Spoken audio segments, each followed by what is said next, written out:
A young guy jolts awake with his brain totally wiped clean, and the very first thing he sees is a girl with long, fluffy bunny ears loom over him as he's dropped into a wild, unfamiliar forest, while the girl and her friends eye him like he's up to no good. Confusion erupts into shock the moment he reaches out and taps her ears, because they're real.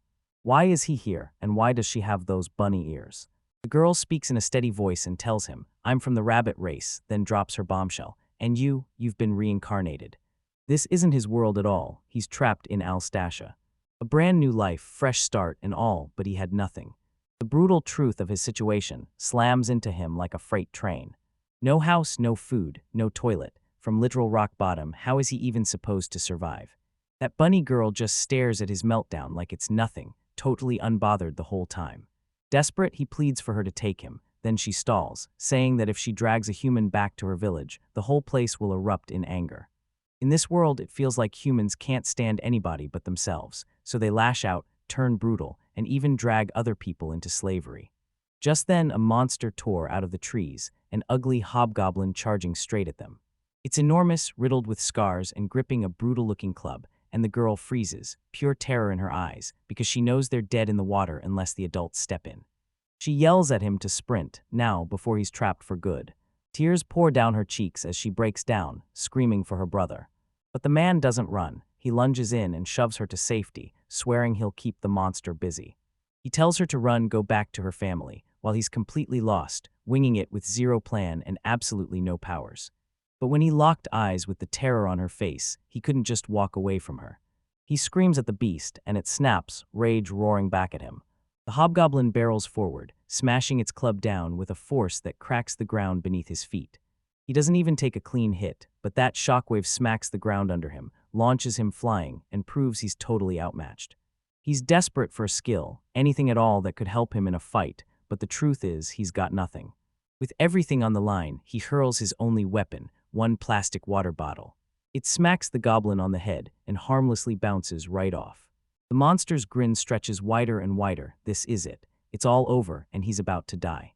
But just as the goblin lunges to finish him, it missteps and slips on the bottle. It wobbles, tips backward, and smashes its head on a rock, dead on the spot. Before he can even wrap his mind around this wild luck, a woman suddenly drops out of nowhere and slaps him hard across the face.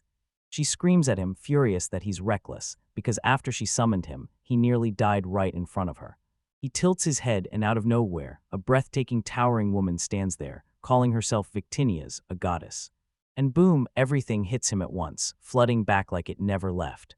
Just the day before, inside a cold, white, empty room, this goddess looked him in the eye and announced that he was getting reincarnated. At 36, he was a full-blown shut-in who lived for gaming, and when his life ran out, she paid for it by sending him into a world she controlled. She looked him dead in the eye and told him it was a dream he didn't get to say no to. And just before she leaves, she'll slip him a blessing as a parting gift. 3 skill grant tickets. Then Hera herself burst in like a thunderclap, yanking Victinia by the collar and blasting her for a mistake, because it wasn't 3 tickets at all, it was 8. Hera snatches Victinia's away and corners her, demanding to know what on earth she was thinking. She blurts out a heartfelt apology, over and over, until the man can't help but feel her sincerity. Turns out Victinias took a gamble against Hera's husband, Zeus, and walked right into a loss. They had to cough up 8 skill tickets for the next reincarnated soul. The moment they toss him into the new world, even the gods lose their grip and can't touch him anymore. But this so-called useless goddess Victinias tried to pocket 5 tickets for herself. Like, seriously, what kind of petty deity does that? To set everything right, Hera slams a skill slot machine into his hands. So apparently the gods do it that way. She hands him back his original 8 tickets, tosses in 1 more as Zeus's apology, and then makes Victinia sacrifice 1 too. Boom, that's 10 chances total. He yanks the lever, heart pounding, desperate to find out what his brand new life has in store. The real spin first up, appraisal at level 3, not bad at all. Then they stacked up masonry IV and crushed it with dismantling II. Then he hit them with 3-point shots. Then he tackles leatherworking 3, and the goddesses lean in to whisper that he's turning out as a truly splendid carpenter. Just like that, bam, a rare skill flashes on his screen, item box. Luck keeps riding his side as he upgrades blacksmithing to 2 and crafts up to 3. Then the healing magic hit, but it was stuck at level 1. And when he starts logging, the goddesses at level 1 look worried, because every one of his skills is stuck at low level. Then out of nowhere, a whole new rare skill bursts onto the scene, map. A 3D hologram blasted his surroundings, then it hit, his 10 rolls were already done. He's got solid crafting skills, but when it comes to combat, he's basically defenseless. In the present, Victinia's is still blasting him with angry screams. Furious, he almost tossed one of her super rare, divinely powered tickets away. She tells him he got 10 because he died, and warns him he should have moved smarter from the start. She lays it into him, in this world you either kill or you get killed. He stares at the dead goblin, the first life he's ever ended, and total confusion crashes over him. Victonius leans in and orders him to check his status, right now. He blurts status open.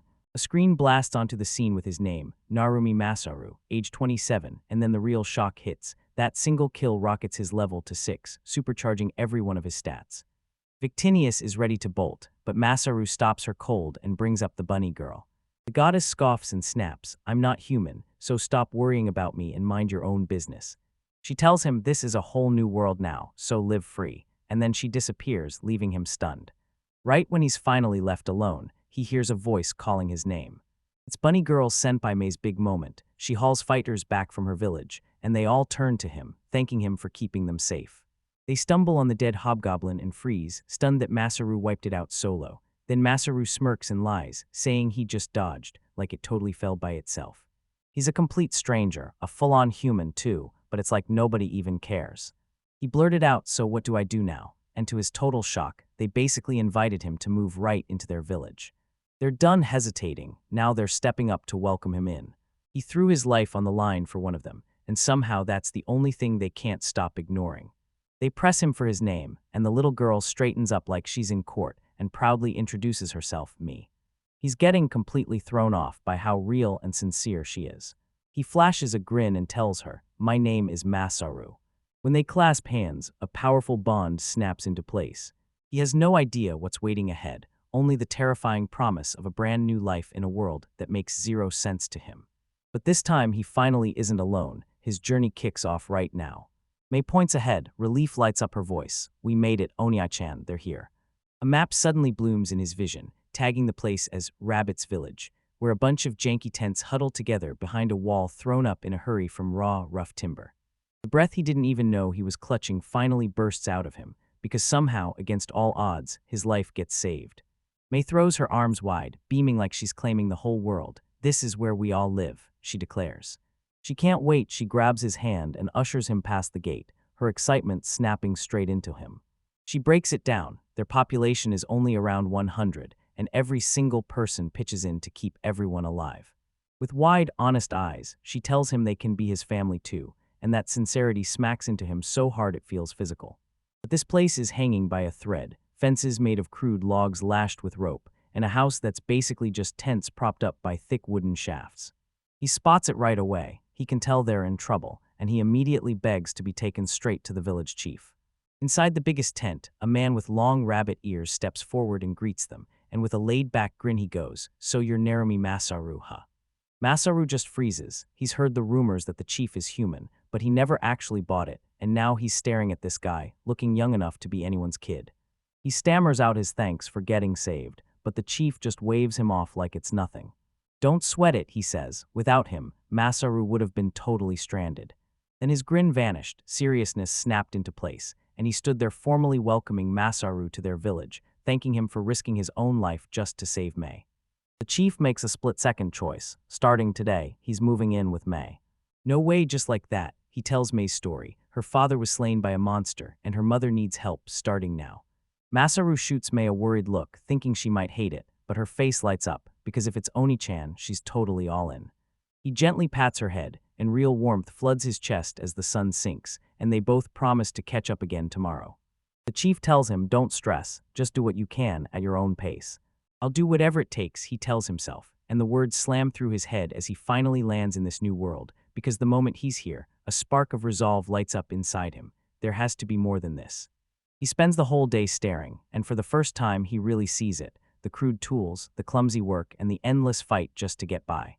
Smash memories of his old life hit like a wave, and suddenly the home center aisles crowd in around him, packed with answers to every problem.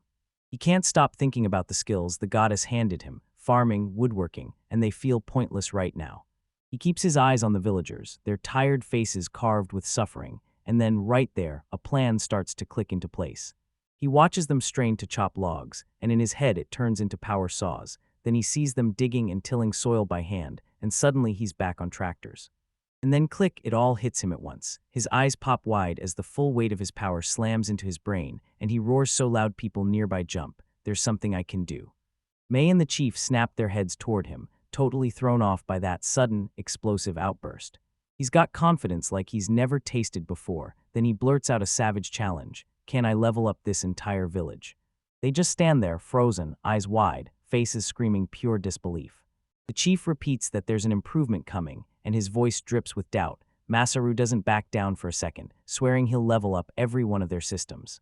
The chief's eyes squeeze shut with suspicion. He can tell this isn't some empty boast. But then he drops a blunt warning. A fresh face with big promises could whip the whole place into panic, right when everyone's already teetering on the edge. Masaru straight up admits he's never once been good at reading the room. But the memory of his past failures keeps hitting like a drumbeat. He still sees himself freezing, watching others get hurt, and he refuses to let that regret win again. He was the poor guy who always got dragged over the coals at work, just for trying to run things his own way. He doesn't know where his power ends. He screams it out loud, and then he forces himself to try because it's all for them. The hope in his voice hits like lightning, clear, raw, and impossible to fake, and the chief can see that desperate sincerity burning in every word. A grin erupts across the chief's face. All right, he says, throwing his arms wide, then leaning in. So what are you gonna do first? Masaru is fired up and ready to go. He can't wait to start, because he's determined to prove what he can truly do for this village. And with a steady breath, he laid out his whole plan to them. First, he's gotta push his own limits, so he steps into the forest alone, far from anyone's watchful eyes. He yanks up his status screen, and there it is. Skills he swears he never earned, straight from that slot machine. Just how much has everything changed? He puts appraisal on a plain little knife, and bam, the screen erupts with razor-detailed stats, slightly rusty and a little shaky, but the skill behind it is absolutely insane. With these skills in hand, he realizes he might not need any prior knowledge or training at all. He tests yet another skill, cutting level 1, and the description blows your mind. With this, he can slice through trees without a single tool. He strides up to the giant tree and slaps his palm flat against the bark. All right, let's see what happens. A weak burst of light flickers, and for a second you think something's about to happen, then nothing does. He yanks his hand back, stunned. Wait, did it fail? No way, hold up. With a thunderous crack, the entire top half of the tree snaps off in one flawless slice and slams into the ground, clean, brutal, and loud. He glances at his stats and his gut drops. That move chewed up a massive chunk of his MP, and it's dangerously close to the red. Next, he puts his building skills to the test. He slaps up the masonry, level 4, and makes it look effortless. With nothing but MP, he sculpts stone like it's clay, no tools, no mercy, then locks in and tries to shape a plain little cube. A perfect, flawless stone cube, smooth as glass, just materializes in his hand, and it's so clean it feels unreal. Now for the final test, he swings back to the huge log he just knocked down because it has to dry fast. Luckily, his woodworking skill is level 4, so the moment he wants it, the wood dries instantly, and that's the moment everything shifts. Back in his old world, getting lumber this perfect would take a whole construction company months, or even years. But can that skill really pull it off in the blink of an eye? He plants his hands on the log, fighting to steady his nerves. Here we go. Right as he digs deep into his power, Mei's voice cuts through from the edge of the woods. Oni-chan, dinner's ready. She spots him crumpled on the ground, completely out cold, and panic hits hard because he looks even worse than he did when he was fighting the goblins. Now he finally gets it. Mana exhaustion hits like a brutal wall, and he realizes he pushed himself way beyond his limits because he nearly wipes himself out on day 1. But it worked. He glances over, and that log is perfectly dried, ready to be built with no delays, and even with his shame still burning, a proud spark erupts inside him. Back at Mei's tent, her mom Ruru rushes in with a warm, welcoming smile. Ruru can't contain her excitement as she blurts out the day's highlights, starting with that brutal goblin fight and then slamming into her amazing new powers, before properly introducing herself and declaring a feast in his honor. She meets his eyes with real warmth and tells him that even if they don't have much, he needs to treat this place like his own home, because with their warmth all around him, Masaru's chest loosens, peace floods in, and for the first time it finally feels like he truly belongs here.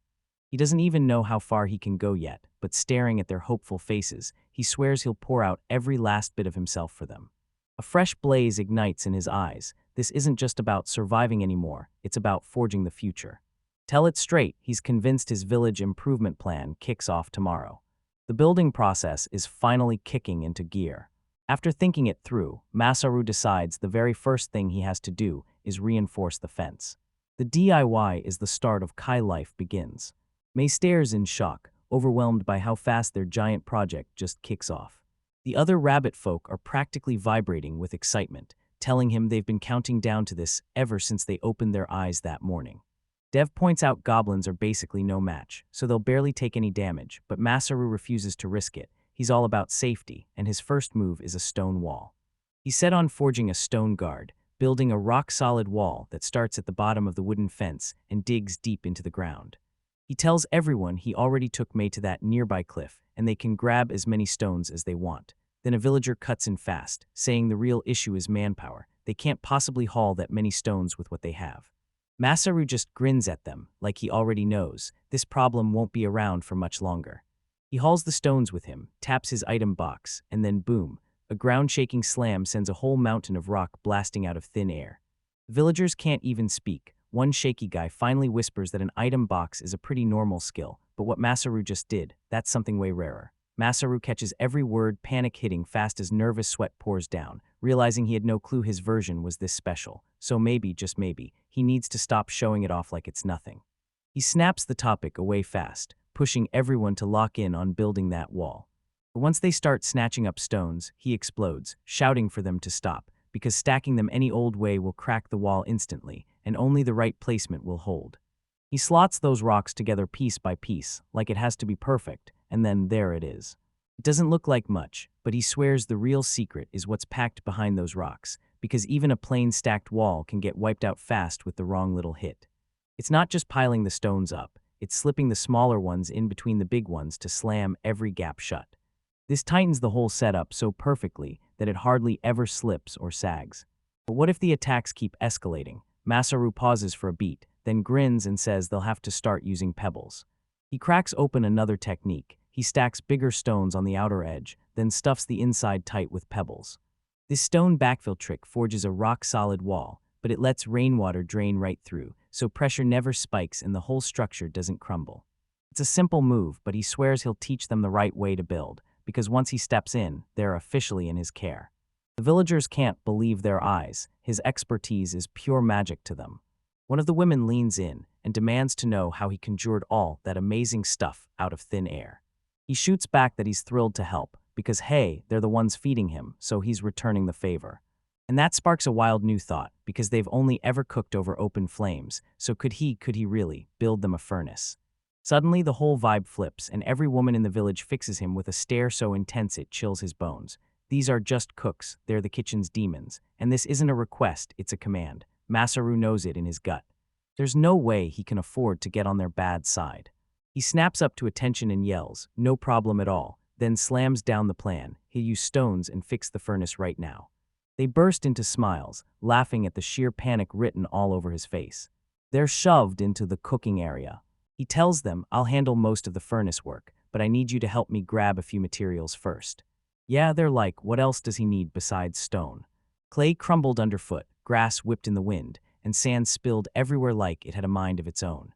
They still don't get it. How can grass and sand possibly help? He breaks it down, toss them into the clay, and it turns way tougher than plain stone ever could. On its own, clay crumbles fast, but toss in sand and grass, and those fibers lock together into a tough, primitive, yet shockingly effective building material. They instantly get it and rally everyone to go grab the materials, and Masaru, glowing with their praise, cheers them on to ask for whatever else they need. They jump on it right away, just imagine it. Tables, chairs, forks, and spoons for the whole village, and every single person gets to eat in style. Yeah, he says it straight, sure, it'll take a couple days, but he'll get it done. They decide to build a roofed dining spot so everyone can eat together, and the villagers just stare in pure awe. Everyone's just staring in awe because Masaru knows everything there is to know about building. So what job did he have back in his world? His gaze drifts away and he shrugs it off, says it was no big deal, just ordinary work like everyone else. He was just an ordinary guy, clocking in at a countryside home center like it was any other day. His quick answer lights up the entire village. Now everyone's ready to team up and start making all kinds of amazing things together. And just like that, the real work kicks off. Everyone in camp surges with teamwork and pure momentum. Everyone's teaming up in sync, and their spirits are blazing.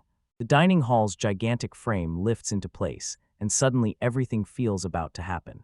The kids all pile in, and together they churn the clay mixture until it's perfectly even.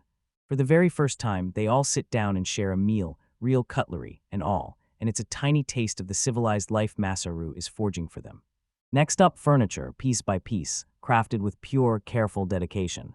The village is changing, lock, stock, and spirit, because people are finally coming together, forging real friendships through grueling work and warm meals shared at the same table. A real community is springing up right out of the dirt and wood. The chief sits there, soaking up every moment, wearing that deep, knowing grin, like this is even better than he ever dared to dream. And just like that, it's finished. An unstoppable stone and wood fortress now wraps around their home, and Masaru stares at it, chest full of pride. The villagers can't even process it. They actually built this with their own hands. That new gathering spot already beats like a heart in the middle of the village.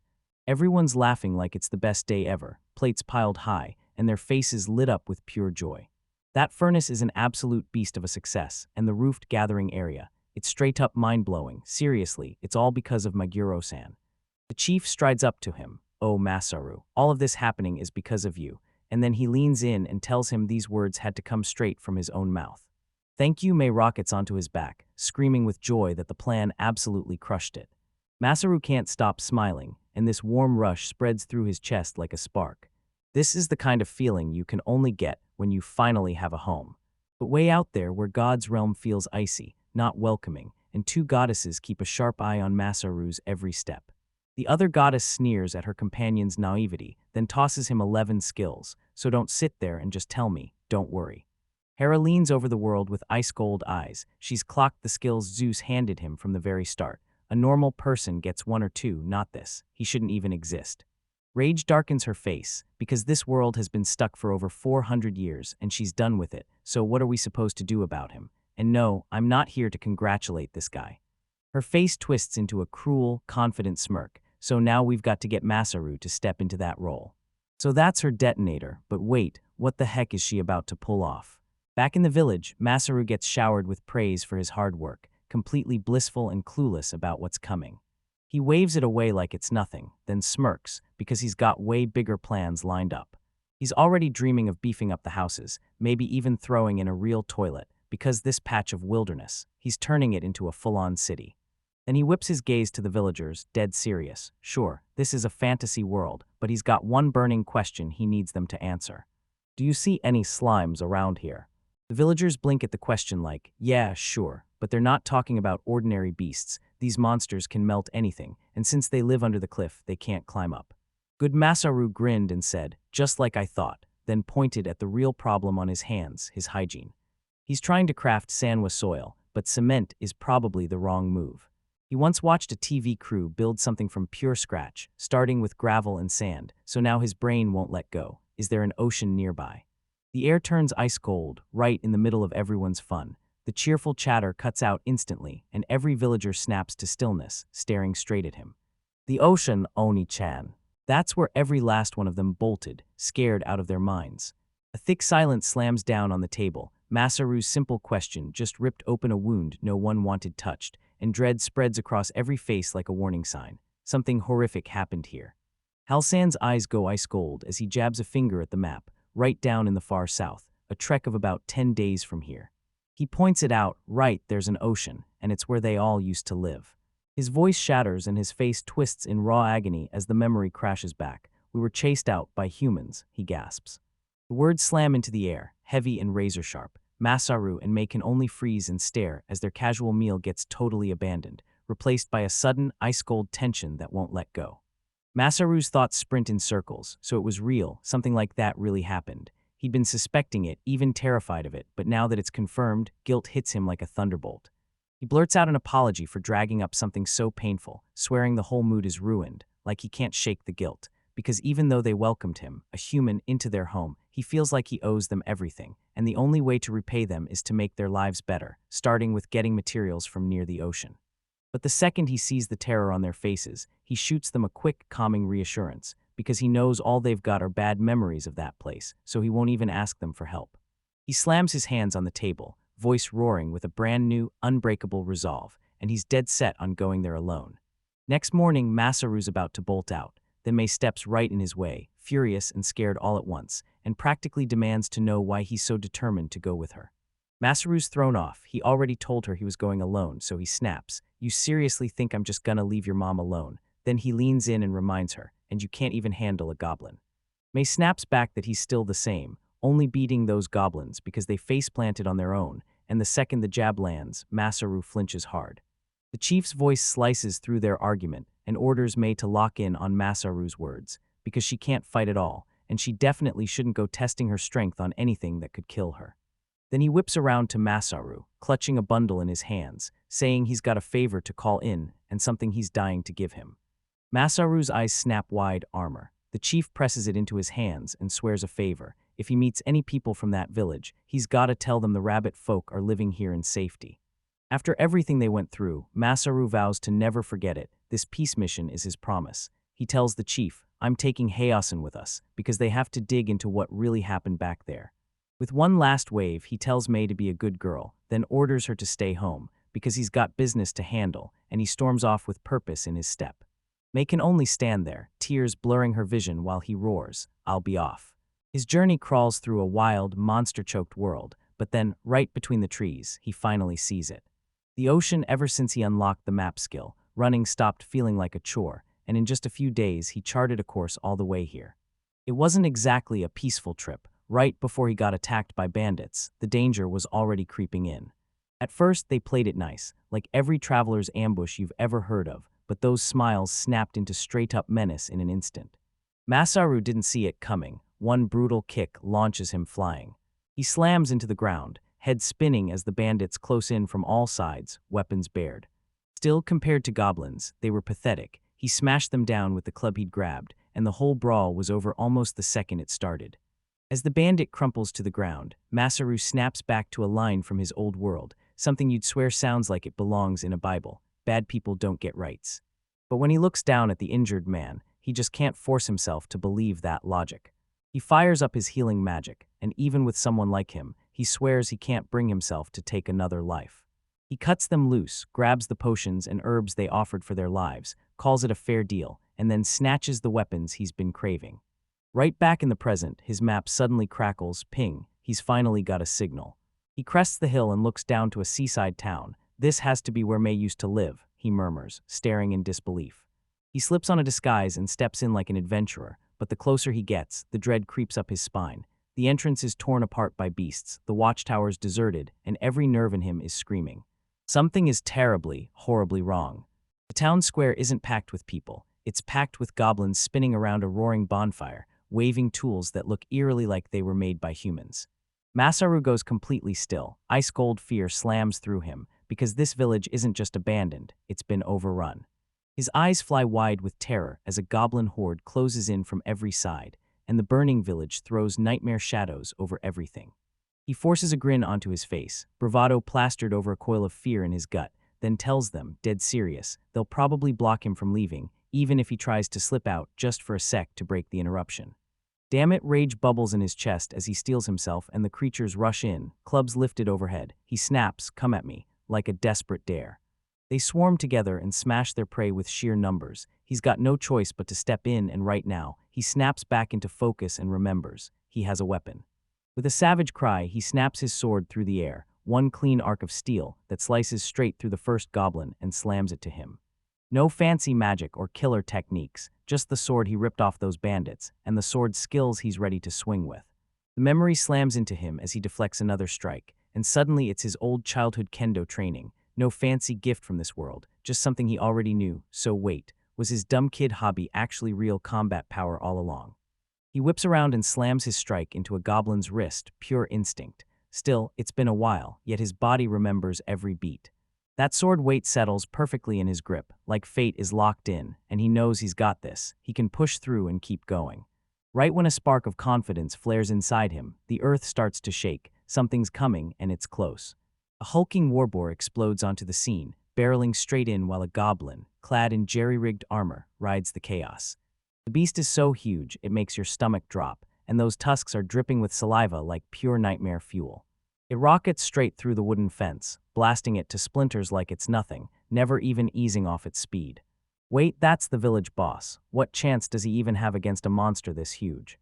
The boar charges at him like a living thunderstorm. No brakes, no mercy, just unstoppable power. It all happens in a blink. He barely scrambles out of the way, and the beast's tusk slices past his armor. He digs his feet into the ground, sword poised, but the goblin rider cackles like a lunatic as it swings that boar around for round two. He snaps away from another slam, and the charge hits just wrong, throwing him off balance. He's wheezing for breath, sweat burning his eyes. Right in front of him, the goblin riding that boar is just barely outside his sword's reach. He knows he can't take that charge head-on. At that speed, his arms would get torn straight out of their sockets, and he'd end up nothing more than the bug splattered on the windshield. Traffic accident, that word lights a match in his head. Suddenly he's got a desperate, insane plan, and he's going for it. He stares down that charging boar and refuses to call it a monster. He clocks it as a wild, speeding car. So what do you do when a car's flying down the road? You slam the brakes and stop it, right now. The goblin rider screams in triumph, racing to close the gap. Then bam, a gigantic log rips out of thin air from his item box, straight from that construction site, and he hurls it hard into the boar's path. While the beast is stunned and stuck in the crooked barricade, he lunges forward and buries his sword deep into its hide, using every ounce of strength. As the monstrous boar crumples to the ground, the surviving goblins freeze, staring, stunned, and unable to believe what they just saw. All that's left are the little fry. Every big threat's already gone. But then fresh panic hits. Oh no, if they sprint and yell for backup, that guy's gonna get swarmed and left in pieces. Right when he's about to stop their escape, the goblins get instantly crushed under a sudden stampede. Armored knights on horseback barreled into the clearing, hooves thundering, while their leader demanded, "Who are you?" And he snapped back, "Vice Captain of the Grotto's Kingdom Army." The knights of the Grata's kingdom burst in, demanding to know who he is, shields up, armor blazing bright under the sun. Their leader, calling himself General Cook, slams out a quick apology, admitting his crew's harsh tone wasn't meant to scare anyone, because they were ordered to wipe out the goblins.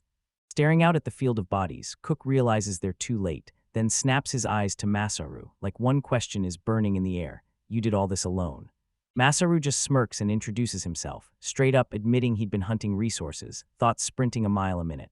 And just like that, Cook figures it out. This kingdom is the one that rolled in and took over. The knights mutter to each other, stunned that one guy could pull this off, while Cook's eyes light up, thinking it's perfect timing. But then comes the real problem. How does he bring up the rabbit's village without giving away what he's really planning? One of his men blurts out news about a goblin rider, his voice shaking with awe at how one lone fighter crushed it.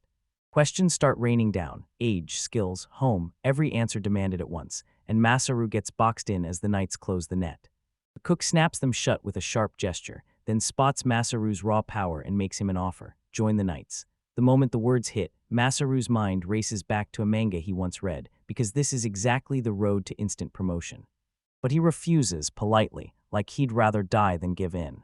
He leans in and tells the general, "I've already got my purpose. My role has carried me this far."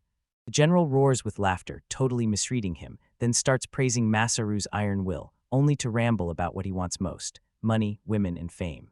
Cook snaps his focus back and barks orders for his men to hunt down the villagers he knows are lurking nearby, and he doesn't entertain any other possibility for a second. Masaru slams in with a wild request. He wants to clear out the corpses. "Can you help?" he asks, and the knights are left completely stunned. He lays out the brutal logic. Rotting bodies lure predators and unleash disease, so they've got to be collected, burned, and buried. Grim work, but the general's man reluctantly agrees to join in. As Masaru sweeps the area with his gaze for a burial spot, a knight snaps, asking why any soldier would even bother chasing those orders. Masaru just grits his teeth, says nothing, and fixes his eyes on something far off. His face drains of color, and a silent scream claws up his throat. In the distance, the goddesses stare at the unfolding chaos, and pure shock hits. One of them blurts, "What's happening here?" They slam their magical viewing screen back into reverse, hunting for answers, as everything on it keeps making zero sense. The footage shows Masaru going toe-to-toe with the goblin rider, and they're insisting goblins are weak so he should win, but somehow, the logic just doesn't hold up. One of them snaps open his file. He looks totally normal, but his record screams it. Top-tier rankings in kendo and boxing. This guy's not just tough, he's built to fight. Then the other goddess spots it, one tiny detail you'd never catch. "I figured it out," she whispers, dragging her finger along the document's line. She blurts out that Masaru's world was totally different, wild, twisted, and that the summoning was never as simple as they imagined. The other goddess's face goes pale as she realizes it was all rigged from the very beginning. But why is she acting so calm right now? Doesn't she realize this is a ticking time bomb? The first goddess's expression turns stone cold. "This is the worst case," she snaps. "You wanted him to be a detonator, but if you leave him to his own, this whole world is about to get wiped off the map." Back in the village, everyone bursts out of hiding, and their leader, Garv, grabs the knights and thanks them with overflowing gratitude, declaring that they can finally live in peace. General Cook steps in and snaps him back, saying it was Masaru who pulled them out and saved the day.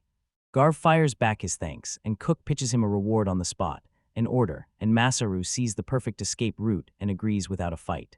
But the chief's face drops. He says the village lies in ruins, that they've got nothing left to offer, and he pleads with the knights for help instead. Masaru shuts him down, no money needed. All he wants are water bottles and wooden boxes. Cook's totally baffled. Wasn't he hunting for resources? Masaru just shrugs and says it's for a dirt wall, and somehow he can't explain a single thing. One of the knights lines in and practically begs the chief to just give the man exactly what he's demanding. The chief grudgingly gives in, but warns they'll need their jugs to haul water back from the ocean, and the moment he says it, his face turns grim, like he's seconds away from spilling a horrifying secret. Masaru just grins. "So why are you lugging water to the village, chief?" He points to a nearby garden. Right there in plain sight, the well waits. The chief freezes, pure fury and panic stamped across his face. "How did you know about the knight's gasp?" Masaru just shrugs and says he saw it down an alley. The real truth hits the knight like a hammer. This village wasn't dry at all. They got lied to straight up. In that instant, the villagers' grateful smiles snap into murder-ready snarls. They lift their farm tools like predators, not victims. Mr. Whirls lunges back as one of them grabs his collar, and he roars that he can't believe the knights are questioning him. He demands to know why Mr. Whirls would gamble the village to save himself, when they should be going after the chief, not him. He snarls like a wild animal, spitting out a vicious curse. Masaru doesn't hesitate. He slams the man's head into a post, and in one brutal snap, he crumples unconscious onto the ground. The general's gaze rips across the chaos, staring at the bound villagers, the piles of goblin corpses, then locks onto Masaru, and he asks in a deadly calm, "You did this while we were talking." Garv detonates with rage, blasting Masaru and calling him the spark behind all this chaos, while Masaru just smirks and insists the goblins hit harder than he expected. Garv won't let it slide, roaring that Masaru must have spilled their secret, setting off the attack meant to wipe them out once and for all. Ignoring the bickering, the general snaps his icy stare back to the terrified villagers and demands, "So what are you going to do now?" His expression hardens, because if anyone covers up the well, messes with the farm, or dares to attack his men, he'd normally have those people executed. A wicked grin curls across his lips as he tosses out the choice. Either they accept it, or he turns every last one of them into slaves. Panic detonates through the crowd. People crumple to their knees, clawing for mercy, and their faces burn with pure bone-deep terror. Masaru stares ahead, and a wild plan ignites in his eyes. He strides forward, lifts his hand, and shouts, "Hold up, everyone," sliding right into the middle of the judgment. He leans in with a charming, disarming grin and offers a deal. "Just let it go. If the victim forgives you, there's no punishment, right, General?" It's not some freebie deal. He just wants answers to a few questions and a small favor, and the general's eyes snap narrow, suspicion sharpening across his face. Masaru's first question hits like a hammer. 2 years ago, this village belonged to rabbit people. What happened to them? And the villagers stare back, faces drained of every last color. Garv snaps completely and roars at the knights, demanding to know why they're letting this brutal interrogation happen. But one razor-sharp command from the knight chief snaps his voice shut, "Eldam." Masaru snapped his gaze to the chief, voice rock solid as he said, "They're counting on me and I need these answers." But the chief shoved back, demanding, "Why are you digging up the past?" Masaru's eyes don't even blink. He's really talking about the rabbit people, isn't he? The knight chief and Garv both whip their gaze away, because they already know. Finally, the chief caves, admitting Masaru's insanely strong enough to beat even him. "All right," he snaps, "I'll talk to you." 5 years back, a ruthless king swallowed every state around him to grow his kingdom, and this village was one of them. He and Garv clashed side by side in the fight that decided it. But they crushed it, he says, snagging the land like trophies, while the rabbit people's chief bolted and vanished. Masaru's voice slices through the lie low, sharp, and final. It wasn't a country, he says. Those wasn't pirates. He points the truth right at them. The humans did it, and they drove every single rabbit person out. The chief's face hardens, and when he asks what happened to the ones who didn't bolt, he straight up admits they got caught. Then the grim truth lands. They were taken as slaves. So that's the chilling secret this village was built on. Memories crash back like thunder, and the rabbit people are still grieving the families that were ripped away. Something inside Masaru snaps, like it's about to break him in half. He lunges in, yanks Garb by the armor, and rage twists his face as he snarls, demanding the rabbit people be freed, only for Garb to stutter, insisting it's impossible and they can't be released right away. Then I'll wipe all of you out, Masaru growls. His voice turns into a deadly whisper, and he vows to steal your people and turn them into slaves. His control snaps at last. He roars at the top of his lungs, voice shredded with fury, demanding how anyone could do something like that, turning innocent people into slaves just to hide behind the law. Garv is drenched in sweat, shaking with terror and blurting that the law can't possibly let them pull that off. Masaru's eyes went wild, like he was seconds away from losing control. "Don't mess with me," he roars, shaking the air. "You damn killers have no business even pretending to talk about justice." His words hit the air, and the night turns completely silent, like even sound forgot how to exist. Masaru inhales hard, forcing his panic to settle, and snaps out, "I'm sorry, I raised my voice," then tells them to figure out what they're doing and gives them a little time to decide. He spins away from them and rips open a portal with sheer force. The second he crosses the threshold, a fist slams into his face and whips him through the air, then Victoria looms over him, blazing with fury. "What are you doing, you idiot?" She yanks him like she's hauling freight, dragging him out before he can even breathe. "Hey, come on," he snaps. "I brought you here to save the world." She doesn't care, so why are you trying to fight them? She screams, "Are you trying to tear down a whole country just to make me cry? Tell me, do you hate me that much?" He blurts out, voice cracking as he insists he doesn't hate her, but admits he dragged her here without her consent, and because of that, he completely blew his one shot with the love of his life. She tells him to lay low for a bit, because they're not going to fight him anyway, but he just shakes his head and says, "I can't really do that." He locks eyes with her, dead serious. "Do you even know what your potential could be?" She stares back, totally clueless. "Is it that bad?" "Nah, no way." "What's happening to my body?" She snaps, then he smiles and says, "All right, I'll explain." He stares her down, right into her soul, the moonlight flashing off the raw intensity in his eyes, and you can feel it. You could fight an entire army. Victoria locks eyes with him, her face saying nothing, and then she drops the bomb. He could take on an entire army by himself. Masaru's mind spins. What is she even saying? She explains that when he got reincarnated, they had to reshape his body for magic, and it shot his aptitude way beyond anything normal. But they messed up, straight up overshot it, because now his magic recovery has been bumped into the spirit class, according to her. Spirit class, that phrase means absolutely nothing to him. He's never even heard of it. Victoria leans in, her voice shaking with awe and apology, and she makes it clear. He's on the same plane as a being forged from pure magic. And it finally all snaps into place. His inhuman stamina, the way magic flows like it's part of his own body. This wasn't him learning, not really. He was forged different from the very start. A cold sweat explodes across his skin as the truth slams into him. He's felt it all before, but he's never once understood the terrifying force behind his power. And the worst part, she tells him he's still stuck at a low level, right as his magic recovery starts climbing, and every other stat is about to explode upward. It finally clicks, something has been deeply wrong with him the whole time, and Victoria rushes in with a heartfelt apology, admitting she's piled on a bunch of things without ever thinking about what he's dealing with. A flash of guilt sparks across her face, like she can't hide the weight she's dumped on his shoulders. Before Masaru can even push for answers, a blinding burst of light explodes from her body. Then she's gone, swallowed by nothing, leaving zero trace behind. The very next morning, Captain Cook and his crew show up, and their arrival yanks him right out of his spiral of troubled thoughts. Cook looks like a weight just lifted off his shoulders. He says the villagers finally agreed to the release, even if they grumbled and fought it. But his relief lasts about 2 breaths, because he knows the other towns won't roll over so easily. Masaru's mind snaps to life with a new scheme, and he barrels up to Cook, demanding to know if he's got records on beastfolk from other villages, their numbers, and exactly what species they are. Cook confirms it. Everything they need is back in their city. Now they're heading there to sit down with the people in charge. Masaru clocks the captain. He's weirdly calm, like nothing ever happened, so is he actually just relieved he dodged a fight? Cook says the talks went great, but his smile feels like a mask, something being kept from Masaru, and he bluntly asks, "So, what happened last night?" Masaru just smirks, dead calm but somehow terrifying, and tells him straight up that he was only thinking, if those talks blew up, then it'd be time to settle it with his fists. Color saps out of Cook's face, and he blurts to Masaru that the whole meeting was supposed to stop a fight before it even started. They tore off toward Cook's home base, a whole city where knights rule the streets.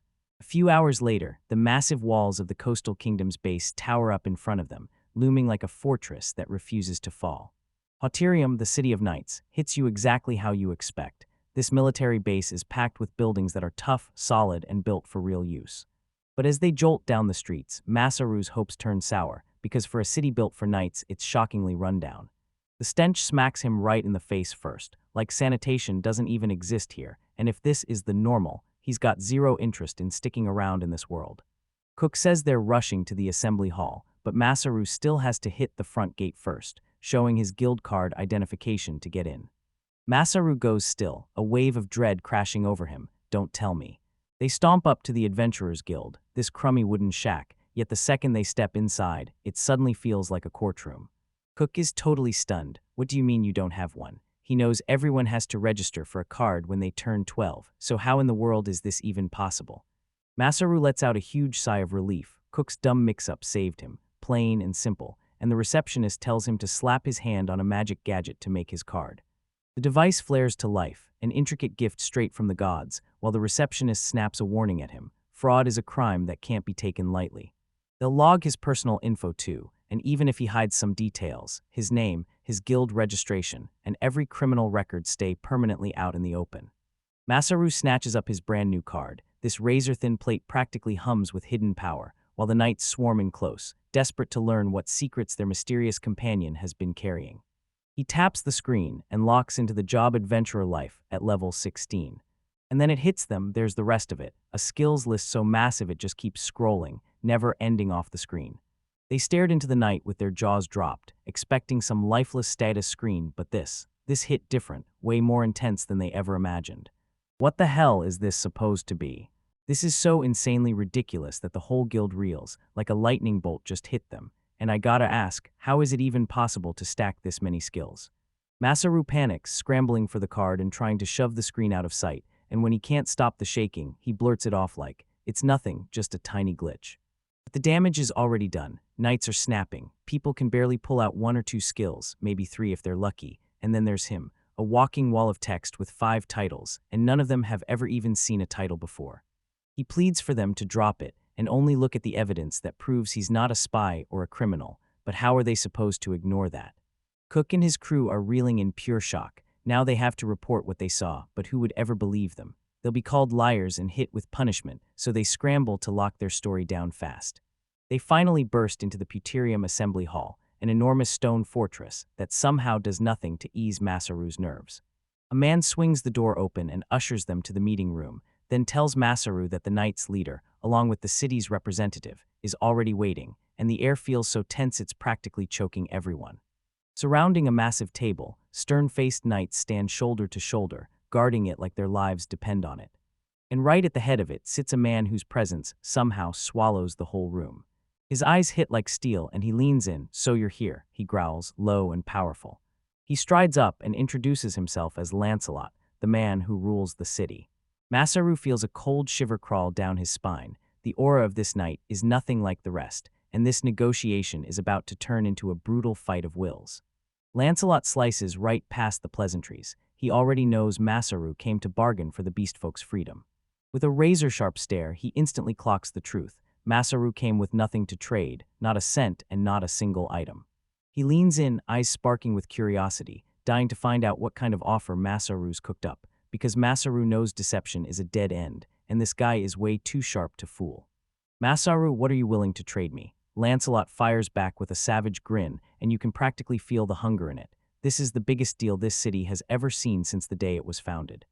Masaru slams his only card onto the table, knowing exactly what it means. Lancelot's men don't trust a word, but Masaru keeps charging ahead, because with what he knows, he can upgrade their meals, open up jobs, cut deaths, and raise everyone's lives. To make it crystal clear, he kicks things off with the horse carriages. He breaks down the whole idea: leaf springs, crafted to soak up shocks and kill vibrations, and the wild part is, not a single carriage in the city has anything like it right now. The knights stare, shocked. How can a carriage not rattle at all? And Lancelot pauses like something just grabbed his attention, a spark of curiosity flashing in his eyes. He gets the offer straight away. He clocks the real potential, and if this info actually pays off, his city could skyrocket into something truly incredible. So yeah, he can't bring himself to trust anything he can't see or touch. Lancelot throws out a counteroffer, demanding that Masaru stay in the city, so he can watch his knights in action and only believe what he sees with his own eyes. So for now, the beastfolk stay locked in their hands until Masaru makes his move, stay and prove he's got real worth, or keep fighting for them and die a pointless death. He's not just asking for answers, he's demanding Masaru's entire future on the spot. Masaru doesn't even blink. Fine, let it be. The knights are completely stunned that he accepts it on the spot, and Masaru immediately grins, promising he'll start with 2 upgrades, better sanitation and improved horse carriages. Lancelot just smirks, loving Masaru's shock at those brutal conditions, and tells him he's staring at it all the wrong way.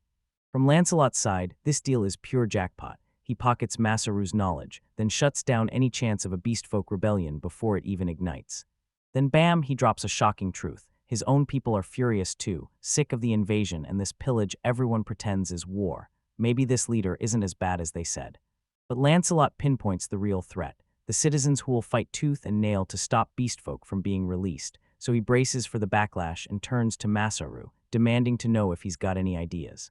A devilish plan ignites in Masaru's head. This is a city of knights, right? Then let's settle it with a duel. Masaru versus everyone who tries to stop the release, and when it's over, the loser has to swallow the result with 0 complaints. Lancelot's eyes flare bright. Boom, a perfect idea. This is going to blow the crowd's minds. Even then, he's a total pragmatist, because there'll always be some fools who can't read the room and keep yapping past the point where they should have swallowed their loss. To completely crush every last voice of opposition, the beastfolk's keeper has to beat the toughest fighter in the whole city, and Masaru's blood instantly turns to ice. He does. Lancelot's grin slices sharp as he yanks his own sword from its sheath, just for now. Lancelot jabs his sword straight at Masaru's face, voice dropping into a dangerous challenge. So, Masaru, spar with me. Go on, let's battle. The commander's eyes go wild, and that manic grin snaps across his face.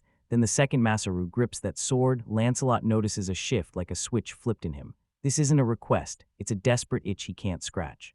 Is he a battle junkie? He's so sure that if he wounds the guy in charge, trouble will explode, but he can't stop himself.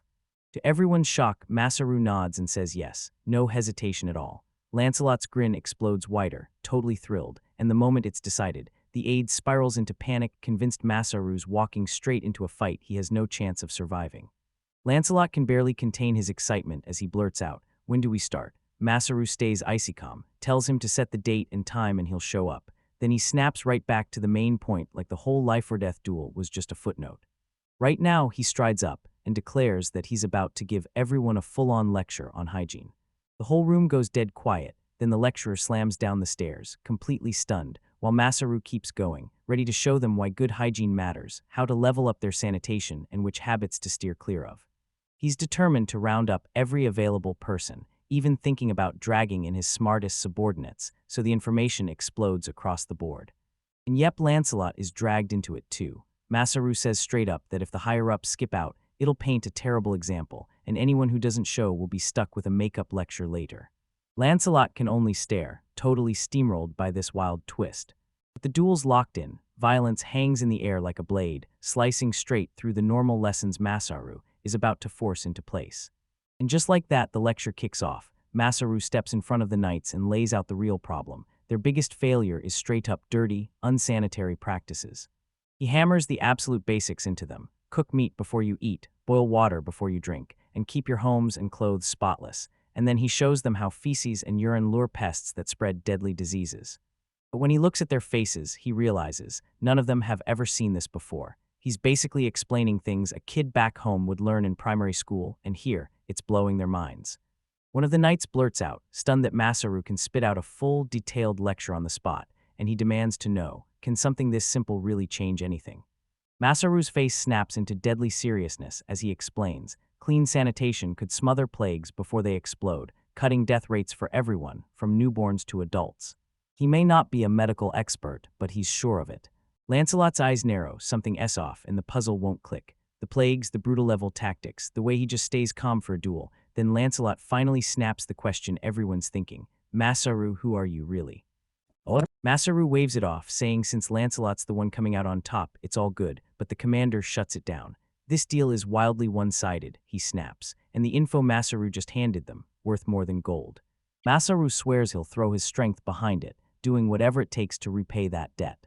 A sly smile flickers across his face as he realizes it's just not professional to let himself get in debt to other people.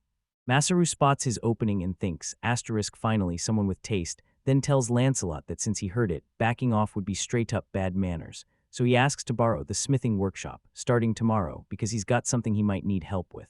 And that's not even the whole story. He's got a whole mountain of upgrades ready to test, starting with those horse carriages. Lancelot nods instantly and promises he'll set everything up right away, but he slams in a warning. This is only a coastal base, and the blacksmiths are gone, all poached by the capital. They rock up at the Putarium smithing workshop, ready to see what's forged inside. And it's a total catastrophe. Masaru just freezes, staring in pure horror at a literal mountain of unused materials piled up in total chaos. He whips around toward Lancelot, panic snapping in his voice. He has to get people, and right now, anyone will do. Then the manager in him completely detonates. He wants a full inventory of everything by the end of the day, demanding to know what they've got, how much of it, and the condition of every broken piece. This isn't a workshop, he snarls. It's a garbage dump. Why isn't this place organized? Lancelot jolts as rage hits out of nowhere, stammering that they're a military unit and admitting they've just been scraping by on the bare minimum.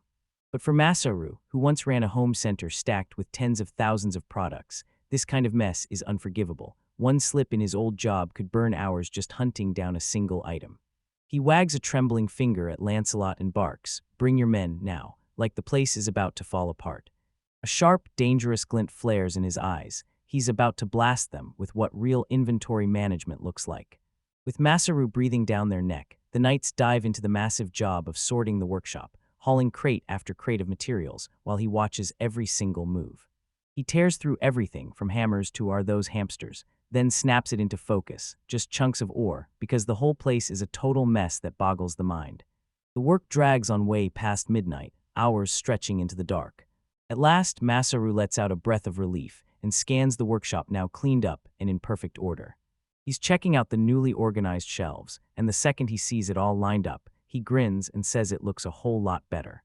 Masaru's hit with a brand new problem. He can spot copper and tin, sure, but then there are mountains of fantasy stuff like black steel and crimson ore he has no clue how to use, and he blurts out, "So how on earth is this city managing its money with all this waste?" The man looks like a quartermaster, winces as he tells you the ugly truth. They're stuck in a long-term contract to buy these ores, signed before he even arrived in the city, and it won't end for another whole year. Masaru's eyes flare. He instantly sees opportunity. "Let me try it," he says, buzzing with ideas. "I might turn this into some awesome alloys." The men stare back, totally lost. Alloys. He kicks off another lecture, this one on basic metallurgy, then breaks down how tossing tin and copper together forges bronze, a tougher alloy than plain copper, perfect for armor, tools, and everything that needs to hold its ground. He starts rambling about forging stainless steel from iron and chromium, but everyone's eyes go glassy. He's moving way too fast, so what's he really trying to say? He breaks it down like this. An alloy is made by mixing metals together, so they gain brand new, way more useful properties. With the workshop finally spotless, he brushes everyone off to sort the inventory papers, but everyone knows what's really driving him. Now he can finally start experimenting with his smithing skill. He slams the skill button and a menu pops up right in front of him, Level 2 Smithing. Now he can smelt metals, fix broken tools, and even carve out shapes from pure imagination. So wait, could he really forge a sword just by thinking about it? This isn't a skill, it's a full-on cheat code. He realizes these wild new abilities had to come from the skill tickets, and now it's all about hitting the target with perfect precision. He clenches his focus, slaps 2 lumps of iron onto the table, then snaps a commanding gesture. Boom, 2 flawless iron ingots materialize instantly, twins down to the gram. The implications slammed into him like lightning. Master this, and he could make anything he wanted. For now, he decides to start small. A few hours later, he's completely wiped out, but he's managed to forge a simple knife. He studies his handiwork, blade shining bright, but it's still unfinished, and what it needs next is a handle.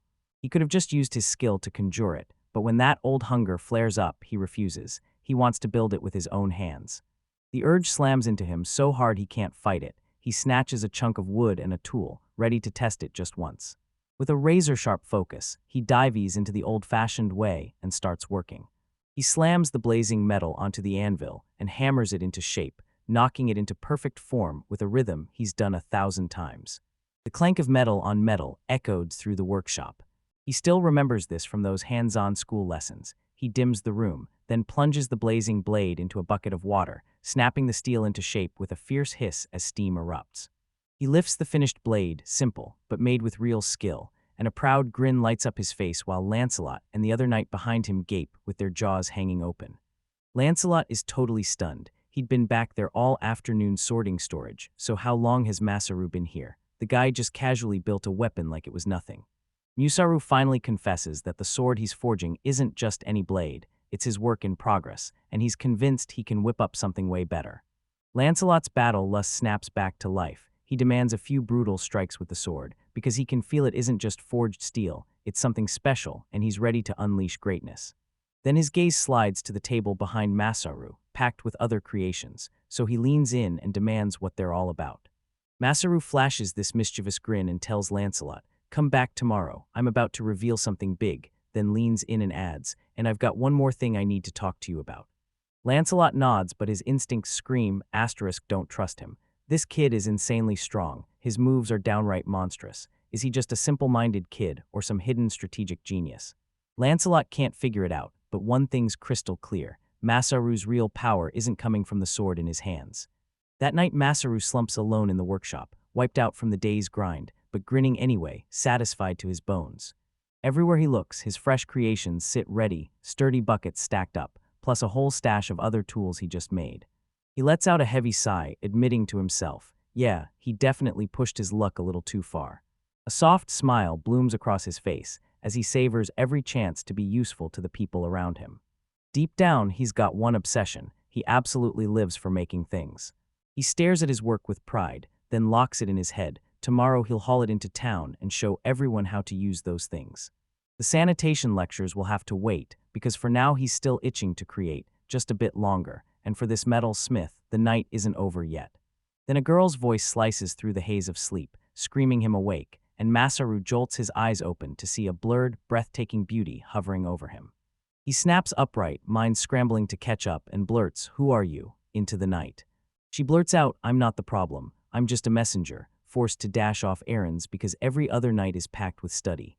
Then she hits him with a shocking message. 10 days from now, his duel with Lancelot is set for the training area. The message slammed into him like a punch. No joke, it's real. You show up, no excuses, no skipping. And of course, he'd just about convinced himself he'd escaped that fight he'd recklessly agreed to. That other knight can't believe his ears. He's calling Masaru a total weirdo just for getting battle-crazed Lancelot to agree to a duel, and then he spits the truth. Lancelot is a straight-up maniac who decided the whole thing on his own.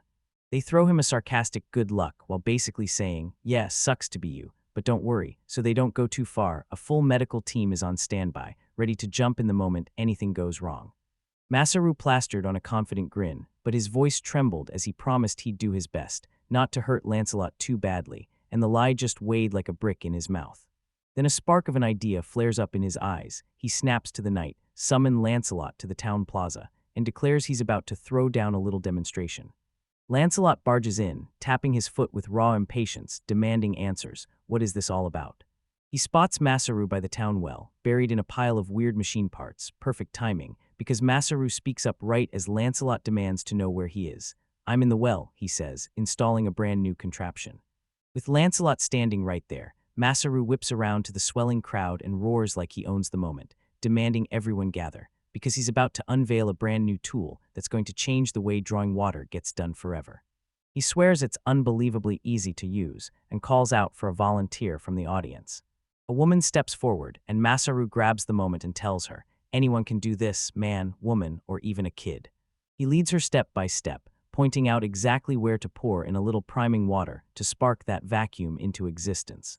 She yanks the handle once, then again, like she's starting something that can't be stopped.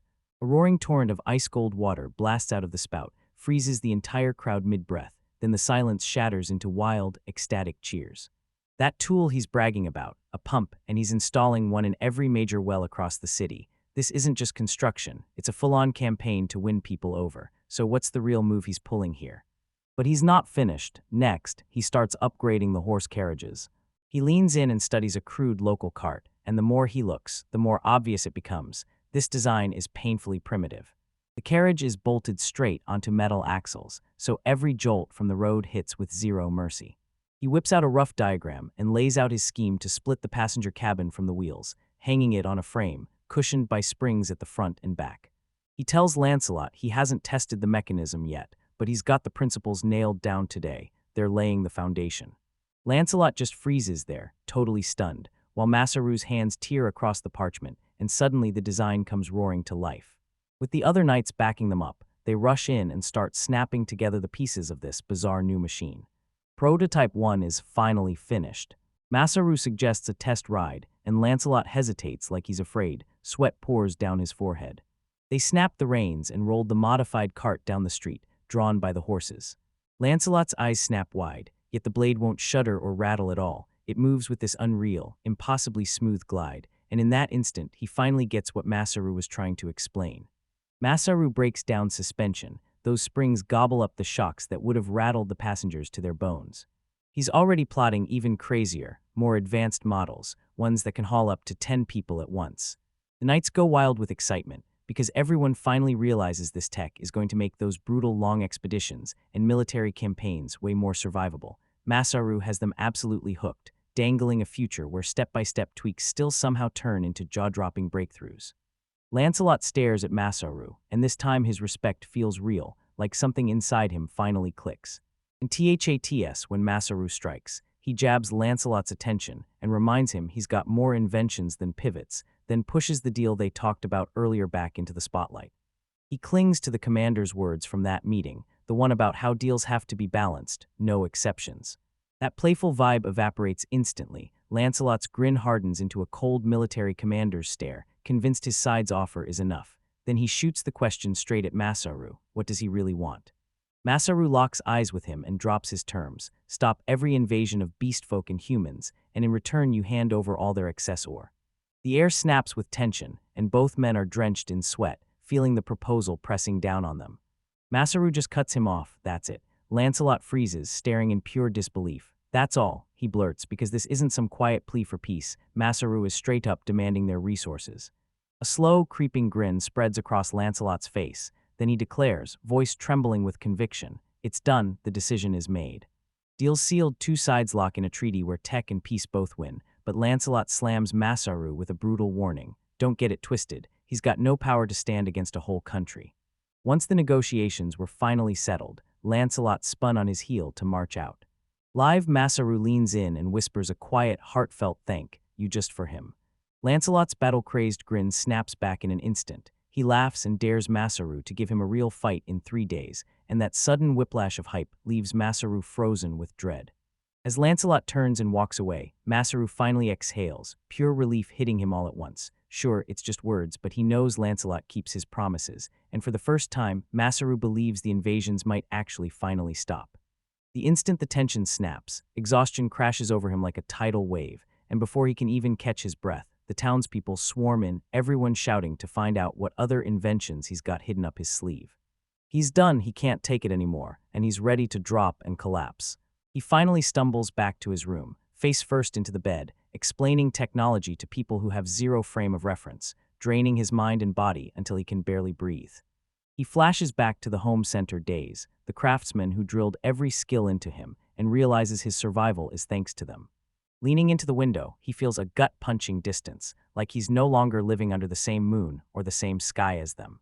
He murmurs an ancient poem, pouring out every ache of longing and the sting of separation.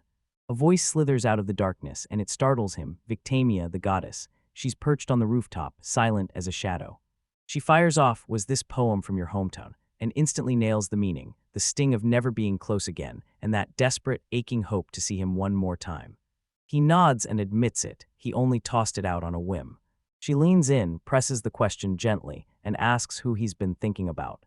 And suddenly he can't hold it in anymore. He tells her about his first love, how he was struck the moment he saw her, then froze, tripped over his own words, and never had the nerve to confess. A few years later, she married someone else, and when he finally told Victimia about how he'd managed to congratulate her, he still admitted that even to this day, the memory stings. He ties it straight to the present and drops the wild shocker that in the rabbit village, a child shares her name, Me. The goddess drops a quick apology and nothing else, just, I'm sorry. Masaru gives a small, shaky smile, because it finally hits him what she meant the last time they said goodbye. He admits the old wave of regret and love is what drives him now. Meeting the rabbit people and getting reminded of May somehow turns those gut-wrenching memories into his lifeline. That's why he says it, staring at her like she's light in his darkest moments. I just had to thank you, pure gratitude pouring out of him. Victimius looks completely overwhelmed, and this soft smile blooms on her lips like she can't believe what just happened. Beneath the full moon, they sink into a calm, comfortable silence, like the whole world just stopped breathing. She leans in and asks what's wrong, instantly sensing his mood has shifted. He locks eyes with her and blurts out exactly what he's thinking. Even if she's technically a goddess, he calls her useless to her face, then his stomach drops into pure panic. He starts thanking her nonstop for dragging him into this world and begs for forgiveness like his life depends on it. Wait, did he really just insult the very one who brought him here? But she just bursts into laughter, her smile glowing like a sunrise. All good, she shrugs, totally unbothered. Masaru suddenly feels the spark kick in, so he sprints back to the smithy to knock out more work, while Victimia's promises she'll stay right there, soaking up the cool night breeze. He storms off and leaves her stranded alone on the rooftop. For one breath, he glances back, tightly gripping a tiny tool in his fist. She watches him vanish into the night, calm as ever, then whispers to herself that the moon looks unbelievably beautiful tonight. Those next 5 days after the incident blurred together in a whirlwind of frantic chaos, and Masaru didn't get a single second to rest. He poured every last drop of energy into training, fired the intel he'd gathered straight to the guild, and even in his quiet moments he stayed at the forge, hammering nonstop, forging his way into the battle that was about to explode. And the day of the duel with Lancelot finally hit, right now. The arena was jammed to the brim, thousands of faces exploding with anticipation, because this wasn't a simple duel, it was a full-on citywide celebration. In the waiting area, Lancelot leaned in with a smug smirk and greeted him like it was all part of the plan. Lancelot admitted he was impressed Masaru actually showed up, but Masaru only shrugged, watching the entire situation explode into a full-on spectacle. Masaru started to ask Lancelot a question, but the Knight Commander snapped in, his voice tight as rage, demanding where Masaru's sword was, the very one he'd handed over to be upgraded. Masaru shot back with a blunt, sorry, but I smashed the sword you gave me to study, and Lancelot's face twisted in pure disbelief before rage exploded. He shoved a forged replacement into his grip, a black short sword, all his own, swearing it was tougher than anything out there, and when Lancelot's rage flared, he lunged and yanked it right out of his hand.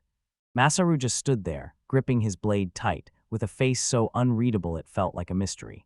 Lancelot sneered that those tiny, short swords would look adorable after he won, and Masaru's grin never quite reached his eyes. He swore he'd do everything he could without pulling any punches.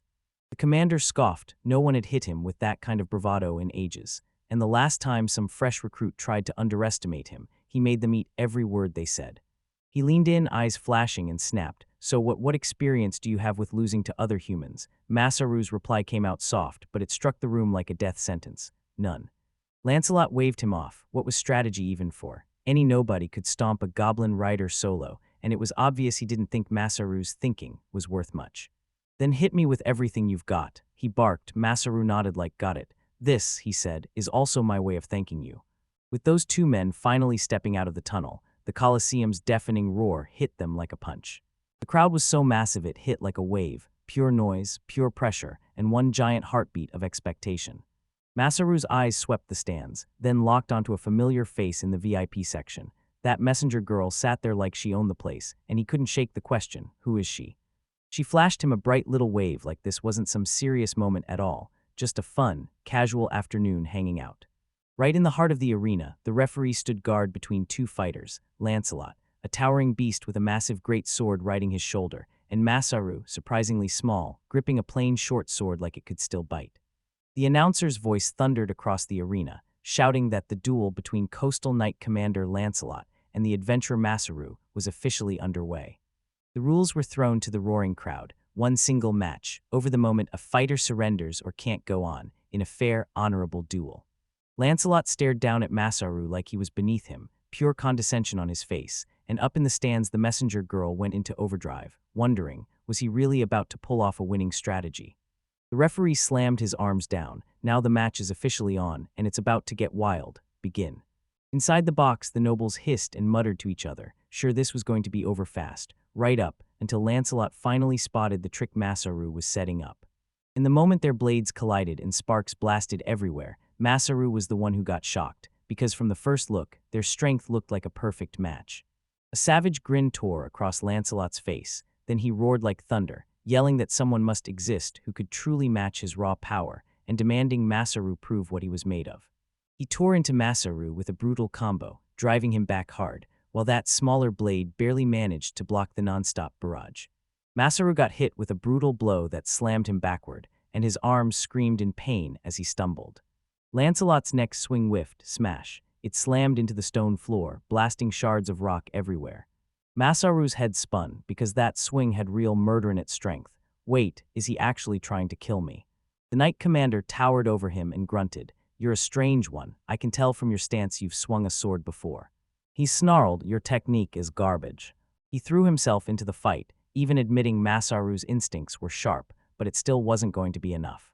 Masaru was certain he had the answer, until reality hit. Battle experience screamed it, and he was getting completely outclassed, but his body still refused to move the way his mind demanded, But he already had that figured out. This first clash was just a warm-up, and now that his strategy proved itself, he was ready to blow the doors off with his ultimate move.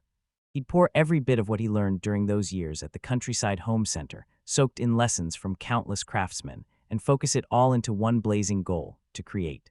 He screamed the skill's name, and the item box tore open. Raw materials, logs, planks, and metal parts blasted out of thin air, flooding the arena floor like a wrecking wave. The VIP box was in full chaos. He was a skill user, and the report didn't mention a single thing about it. Lancelot stood with his ankles stuck in the mud, frozen in total confusion, then snapped, "Masaru, what are you doing? Don't tell me you're about to use those to trip me up."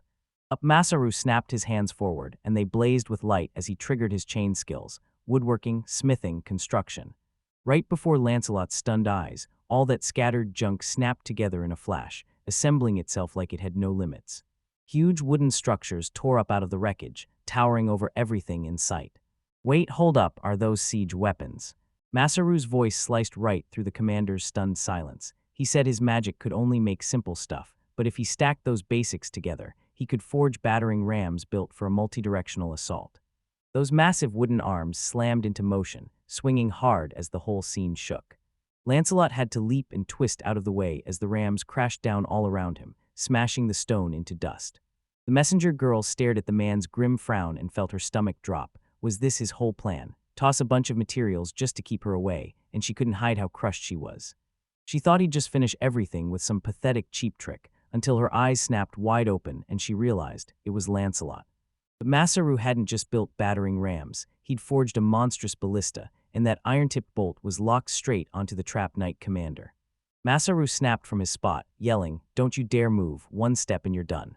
The bolt tore through the air, and with no time to dodge, Lancelot let out a furious roar, thrusting his massive greatsword straight into it to stop the hit head-on. That hit like a disaster, pure, cataclysmic chaos. The whole arena sucked in a breath as one. Lancelot was driven to one knee, his arm trembling like it wanted to snap, and that massive sword barely stayed in his grip. But Masaru was already surging forward, sword raised high, charging straight in for the killing strike. The crowd stared, hanging on every second, frozen in breathless silence. Lancelot grappled to steady himself, forcing his legs beneath him as he lifted his weapon for a crushing counterattack. He clenched his teeth, mind tearing through thoughts as he stumbled into the trap. Every muscle in his body shrieked, but he still snapped his arm up to fight back.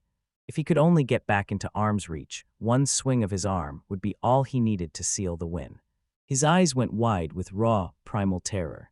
Masaru didn't swing for his own victory, he aimed to break armor, and when his short sword slammed into Lancelot's greatsword, a deafening crack tore through the arena as the blade shattered instantly.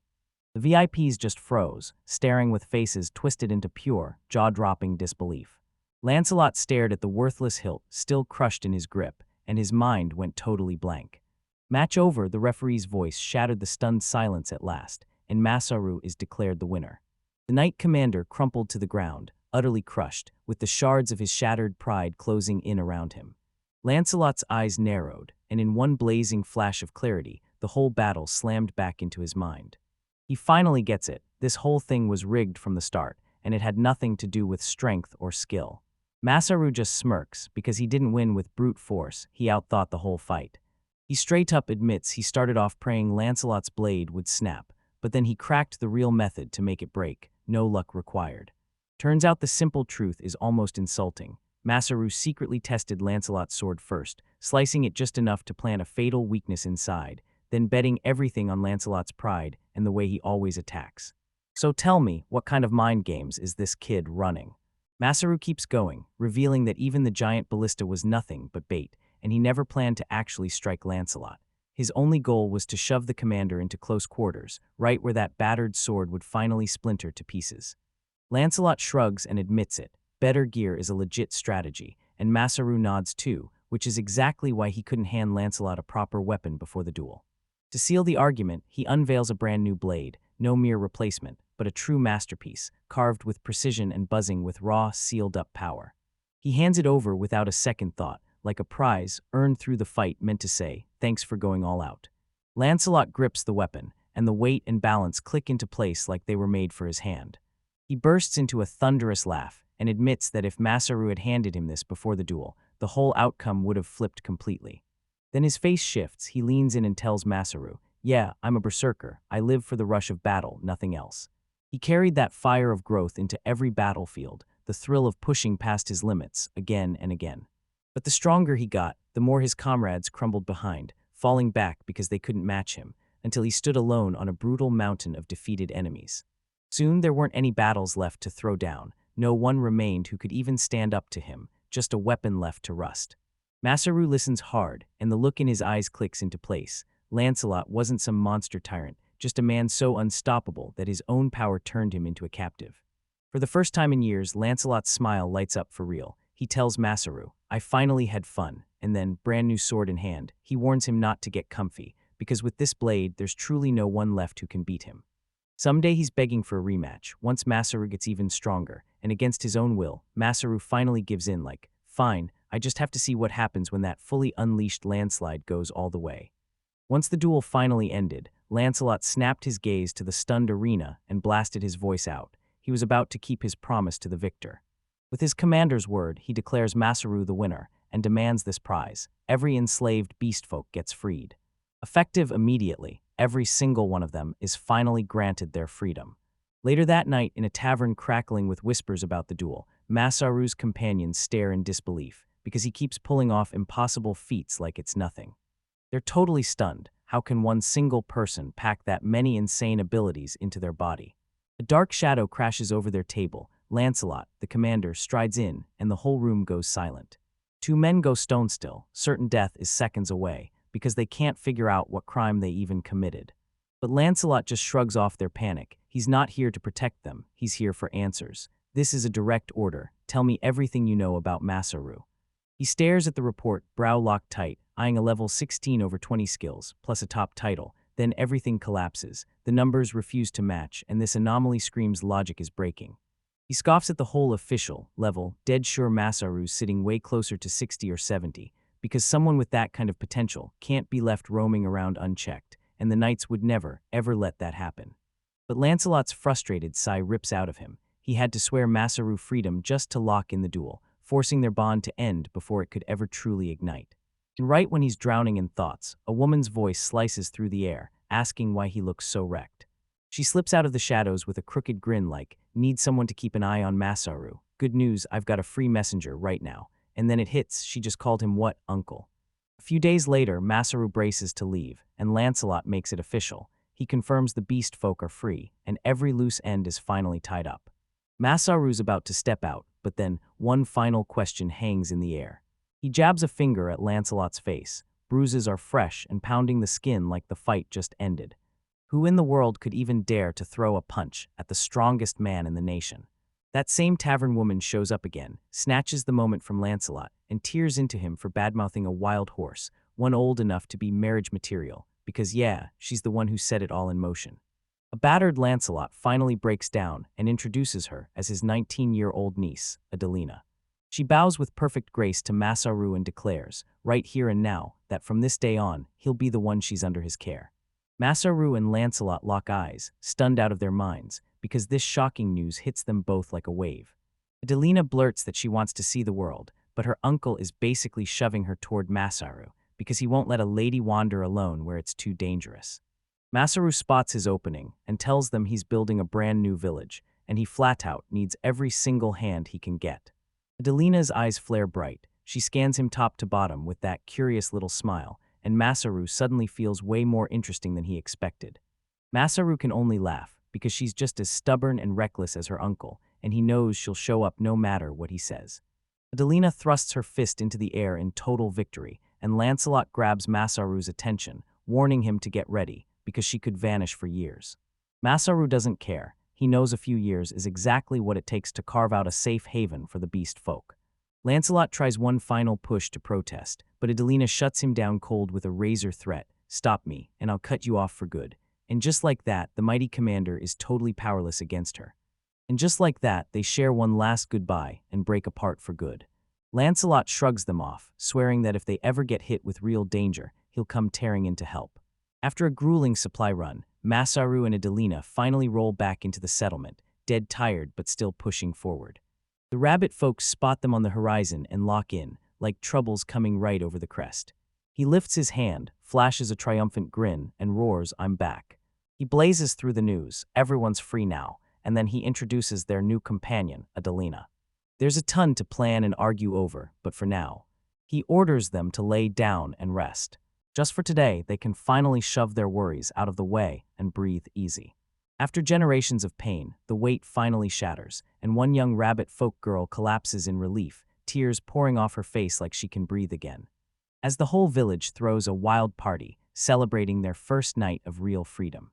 A notification screen flickers to life, only Masaru can see it, and suddenly, a world development bonus lands in his lap. Masaru cradles the crying girl to his chest, wearing a tender smile, while he has no clue that a brand new game has just kicked off. Masaru barrels back into the village, hauling in more than resources. He's got a wild vision that shuts everyone up. Around the crackling campfire, Adelina finally blurts out the group's darkest fear. Sure, Potarium signed for peace, but what's stopping them from turning Masaru's tech into a weapon later and starting a war all over again? She's not wrong to panic. Peace treaties are nothing more than paper, and paper can't stop a war. But Masaru isn't even thinking about defense. He's thinking huge, and he tells them straight up, they've got to expand. And forge a whole village, no, a blazing city built for beast folk. Next morning, Adelina bursts in and shakes May awake, telling her Masaru has called a meeting for everyone. Then May grumbles that it's always Masaru pushing himself too hard and refusing to rest. But Masaru is already up, hammering through his interface. Then a brand new message snaps onto the screen, and he's like, who on earth could be reaching him through this system? A goddess named Era Saphira, Victinia's younger sister, sends him a message. She's watched his civilization explode with progress, and she's offering her blessing, a world development bonus, but only if he keeps helping her precious children. Masaru doesn't just figure things out, he processes miracles handed down from God, and here's the twist. This world isn't powered by one deity, but by an entire pantheon. And unlike her wild older sister, this one's got her head screwed on tight, so when he sees that, a grin spreads across his face. If he keeps pushing deeper into this world, he could rack up even more rewards just like this. He shoots a quick glance at his skills, and there they are, climbing fast. The moment he realizes he can get even stronger, motivation hits him like a fresh wave of power. Later, he steps right up in front of the whole village, packed with familiar old faces and beastfolk who have just been freed. He wastes no time, pulling them together to hash out what's next, because the beastfolk the humans had taken are finally free. But this sparks a fresh disaster. If all 200 of them flood into this village, the population triples overnight, and the place will get crushed under the chaos. So he drops a wild proposal. Let's build a whole brand new city, completely cut off from the rest. The crowd goes wild, confusion everywhere. A city, is that even real? But Masaru's already shut it down. He talked to the chief and carved out a space for it. He paints them a bold vision of a safe, welcoming city, one where beast folk smile, and everyone finally has a real home. The sincerity blazing in his eyes knocks them off balance, and they finally nod, agreeing to give it a shot, trusting this genuinely reliable guy. Matsuru shoots his hand up. Wait, there's one more thing. He swallows hard and admits he hasn't told them everything, not even close. The villagers hiss and whisper to each other, knowing almost nothing about him, just that they found him sprawled by the roadside, yet he insists, the truth is, I didn't end up here by chance. I was brought here. Shattered into our world from the hands of gods. A shocked hush grips the crowd as he braces for the world to call him crazy and accuse him of losing his mind. But instead of getting mocked, his mind detonates with questions. Another world, which God, what they were like, and suddenly it all clicks, explaining why his knowledge felt so painfully out of place. The chief bursts out laughing and tells Masaru he's being way too dramatic, because in a world straight up carved by gods, other worlds don't sound crazy at all, and the wild part, they already believed him. Because he's the one who keeps them safe, right there with them, day after day. He's not just a comrade anymore, he's family.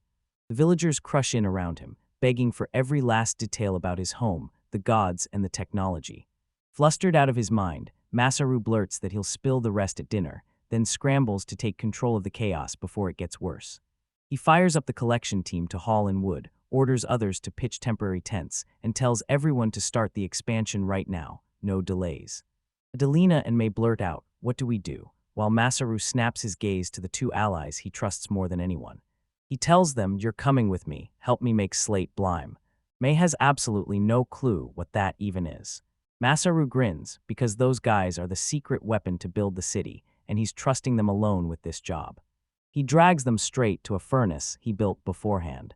You toss seashells into the pot, stack fuel underneath, strike a flame, and just like that, you've sparked something simple that feels downright revolutionary. He jabs his finger at a wooden box with a handle and bellows, then pumps it hard, pull, push, pull, until the furnace gets a non-stop blast of fresh air. This little machine can blast their way past a scorching 1,000-degree heat. 1,000 degrees, that's not even heat, that's straight-up catastrophe, and the girls can't wrap their heads around it. Masaru breaks it down. Water goes full boil at 100 degrees, but iron doesn't even start glowing red and turning malleable until around 1,000. Everyone's mind gets absolutely blown. Adelina, the ultimate realist, shoots the big question: how on earth is he even supposed to measure something like this? He admits he can't, and that he doesn't know how to measure it, doesn't fully get the theory either, but as long as he can use it safely, that's what matters. While Adelina tightens the cropper, she pauses, visibly confused. She knows the safety rules, but what Masaru's really after goes way deeper. He can picture the theory in his head and then pull it off in real life. He breaks it down like this: the right way to use technology isn't fixed, it changes with the situation. Technology is a blank blade. It can carve out fortune or slice up disaster, but the real weight falls on whoever holds the handle. He carefully pats both their heads and warns them to always think about how they use technology, no matter if they succeed or fail. Learning from failure, he says with a gentle smile, is just as powerful as celebrating success. His words landed like a spark, and in that sudden quiet, understanding passed between the three of them. Sure they've got this, Masaru strikes the spark and lights the fire for both of them. Now it was his turn to work. His chief laid out a solid starting spot, telling him exactly where to level the land for the new city. He figured it would be easy, just fire off his skills and bulldoze through the terrain. But the second he arrives, he freezes, because the ground is scraped clean, flattened like it survived some legendary battle the world forgot, and the slot machine's skill power hits with a terrifying punch. The spot the chief picked is a high-elevation plateau made of solid bedrock. His heart drops through the floor. This isn't shovel-and-pick work, and the rabbit folk can't touch it, because only his processing skills can handle something like this. He shoots his hand forward, but for a split-second doubt flashes across his face. Can he really pull this off? His first estimate looked brutal. Clearing even a measly 100 square meters would take hours, and it would drain every drop of his magic. At this pace, clearing the land alone will take days. He can feel the whole project slipping out of schedule, and panic hits him like a wave. Then one thought crashes in: what's he supposed to do? His eyes sweep north, toward the cliffs guarding the edge of the plateau. Then it hits him like a lightning-fast memory flickering on his phone, an image from a gacha game, and a jolt rips straight through his body. How could he possibly forget that? The one thing he's been hunting since the moment he landed in this world, his absolute top priority. He sprints to the cliff's edge, eyes bulging with disbelief and hope like the next second might change everything. Slime Chan. It's not just one, it's a whole colony, and an Ice Sky adventure doesn't feel complete without them, because right now they could be the miracle he's been waiting for. The rabbit folk are practically glowing with joy. They rush to Masaru, thanking him over and over for everything he's done to help them and transform their village. The chief's trust in Masaru is unbreakable. He tells him that even while Masaru helps build their city right now, they still believe every move he makes. And just like that, Masaru slams his faith straight into the spotlight. He unveils his newest project, one tiny, quivering slime sitting in a wooden box, grinning as he declares he'll raise it in the village and calls on everyone to help him. The chief step up against the titans and he fires a question. Does Masaru even know what slimes are? Yeah, he says, and explains they're magical beasts. Then Masaru lays out his wild plan. Use those slimes to chew through garbage and keep everything spotless. He swears this one's a total sweetheart, zero aggression. He just wants to dig deeper, study them, and learn everything he can. During his time studying in Putarium, he dug into old books and learned about non-hostile magical beasts, creatures he says you can actually use like wood or stone. The chief wants to check it himself, really. Masaru grins and answers like he's got it handled, but inside his head one desperate thought is roaring. Toilet, I need to make a toilet. The chief is totally stunned. Using magical beasts as a resource is something he never even imagined. Masaru lays out his next move. First, he's gotta figure out what that slime can actually eat, and even more urgently, uncover its one big weakness so he can control it later.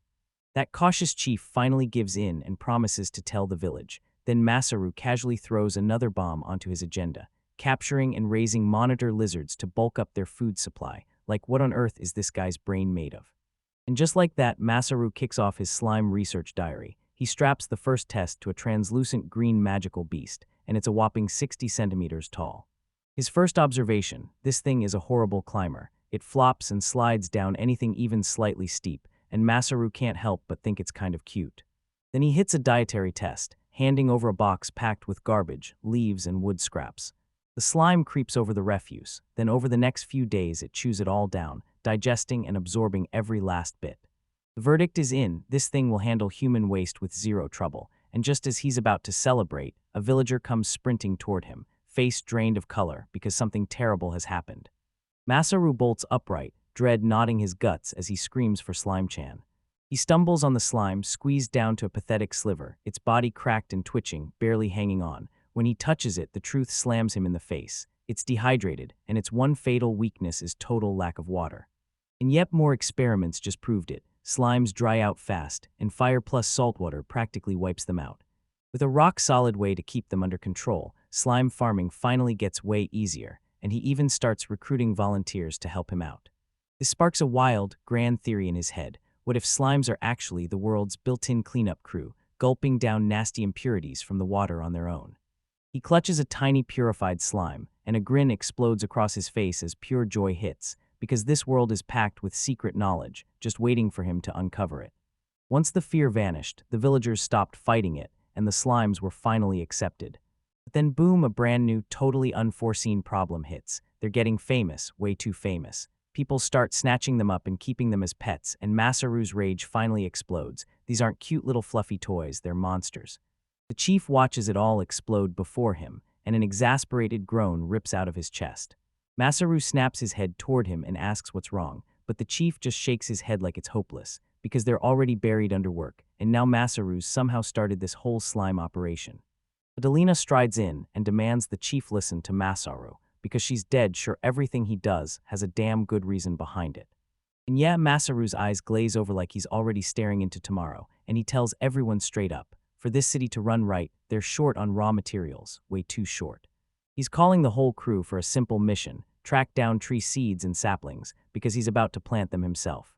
He breaks down the idea of tree planting, the future-proof lesson he learned back in his world, where it takes years to grow a tree, but only a single heartbeat to chop it down. This isn't some fancy super skill, he's just using plain knowledge he picked up at the home center, and by managing the forests, they can keep wood coming in a way that lasts. Adelina flashes her usual smile, already plotting 10 moves ahead, and asks how many seeds he's planning to plant. He dodges the exact details and tells them to use their own judgment. go hunt down different fruit-bearing trees and explore what grows best. The chief is already on board, pressing Masaru for when he's planning to leave. Then, after 3 days of frantic prep, Masaru finally answers. Then he drops the bombshell. He's going alone, and for a second, everything goes dead quiet as stunned silence swallows the room. The next morning, the idea that he'd go solo gets crushed. Adelina and May are right there, fully geared up and ready to roll. Adelina makes her pitch fast. Only 3 days. She swears she knows grasses inside out, and this is the perfect shot to blow open her world. She leans in close, eyes blazing. This isn't a suggestion. If he says no, then it's game over for the plan, and the two of them are heading out on their own. Then she yanks May into a tight hug, using affection like a weapon, and with that move, Masaru's own bulk turns into a humiliating defeat. On day 1 of scouting, they jump right into the grind, and Masaru lays out the mission in crystal-clear terms. They're not just hunting for firewood, they're scouring for edible and medicinal plants, digging up seeds and raising saplings, and when he says their top priority is cohabitation, you can feel the stakes shoot up. Adelina locks eyes with May, and when he says it, the word lands like something too complex to be real. He tells you how, in his world, human civilization got so out of control it slaughtered countless other species, and now he's begging to live in peace with this world's kids. He immediately blushes, rubs the back of his head, and admits he might have been trying way too hard to sound cool. The girls burst into giggles at his total awkwardness. Adelina swings a playful whack at him, grinning. If the guy who met the god says it's true, then it's true. With the tension finally easing, they took off with bright grins, itching to uncover something wild and unforgettable. The trio springs into action, scouring the nearby area for every last material they can grab. Adelina slaps the last log into place, towers of wood stacked high, then wipes her brow with a satisfied grin. May has also grabbed a whole basket of plants, then she glances around and realizes Masaru has slipped away. May's ears twitch out of nowhere. She catches that faint clang of steel, and her stomach drops. Is he really out there battling something? They sprint toward the noise, shouting his name, and their fun-filled mood dies on the spot. They smash through the trees just in time to spot it, something huge and round tearing through the air like a wrecking ball. A deadly blast of magic rockets straight at Adelina, and Masaru's voice screams, telling her to grab it, now. She snaps into action, grabs it on instinct, and it's heavy, slimy, and still squirming in her hands. Her eyes go wide with pure disgust and horror. Did he just hurl a chunk of giant worm right at her? A bone-chilling scream tears through the forest as she plunges it to the ground. Masaru comes jogging in, apologizing with a sheepish grin, and blurts out that he'd been tracking a deadly beast when it lunged, and he truly believed she'd slip out of the way. Adelina's glare hits like a steel-melting warning, and Masaru knows he's not getting off that easy next time.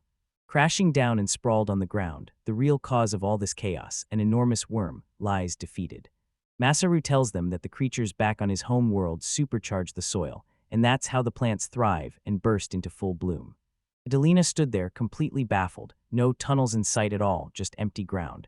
Masaru then guessed it was earth magic, letting the thing slip through beneath them without a single trace. May blurts out, I heard worm materials are prized for top-tier bows in Puterium, and they sell for a fortune. Masaru steps in and confirms it. The worm's muscles are insanely elastic and tough, built to snap into perfect bowstrings and even pull together light armor. Just when it seems like that unexpected material might matter, Adelina slams home the truth. Almost nobody is even strong enough to take down a giant worm, so every gaze snaps to Masaru. May's face lights up like she just hit the jackpot, pure admiration, because it's a brand new Chan after all.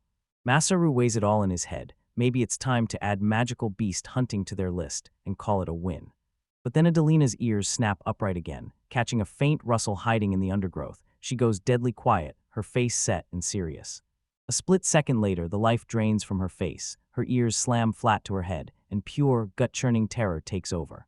A strangled scream rips from her throat, and Masaru and Adelina bolt to her side, grabbing her with urgent questions. What happened? Masaru locks onto the fear instantly, same reaction as when she faced that stray goblin, just 100 times more brutal. Whatever's out there is right on top of her, and it's pure terror. May's tiny hand clamps onto his sleeve, her knuckles going bone-white as uncontrollable shakes rack her body. Tears pour down her cheeks as she grabs his hands and begs him, please, don't take this fight. You'll die, she sobs, voice cracking like she already knows the ending. He stares down at her fear-struck face and vows, all right, I won't fight. But he can't just charge in blind. He carefully grabs her hand and demands, tell me which way it is, because he has to figure out what they're walking into. Her trembling finger jabs deeper into the woods, and Masaru locks onto her stare. Dread surges through him like wildfire.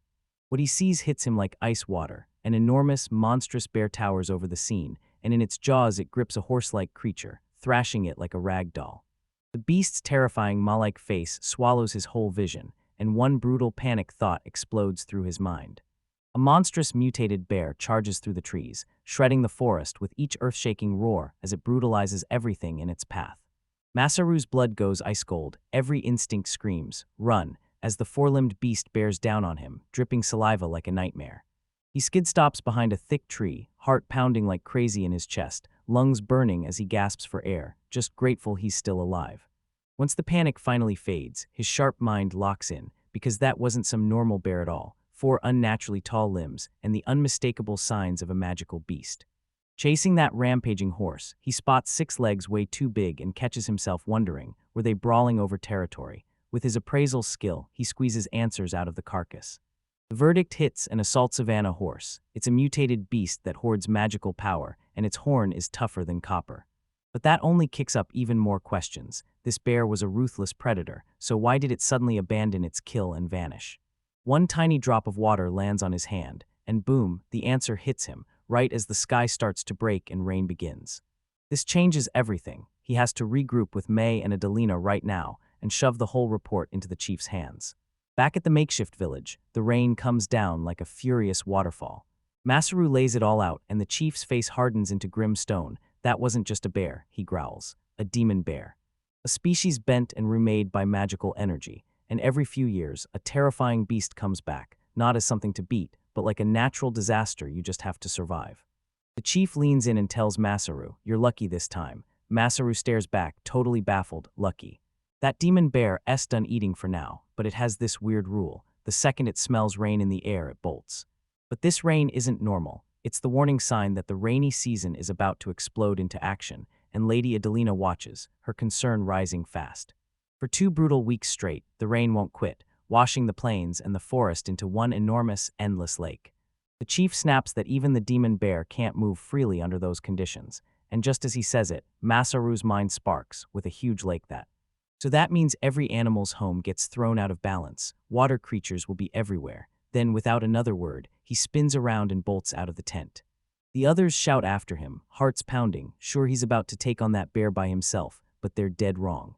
He can't take it anymore. He snaps and yells back, eyes burning with pure desperation. This village food feels like torture, and he needs meat, real meat, something different, and he needs it right now. Out across the flooded plains, Masaru's in paradise, because the whole world has flipped into a buffet of fresh, wild opportunities. A colossal shape barrels through the shallow water, and he flashes a grin, his hunter instincts blazing like a flare in the dark, because this is the kind of catch that changes everything.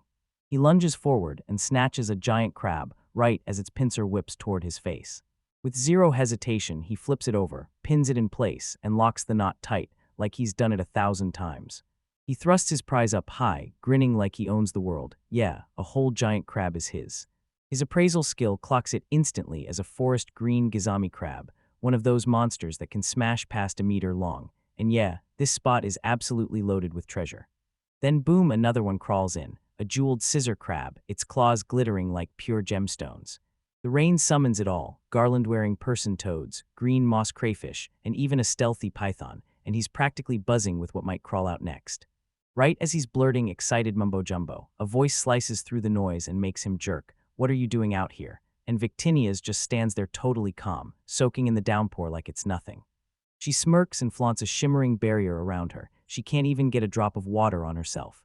Masaru just stands there, dumbfounded, and blurts out what the heck she's doing here. He flicks his eyes over his catch, then shoots a look at her. Then it hits him like a bolt. Has a goddess ever even tasted crab before?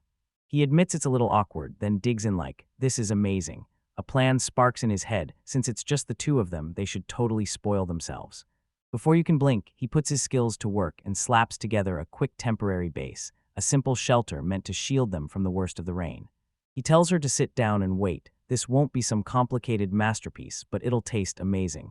Now it's time to eat some crab. While he tends the fire and cooks the meal, Victinias watches him in silence. Steam blasts up from the boiling pot and hangs in the damp air. His bunny ears, gifted by the beast folk, drooped under the rain, heavy and dripping. Victinia slips in behind him without a word and gently towels off his hair. Then he just freezes, totally thrown off. He blurts out her name and stutters, but she just bonks his head, lightly, instantly, then snaps, rude, and he's left wondering, was she always like this? Shut up and watch the flames, she murmurs softly. Yeah, this is me being selfish. But the next words out of her mouth spill her real feelings, like she's finally acknowledging every single ounce of effort he poured into the village and the town. For a beat, they freeze in place, and this quiet understanding rockets between them, shared under the pounding rain. Before long, the boiled crab hits the table, right on cue, and the whole place feels a bit stiff and awkward, but that food, it looks absolutely unreal. Victinius wrestles with that tough shell until he finally shows her the secret move to pry the meat free, then he grabs a bite himself. Her eyes blow wide with disbelief, and she breathes out delicious, a bright, radiant smile exploding across her face. What kind of wild balance is this? Umami hitting like a punch and sweet following right behind. She speeds up, grabs the fork, and tells him to dig in before she finishes it all. She thanks him, admitting it's the first time she's ever tasted a meal like that, then quickly asks if she can grab some to take back for her sister, Ein. He teases her, saying that last line didn't need to be said, but she's still fixated on Ein, the one who wrote that surprisingly clear, common-sense message. He reassures her, telling her it's totally fine. He'll keep it fresh and stash it safely in his item box. Victinius locks eyes with him, pure admiration shining back, and every time he fiddles with his tools and lets his imagination run wild, it never feels boring for a second. She heaps praise on his skills, and he just shrugs it off, because it's not the skills at all, he insists. It's the basics of how to use them, and he picked that up in his past life, working as a handyman at a home center. He remembers it like it's burned into his brain, a massive building sitting out on the edge of town. That's where he soaked up every skill imaginable, woodworking, electronics, laying bricks, even building sheds, until. But man, it was a grind. He knew everything inside out, yet his lazy manager was clueless, and every day he'd dump the same questions on him and make him explain it all to the staff.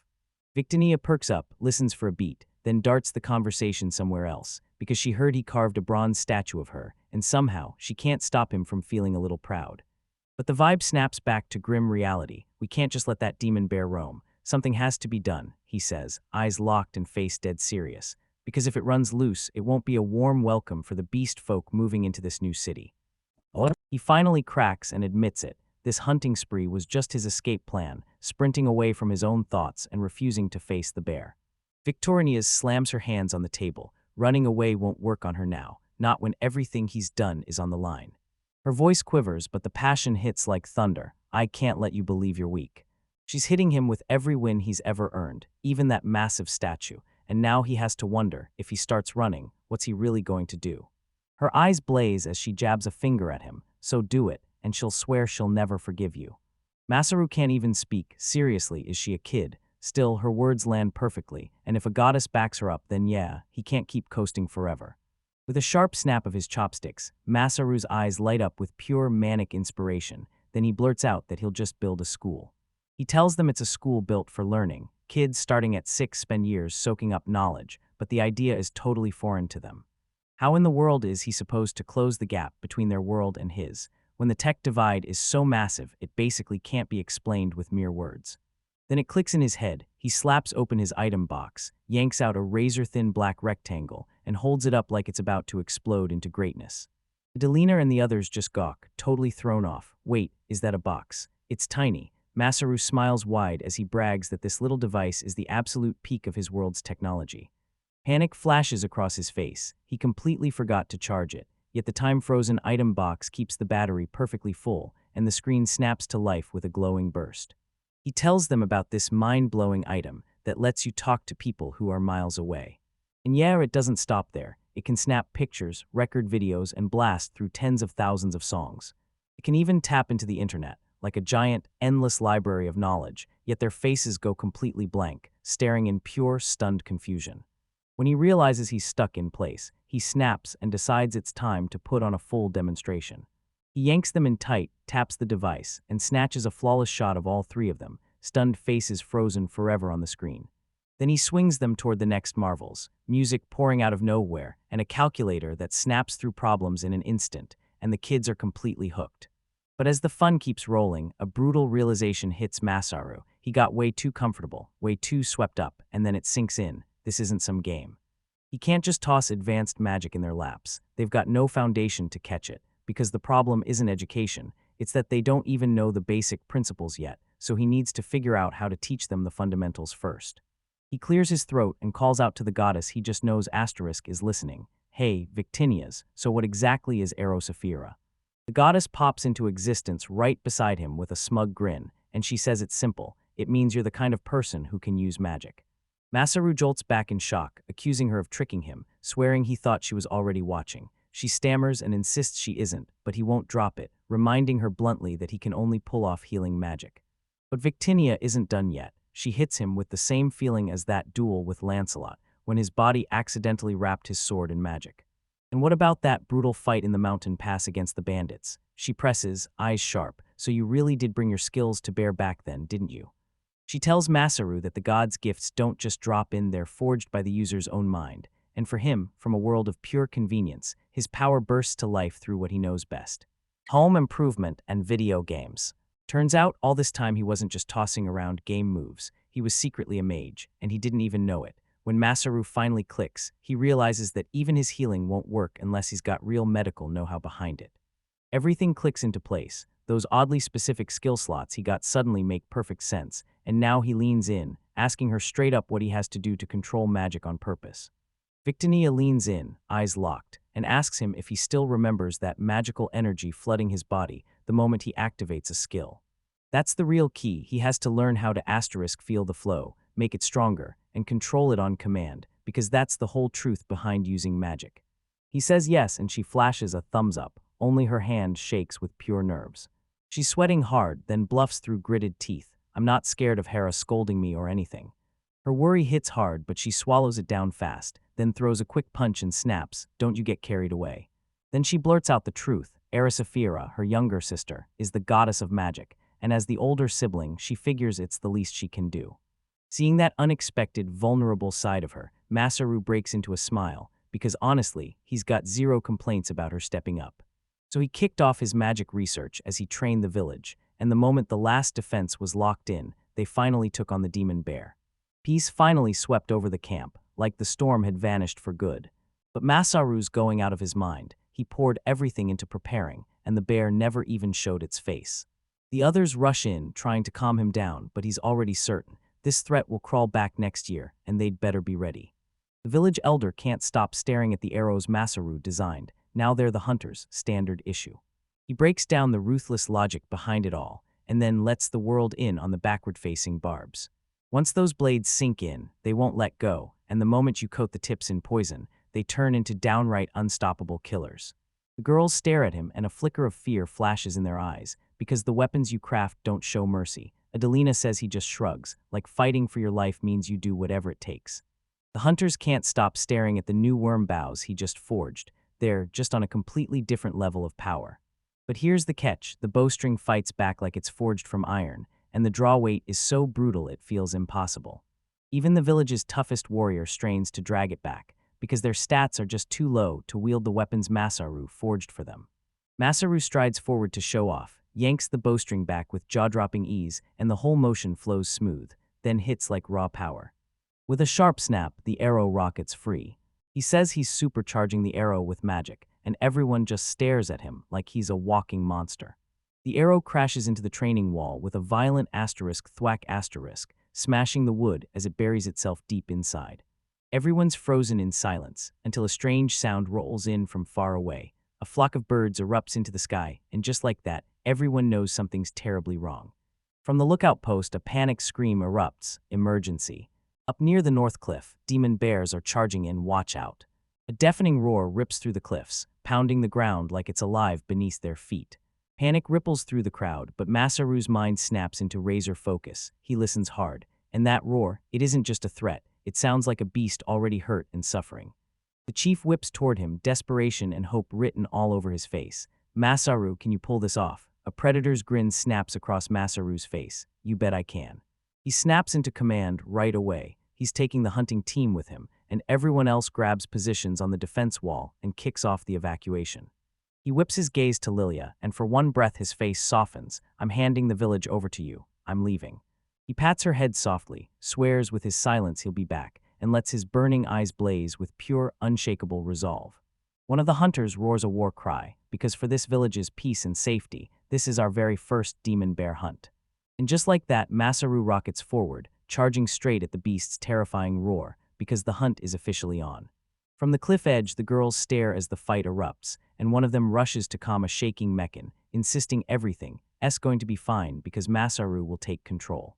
Mei Chen yanks on a smile, her voice shaking as she insists she believes in her big brother, yet her eyes scream the terror she can't hide. Under the monster's feet, a nightmare of muscle and claws back at them. Pure rage practically radiates off the ground. Masaru squares up and stares it down, cold sweat slicking his brow. He can feel the fury radiating off it, and he knows exactly what sparked it. His prediction was spot on. His first shot nailed its eye, blasting it with pain and yanking every ounce of attention onto him, and now the archers are locked in place, just waiting for his signal. The plan is brutally simple. No tricks, no mercy. The hunting squad swings in from above and hammers it with arrows to hold its attention, while Masaru steps in as the bait, luring that furious beast straight into the trap zone they set up for this exact moment. No margin for mistakes, one slip and the village gets wiped out. With a sharp flick of his hand, he snaps the order, first volley ready. The air screams as dozens of arrows slash across the sky in tight, deadly arcs. Mission start, those shafts slam home, burrowing through the demon bear's brutal hide and flipping its rage into a relentless killing fury aimed straight at Masaru. It shrugs off every hit like they're nothing, just a walking pincushion of death, and it doesn't even flinch, doesn't slow for a second. It barrels forward and rips into the ground with savage claws, totally ignoring the arrows that keep smashing into its back. Masaru clenched his grip, sword poised in front of him. This is it, the real fight is about to explode. He launches into a full sprint, baiting the monster with taunts. Come on, catch me if you can, because this twisted game of tag doesn't just end with a tackle, it ends with his life. A monstrous claw slashes through the air, right where he was a heartbeat ago, tearing huge gouges into the rock. He just barely slips out of the danger, and his heart slams against his ribs like it's trying to escape. But something's off, those arrows land, and he watches them sink in, so why won't the bear slow down? What's going on? Then it hits him, he remembers the poison, a nasty special mix he brewed from ground toads, slathered onto every single arrowhead. It hits different depending on the target, but there's no denying it, something should have clicked by now. He signals for the second volley. The bear lets out a ferocious roar as wave after wave of arrows hammers into it, until pain finally breaks through. The sky darkens fast, and sharp beams of light cut through like blades. The beast is riddled with arrows, and its huge body staggers like the hits won't ever stop. It finally faceplants on the ground, twitching, and Masaru just stares, chest heaving, while the light dies in its eyes. The beast lets out one last guttural gurgle from its throat, and then everything cuts to dead silence. The rabbit folk perched on those cliffs explode into cheers, like the whole cliffside just erupted with joy. Masaru burst out laughing in pure relief, double-checking his status. Then he saw it. His levels skyrocketed, and yeah, he really did beat that demon bear. The others cheer like they've finally hit paradise, saying they can live in peace now. Then they promise to deal with the traps and race back to the village to meet him for a victory banquet. But the moment one of them steps up to the corpse, Masaru's blood turns to ice. Then a bigger head looms over the fallen bear, and he erupts in a scream, begging them to stop, warning them not to come any closer. This isn't the same bear, it's massive, way stronger, and it was crouching there, hiding its presence. His friends shout his name, then the cheers snap into terrified screams. Before Masaru can even register the new threat, it explodes forward and lunges at him. Claws like daggers raked across his side, shredding flesh and armor until bones showed through beneath. Another one? Seriously, how in the world is there another one? The blast rockets him through the air, and his world detonates in raw agony as he clutches that horrifying wound. He stares at the wreckage below, and the truth hits hard. This isn't just bad, it's a death sentence. That beast is on him again, pinning him in place like a nightmare, stealing every second before he can think or heal. He scrambles to block the attack with everything he's got, and the impact almost rips his arm to pieces. His allies can only stare in horror, yelling at the monster to finally let him go. It's already over. Before he can even breathe, the bear clamps down and rips the air from his lungs with crushing power. He's been caught, and the rabbit folk erupt in panic, because their victory instantly turns into a slaughter. And the danger spikes. Another warrior spots a third bear, charging straight for the cliffs where the others are already waiting. An arrow rips through the air, trying to find the beast gripping Masaru, but it skitters off its hide like it's nothing, and the monster doesn't even flinch. The bear yanks him toward the shadows, clutching its trophy like it's already won. Through the blinding agony, Masaru throws on a grin, then challenges the monster, asking if it truly thinks it's won, and whether it's already plotting its escape. They're screaming in his face, calling him insane, yelling that he has to run right now or he's going to get killed, and you've got to wonder, what is he thinking? He knows this fight isn't done. He's still got his trap set, he still has a shot. He just has to draw it in and guide it straight to the perfect spot. He's got to sprint there before it's too late. With sheer grit, he shoves through the pain and drives his legs forward, right into the danger, not away from it. Because he won't lead it into a trap, he charges straight at Mekin, right where the third bear's about to slam into him. That desperate, terrified look on his face screams one thing: this is not going the way he hoped. He stumbles forward, then his body finally gives out. Give him just 100 more meters. He's been hammering that heel skill like crazy, but it still won't land because the recovery drags too long, and all he needs is one clean minute of focus, but he doesn't have it. He crumples to the ground. This is it. After everything, after finally finding the people he vowed to protect, it's done.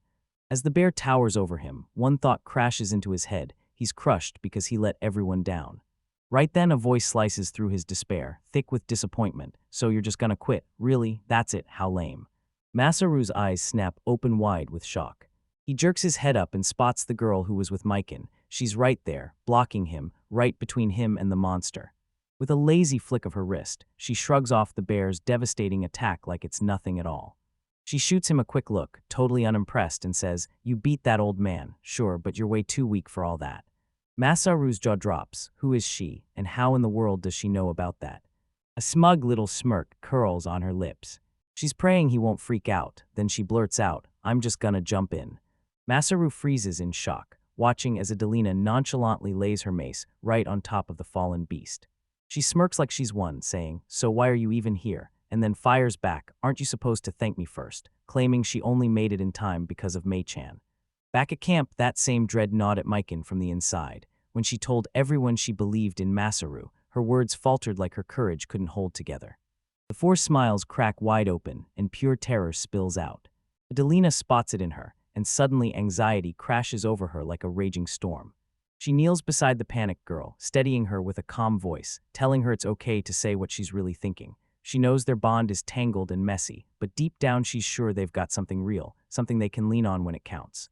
Mei-chen murmurs that Masaru himself said there's nothing wrong, because misunderstandings can happen. Then the dam finally breaks. Mei-chen drops to her knees, voice shaking, and blurts out that she heard two roaring screams.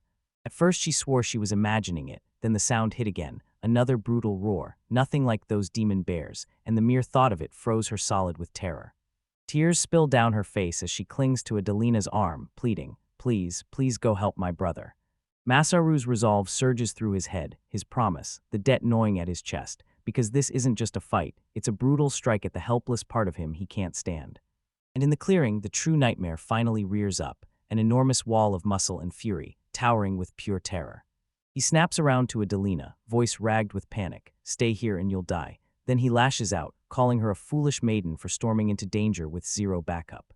But as he screams, the forest explodes, armed warriors burst out of the trees. Rabbit folk and everyone else storm from the woods with weapons up, and Adelina snaps the signal, right there now. A storm of spears rips across the sky, turning it pitch black. "Don't falter," Adelina snaps the order, her voice booming with command as she launches her charge. Masaru can only stare, frozen in shock, while Adelina blurts out that everyone heard Machen's desperate plea and rushed in to help. "Yeah, we really do make a great team, don't we?" Their plan clicks into place. Step by step, they're shoving the beast back, right toward the cliff's edge where that brutal spike trap is waiting, and it's almost time. With one last, bone-jarring heave, they shove with every ounce of strength they've got. The demon bear wobbles on the edge for one heartbeat, then it topples and crashes over the side. It claws the ledge, teeth grinding, claws biting into the rock like it's determined to never drop. Adelina's blood runs cold and her face goes gray. This wasn't supposed to happen. This is terrible asterisk. Masaru shoves her out of the way, yells thanks to the whole crew, and blasts out, "Great job, everyone." "Leave it all to me," he snaps, spinning around to stand toe-to-toe with the monster by himself. He can finally feel the healing magic kick in, and the time they bought him was just enough, because for the first time, he isn't fighting alone, and that gratitude powers him like never before. The bear hauls itself onto solid ground and roars with pure rage, while Masaru only smirks like it's all part of the plan. "Eat my ultimate move," he roars, then barrels straight into the beast's lunge head first. A colossal paw slams down like a death sentence, aiming to crush him to the ground. Then boom, a colossal log rips out of nowhere and slams into the attack with a deafening crack. The splintered wood plunges into the monster's mouth, wedging in deep as it chokes it mid-roar. The bear freezes in shock, and its attack gets shut down cold. This is his moment. Masaru whips his axe up high, and the end is right here. He slams the weapon down with everything he's got. The hit lands like a thunderclap, but the kickback hurls both of them off balance, smashing them into a frantic slide straight toward the cliff. Adelina is screaming his name.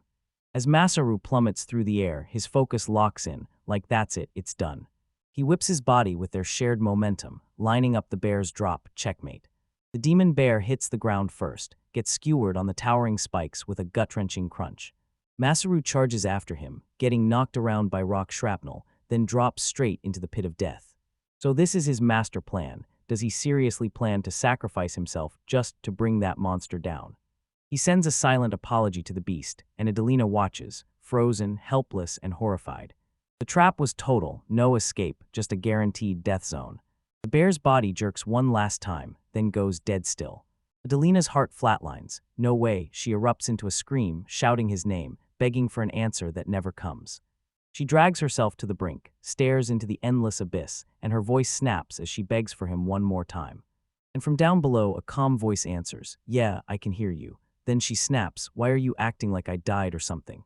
Bloodied and battered, he limps in the pit's depths, still alive, still bruised, and flashing her a grin from the bottom. Relief crashes over the whole crew as they sprint off to see it with their own eyes. Adelina drops down in a flash and hammers him with a punch. "What were you thinking? We all swore you were dead." He groans and grumbles that it's her fault for freaking him out. As one of the warriors hits the ground, you realize the truth. He must have grabbed and summoned another log mid-fall to cushion the blow. Adelina smirks, clocking that the very same log which shoved back the bear's attack also cushioned him from the fall. Masaru just grins and agrees, saying those logs are freakishly reliable. The whole camp erupts, cheers crash in waves. We actually won. The demon bear is dead. And Masaru finally exhales, his eyelids flutter shut, just like I thought, so yeah, we won. And then his strength just gives out. He slumps over hard. His eyes are shut tight and he's out cold, a gentle snore slipping out of his mouth. "Are you kidding me?" He drops off to sleep like it's nothing, while the others just gawk in shock, and the tension finally snaps into pure, fed-up exasperation. Adelina can't stop smiling, because yeah, that's totally you. She gazes down at his sleeping face, and calm washes over her like a warm wave. "Thank you for all your hard work, Masaru." Then she turns to the others. "All right, guys, let's go home." They fought through and won. Now that battered squad, still shaking with exhaustion, rallies with blazing pride to start the ride back home. The beastmen erupted in cheers, hoisting their hero high into the sky, celebrating a win that felt like pure fantasy just days ago. Masaru slumps in relief, grin blazing through the exhaustion, soaking in the moment, because the nightmare is finally over and they made it out alive. Meanwhile, in the god's realm, Victinius keeps her eyes on him, a soft smile curling at her lips. Then she leans in and tells Hera, "This is exactly the kind of result I hoped my chosen one would bring." Hera smirks like she can see through the mask, then straight up asks if Victinius finally gave Masaru the credit this win was his doing. Victini suddenly panics, her calm shatters instantly, and she yells, "Let go of me, because Masaru is going to die if this keeps up." Then she twists the knife by reminding Hera how she snapped after the demon bear killed him, how she even went out of her way to cheer him up. So tell me, is that real concern or something more? Hera's sharp, knowing stare lands like a punch, and Victinius jerks back in a flinch. A choking silence slams down between them, heavier than anything either of them can say. Victinius scrambles to regain control and shrugs it off like, "It's no big deal, I didn't even lift a finger for him." But Hera isn't falling for it. She snaps back that watching her apostle might have been one thing, yet now her reasons smell nothing like the cold logic of the gods' rules. Hera lets it slide for now, urging everyone to keep things in moderation, and with the bear finally gone and peace back in the streets, the city can push straight ahead with development. She can't wait to see her statue finally finished. Victinius nods and they clink their glasses, toasting their win like it's the loudest victory in the world. Down below, Masaru and the crew clink their cups together and cheer like crazy for what's next in Victini's brand new world. The celebration runs deep into the night, that hard-won calm stolen straight from bloodshed and raw desperation. Several days later, the party's over and determination takes over. Masaru slaps his hands together like a starting gun and yells, "All right, everyone. Now that the demon bear is gone, we build this city." But the crowd just stares him down. Every spark of excitement vanishes in an instant. A beastman jabs a claw toward the weird white lines and the grid of partitions stretching across that endless empty land. Sure, they get the idea of the setup, but none of them have a clue what it's actually for. Masaru stands over the foundation of a brand new world, staring at a blueprint only his eyes can truly read. Beastmen just stared, utterly clueless, like the world had slipped out from under them. Then he flashes a grin, like he can't wait to spill every detail. He lifts a finger and says it like a promise. "First thing, I've already sketched the housing area." One of the men demands, "Why can't we just build anywhere we want?" And Masaru snaps back that those white lines are the dividing boundaries, because the partitions aren't decorations, they're the foundation lines for their houses. He drops a totally new idea on them, land readjustment, and then reshapes the whole town by carving it into zones, lining up homes, workshops, and stores so they can steer where people go and shove noise and pollution away from where the residents live. And yeah, he keeps going. This split by design makes it way easier to keep public security tight and jump into action fast when disaster hits, like fires or crime. And now it's time to rip into underground passageways and build the sewers. Housing construction without proper sewage is flat out forbidden. Adelina clocks the idea instantly. It's the same rainwater and sewage treatment system he broke down back in that coastal city lecture. One beastman recoils in disgust, blurting, "So we're really supposed to flush that in the house?" Masaru immediately snaps back, "Absolutely not. All of it is to keep the city clean and hygienic." He paints a bleak warning. When waste is mishandled, disease rips through communities and steals lives by the hundreds. Reality smashes into them like a punch to the gut, and they waste no time, agreeing to deal with those hidden dangers ASAP. But then a new problem hits. These housing spots look tiny, barely roomy for a huge tent, so why are they not building proper, bigger houses? Masaru just flashes a grin and tells them, "Don't sweat it, the house is already built in the city." Then he explains it'll be 2-story stone, way comfier than anything they've had before. The crowd explodes into cheers. Right in front of them sit 2-story stone houses, and their jaws drop in disbelief, because this kind of luxury is something they've only ever dared to imagine. Adelina points out that even in the capital and the port towns, those 2-story stone houses aren't for regular people at all. They're mostly inns or shops. Masaru lays it all out, how their world's architecture locks people into ranks, commoners in cramped huts, the upper class in wooden homes, and only nobles and the super-rich behind brick or stone walls, and then he's about to blow the whole system apart. His words spark a blaze in their hearts. Beastmen clench their fists and roar with pure excitement. "Let's start building." Masaru points at the ready-made structure, and him plus a few others already have a full sample set up. They gawk at the wooden frame. This house skeleton looks totally unlike anything they've ever laid eyes on. Today, Masaru cracks the plan. Everyone's about to line up and set those pillars into place. One beastman stares at those tricky joints where the wood clicks together, wondering if that simple frame can really hold, and Masaru jumps in. If the wood is cut with precision, you can slam it together like a perfect puzzle. Then he lays out the next move, slotting stones into the frame like a master builder, so straightforward it almost feels unreal. Then he drops his secret weapon, an entire bucket of plaster, stuffed with a wild mix of seashell, seaweed, and hemp he scavenged right off the beach. Adelina freezes in shock. Smear this over the stone walls and they'll turn tougher than ever, even strong enough to help build concrete roads. And then it clicks. This was his whole master plan from the start. Masaru tells him that back when he worked his old job, he used to haul these materials straight to craftsmen, picking up a ton of know-how with every stop. Even without those exact skills, he'll lean on what he knows and turn it into action, crafting every last bit of material they need. Mei Chen suddenly went pale, asking if her big brother was a bad person, and he didn't even try to deny it. He admitted that some of the things he used to do might have been against the law, so what kind of work was it? He swerves the topic right away, pats her head, and admits he can get a little carried away, then insists it's only for the folk, so it's okay, right? Before anyone can question him, he tells everyone the materials are already sorted with clear instructions, and then he bursts out, "All right, let's start." With fresh fire in their chests, they all roar, "Agreed," and charge forward, "Let's do this." Together, they're going to forge a breathtaking city from the ground up. Musaru's calm confidence hits like lightning. Suddenly you can feel it. The future is already theirs, ready to be built. Day after day, they dig in with pure determination, turning that dead, barren field into the first bricks of a brand new home. Stone by stone, pillar by pillar, they raise a whole community, sweat pouring, purpose shared, hands refusing to stop.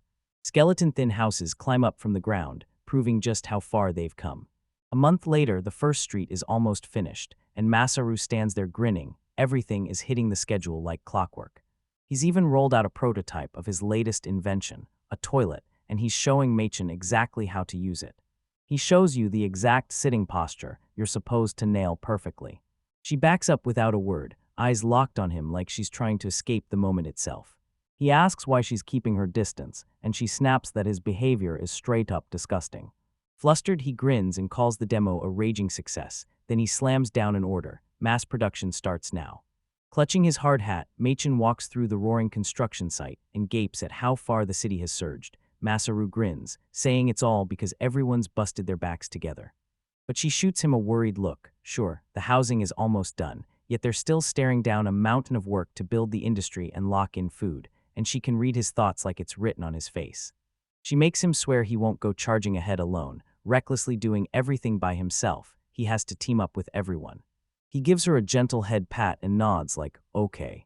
Right then, a guard bursts into a sprint toward them, screaming Masaru's name. Something big just happened. Masaru's stomach drops. He blurts out what's wrong, because the material transport is falling apart. The guard's eyes go wide and he shakes his head, screaming with panic. It's the gates. He tells them the gate's crawling with humans, but they're no invaders, just collapsed and knocked out, sprawled on the ground like dolls nobody bothered to pick up. Masaru freezes, staring in pure shock. What in the world could have done this to them? The whole town is in chaos. People are yelling over each other, staring in stunned disbelief as the building lies collapsed. Masaru's heart slams against his ribs as the news hits, because the people who drop and collapse the building are the exact same humans from the post town. He remembers every single one they kicked out, the armor too, and it's burned into his memory, impossible to mistake. The tension feels suffocating inside, because these aren't ordinary ruffians. They're knights from the Grotto's kingdom, and trouble just crashed the party. Freed, a grim-looking lead knight, steps forward and tells everyone who he is and where his men belong, the Kingsguard, and the young guy they hauled in is named Gold, and he's still passed out, sprawled on the bed. The elder of the Rabbit Man tribe thanks them for their help, but Masaru can't stop thinking, the King's Guard, are their ranks even higher than Lancelot's? Freyd's eyes widen when he spots Masaru whipping out healing magic, and he blurts out, "What's your name?" Masaru strides up and introduces himself, no hesitation at all. Right before the conversation can go any further, a loud young woman crashes in. Adelina, Lancelot's very own niece, then starts chewing out the knights for not recognizing the goddess who saved them. The knights are absolutely stunned. Lancelot's niece is here, and her stories of his bravery have even made it all the way to the capital. Fried points out that, just like at the post town, beastmen keep ramming their city, tearing at the fragile peace they just built, while the elder reassures him that helping people in trouble is exactly what they're meant to do. After hearing Masaru's lesson, he refuses to paint all humans with the same brush. Then he leans in and demands to know what in the world the knights are doing way out there in the mountains. Fried's smile drops into a grim scowl, because right now, on the king's direct orders, they've come to crush and subjugate a mutated beast. He describes this dark-skinned, six-legged nightmare, a mutated horse they call the one-horned demon. Then Masaru and Annabelle lock eyes like, "Wait, is he talking about?" Masaru jumps in and demands, "Wait, are you talking about the horse that got wiped out by that same kind of beast just the other day?"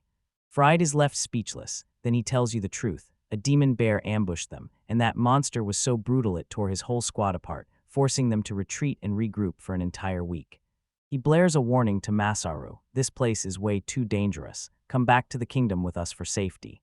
Masaru just smirks, that confident, almost unnerving calm blazing in his eyes. Then he tells the knight, straight up, that the demon bear is already wiped out by them.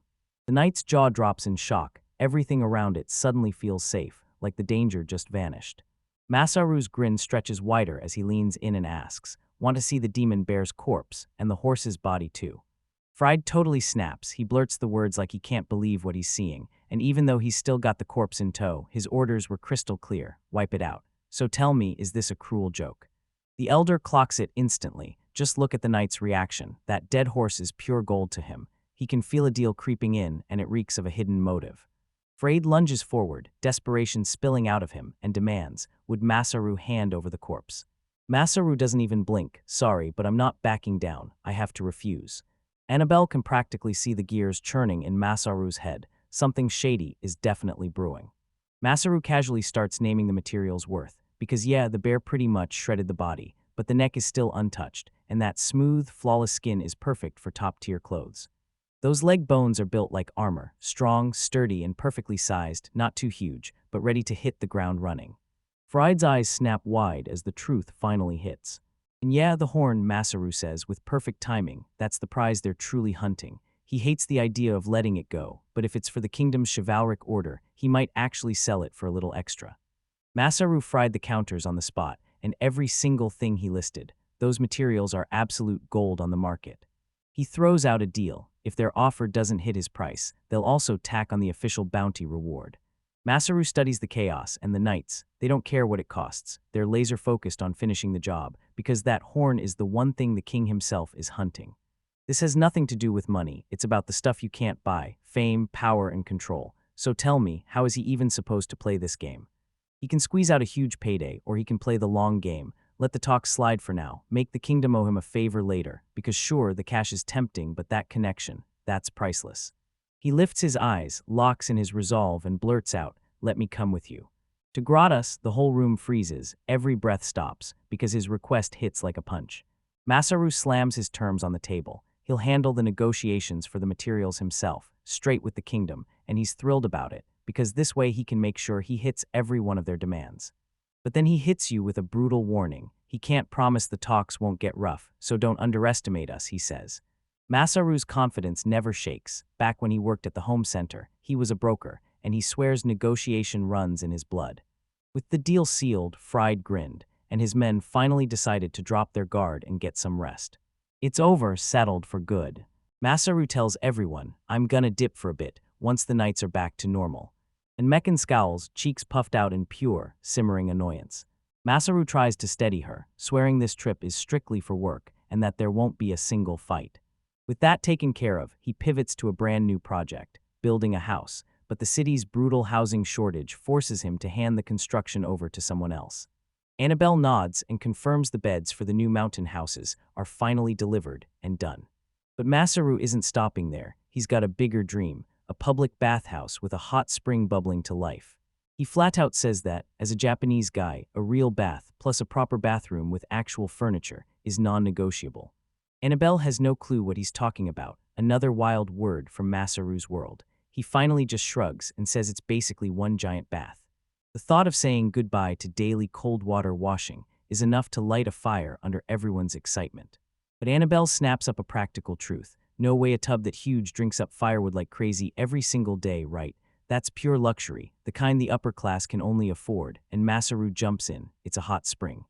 So he fires off a quick science rundown. Rain soaks into the ground, gets cooked by magma miles below, and bursts back out as a hot spring, ready to fill the bathhouse. Annabelle squints like she doesn't buy it for a second. Can you really just dig something like that up from the ground? And Masaru makes it crystal clear. No matter what, only cold water comes out normally. But he had an ace up his sleeve. He tracked it all with his 3D map after rabbit hunters told him about a nearby river of lava, and then he uncovered an underground water vein. He hasn't cracked how to dig for it yet, but that's a headache for later. Right now, he's got something way more important to build. Adelina drives the promise back into his head, the goddess's statue, right there in her shrine. Mei Chen nods with pure excitement, because they've gotta build the goddess's residence, and there's no time to waste. Masaru sighs, fine, the goddess can wait, but the girls won't budge. They're demanding we build it, and they want it done ASAP. Annabelle proposes a compromise. She's cool with doing it right now. Right then, a soft voice sweeps through the room. "Greetings, Masaru-san." And boom, a stunning woman steps out of nowhere, smiling as she admits she ditched her work just to come see him. But it's Goddess Victinius herself. She's not having it, and she pinches Masaru's cheek like, "Try ignoring me again." Her divine presence hits like a spell, and the others start acting totally different. Adelina practically bursts with excitement. This is the goddess from the legends, and her envoy is the owl, and she's determined to introduce Masaru the right way. The goddess leans in and introduces herself, Isla Saphira. "Masaru-sama, it's finally you, but tell me, what is a goddess doing here of all places?" Masaru doesn't waste a second. He leans in and demands, face to face, if she's Isla Saphira, Victinia's sister. With a knowing smile, she leans in, her voice smooth as silk, and tells him she's heard everything about Masaru's push to steer this world toward a brighter future. That praise lands like a weight, and Masaru just doesn't know how to react. Illa claims it's a pleasure, but her tone snaps sharper. She drops the act, turns serious, and says there's something else she needs to talk about, a plan she cooked up right after his message landed. Right when she's about to explain, Victinia smacks her hands together and blurts out with a grin, "Hold up, let's save the hard stuff for later and just talk for a bit." Then, right beside her, a vicious swirl of darkness rips open into a vortex. In the blink of an eye, reality shatters and rebuilds itself around them. Now they're seated at a table where a whole tea set is already waiting, and Masaru's head is spinning like crazy. What the heck just happened? He clocks every detail in an instant, the cup count, the exact placements, all of it perfectly lined up, and he blurts out if she used her dimensional storage skill, but Isla just smirks and confirms it, then shuts down the idea that a skill can only serve one purpose. In this world, nothing is set in stone. Your skills aren't made to be used one way. They're built to be twisted however you need to win. Masaru gets it. She's telling him his weird methods are a weapon, and that's exactly why she wants him to keep pushing his development projects forward. But that heavy, serious vibe gets ripped apart the second the girls bring up the statue again. Suddenly, both goddesses lurch across the table, eyes bulging like they're fighting panic itself. Now tell me, it has to be done right. The other girls are totally caught up too, buzzing with pure excitement because they finally get to see statues of both the older and the younger sisters. The talk ricochets straight into reference photos. Masaru even offers to send the ones he grabbed with his status screen, then sheepishly admits they're only frontal shots. Girls go wild and demand he start hunting more angles right now. Then he blasts it out, an image of Anne, cheeks blazing in that bunny girl outfit from her punishment, and everyone else just freezes, staring in pure, shocked silence. They burst into chaos, barking at him to delete that picture right now, but Masaru only smirks. He coolly says it'd be a crime not to use it, and to build the statues, he'll need their numbers. It turns out there are 3 exact sizes. He sets the bait with perfect timing, like he knows everyone's going to see the final product anyway, and he shrugs off the choice, saying he really doesn't mind either way. The goddesses are rattled and blazing with fury, so desperate they'd stoop to underhand tactics to pry into a maiden's secrets. That's shameless. Isla's eyes ignite with divine rage, and she's the one who's going to hand out the punishment herself. A blinding sphere of raw energy detonates from her hand. But the Masaru gets wiped out mid-motion, blasted off his feet and slammed down by a wave of magical power so dense and terrifying it's worse than anything he's ever felt. This is the real deal. A monstrous beam of light tears across the sky, blasting raw destruction, so bright everyone in the settlement can spot it from anywhere. The girls shriek his name, faces drained to bone white. Tell me, is Oni-chan still alive? He's barely alive, sprawled in a smoking crater he managed to survive, while Isla towers over the wreckage, horror spilling out in a trembling whisper. With soot smeared all over Masaru, one thought hits him hard. He has absolutely no clue what it even means to understand the heart of a goddess. That explosion yanks every villager to the street, and as the crowd surges in, Victinia snaps her voice loud, "Hold your horses," because she and her sister, the world's legendary goddesses, have just dropped into town. The villagers are blown away, goddesses have shown up, and all of this chaos traces back to Masaru's rude mouth. They can barely believe what they're seeing. In a blink, the whole town drops to its knees, bowing to the divine beings like their prayers just came alive. Masaru groans, formal ceremonies have him completely out of his element, and even the goddesses admit it. They're not used to all this, since they barely ever descend unless it's festival time. He slices through the awkward air, and since everybody's finally here, he snaps that they need to skip the small talk and get to the point, like, right now, so everybody better pull it together. But they did come here for a reason, didn't they? Victini's eyes flash as she asks, "So, do you still have any of those crabs left? I want to taste one." Masaru's jaw drops, crabs. She blurts it all out, tells Isla about those mouthwatering crabs, and suddenly the statue becomes their perfect excuse to slip down into the lower world, while Masaru's size has the younger one just as hopeless as her sister. But right in their stupidity, Masaru spots the opening. He whips around to the stunned crowd and blasts out a bold declaration. "Everyone, I've just gotten divine instructions from the goddess Victinias herself." He flashes the goddess a calm, reassuring look, then leans in and whispers, "It's going to be okay." And to the villagers, he booms that this is their very first step toward prosperity.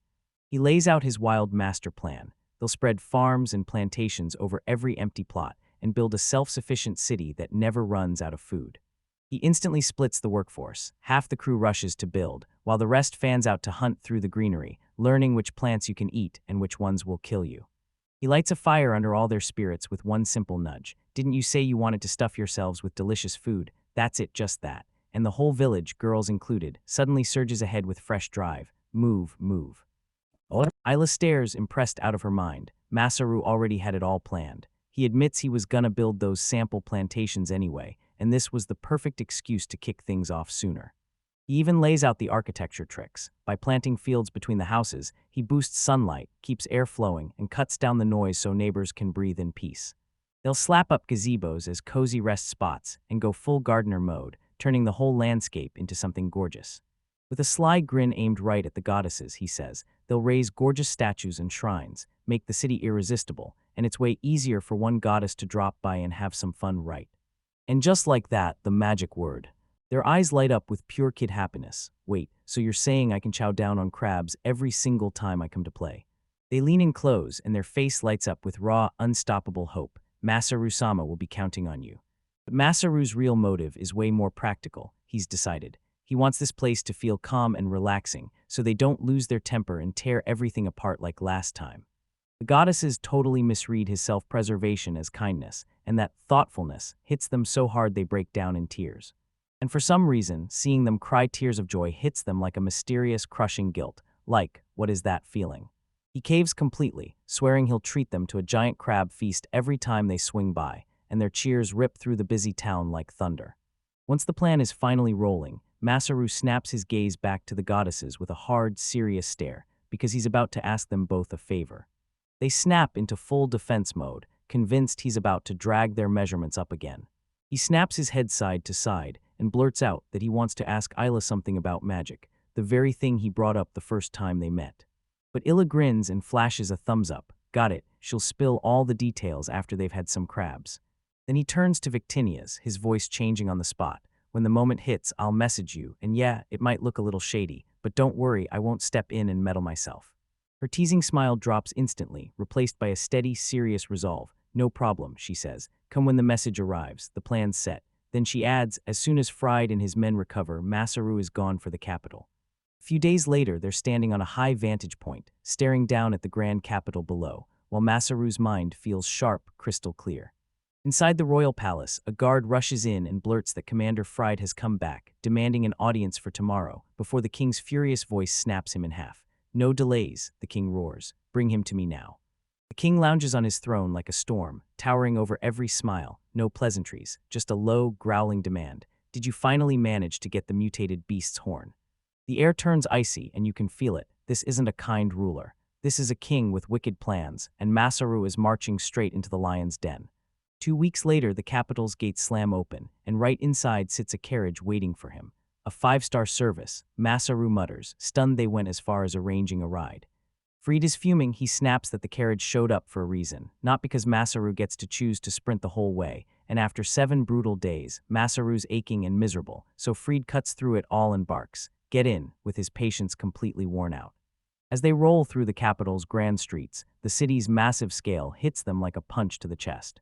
Fried spells out the plan, but Masaru barely hears him. His eyes go weird as the city's heart crushes the air with oppressive power. His thoughts slam back to that talk with Nagara, the elder of the rabbit folk. She just told him to do what he thinks is right, fully trusting his judgment. She got why he was furious, then hit him with the brutal truth. Whoever chained them did it to carve out more land for themselves. Sure, folks like Fried exist, but they're rare. Then she dropped a chilling truth. If their plan was going to work, the whole town had to drown in hate and envy, because that necessary evil was the fuel to shape the children's futures. That's why she clung to him, because his rare kind of character, the way he bargained and flipped every situation upside down, was their last lifeline, and she was risking everything on him.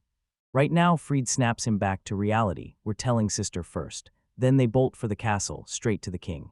But Masaru slashes in mid-sentence, straight up. Out there in front of everyone, he's got one mission, get a Jeffo fruit. Norma's completely baffled, yet Masaru won't budge. He swears it's crucial and promises, I'll be right back. Fried's face twists with pure frustration. Seriously, why is he making you waste time at the Adventurers Guild of all places? Masaru just smirks, and that sharp little glint in his eyes screams mischief. He tells everyone there's one thing he has to verify before he steps up to the king, so what kind of scheme is he cooking up now? The guild hall is pure chaos, grizzled veterans barking orders beside fresh-faced rookies, just like he'd pictured. The receptionist steps in with a sharp smile, clocking Fried's hardened veteran presence right away, and asks if they're there to file a request. Masaru strides forward a bit too eager for comfort, blurting out that he's always dreamed of being an adventurer. Then he leans in close and drops his voice like it's a secret. He tells her he's heard a mutated one-horned beast just showed up, and he wants to know the market price for its materials. Just then, another guild member catches him and mutters that he's being told to head straight to the materials counter, and even calls out how weird that question is for some fresh newbie. The man spread his price list out flat. Ordinary monster parts only brought in a few silver coins, magical beasts cost a full gold, and anything in the dragon class kicked off at 100 gold. He flips the page and boom, those mutated beast parts are laid out with their prices. He tells you their worth is off the charts, jaw-dropping rare, brutally strong, so even the Kingsguard struggled, and that's what sent the price skyrocketing. Masaru's brain is in overdrive, tallying every last coin, thousands and thousands of gold, like his whole future depends on it. That last number slams into him like a knockout punch. 100 million, Masaru's brain can barely catch up. He's not just stunned by the number, he's sprinting through a storm of possibilities, because this new leverage could change everything for him. After that, they finally stop in front of this massive estate. Frey storms out and demands answers about what that whole guild spectacle was really about. Masaru just lets out a little giggle, buzzing with excitement for his meeting with the king. Then Fried's patience snaps, and he yanks Masaru in close, begging him to promise he won't cause a single problem. Masaru looks genuinely crushed, asking why everyone automatically pins him as the troublemaker, and Frey just jabs a finger in his face with a dead serious stare. Don't. At the royal castle, the guards raise their voices as Fried arrives. Then the massive gates slam open, and suddenly they're granted a direct audience with the king. The throne room stretches into a massive, echoing hall, built to crush every visitor's confidence and make them feel tiny the moment they step inside. Up on his throne, the king looms from on high, staring in silence as they march closer. His eyes snap wide open, so yeah, it's him, the one they warned you about. Fried and Masaru drop to their knees before the throne, and Masaru's stunned out of his mind, because this is really happening. This is him, the king of the human race. The king's presence crushes the air itself, and Masaru fights to stay on his knees. He forces the panic down, because he can't show a crack, especially not when he's got a trump card hidden in his hand. Then he rises, declares I refuse, and his voice blasts through the silent hall. Fried, the guards stare in total horror. The king snaps his attention to the peasant who dares to stand up, and Masaru steps in like he owns the place. Then the king, somehow entertained, laughs and introduces himself as Orada. He can't get enough of Masaru's insolence. Then, just because he's in a good mood, he straight up declares the kid's transgression forgiven. But his eyes pinch tight, a chill sliding into every word, and he tells Masaru to watch himself, because if that good mood gets crushed, the fallout will be beyond anything Masaru can imagine. Threats crackle in the air, and the king whips around to Fried, demanding he give his report. Fried lays it all out to the beastmen, then reveals Masaru's mission: haul the materials back from the mutated beast they just wiped out. The king digs into the fried food, then turns to Masaru and commands him to present the offering. Masaru hoists the massive beast's severed head high, and that lone horn glares straight up at the ceiling.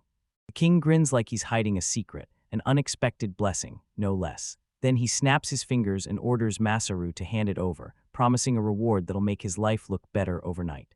With a fake bright smile that never touches his eyes, Masaru shuts him down. No. The courtroom explodes into chaos, shocked whispers flying everywhere, as Masaru slams his point down. This isn't an offering, it's a negotiation, and he's here to broker a trade. The king throws himself forward, eyes blazing with curiosity, like this whole thing is a favor he's choosing to grant. His tone snaps, suddenly the air turns cold, the room feels heavier, and every subject jolts upright, eyes fixed on their leash like it's law. That's just how the order works, and if anyone dares to think they can stand on equal ground, he shows them exactly where they belong. Brutal pressure pins Masaru to the ground, and the king's face contorts with pure rage. Who do you think you are? He snarls, furious that this brat dares to look down on him, and it's the exact same terrifying aura Masaru felt when Lancelot appeared. Right then, the pressure snaps away like it never existed. Then the king slumps back, apologizing with a shaky grin, and mutters that ruling a kingdom feels like chasing some kind of impossible bird. He shrugs and plays dumb, insisting a king is nothing more than a supervisor picked by the gods.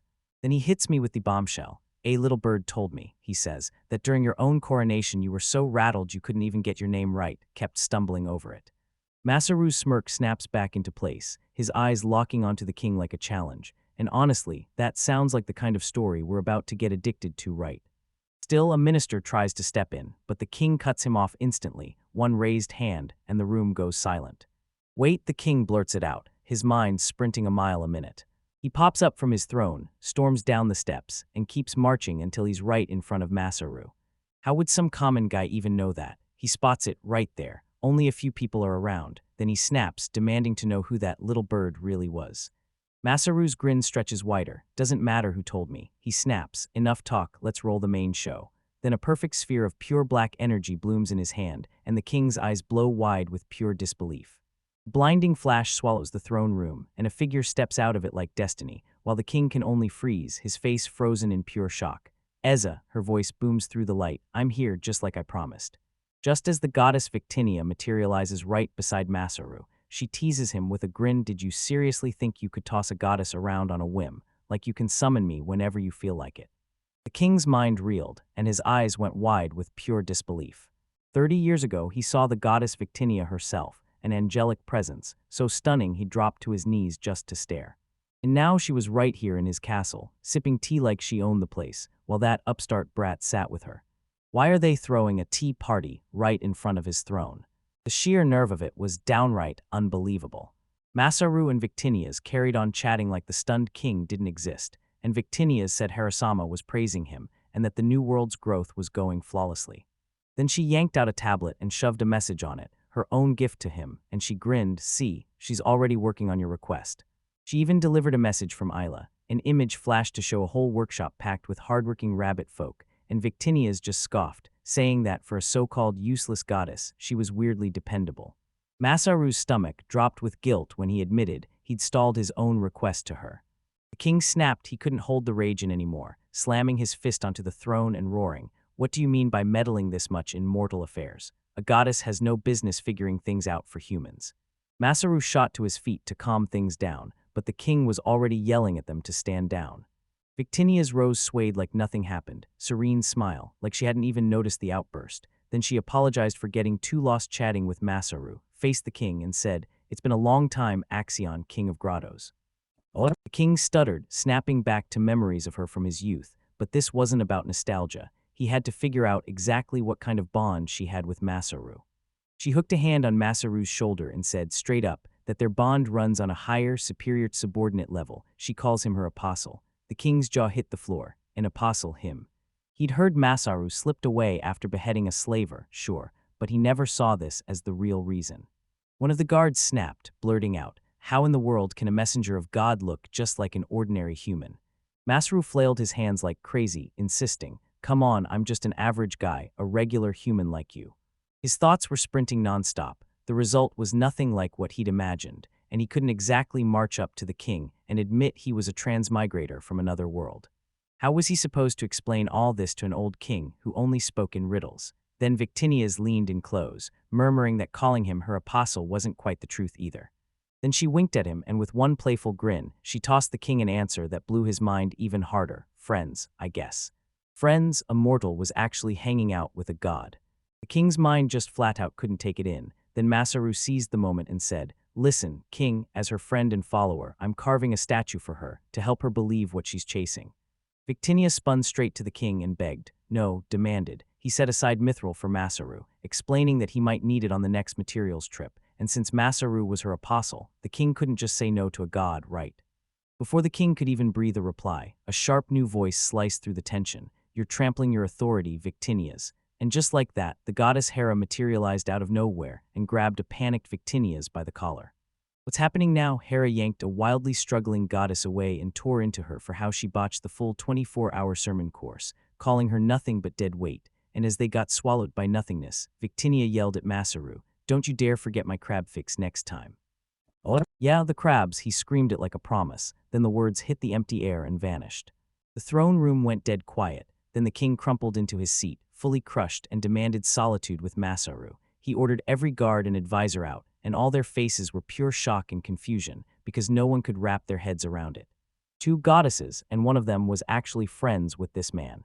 As soon as they were alone, the king leaned over Masaru, voice weighed down by pure exhaustion. "So tell me, is there anything else you've got up your sleeve?" Masaru's face snapped serious as he brought up the statue again, claiming it felt like he was taking a goddess's kindness for granted. If he was going to build her a statue, he'd need the skill of a dwarven craftsman, so he pressed the king. Would a dwarf really carve a statue for a human who's made a deal with a goddess? The king clocked his moment, so to honor the gods, he decided to step into these negotiations himself. But there was one catch: he refused to buy it from Masaru, and instead demanded Masaru swear he wouldn't sell it to him. Masaru froze in confusion, because the king had just one wild request: get the horn from the one-horned mutated beast. The king raised his royal scepter high, declaring it was forged from the horn of a one-horned beast, one the founding king himself crushed in battle. The scepter has always been handed down to the next king, because it's more than a crown, it's the living bond between the beast and the land.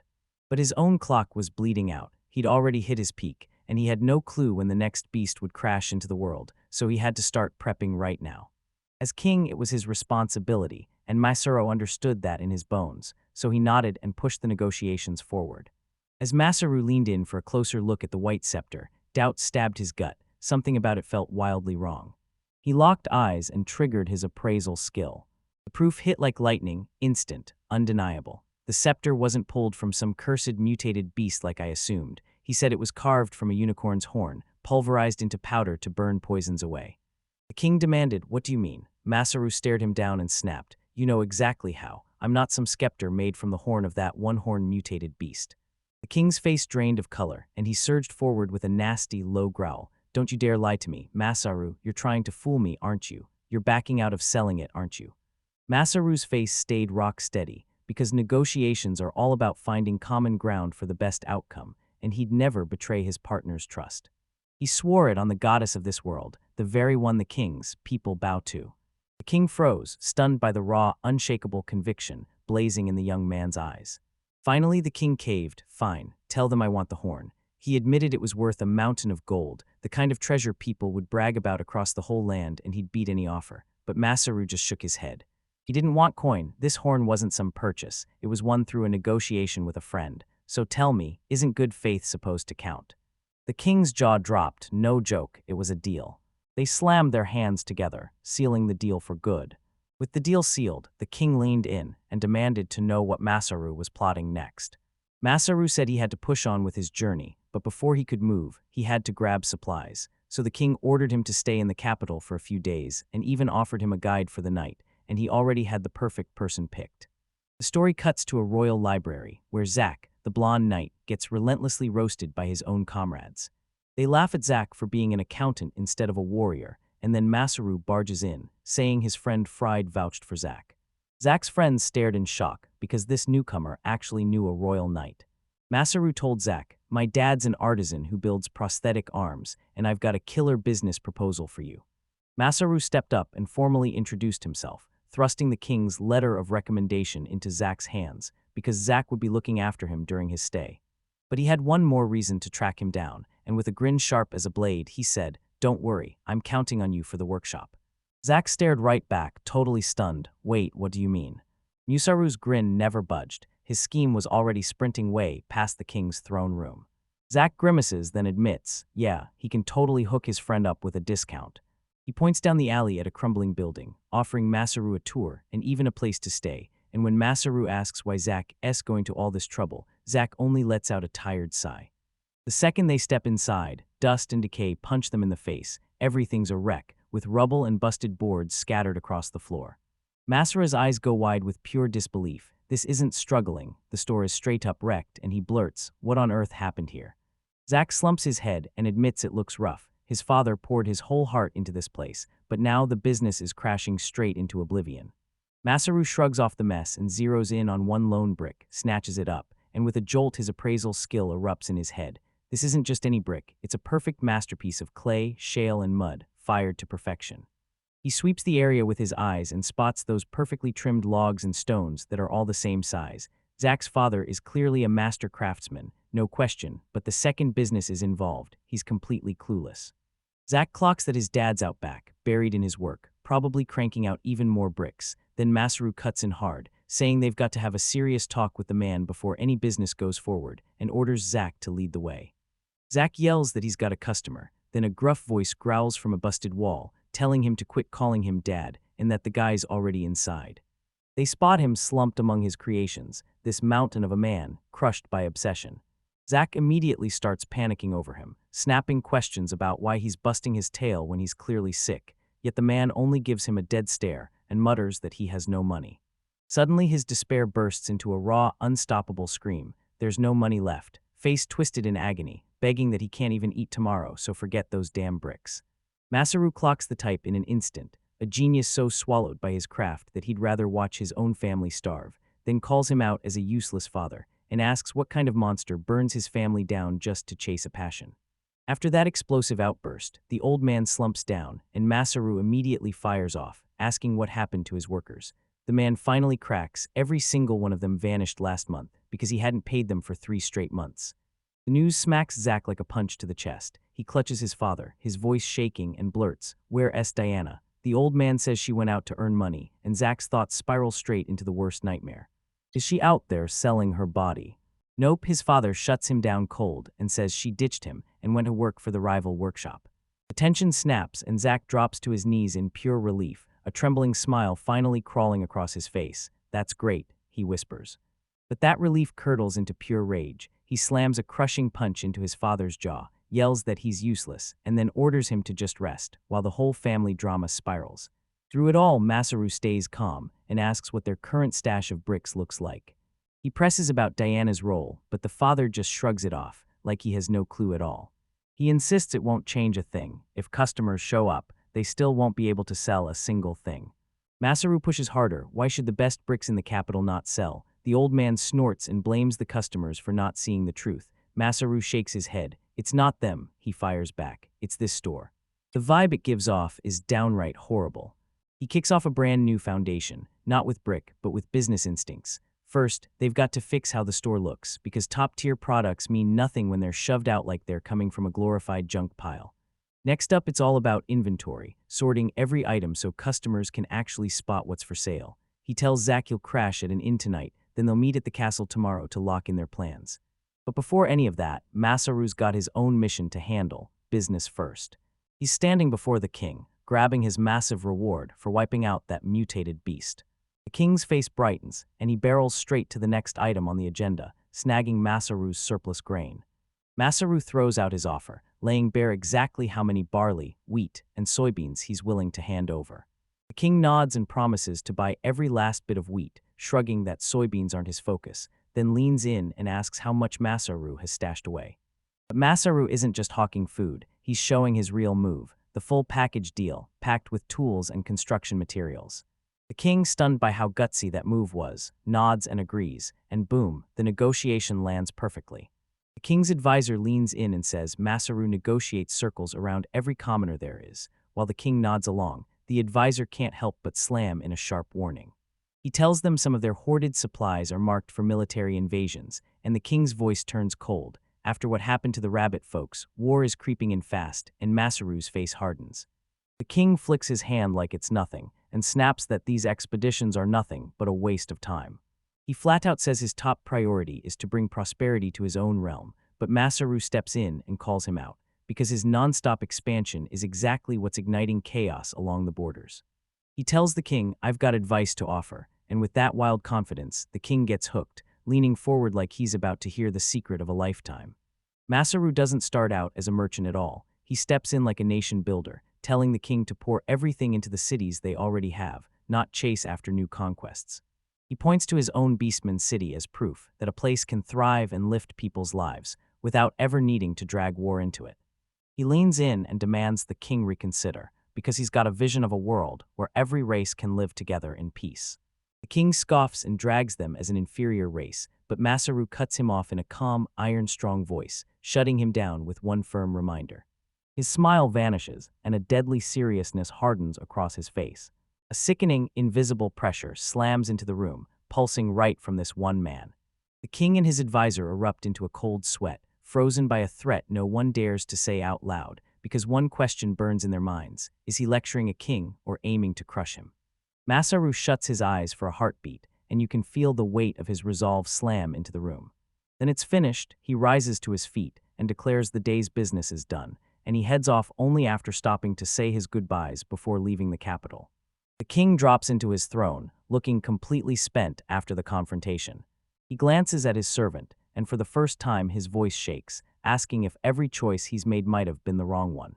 The servant answers with laser-precise care. This kingdom mirrors the king's rule, and yet, when Masaru spoke, it clicked, and the feeling hit him hard that it made perfect sense. He might be saying Masaru's arrival is a blessing from the gods, and that we should absolutely listen before we regret it. The servant shoots him a question. Should he ready the royal guard for Masaru's big visit to the coastal city he's building? The king stands up with steel in his gaze, and a fresh resolve ignites in his eyes. Then he barks a jaw-dropping command. Forget shields, forget swords, today they're bringing pens. Back in the city, Zack leans in and thanks Masaru for everything he did to help him.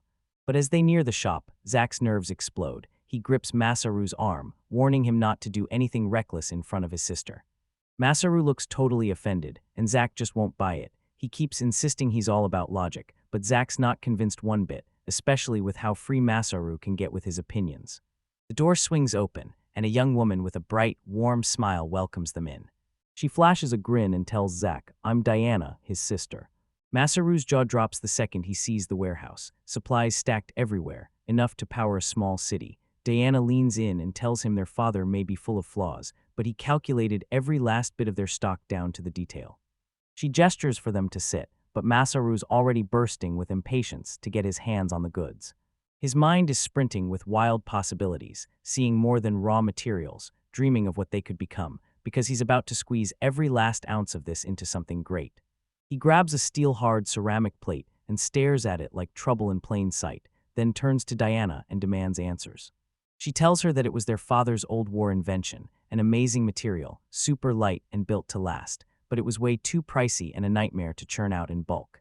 The talk snaps straight to the family's broke, desperate finances. Diana's bright cheer dies instantly, and pure rage takes over. She blurts that she had to kick her own father out yesterday after he tried to mortgage the house just to pay his debts.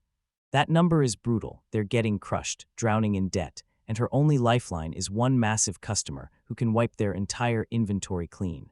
Masaru surged forward, his voice slicing straight through the despair, because that huge customer, that's exactly what they landed. The moment he speaks, the whole room goes dead silent. Then he leans in and tells them, "I've got to talk to you, and it's about something huge." He lifts a finger like, "First things first, if I grab everything you've got, do I get a discount?" Zack and Diana burst into pure joy, because a discount is the tiniest miracle they could ask for, a true blessing that feels like it'll wipe out every single problem they've been stuck with. Once the deal was signed, that heavy burden finally slipped off their shoulders.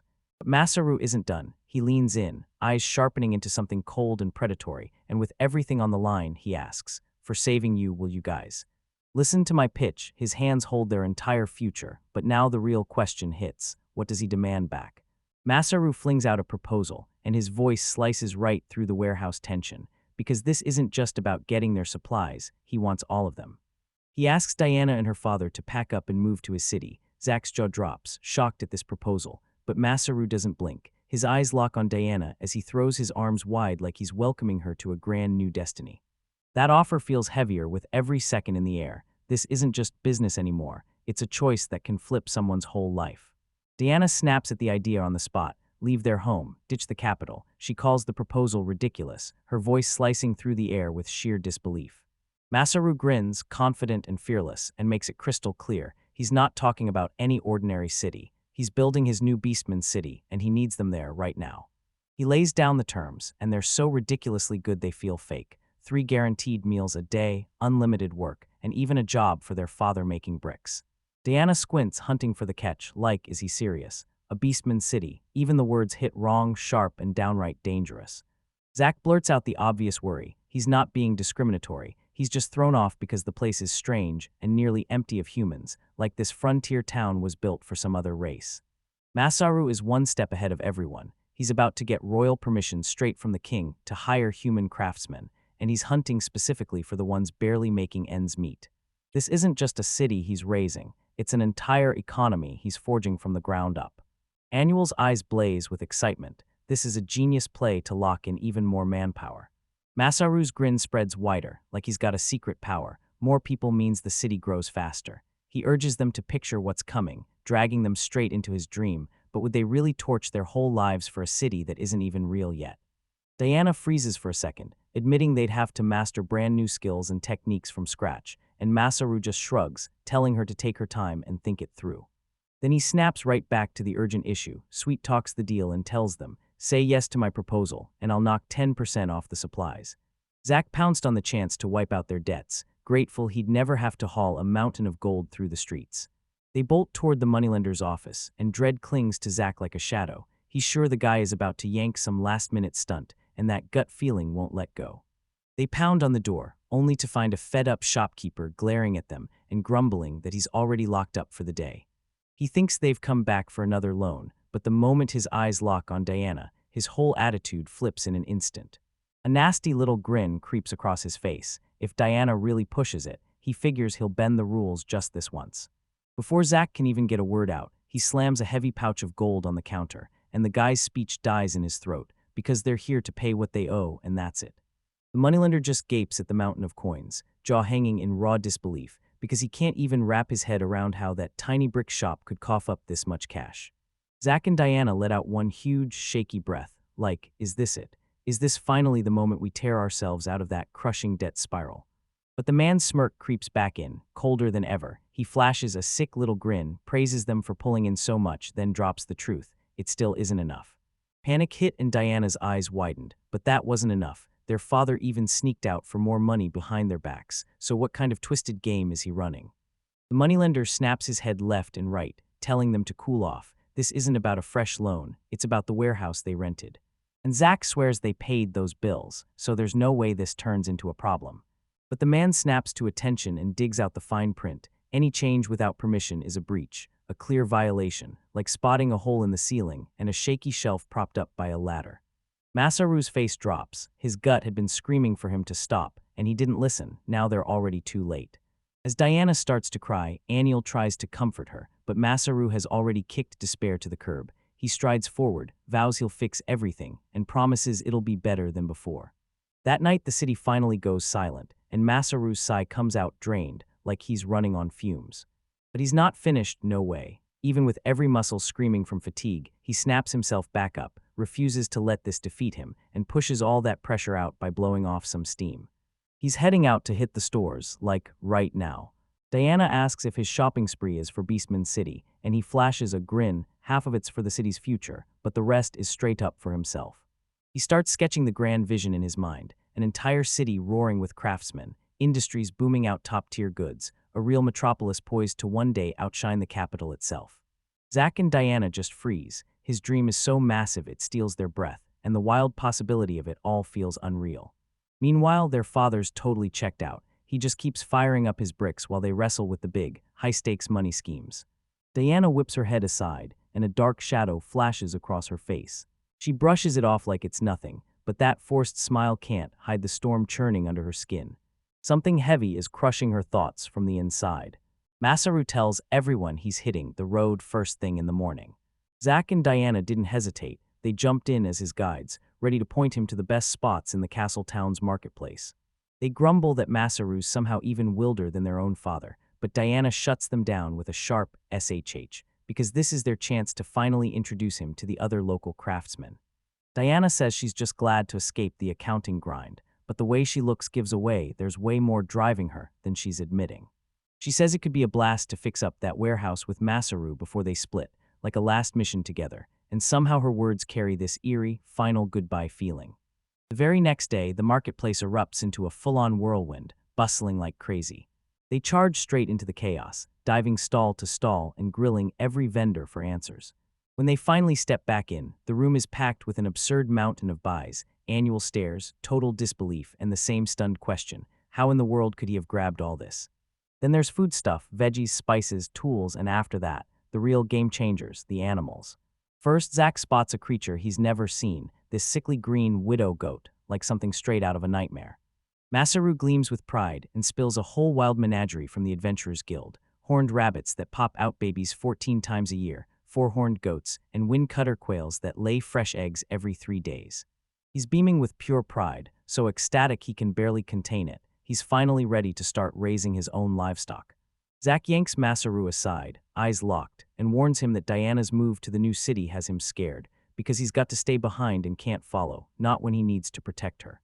Masaru stares at him, completely lost. Aren't you coming with us? Zack goes stone still, like that question just punched the air out of him. Masaru shrugs and admits he forgot to mention it. Turns out that once the king agreed to let him recruit craftsmen, Zack had to be stationed in Beastman City as part of a brand new unit. And yeah, things get even crazier. Zack isn't just stationed there anymore. He's been picked as the unit's captain, and now he's officially supposed to act as their ambassador. Wait, did Masaru just rewrite another guy's whole future without so much as asking him? Zack's whole world spins, because captain, ambassador, or anything in between, he can't dodge a direct order from the king, and to make it worse, he just landed himself a girlfriend. Diana suddenly rockets into the room, sprinting straight at them with a crumpled piece of paper clutched in her hand. She's made up her mind. She looks Masaru in the eye and tells him she's taking his offer to move to Beastman City. She rushed to the Merchants Guild to set up the sale of their house and land. She shoves the official document into Masaru's hands, and her face goes deathly pale with pure dread. Masaru's eyes dart across the page, and confusion instantly ignites into full-blown, furious rage. The guild won't greenlight the sale, pointing to the building's awful condition, so they hit the family with sky-high demolition fees instead. San and Diana are still shaking from the shock. It's been a full month, and Masaru's been battling the Merchants Guild nonstop, but now he's finally been cornered. Right as they finally start to piece it together, a shadow crashes over the doorway. He's back. But the person who walks in isn't Masaru at all. He's hollowed out, eyes lifeless, face gaunt, and there's this tiny worried spirit clinging to his shoulder like one last desperate thought refusing to let go. He drops into a chair, totally crushed, and San leans in like, "What happened?" And out pours the truth. Masaru's plan to jack up the land value worked like a charm, until the guild struck back with insane demolition and prep fees, piling them on until he couldn't breathe because it was a trap, and he walked straight into it. Sam's voice shatters with pure panic. What am I even supposed to do now? Masaru whips his head up, that lifeless stare igniting into something terrifying, and he answers like it's the most obvious thing in the world. He hoists a hulking spiked flail, and the chain screams as it swings, pure menace. Then he growls, "It's been too long since I've been this furious." The very next morning, Masaru turns into a storm of focused destruction. San and Diana just stare, stunned, as Masaru strides straight toward the store, because San thought Masaru would kick off the demolition today, not that he'd step right in and do it himself. He thought it was all about dodging demolition fees, but Masaru's eyes are screaming something totally different. This isn't about saving money, it's about tearing down the past and making a statement. Masaru whispers it to himself one last time, and then he crashes the flail down. The weapon slams into the stone foundation, and the ground itself seems to howl in pain. He swings it again and again, each hit thundering down the street, because back in that coastal city, he built this thing just to mess around, and now he's finally getting to use it for real. San's totally thrown off. What is happening right now? It was supposed to be a demolition show, but Masaru slaps a beast-killing weapon onto a house like it's nothing. He's going way too far, and Masaru just smirks, like he's already mapped out every last outcome. He tells them nothing gets wasted, and vows that those stone walls will be smashed into gravel for later, because this isn't pointless ruin, it's the ultimate setup. He's even busting out his construction skills to whip up a dust-proof cover for the whole area, and he gives the neighbors a heads-up first so the disruption stays as small as possible. San just gapes at Masaru's ultra-detailed demolition blueprint, every tiny step laid out, from gutting the interior materials to tearing up the foundation, all while he's recycling everything. What kind of demolition is this? Masaru whips around to San and says, "Zack's on his way. Having him as an exchange ambassador is a brilliant move, and you can tell he's ready to step in and help now that he's finally getting stronger." Right then, a fresh voice barges in. Zack and Diana's dad is here, ready to help with the demolition, and after the Treasure Guild told him, he shows up anyway. Zack and Diana are totally stunned. San frowns, demanding to know what Masaru is cooking up next, while Masaru's father sizes up his skill, breaks into real praise, and compliments his craft. Masaru's grin sharpened into something almost predatory as he finally lets the real scheme spill. He's not just tearing down that house, he's raising a brand new blacksmith shop right on the spot, then getting it appraised by the very guild that tried to crush him and selling it back to them for an outrageous price. His father's face contorts into a cruel, teeth-bared grin, like the truth just snapped into place. Masaru's about to rake in a fortune, and he'll make the guild's bastards taste the consequences. This is the kind of job he'd take any day. With the job finally wrapped up, Masaru tells Zack to rush over and help his still-stunned father. With the house rebuilt and his revenge finally set loose, Masaru bursts in to announce, "All right, time to head back to Beastman City." He'll leave a week from now, once he locks everything down here, and when he speaks to Zack and Diana, there's a calm, unmistakable finality in his voice that tells them to start preparing. Masaru orders Zack to dump his girlfriend the right way this time, and Zack's about to reply. Then Diana slaps him and snaps, "No more excuses. Say your goodbyes for real, you've got friends who actually care about you."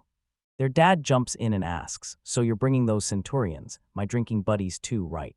Masaru tells everyone he's been juggling negotiations at the castle, and yeah, he even went shopping. He locks in 6 blacksmiths, 2 leather workers, 8 carpenters, and 4 cooks, but the real win.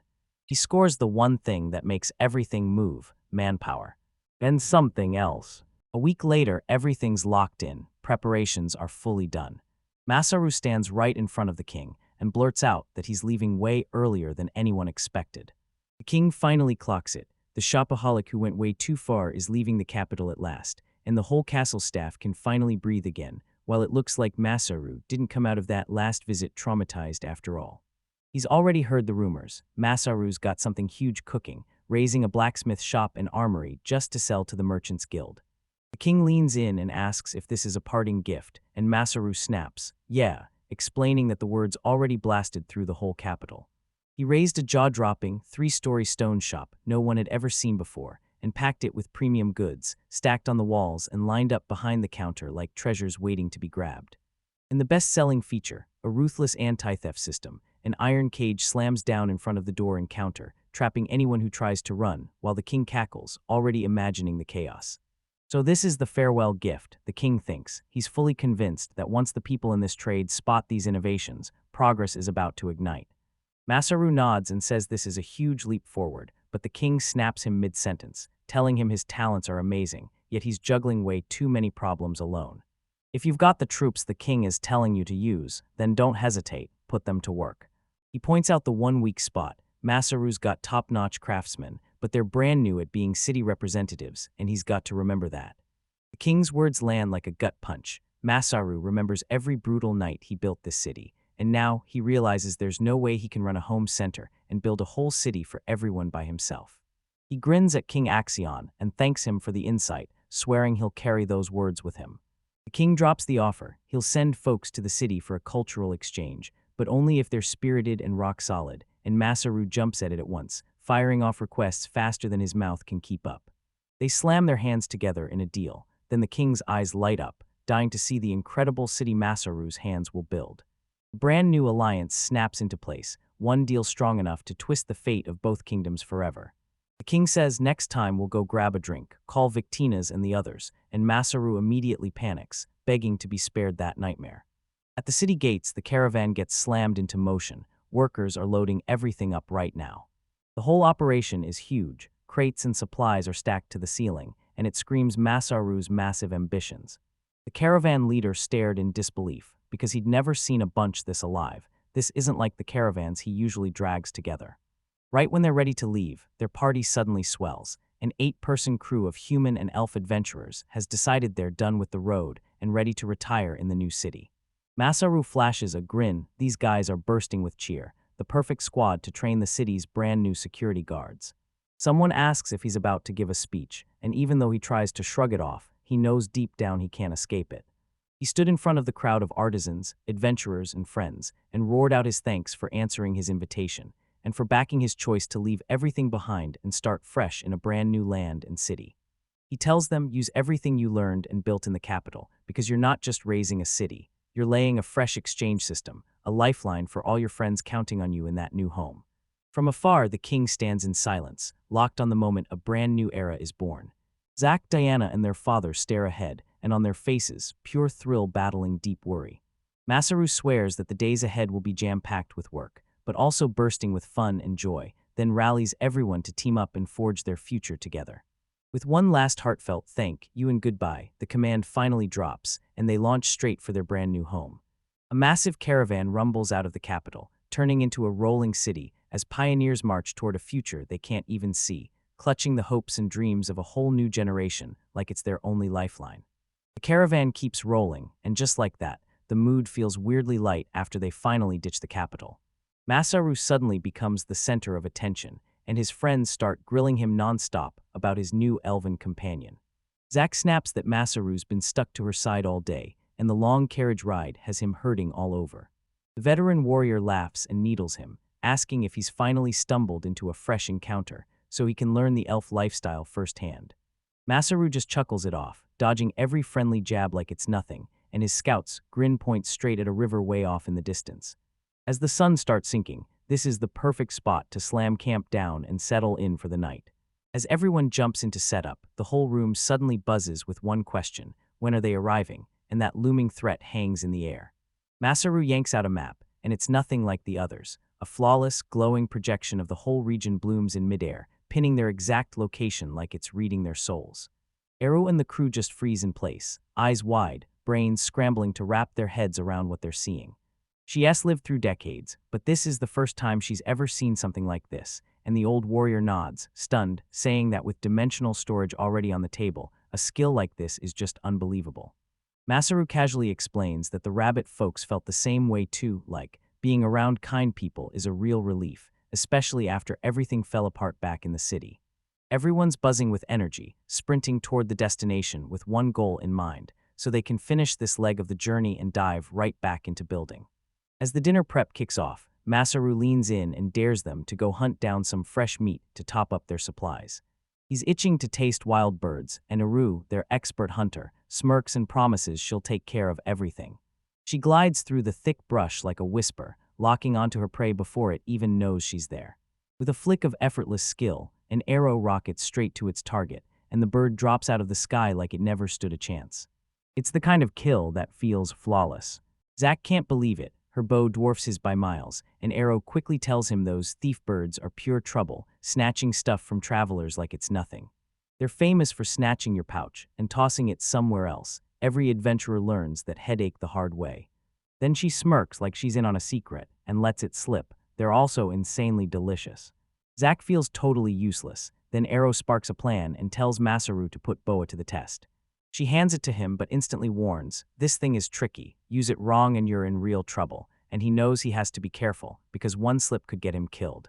Right when Zack yells at him to hurry, Musaru suddenly hits him with a bombshell. He already built his own bow, using the exact same materials. Iru's jaw just falls open. Wait, what are you even talking about?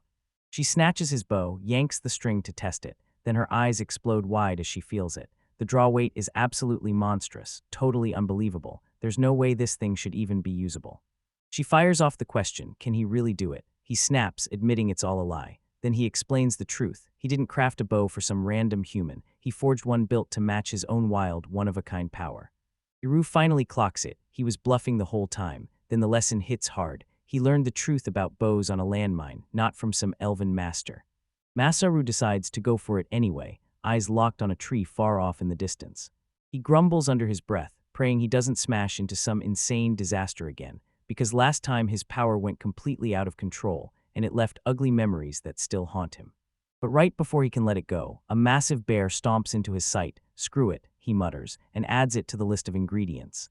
The arrow screams through the air, and its power is downright terrifying. Uru and Zack just stare, frozen, as that shot tears straight through the forest and shreds every tree in its way. What kind of power did he just throw down? Then boom, a blood-curdling scream rips through the woods, and Masaru's face drains of color. Not again. He didn't just collide, he slammed into another person. Again. But Arrow slices right through his panic, calling him an idiot. Then the scream hits from the other direction. They bolt toward the noise and slam into pure chaos. Another caravan is getting torn apart under a monstrous storm of wolves. With a pack this huge out on open plains, something is terribly, terribly wrong. The wolves don't slow down for a second, smashing through the defenses as their fangs snap and flash with every brutal hit. The timing couldn't be any worse. Iru can't get a clear shot, and a woman is about to get torn apart. Without a second to spare, Masaru snatches the closest log and charges into the chaos, swinging it like an absolute giant club. The impact slams the wolf into the air, and it rockets away mid-flight. He touches down right in front of the terrified woman the knight and snarls, "Get back," saying he's come to help. She can only stammer, frozen, because she has no idea who he is, and that raw power hits her like a nightmare.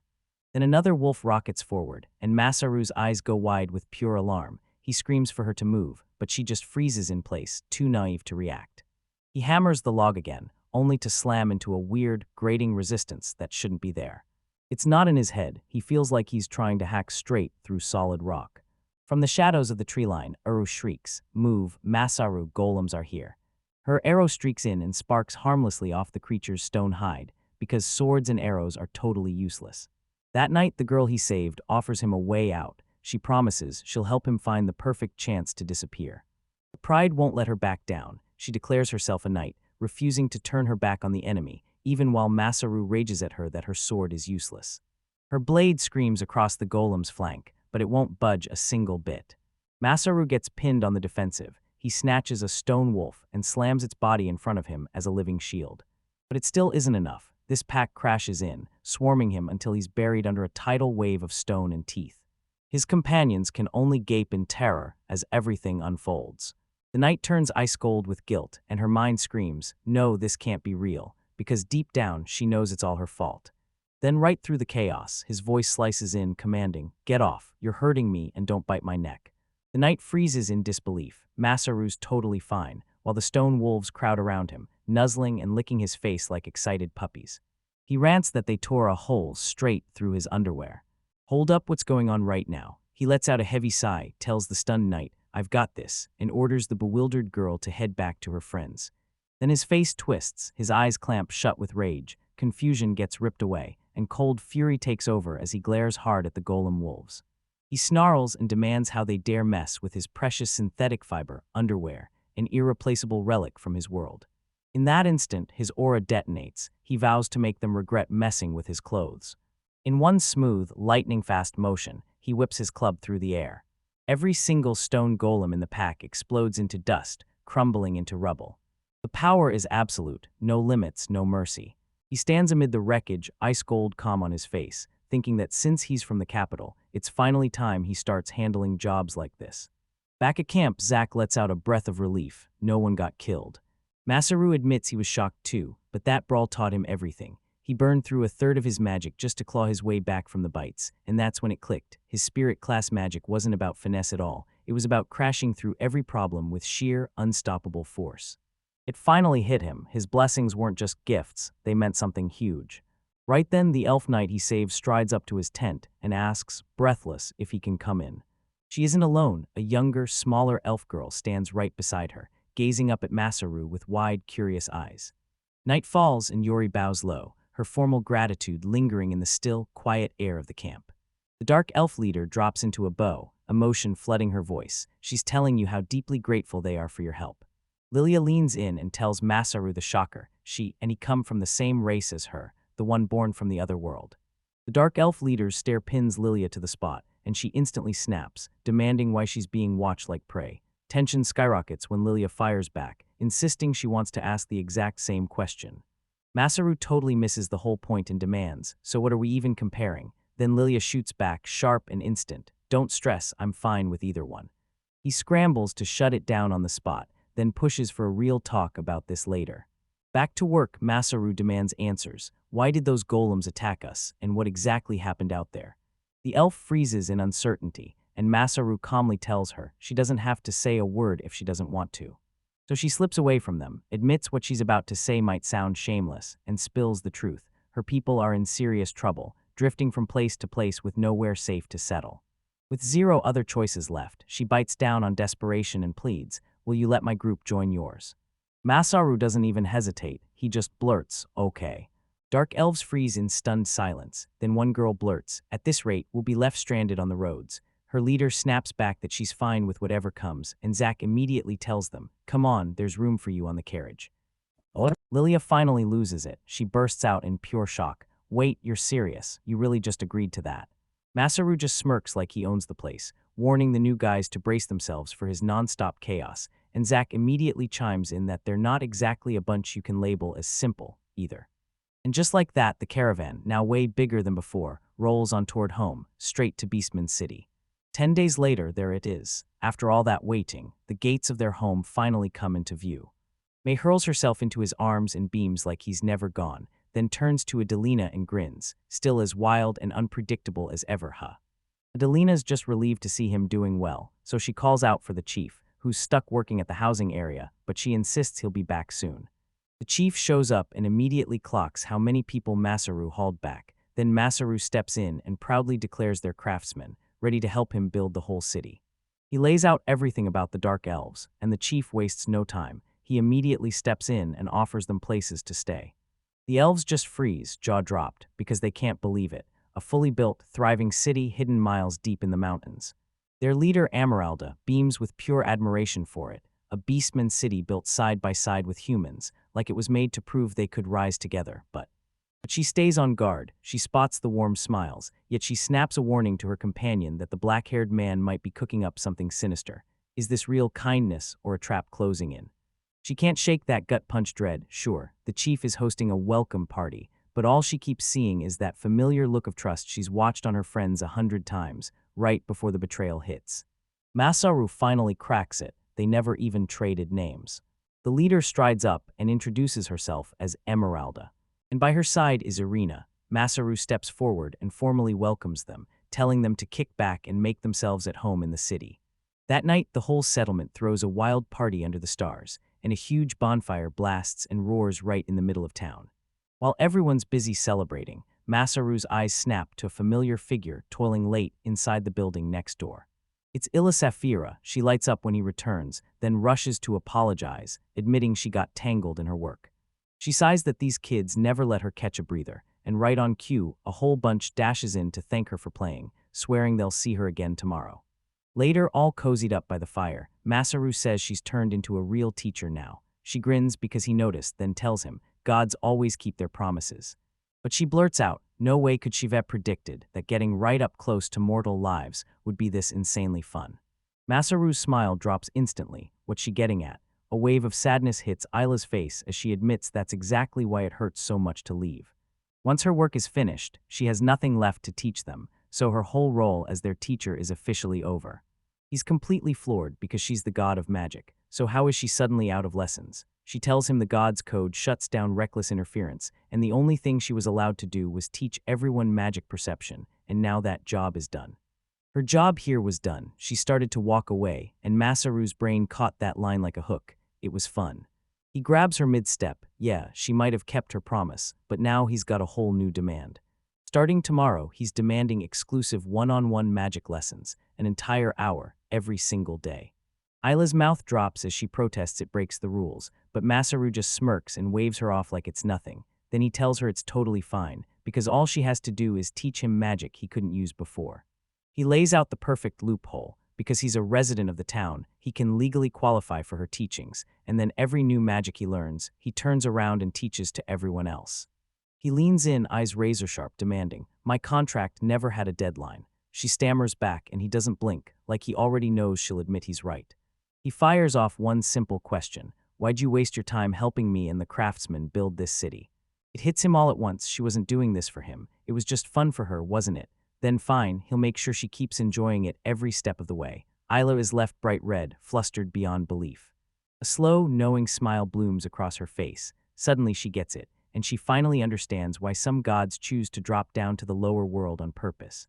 She signs on to his terms, tells him their lessons kick off tomorrow, and warns him to get ready, while Masaru just smirks, already basking in his win. But when the next morning's sun climbs up, that victory tastes empty, because he said it, and regret already starts sinking in. At the crack of dawn, the special magic lecture kicks off, and Isla wastes zero time. She's all business, reminding him he asked for this, so there's no room for complaints. She starts to break down how to release magic, but Masaru cuts in. He's already got the basics down thanks to Lilia, and it all comes down to one thing, imagination. He tries to show her the process, but Isla cuts him off instantly. He skipped a step, and the magic isn't bursting inside his body, it's spilling out of him. She tells him it's way easier to shove magic into the air because the resistance is lower, and it clicks for Masaru, who locks in, ready to blast every ounce of his power all at once. The spell detonates into an awe-shattering pillar of pure magic, blasting upward out of his body, and Isla can only gawk, stunned by the raw power of a reincarnator. Masaru feels unstoppable. He finally masters magic the right way, and he goes to try wind magic until Isla snaps at him to stop, screaming about his crazy power out. A terrifying cyclone rips through the area, and Zack and the others get hurled through the air like they weigh nothing. By day 2, Isla's chewing him out nonstop, but by day 3, he's finally learning how to control a sphere of magic. Day after day, his training cranks to the max. He masters protective barriers and even squeezes his magic down to farm-ready power. Masaru shows up at their training spot, then freezes when Ayla isn't there. That's weird, she's never late. He lets out a heavy sigh, crushed that combat training isn't happening, because he was really hyped for it. Under his breath, he growls that if she can't stop her non-stop blabbering, then he'll have to punish her. A sultry voice slices through the air. Long time no see, and suddenly the woman lounging there isn't Ayla at all. She tells everyone her name, Victinia's, but who is this new goddess, and what in the world happened to Ayla? Victinia bursts in and tells him she got a call from her beloved sister, Ayla, begging her to step in and help Masaru with his magic studies. Her wicked grin blooms as she leans in close, eyes flashing like she's hunting, and when her adorable little sister begs for it, she vows to go all out, then tells Masaru to get ready, and pure terror slams into him like a jolt. Masaru is still fuming that Victinia's showed up instead of Ayla, and somehow the goddess is in a ridiculously great mood.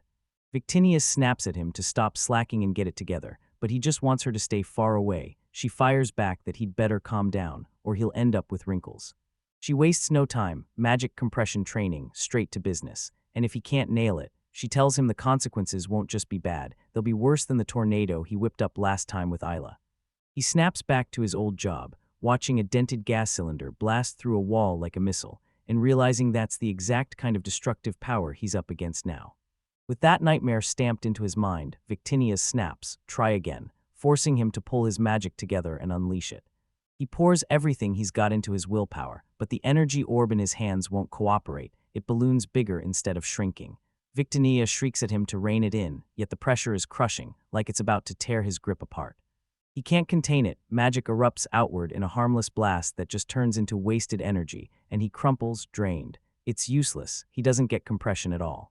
Victinia glares at her useless student, furious that she's stuck with him. Masaru can practically feel her crushing disappointment, and it hurts like a sting right in his chest. She leans in, asking if he's even noticed something, because here's the brutal truth. Ayla's methods crash and burn simply because she doesn't truly know him, yet Victinia swears she's the one who knows him best. She presses him harder, asking what his real specialty is. Masaru totally lost, and he blurts out, item management and maybe making things. A sly grin twists on Victinia's lips, because this isn't just about squeezing magic into a shape, it's about picturing the finished vessel and trapping the magic inside. The more he gathers, the stronger the final result becomes. She spots that understanding blooming in his eyes. He's already familiar with this, so if he can nail it just once, he'll lock onto compression in an instant. To escape the panic, his mind snatches onto one thought. All right, he's thinking it through. Picture a vessel, pour the magic inside, and there it is in his mind, the holy sword he forged for Lancel.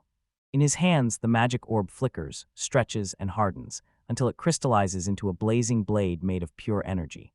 He did it, then just froze, staring in total disbelief. So THATS what magic really looks like when it's done right. He's genuinely grateful, thanking her for the advice, and Victini, she just looks away, grumbling to herself about whether she should even feel grateful at all.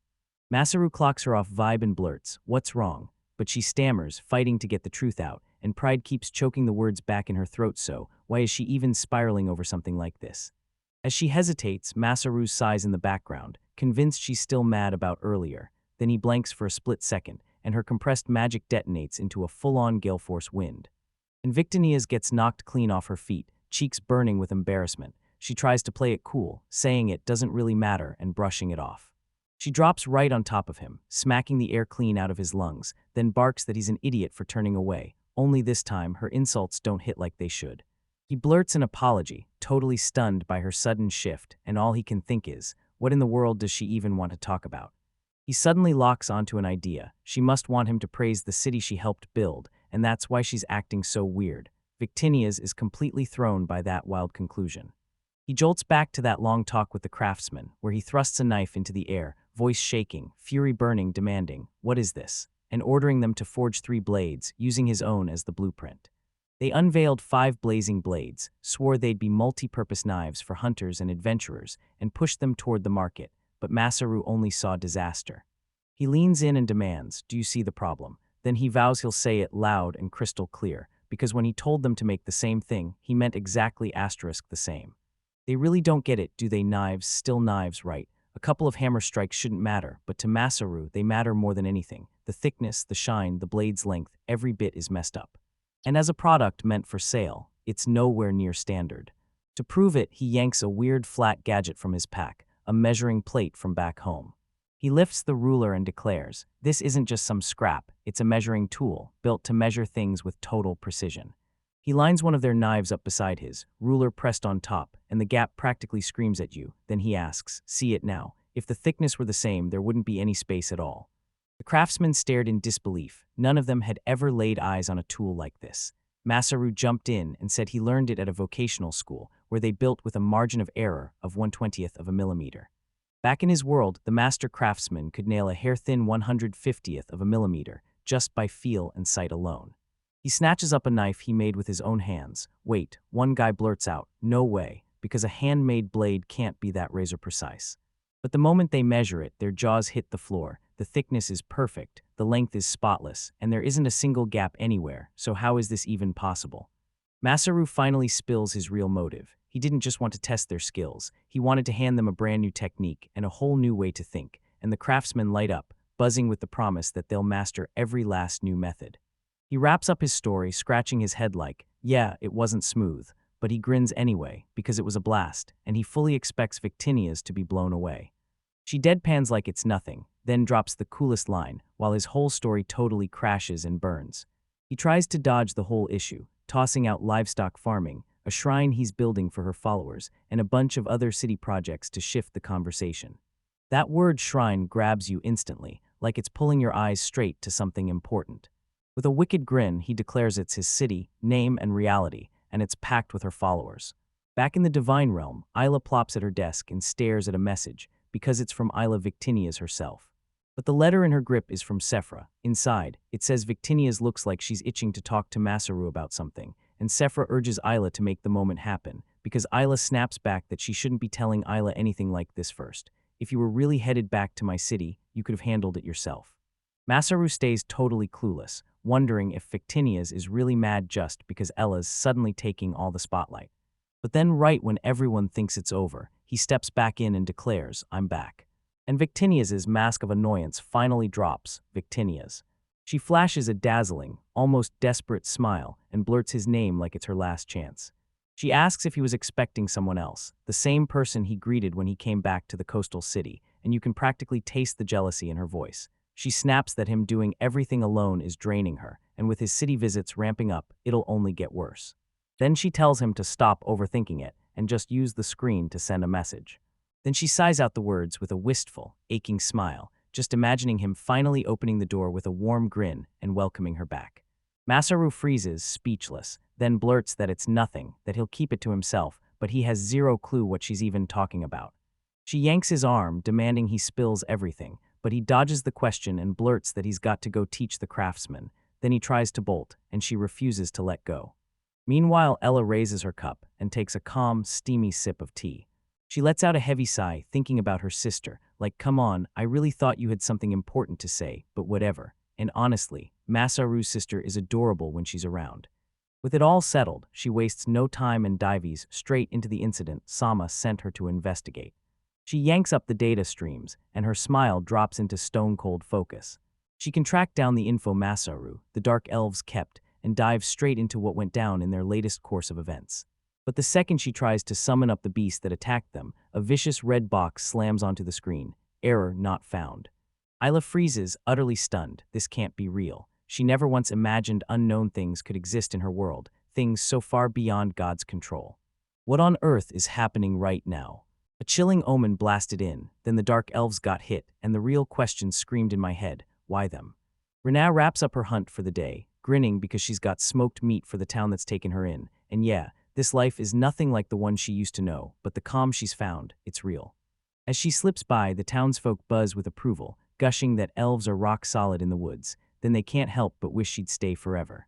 She hurries through the streets to catch up with her companions. She's finally finished her ranch work, and the moment she arrives, Queen Emeralda is waiting right there, having counted the days for her comeback. Everyone looks like they're settling in and doing fine, but don't get it twisted, settling in isn't the same as forgetting. Emerald can't deny it, staying sounds tempting, but they've got to do something first, a duty that won't let them walk away. Later on, Masaru was going over his plans when Irina swooped in. She asked if he had a minute, right now. His hands were a little tight, he said, but he could talk after dinner, and she wouldn't take no for an answer. Her eyes blaze with seriousness, her voice daring him to argue, because she's got a matter that simply can't wait. An invitation from the Dark Elves hits the air, but instead of celebration, dread hangs there like a noose. Masaru shows up, and boom, Zack is already waiting there. Irina blurts out an apology for making him wait, then tells him she brought a different guy instead. When she steps forward, Emeralda, the queen of the Dark Elves, blows Masaru's mind, because he'd only thought she was some high-ranking clan member, not royalty at all, and now she's offering her deepest thanks for sheltering her people. She tells him they're from the kingdom of Stenson, 10 whole days of non-stop carriage travel to the west. But that kingdom is gone. One day, they got ambushed by the very same golems Masaru faced on the plains, and after a brutal fight, they were wiped out completely. A whole kingdom wiped clean, gone. Zack demands to know why they're only telling him this now, and Masaru's sitting there thinking the same brutal question, were those golems really that powerful?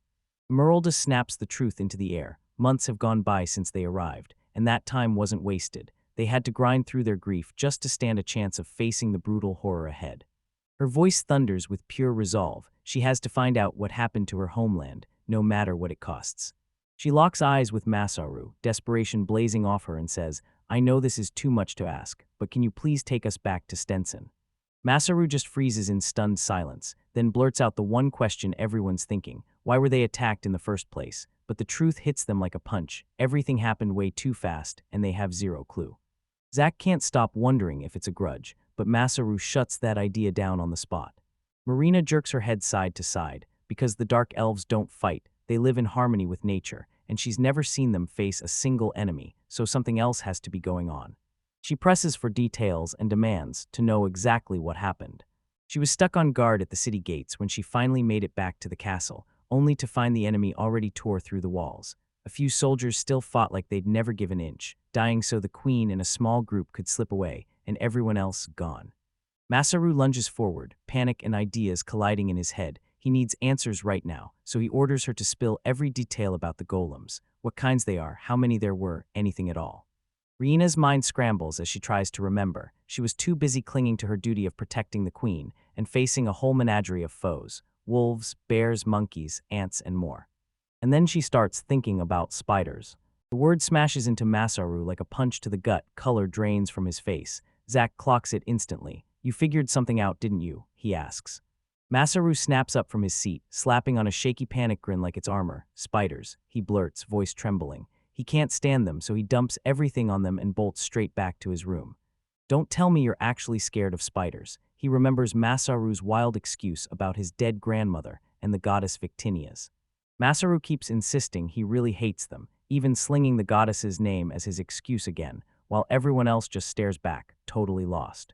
Zack's eyes narrow. Yeah, Masaru is still just some regular dude, but now he's rambling, insisting nothing like this should affect him, yet it gives him goosebumps, and the worst part.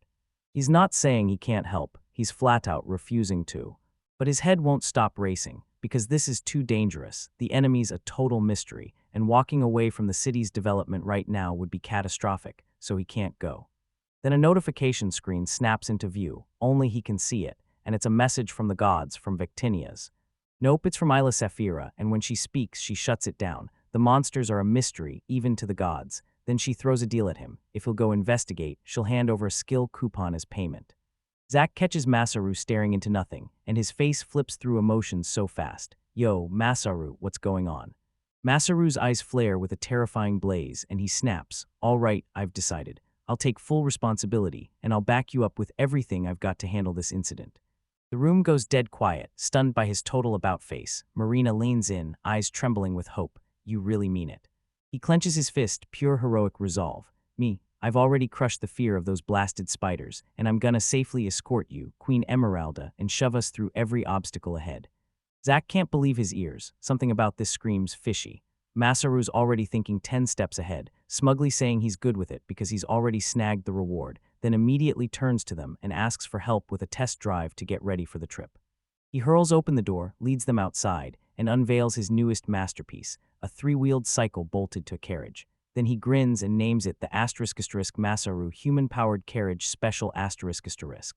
Are we really supposed to ride that? The queen squints like it's a bad joke, and that contraption looks way too flimsy to hold together. Masaru grins and says, "Finally, I figured out how to make leaf springs that soak up the shock and stop all that nasty shaking." He asks if it's cool to show them the diagrams later, but right now, no delays. The official safety test is finally underway.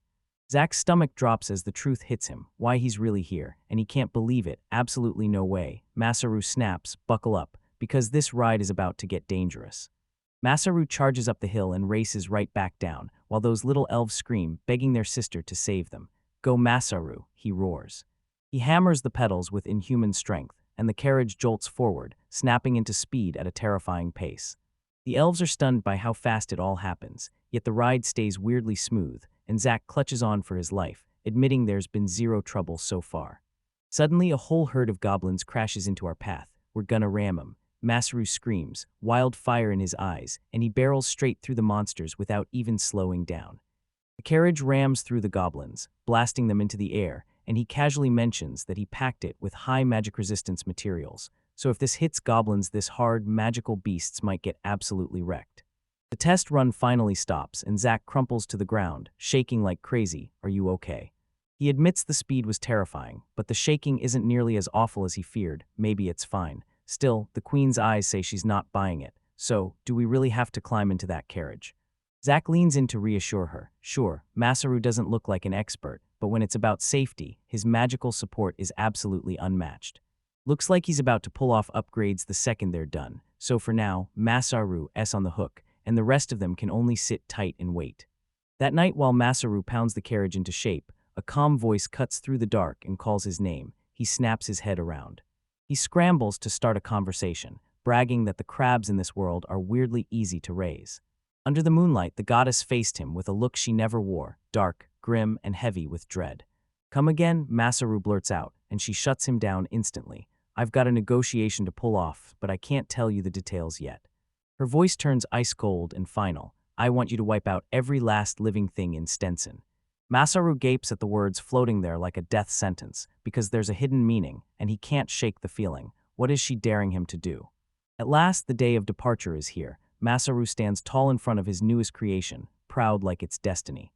Lancelot clocks it. He's way quieter than usual, so Masaru snaps in to deflect the worry, claiming it's just the heaviness still sitting on him from his talk with the goddess. Then he barrels forward, waving grandly like he's presenting the world with his masterpiece. Brace yourself, this is the real Masaru special. The ultimate human-powered carriage, built with a roomier driver's seat, a feather-soft backrest, and a high-mobility frame ready to move. Marina stares at their pitiful little luggage, wondering if it can really stretch through a full 10 days, until Masaru grins and swears he's already stocked up with enough food and water for everyone inside his dimensional storage. She swings the last bag into the spotlight and tells Zach to help load everything into the back, just a quick finish line before they bolt out of here. But Irina wears her sorrow like armor, sealed tight, impossible to read. She gives Masaru a quiet confirmation. She's scared too, and then drops the real punchline. She's not coming with them at all. Emeralda's left behind with her. Instead, she hands him a solemn mission. On her behalf, he has to storm to the Dark Elf capital and see the truth of its fate for himself. She needs him to finally look at her homeland exactly as it is right now, then swear he'll carry that memory into the future for everyone who comes after, and she needs his promise. The younger girls whisper that the trip sounds like pure fun, but Irina snaps them down with a sharp, pained yes. This isn't some carefree joyride. Adelina begs to go serve her highness, but Emeralda grabs her and snaps. "Your place is here. Your duty is to study." While Masaru's gone, Emeralda steps in herself to train Adelina, straight up, one-on-one, until she knows how to run as an administrator. Lancelot shrugs and jokes that it's for the best. This city needs a real leader, not another dumb, muscle-brained knight like him. That snap comment sparks something in Masaru's head, and suddenly he's thinking, maybe when the chance finally shows up, he'll study the Elven Kingdom. Zach, still earnest as ever, still asking, leans in and asks Lancelot what he learned, and Lancelot only smirks, telling him he doesn't look like a knight at all. Lancelot snaps him off and roars, telling him to shut it, stop spouting nonsense, and lock in on the mission. Then he finally spills his master plan. He already launched a messenger at full gallop to the capital, clutching a letter that lays out the attack on Grottos. But Irina's sister is spiraling. What if the kingdom is already gone? Spreading the news could be nothing but a useless heartbreak. Lancelot nods along, then he shuts down the bigger idea. A tiny recon crew is the smart move, just the three of them. With the plan locked in, Masaru's whole attitude flips, cold focus snaps into place, and he just wants to blitz through this and get back home. He straight up says the three of them will be more than enough. After one last goodbye, they brace themselves to leave. Lancelot leans in and orders them to come back as soon as they possibly can. Destination locked in Stenson is the next stop.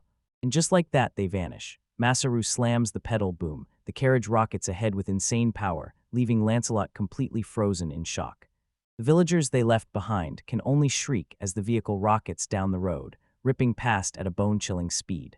It blasts a huge cloud of dust that vanishes over the horizon in the blink of an eye. While everyone else bolts out in a frenzy, the goddess Emeralda sits by herself, swallowed whole by a silent, suffocating grief. Her attendant Isla leans in and asks if she's feeling unwell, yet Emeralda insists she's fine, even as her body screams that she's been drained to the bone. Truth hits hard, her heart is in pain, and she can't stop blaming herself for what happened, a goddess broken by the very helplessness of her own power. All she has left is one trembling prayer. She whispers it into the void like a desperate lifeline. Please be safe, Masaru-sama. On the road, the trio rockets forward at breakneck speed, and Masaru leans in as they tear past the countryside, telling them how the dark elves worship the wild, living world of nature. Days crash into nights, and everything smashes together in a blur of non-stop motion. At last, a giant landmark claws its way over the horizon, a colossal tower hewn from one ancient tree, still standing like it dares the sky itself. They finally reach the cliffside, staring down at the capital below. Irina's sister stared at the city, clutching a fragile hope that refused to die almost there. She tries to wrap it up with a moral, calling the place magnificent, but Masaru's eyes scream the truth. Then they finally spot it. The valley sprawled beneath them isn't a city at all. It's a gaping wound, a silent ruin left to rot as the wilderness takes it back, and the knight's face twists into raw horror. It's total and complete annihilation. There's nothing left but destruction. She stumbles ahead, charging straight for the wreckage, until Masaru yanks her arm back, his grip like iron. How can he stop her as she screams in panic? They've got to hunt for survivors, now, yet his voice stays ice calm when he warns her it's far too dangerous. Then he lands the final soul-crushing strike, and trust me, not a single soul survives in the capital. Zack snapped his gaze into the night, stunned. No way, how could he possibly know that? She doesn't get it yet, it's way too early to call it that, so why would he be cruel like that? Her grief ignites into pure rage. Are you really asking me to believe it, when we haven't even stepped foot in that city? Zack steps right between them, Masaru's trust rock solid in his eyes. He's never lied to us before, so everyone leans in while she reluctantly gives in and agrees to hear him out. They sit down and Masaru finally spills the horrifying truth. Victoria, the goddess of creation, ordered him to wipe out the last living beings in Stenson. So yeah, he wasn't guessing at all. He was obeying a direct order. The dark elf knight detonates and the whole world goes silent. This is nonsense, she roars. Gods don't crash down on mortals. My people have bowed to nature for thousands of years, and this is blasphemy. Masaru watches her reaction with calm intensity, then turns to Zack and says he's heading into the city to search for survivors no matter what, so what's he really planning? But Zack finally gets it. The goddess isn't just a mystery, she's the whole reason Masaru has been crushed with depression, silently choking on that brutal burden all by himself. He fights to make the knight understand. Masaru isn't some ordinary guy, he can command Gratis's own knight. The king himself has already crowned him as the god's apostle, and this is the mission they just handed him. Masaru tries to play it cool with the title, but the truth hits like a freight train. This is the first time she's ever heard of something like this, and the reality of what they're facing finally starts to sink in. Frozen in shock, she finally gives in. She'll do what he says, so tell me, what do we do next? Masaru's eyes turn ice cold. Stay right here. I'll wipe out the rest of the survivors myself. She opens her mouth to protest, but he slices her words right in half, because he's going solo for one brutal reason. What he's about to unleash is violent, and he's here to wipe the capital's history clean. His eyes are downright terrifying. He's not just roasting people, he's going after the golems and even the capital itself. His final declaration hits with ice-cold resolve, and it chills everyone to the bone. I'll blow them all up. You're really going to smash Stenson. Rina can barely believe it, while Masaru's face hardens with cold, unshakable determination. He tells them this is the only way to make things right, then slams out the command, stop right there and obey. Reno erupts in anger, shouting that if they're going to go this far, he needs answers. Why is it so drastic? Then he asks why they can't just smash the golems inside the city, and Zack snaps back that the whole plan is absolutely insane. He swears there's no way Emeralda would ever sign off on something like this. It's totally unthinkable. But Masaru slashes him off before he can finish. He's already talked to Emeralda, and she said yes. Zack's face instantly loses every drop of color. Masaru tells them he brought this exact worry up with both the goddess and the queen the moment he signed on for the job. The memories still sting like they happened yesterday. One day before they set out for the capital, he stood right before Queen Emeralda and the goddess Victinias. The queen's voice snapped like a whip aimed straight at the goddess. "You want permission to destroy our own land." Victinias could only beg her to cool off and actually hear her out. She laid out the brutal truth. Stenson had 0 allies left, and the only thing still standing was that relentless swarm of golems. For 3 straight weeks, the golems didn't budge, not an inch. Victinius kept pushing, grilling. Does the queen get what that means? Because this was their one shot, their only chance. But Emeralda was cracking. First they wiped out her people, then they tore down her castle, and now they were demanding she give up the last home her people had left. She snapped at the goddess, her voice trembling with betrayal. "Just because you made this world, do you really think that gives you the right to tear it apart?" Victim stood there, staring anywhere but him, tears pouring down her face. Then all she could manage was a choked apology. "That's not enough," Irina snapped from the side, sick of waiting, and blurted, "So what are we supposed to do?" She crumpled to her knees and begged the goddess to pull them out of this living nightmare. Masaru stepped forward and gently stopped her, cutting in fast. "No, my lady Emeralda, it's not like that."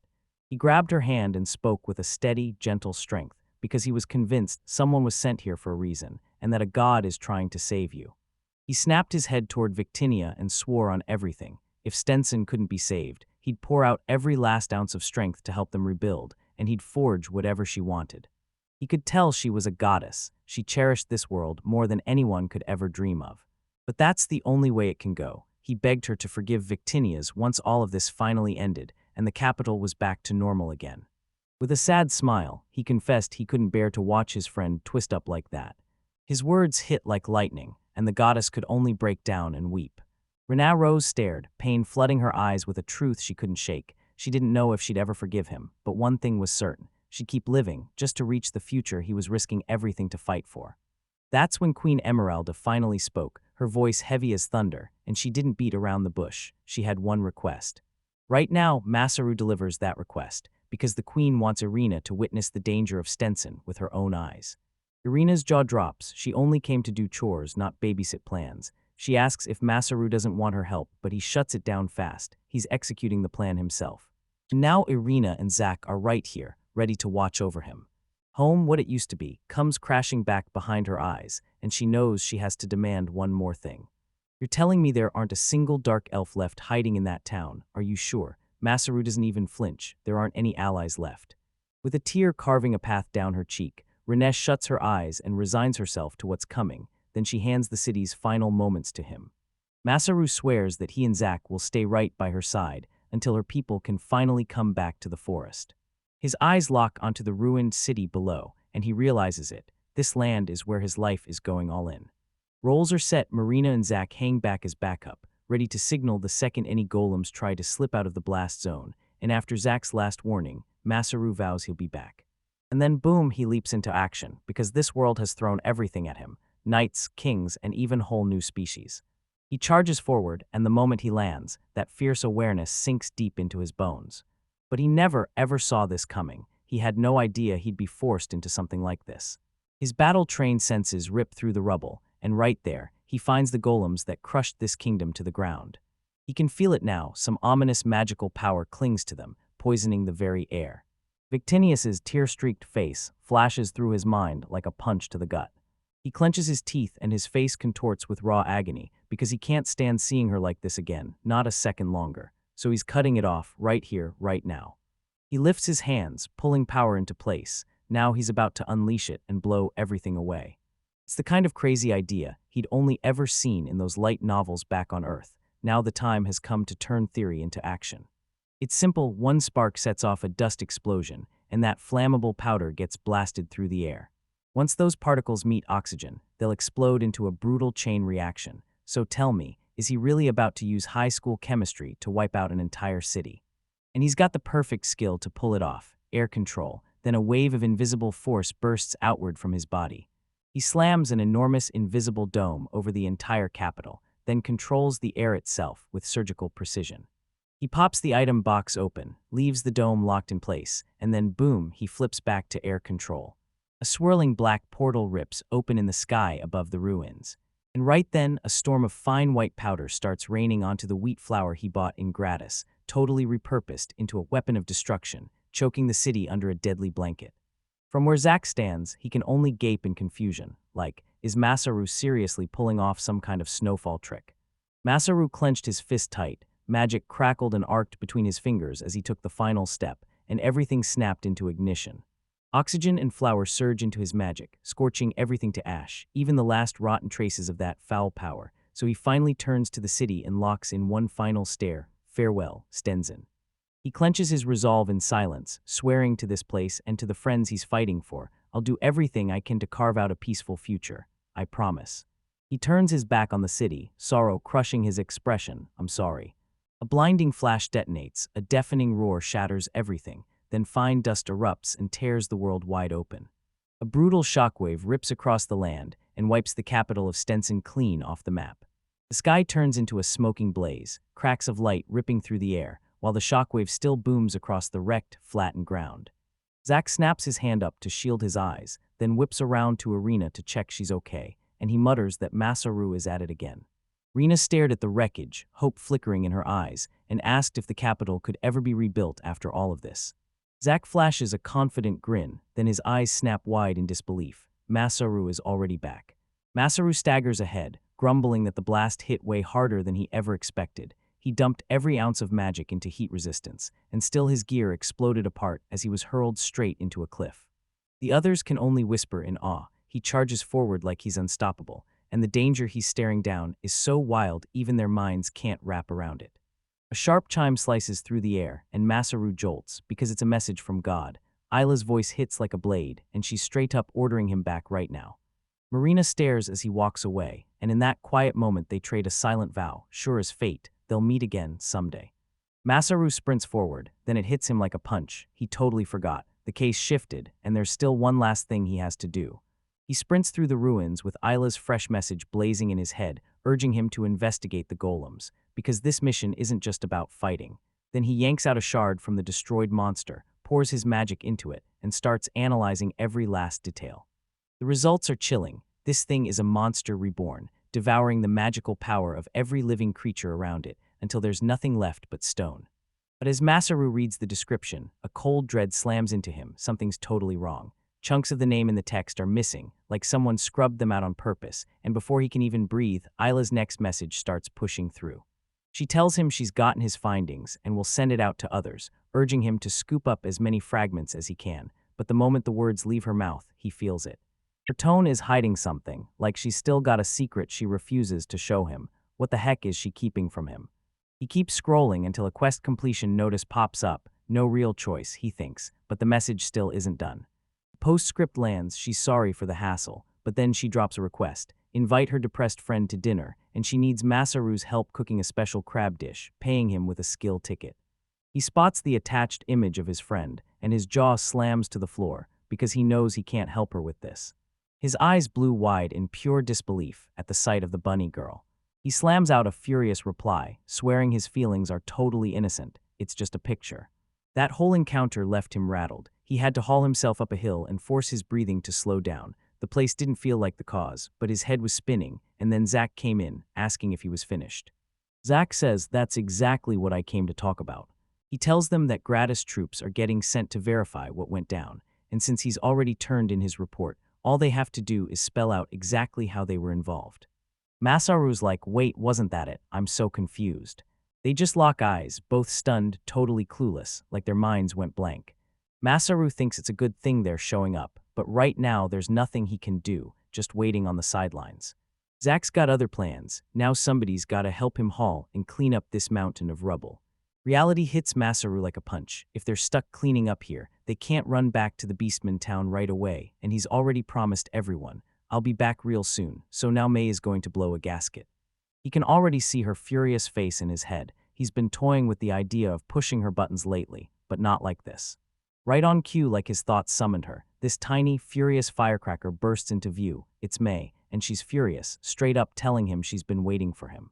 Zack, the ultimate pragmatist, tilts his head and asks one sharp question. If that's the plan, why don't they just leave? Masaru's face lights up like a spark. Brilliant, he exclaims. They'll link up with Arena's unit and hit the road immediately. 2 days later, the King's Night Guard, led by Freedy, storms up to the site, slams his fist down, and yells for everyone to stop. Terror grips his face as he stares in disbelief. What on earth happened here? First thing, he has to find Zack and Masaru. One of his men darts his gaze at a signboard and tells him, "Look, there's something written on it."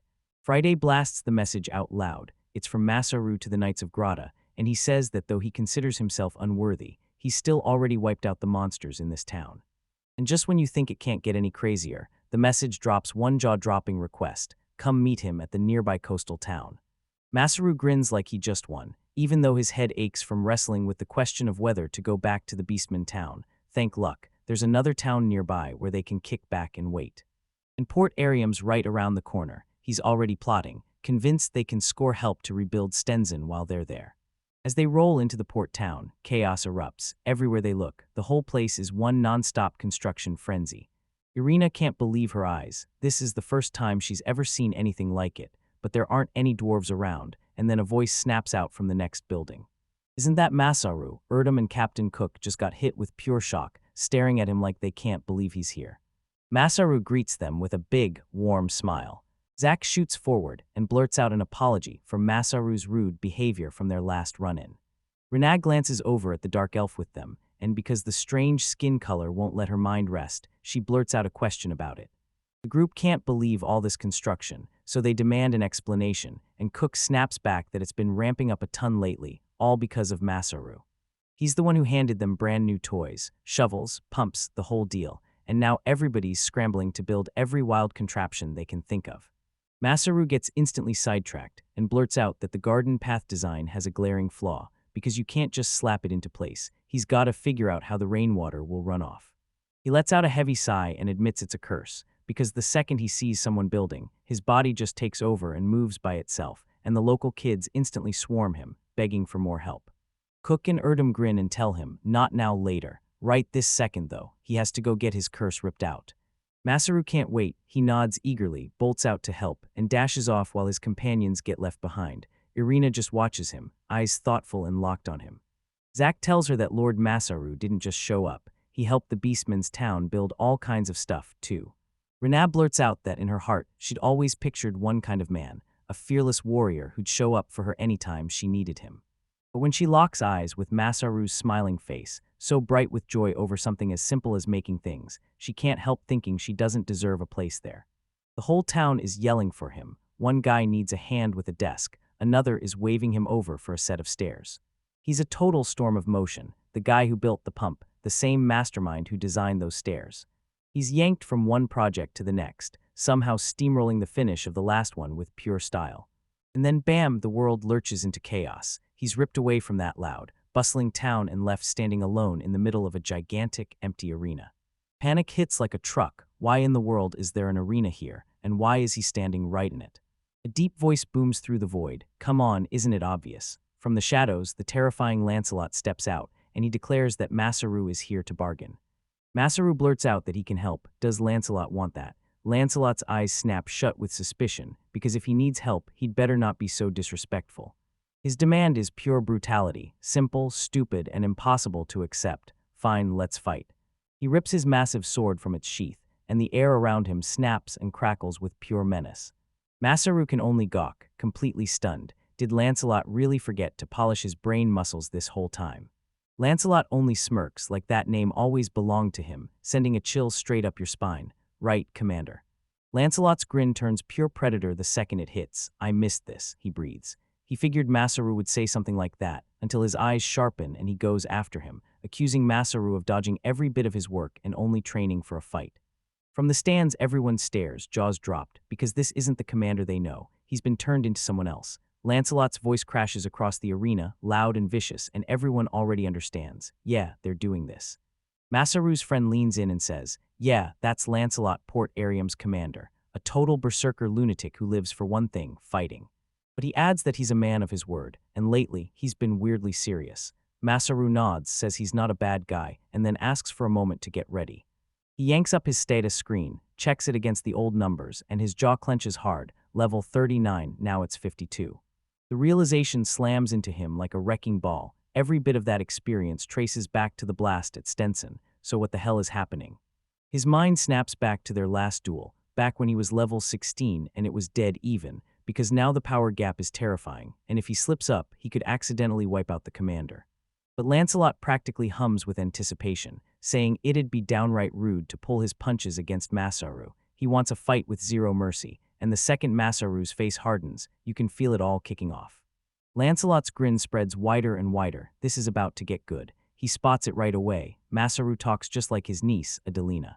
Masaru nods, confirms he recognizes her, and then drops the real bombshell. She even saved his life. Up in the stands, his friends swoop in, filling every gap, because Adelina's doing way more than people expect, helping build the town with her own hands, and now they're even joking she'll stay for good, like, maybe even tie the knot with him. Masaru just shrugs and says it all depends on her. Lancelot slams in immediately, his voice like steel, and he calls out one demand before this duel can even start. A wicked laugh rips out of him. If he wins, he's demanding Masaru send Adelina over, because he's dying to see what she'll think once she hears the whole story. Masaru doesn't even blink. If he wins, he's demanding a crew of carpenters. No arguing, no delays. The deal's locked in, and they'll battle until one side throws in the towel. Everyone at the party just stares. An anxious knot twists in their guts. They know Masaru's the kind to flare up around the commander, but right now it feels like he's taking it way too far. Down below, the two warriors lock eyes across the battlefield, and once they step in, nothing can stop them. For a guy like Lancelot, fighting isn't just part of life, it's everything. That's how he talks. He stomps once, and the ground beneath him instantly cracks and shatters. The sheer raw power is downright terrifying. Then they slam blades together, boom. A shockwave punches through the arena, tears the ground open, and blasts debris into the air. Lancelot's face lights up with pure, unfiltered joy. This is exactly what he lives for. Every hit blasts through the air like a shockwave, rattling the stands and making the crowd flinch. This isn't a duel, it's two people hunting each other. Lancelot surges forward, screaming that Masaru has no way to win. Masaru clenched his teeth and shoved back with everything he had. Then he shot the exact same line again, demanding they just call this a win for him. Hell no, Lancelot whips his massive blade around in a brutal swing, shoving Masaru back hard, and that sudden ferocity smashes right through Masaru's guard. He never even expected Lancelot to have a real strategy. The commander rockets off the arena wall and rockets toward Masaru with a brutal kick, only to get caught completely off guard by how hard that leg comes at him. Masaru's kick crashes into Lancelot's shield, then the follow-through rips open Lancelot's back like it's wide open for the taking. Masaru stumbles hard, scrambling for his balance as the ground fights back. But Lancelot is already in motion, twisting his body to slam back the favor for Masaru's earlier tackle, and when Masaru's stance finally cracks, you know it's about to get ugly fast. The great sword drops like a guillotine, sealing his fate with one brutal swing. It tears a brutal gash into the ground, because Masaru was standing there just a second ago. The battle turns into a blur of steel, dodges and parries slam back and forth, so fast you can't even track what happens next. The crowd can only freeze, staring in pure awe, with terror clawing at their hearts. Another one of Lancelot's swings tears into the arena floor, carving out a huge trench with raw impact. It's over, Lancelot roared, swearing he'd show Masaru how unstoppable he's become, but Masaru snapped to attention, because that swing wasn't normal at all. The blade was laced with magic. Suddenly, Lancelot blasts a furious wave of glowing, magic-soaked slashes through the air, shredding everything in their path. The ground gets ripped to pieces, pulverized under a non-stop, brutal attack. His friends can't believe he's made it this far, but the truth is, somehow Masaru is holding his ground. Masaru's lungs burn as he stumbles under the pressure, barely hanging on. Meanwhile, his friends can't even spot the commander's sword. He's fully aware he's got more raw power and more speed to burn. Lancelot gives a small nod of approval and asks if he picked those moves up from the Beastman. But it still isn't enough. Masaru's mind is sprinting in circles, because even with his superior stats, Lancelot's got the technique, the instinct, and the raw battle scars to back it up, and that massive great sword moves like a storm he can't possibly counter. Lancelot drives him down to one knee, looming over him with a smug grin, like he's claiming victory, and now Masaru has to realize this is the battlefield he owns, right? His eyes flare wild, blazing with battle hunger, and he snarls at Masaru to drop it right now, or he'll have his head in the next swing. Playtime's done. He taunts him, bragging that big stats crush monsters, but then he snaps back. A real man's skill can't be counted in numbers because he's been fighting and training the whole time. Did Masaru really think a little strengthening magic would slam the gap shut? Even Lancelot had to admit he never expected Masaru to come this far. Something in Masaru finally snaps, right when he realizes this is what Lancelot wants, and he's going to burn through everything. Dark energy spirals into a furious vortex in his palm. Here it comes. Lancelot's eyes flare as recognition hits, those legendary skill item boxes, and in an instant he clocks Masaru's move. He's about to craft a trap to lock down his movement and force him into defeat. He's pulling out his manufacturing skill and stretching the gap. So tell me, how in the world is Lancelot supposed to catch up? Lancelot's thoughts instantly snap back to the tales Masaru told him about his homeland. He remembers a famous character from a popular story, one who yanks weapons from the sky and strikes from afar. He tilts his head up and a cold dread slips into his chest. Then the real question hits, what is he plotting? Masaru locks in and realizes he can choose exactly how big his item boxes are and where they open. Before, he only had one option, storage. Then it hits him, Isla's words, her exact instructions for how to push that skill even further. This is his home base, where the supplies are waiting, his old life know-how comes roaring back, and a god's power sits in his hands like a loaded weapon. Lancelot can see his confidence finally wobble. Yeah, he really can't keep this up, not like that. Masaru blasts out a roar and commands his skill to forge reality. Then the air starts to shimmer overhead, and giant structures slam into existence from sheer nothingness. A smirk curls at the corner of his lips. He's been craving to say this for ages. The arena suddenly erupts with a dozen giant floating ballistas, all homing in on the dumbfounded commander like a firing squad. Lancelot gapes up at that impossible arsenal, sweat pouring off his face. Can you keep going, Lancelot? Lancelot yells that the battle's finally underway, and he immediately points out the brutal truth. Masaru never readied these siege weapons beforehand. He just built them, and the second they were done, Lancelot's face cracked into a grin, pure, real excitement lighting up his eyes. From where Masaru stands, it looks like he just pulled those massive war machines out of thin air. Masaru's friends can only gawk, and one of them mutters that he's practically a god. Even Lancelot has to swallow his pride. He stares at you and mouths, "You're incredible." Masaru scoffs at the whole idea. He flat out insists he's no god, just a regular home center worker, and yeah, he even calls the thought himself an idiot. He locks eyes with Lancelot, and the moment he hears that challenge in his own voice, he can't help but wonder, does Lancelot still really want to fight? Lancelot just laughs, and suddenly he's remembering the time 100 spearmen and 200 bowmen closed in on him. He asks what became of them, then smirks like he already knows the punchline. The truth is right here, in the fact that he's standing in front of you. Masaru's face turns steel. All right, Lancelot, take your first shot. Then he grins, saying he'll use air control magic to slice the ballista's string right out from under it. With a snap of his wrist, he finally lets the tension drain away. A hailstorm of giant iron bolts tears through the air, screaming straight for one man, while his friends in the stands just choke on their breaths, thinking, is this way too much? Lancelot's own men lose it, shouting at their commander to bolt for his life. But Lancelot doesn't budge, he stays perfectly still. He shoots in at impossible speed, smashes into the first bolt head-on, and with one razor-precise sword swing, he deflects the deadly blast aside. Bolt after bolt gets smashed aside, like they're swatting bugs, and this one guy is doing it all. How is that even possible? It's straight up unbelievable. Lancelot's grin looks predatory as hell. On the battlefield, it's him who makes everyone else feel fear. One lone human can be more terrifying than a whole army, and now he's demanding the second barrage. Masaru gives in, and the whole arena erupts all at once. The instant all those thunderous bolts zero in on Lancelot, the world erupts, light and noise exploding into a blinding, deafening flash. When the smoke finally clears, Masaru is still standing strong, but his opponent looks totally unscathed. Lancelot's men can't even wrap their heads around it. What the hell is that thing? But he's still standing there, surrounded by the shattered wreckage of the shots, completely unshaken, and the commander's power is so insane they could have never even dreamed it. Masaru's face twists with raw frustration and total disbelief. Tell me he's joking, please. He erupts with a roar and lets loose the final one. But it's useless. Those bolts get swatted away like they're nothing. Lancelot looks like he's drowning in his own thoughts. This kind of feeling is brand new to him, nothing like the battlefield, where all you do is clash steel and swing swords. His eyes whip across the arena. He doesn't care where the strikes are coming from. All he needs is to spot exactly where the ballistae are sitting.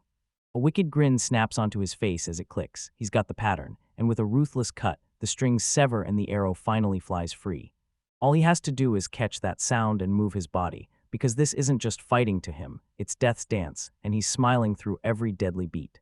He jabs at Mizaru, eyes blazing with thrill. More. Give me more, Mizaru. I swear, I don't want my body to ever forget this feeling. Masaru clenched his teeth. No way, this still isn't cutting it. This is wrong, pure and simple, and he's got to switch it up right now. Lancelot spots the snap in his opponent's stance, and he realizes Masaru wanted to end it right here, betting everything on that promise. But if Masaru wants to win this fight, he knows he's got to bet it all, no holding back. A wild vortex of energy whips around Masaru, and his friends instantly recognize the magic, but this time it hits different. Lancelot narrows his eyes as a solid object suddenly tears out of the swirling power. Masaru stands there, gripping a long, plain metal rod like it's about to change everything. Lancelot's left staring in total confusion. What a rod. What on earth is he even supposed to do with that thing? He figures it out a second later as his greatsword crashes into it with a brutal, deafening clang. The hit slams through Lancelot's arms, sending a brutal shockwave. Wait, what? Masaru leans in and tells everyone this prototype shaft is forged from a superconductive metal, built to pump up the tricycle's magic power. It can take even Lancelot's hits, so when Lancelot grins like he's thrilled, he finally smirks and declares, "That's it, the fight is over." He leans into his advantage, but Masaru already has his playbook. Every single strike crashes into a rock-solid defense. How is he supposed to attack with something like that? Lancelot's mind is screaming, but his body just moves on instinct, smashing through his opponent. With one final, brutal heave, he slams Masaru's rod into the ground, his massive blade clamping it tight and trapping it for good, and then he erupts in a triumphant roar. He leans in close and tells Masaru, "You're already finished, now it's only a countdown." But something's off. Lancelot freezes mid-step. Did Masaru quit? No way. With that ballista he built, he's still got a shot to win. So yeah, he's still gotta go all out. But why is he clinging to defense like it's the only move? What is he really stalling for? It's only a matter of time, and that terrifying phrase hangs in the air, snapping Lancelot's eyes wide with sudden, full-blown horror. Masaru lets out a brutal, gut-churning scream and shoves with every last drop of strength. Lancelot was seconds from victory, but then Masaru finally got it. He sensed the nightmare brewing, but when he finally realized it, everything was already over. The sky turns pitch black. Lancelot's jab about those flaky high school kids still rings in the air as Masaru grins and admits he tossed the object way up high, using air resistance to control exactly when it hits. What from the sky? Lancelot snaps his head up and his blood freezes. Something's falling and it's massive. Masaru lays out his play. He knows he can't just fire weapons from his storage space like that other guy, so he flips the script and cooks up a totally different plan. He plugged his storage into a hole in the sky and just tossed down a chunk of bedrock he'd already cleared for construction at the Beastman's village. With the last shred of magic power, he guided it down, after burning most of it just to toughen his body for defense, and yeah, he admits he almost slipped and missed. A curse tears out of Lancelot's mouth, but pure desperation ignites in his eyes, so if this is Masaru's ace hidden in his sleeve, then Lancelot better survive it, because once he does, victory is his. A gigantic rock rips through the sky, roaring down at the ground like it's trying to end everything. And in that single heartbeat, Lancelot realizes everything. No way, there's just no cutting through that mass at this speed and coming out alive. The arena will get obliterated. Everything inside will be blown clean away. With the world-ending impact looming just a few feet away, Masaru screams one order, item. That whole mountain of rock just disappears, yanked straight into his storage at the last second, right before it could wipe them all out, and the shockwave that follows hits like a tidal wave. Lancelot just stands there, frozen in place, cold sweat pouring down as the audacity of that bluff shatters his mind. Masaru stares back, wiped out but unshaken. You win. He stumbles back fast, gasping that he was just messing around. He couldn't think of any other way to win. Yeah, the message hit hard, because a win is a win. Masaru's smile looks worn out, but it's still triumphant, so come on, you're listening to me now, right? Lancelot won't buy it. He barrels in, demanding to know whether Masaru yanked the ballistae before or after he leapt up to the second floor. He knew Masaru was using his item box, but he still couldn't wrap his head around it. he'd pre-summoned a siege weapon straight into the sky just to make sure the dodge landed. Pip jumps in, yelling it's cheating, while Masaru grins and insists the winner's the one who won, period, until the argument flares so bad that Erdem has to grab Lancelot and physically hold him back. He screams that they fought their way here, and now they're going at it again, like it's never going to end, acting exactly like kids. Lancelot grumbles, but he finally relents. Masaru gets this one. Masaru only smirks and says next time he'll carve straight through a bedrock mountain with a Delina. The sheer terror of that promise hangs in the air, freezing everyone in place. Lancelot cuts him off and tells him he'll win bigger next time, then turns to Masaru and says, "All right, your turn to talk." That friendly vibe vanishes in a blink. Lancelot's eyes narrow, and his voice drops as he snaps. So, what mess has Masaru made now?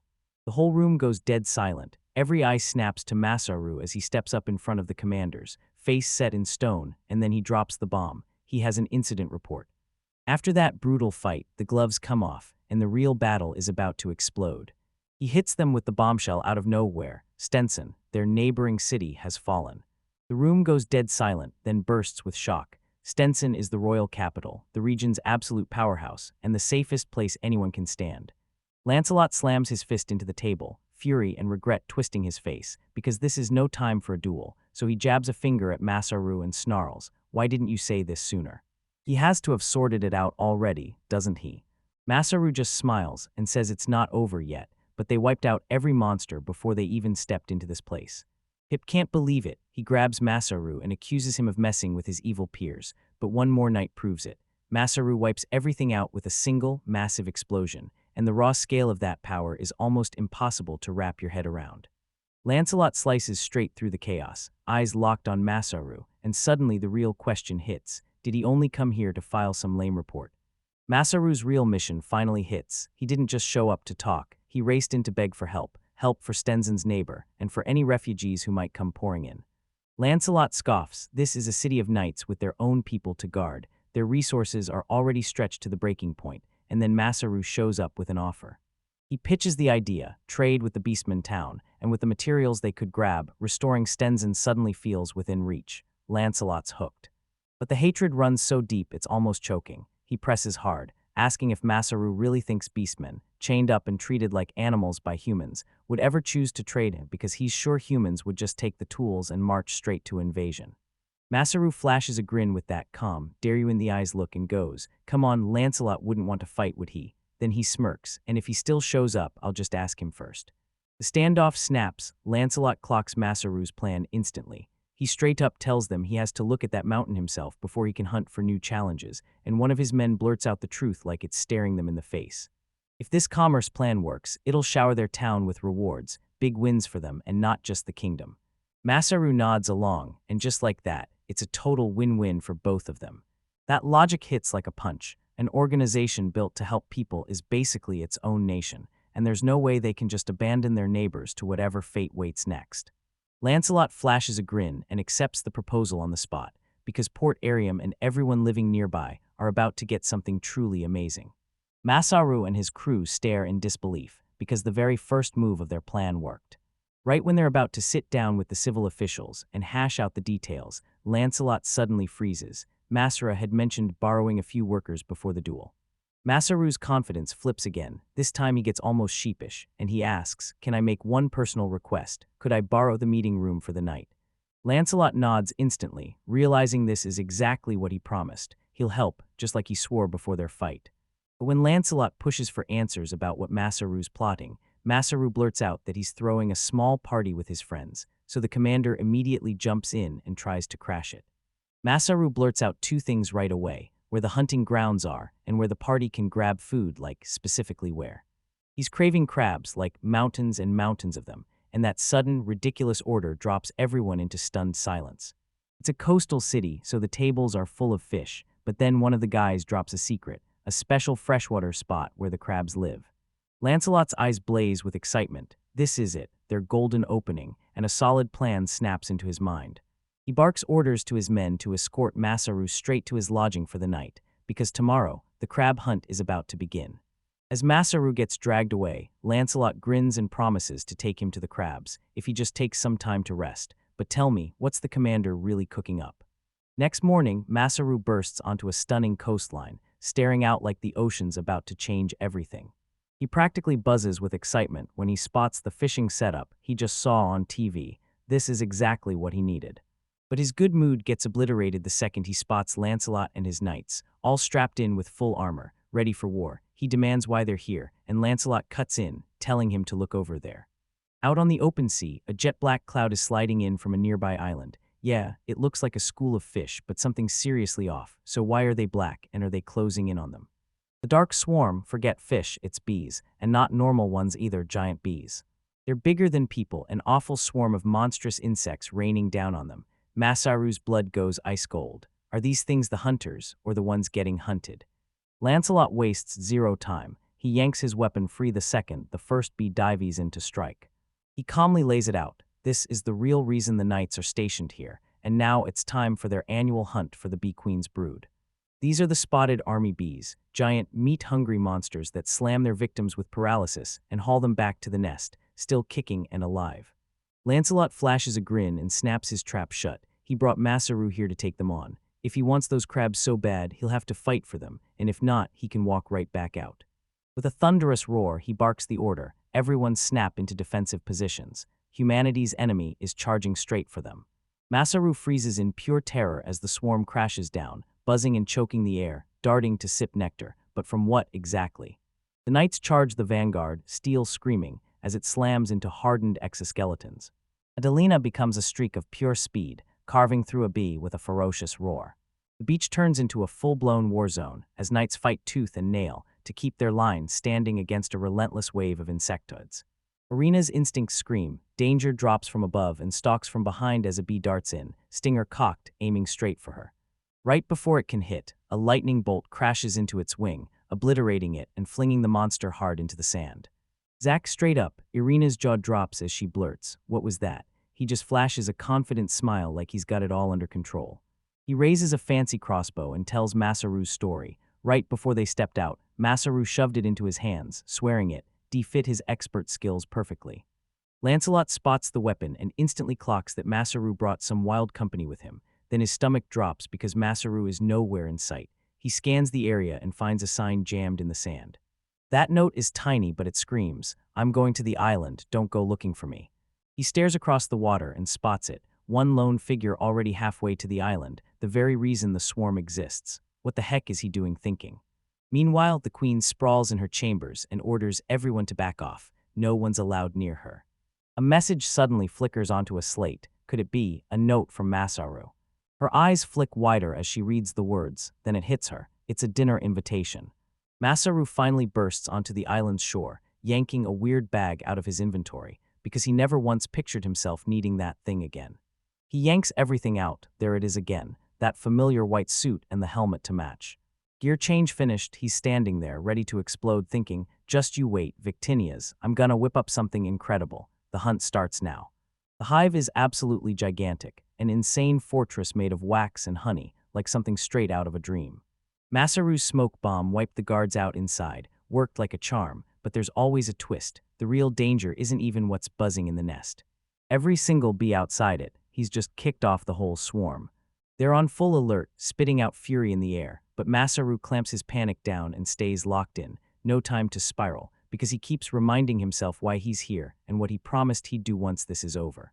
The very next day, Victinias shows up at the agreed meeting spot, right on time.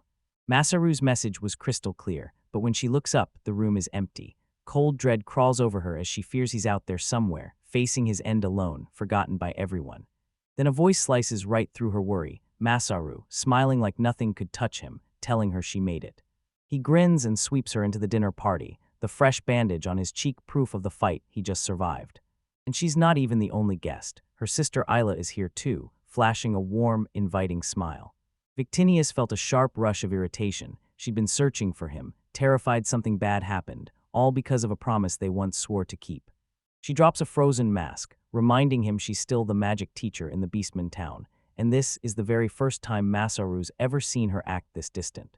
He blurts that she must be sure she really wants to speak to him like that, and she snaps back that showing up here at all was a mistake, because she already regrets it. Masaru just brushes off her attitude, slides a dish onto the table and grins like, My item box is perfect. Storing pre-cooked meals is what it's built for.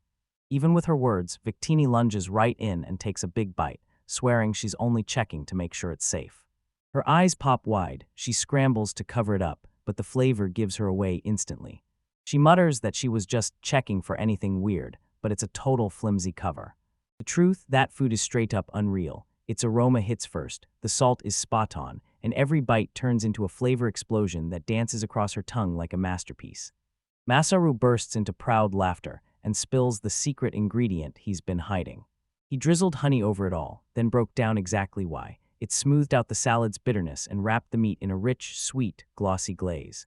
He starts rambling about some delivery job from his old world, and Victinia's just keeps stuffing its face like, sorry, what? Because there's zero chance it's listening. Isla watches her sister, sadness sitting behind her smile, and she admits she helped cook, but the truth is, all she wanted was to see Victoria light up again, even if it only lasts for a little while. Tears flood her eyes as she shakes her head at her sister, saying she's blown everything way out of proportion. After the nightmare they survived in Stenson, all she wants is one thing: make herself feel better and be happy together with him. Masaru cuts in, grinning at Victinia's, and saying he's just relieved to see her looking so much better, because he poured everything he had into making this meal just for her. He waves Illa in too, and shouts that the main course is coming next. He slams the lid off a giant crab pot, and steaming claws of hot, salty steam burst into the air. It's a Port Aram specialty, and the moment the sisters hear it, their eyes practically sparkle with pure excitement. They waste no time, then they start barking orders for him to serve them right away. Masaru just lets out a heavy sigh, outnumbered by their unstoppable excitement. He tells them to stay put. Let me cook this crab for you, he says, shelling it himself until both of them are stuffed.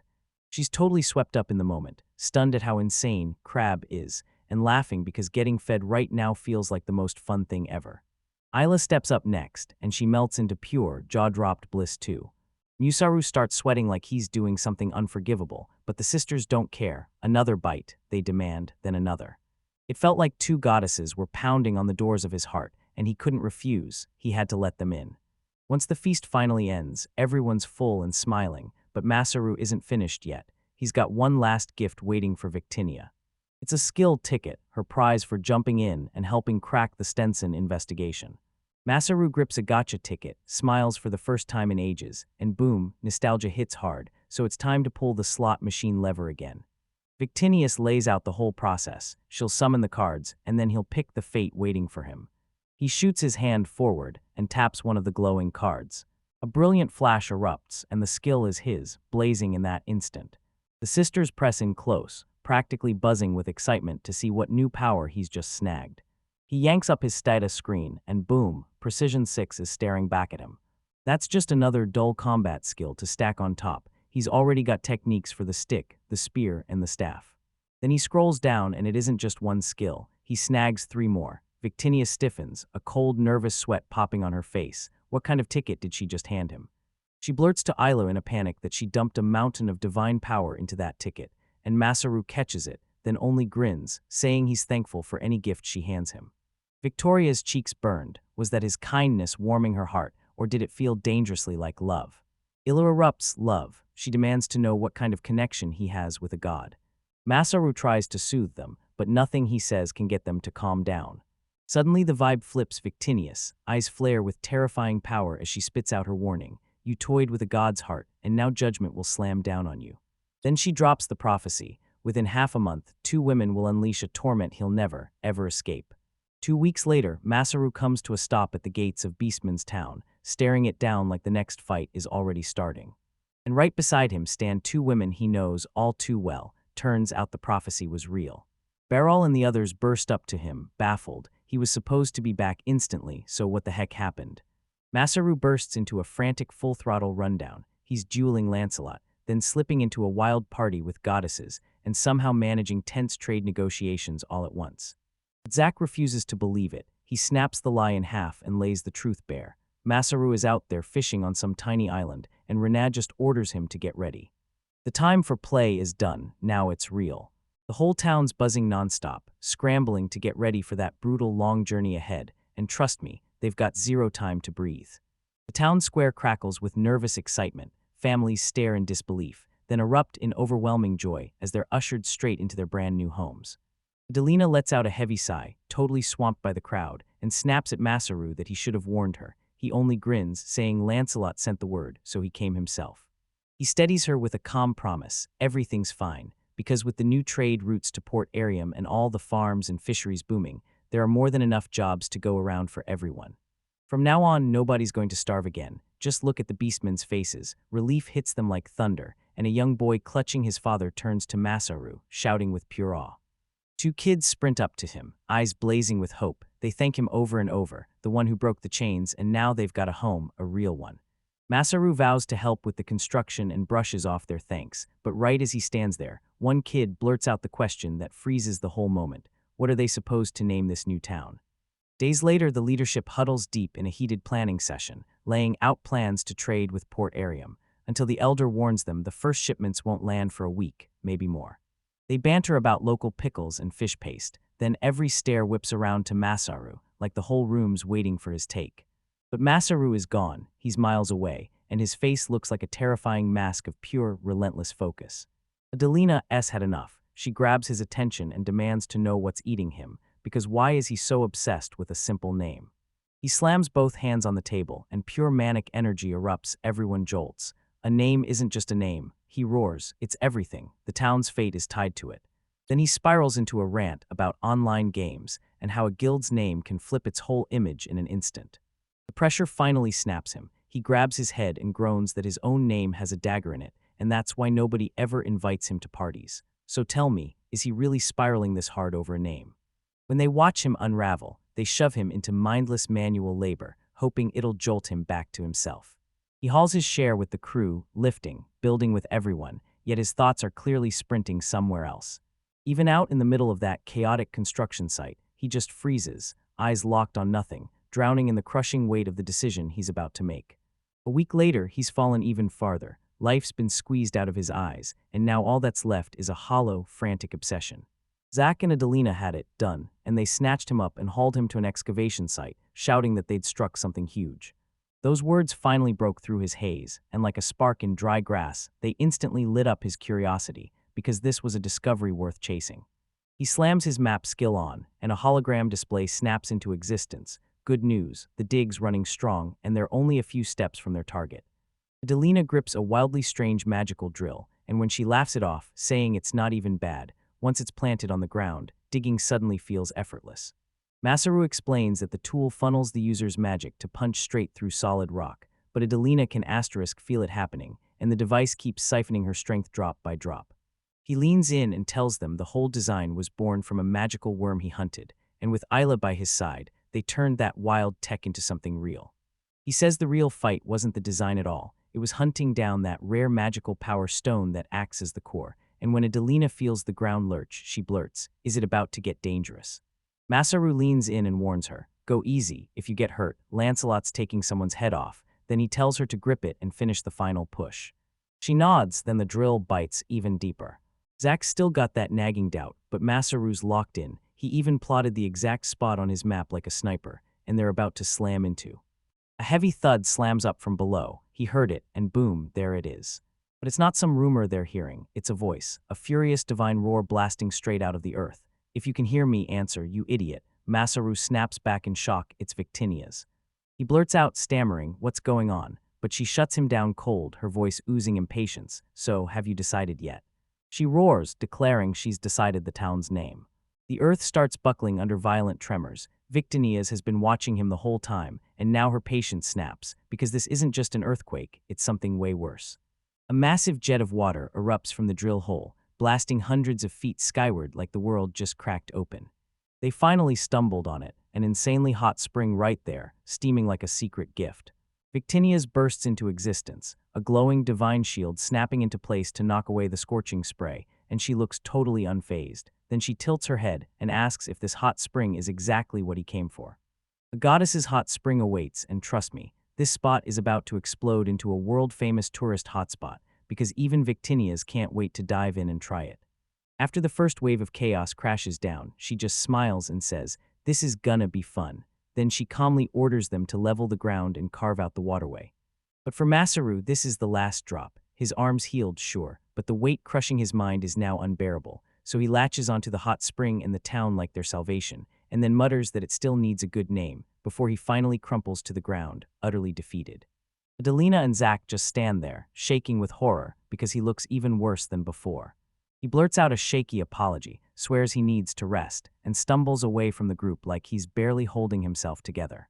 He spots a quiet cliffside, drops to the ground and collapses there, eyes locked on the sky above. He recognizes the place instantly. It's where he first touched down in this world, and nostalgia slams into him like a tidal wave. A swirling portal rips open right beside him, and Victinia steps straight through. He figures she's furious, but she just shakes her head, admitting she was the one who pushed things, shoved him into it, and even grabbed a name already. Then she drops a shocking confession: "I'm jealous." Jealous because he's stressing over a name. Nah, she snaps back. She's not mad at the worry, she's jealous he's the one who gets to pick it. Even though she built this whole world, she can't name a single thing. Mortals who live inside it choose the names. No matter how fiercely she loves this world, she just can't carve her own mark into it. At best, her name will only echo through legends, like a far-off myth no one alive truly expects to find. If Masaru actually listens, the crushing weight of her divine loneliness finally slams into him. As a creator-class god, she can't step in directly, but he can, and he can leave a mark. Just like that, it all clicks. He rockets to his feet, eyes blazing with a fire she hasn't seen in weeks.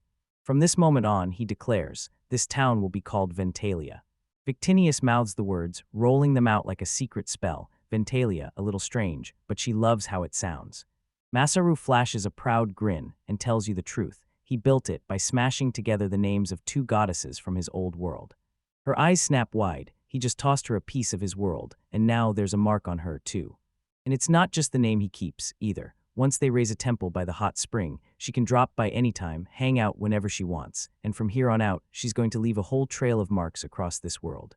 He shoots his hand out and grips hers, eyes set and unshaken. This isn't pity to him, it's straight-up concern because he's terrified for her.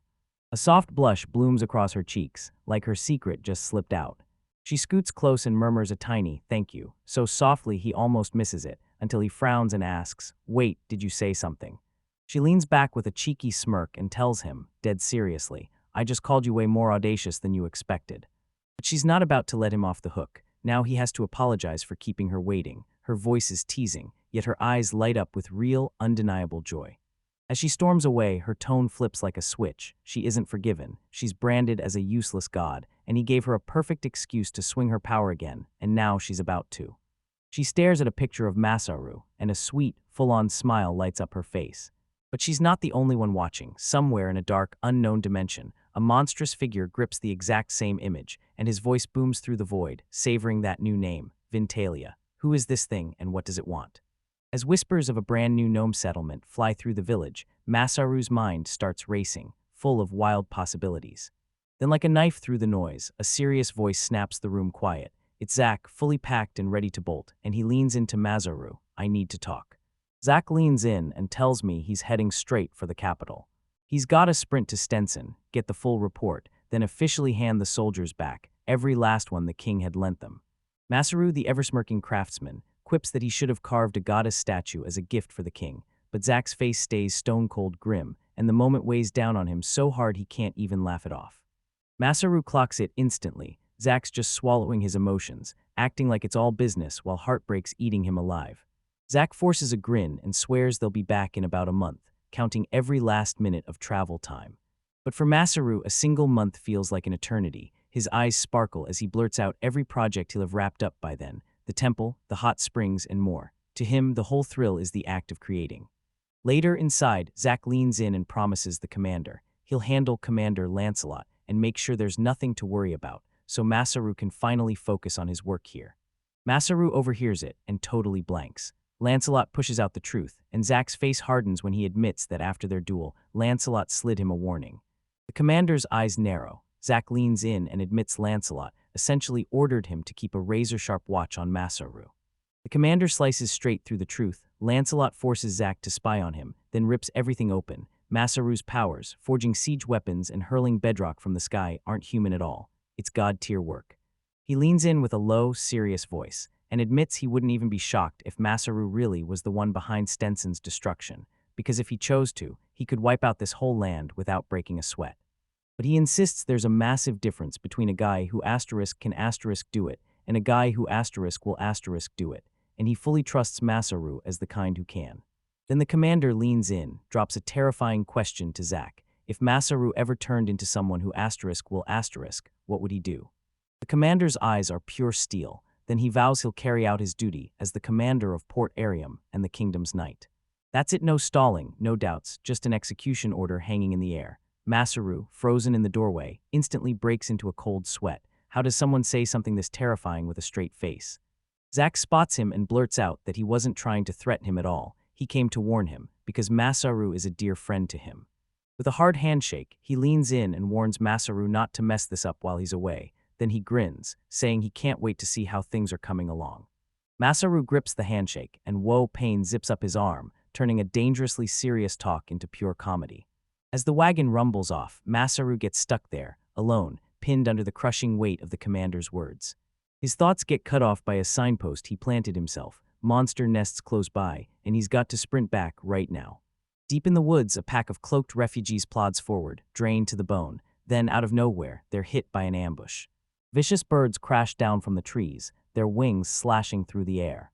The leader clocks them instantly, dread flooding in, wind howling, quails scattering, and those monsters from the Gratis Kingdom showing up out here. What are they doing all the way past the edge?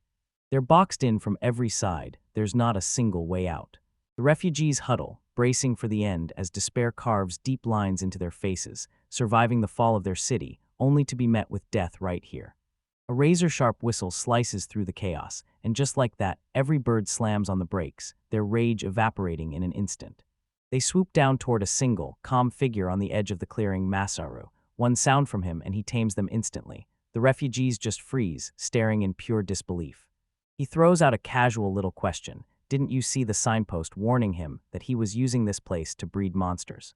He scans them up and down, beat up, no way they're bandits, and figures they saw that warning sign, then thought a monster-riddled zone might still spit out something worth scavenging. Their leader nods and admits they're former adventurers from Stenzen, then drops the worst truth of all. Their city was wiped out as golden pillars of light tore down from the sky and annihilated everything. They've been roaming non-stop ever since, supplies running low, chasing those whispers of a brand new prosperous town just over the horizon. The elf stares at Masaru, his voice shaking with pure terror and exhaustion, and asks what's going to happen to them now. Are they about to get punished for trespassing? Mazer flashes a grin and tells them it's a free land, no fear, no worries, and with that he promises their friends, Emeralda, Irina, and the rest will be absolutely thrilled to see them. The elf freezes, stunned out of his skin. How could he possibly know those names? Masaru grins, practically buzzing, and says, "Come on, follow me." He's about to drag them into the real truth behind those rumors. With a dramatic flourish, he finally unveils his masterpiece, Ventalia. The refugees gasp. This isn't just some town. It's a booming city that rivals the royal capital, packed with humans, beastmen, and elves all living together in one place. They stagger down the streets like they can't believe what they're seeing, gawking at the spotless roads, the sky-piercing buildings, the way everything runs perfectly, and thinking the rumors didn't even come close to the truth. One of them blurts out, "Who in the world could have built a place like this?" And Masaru jabs his finger at some random guy in the crowd. But it's all just a joke until Adelina storms in, grabs one of the elves and snaps them into sense, while the culprit stands right there, Masaru, the young man in front of them. And she's livid. She immediately rips into him for dragging a fresh wave of migrants into town without even bothering to ask her. He tries to shrug it off, but she snaps, "Nope," and now they've got to scramble to welcome dozens of brand new people. Who does he think he is? Masaru awkwardly admits he's nobody special, just a guy who can't stop building things, and yeah, he lives up at the temple on the hill. The refugees are stunned, because the man in the god's temple, Masaru, can't just blurt out the truth, since he's living there to steal quiet talks with the goddess while he serves her, and that's exactly why his secret feels so impossible. Without missing a beat, he dodges the topic and tells them, straight up, to just call him Masaru. He whips around to Emeralda and tells her the truth. Stensen's queen is camped here too, just like them, then he swears they'll never starve again. Adelina, purely practical, snaps into command, and tonight they're doing a communal dinner to kick off introductions. Emeralda nods, but her voice shakes as she blurts their grim truth, dirt-caked skin and rags hanging off them like they've been through hell. 10 days have gone by, and none of them have managed a real bath even once. Masaru's face lights up like a firework. This is it. He tells Adelina they can crack open the hot spring earlier than planned, like today. He orders the new recruits up the hill at sundown for a final exam, and the words instantly send shivers of dread through the exhausted group. Of course, this is just Masaru diving into the brand new hot spring he built for the very first time. He sinks into the water and exhales pure bliss, like the perfect Japanese-style air was made just for him, and yeah, he threw every ounce of skill into this. He starts picturing what's next as rumors of Ventalia rip through the air, more and more people flood in, and the town grows so fast it feels unreal. With this many people, it's starting to feel less like a town and more like a whole nation. Right when he's thinking that, a gentle voice chimes in, Victima. He snaps his head around and spots her kicking back in the water nearby, and he just can't help thinking, damn, that feels amazing. Victinia practically glows. Her divine body feels right in that warm water, and she beams at Masaru, telling him how thrilled she is that he finally found this place. He can barely choke out an answer. His face ignites a blazing red, yet he's still trying to enjoy the hot spring, but it's totally impossible. You can't stay calm when a goddess throws you into a brutal encounter. He lays out his scheme to cage it in with an enclosure and makes it clear, this is a man-made geyser, not a natural one. Victinia's nods hard, calling it brilliant, especially with all the fresh migrants flooding into town. The talk veers into the races converging here, gnomes, dwarves, and those leapies along the coast. Masaru can't stop wondering why every kind of creature keeps flocking to their town. Then a Victini gives him a knowing stare and says, it's obvious because everyone feels safe here. Sure, the beastmen found shelter here, but outside these walls, countless others are still stuck with nowhere to hide.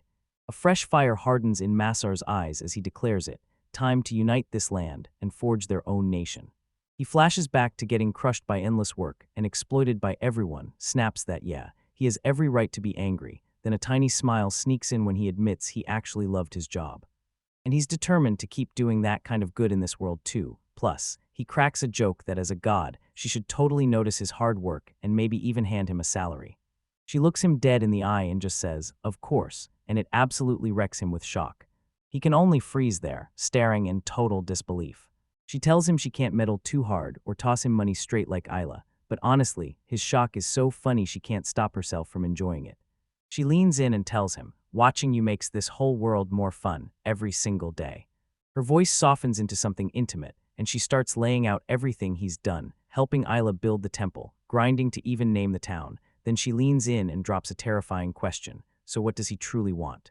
His mind spins into overdrive. There's no way he can wrap his head around what that goddess could possibly mean.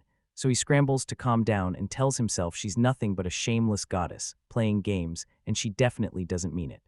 Then out of nowhere, someone yells his name from outside, right before he even gets a chance to react. The geyser blasts into the sky with a thunderous roar. A blast of scalding water erupts, and it rockets him through the air like a thrown punch. He yelps in agony, too slow to cast his protection magic, and smacks the back of his head on the rock. Her mind snaps to the scene of Masaru straddling a naked Victinius, and then fury detonates inside her as she screams at that pervert. A sudden burst of light and magic blasts Masaru straight into the air, and Adelina, blazing with rage, demands if Lady Victinius is okay, admitting she practiced a little since she couldn't stand how he reacted last time.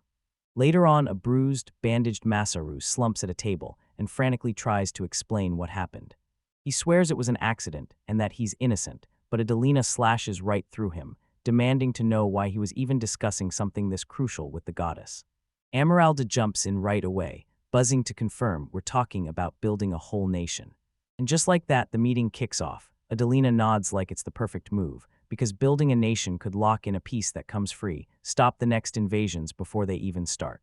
The Dark Elf twins nod in agreement, because when they stick together, they'll be far safer if another disaster like the Golem attack strikes again. Masaru admits he's clueless about politics, but once they build their own nation, it's game over, in a good way, because everything turns into non-stop decisions. Emeralda tells everyone she's been studying politics with Adelina, mixing it with what she knows about the old kings, then admits she doesn't think she'd be much use on her own. Adelina weighs her choices and realizes Stenzen is a slick, resourceful nation with razor-sharp logistics, basically the perfect blueprint to copy. She points out their taxes are shockingly low, just 2%. Gratis fees, though, they're 5%. Either way, it's totally workable, and it gives them a solid launchpad. Masaru starts firing off ideas for their big features: monster meat, goat milk, preserved food, and of course the view, the temple, and that brand new hot spring. Emeralda flashes a smile and says, "With our population about to explode, this won't be that hard." Adelina snaps her gaze to Masaru and puts him on the spot. Should they run quick calculations to size up their trade chances? And then she hits him with the real question. What's the biggest roadblock in their way? Masaru glares at every single one, stone-faced, as if the fate of them all rests on his next move, choosing the king. The whole room explodes with shock. Wait, why are they freaking out this much? Adelina snaps that he's the one who built this town and carried most of the load. The idea even sparked in his head, but Masaru shuts it down on the spot like, no way, he can't handle a role like that. And yeah, he tells you his work drags him all over the map. East for supplies, south for building, north for trading, so there's no way anyone can pin him to just one spot. Everyone gets it, he's already right in the middle of everything, but crowning him as king just isn't possible, so if not him, then who's supposed to rule? He whips around to face the rabbit beastman elder, but she snaps back fast. She refuses to rule an entire nation and insists she'll only govern her own people. Masaru, tell me, doesn't anyone out there have justice in their bones? Someone strong enough to rule over both beastmen and humans, with the muscle to match and a will of iron. While he rattles off his qualifications, every face in the room, elves, beastmen, and even Masaru, snaps its head toward him one by one. A week later, the town square is jammed wall-to-wall, and it's chaos, confused faces everywhere, all staring like they can't believe what they're seeing. Masaru stands in front of everyone, confidence and nerves battling in his chest, and he tells his friends to brace themselves. Something wild is about to blow their minds. With one deep breath, he declares his grand claim. He's united every land around him, and right now, a brand new nation is born. The crowd starts murmuring in pure confusion. A nation? What is he even talking about? And Masaru throws his hands up for silence, promising he'll explain everything. He lays his argument down piece by piece, because this isn't a grab for power, it's a fight for security. With all these refugees pouring in, they've got to stand on their own 2 feet, and forming a nation gives them a real, official tie to their powerful neighbor, gratis, so nobody dares invade. So we're putting a stop to disasters like the one that shattered the Beastmen. This is our shield against the world's worst horrors. And it's not only about defense. Once they stand up as a real country, they can build their own brand.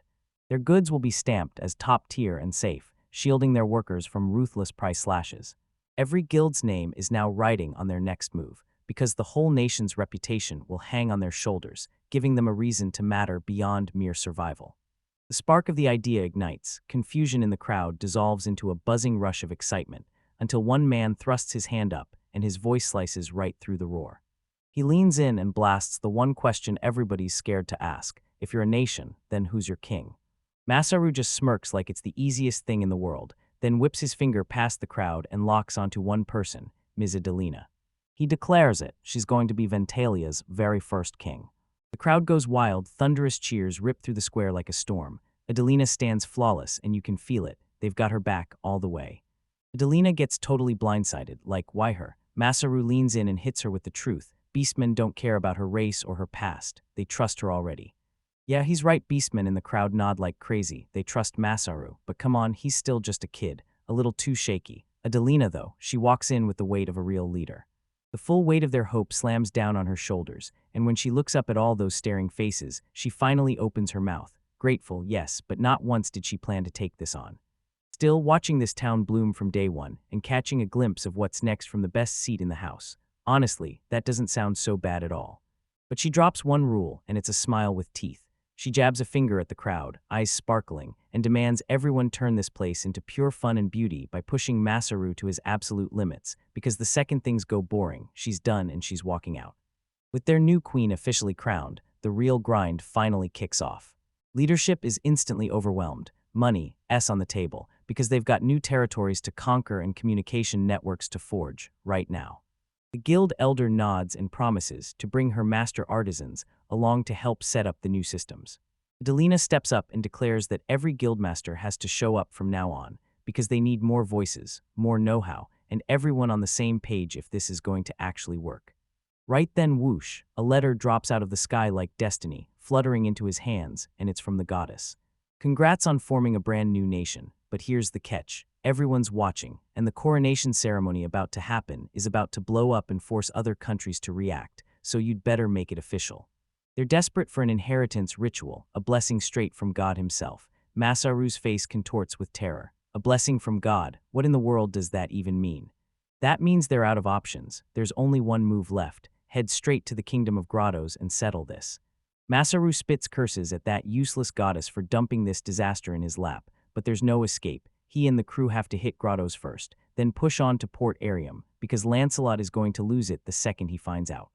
They'll save time with the Masaru special, his magically boosted tricycle. But Eider's already terrified of what's coming. Those roads are a nightmare, and the constant swaying feels unbearable. Masaru tells them the real issue isn't magic, it's tech, and he drops the bombshell about Roman concrete from his world, a method that's been around for over 2,000 years, yet they're only now starting to copy it here. But he didn't waste time. While roaming the island off Port Arium, he stumbled on something revolutionary right then and there. A breakthrough material, one that's about to flip the whole world. He announces it with a grin full of victory. Nobody's ever heard of it. He leans in and swears it's a crazy elastic material, like a worm's skin, that shifts and morphs based on how you use it. It's pulled straight from the liquid sap of certain trees, so when he straps this rubber tire on, the shaking drops hard and their speed shoots up. The guild elders' eyes blaze. This stretchy material could unlock a whole world of uses no one's even imagined yet.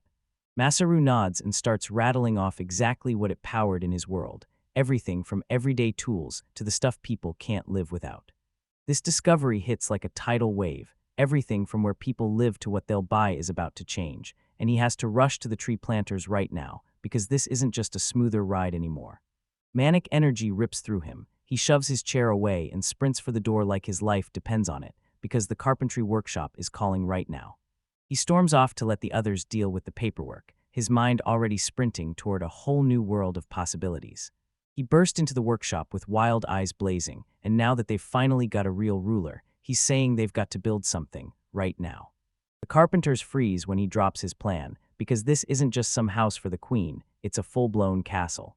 They're staring at him like he's completely snapped, *a castle, seriously. They're already buried under work, and now he's demanding they whip up some totally impractical symbol for the town.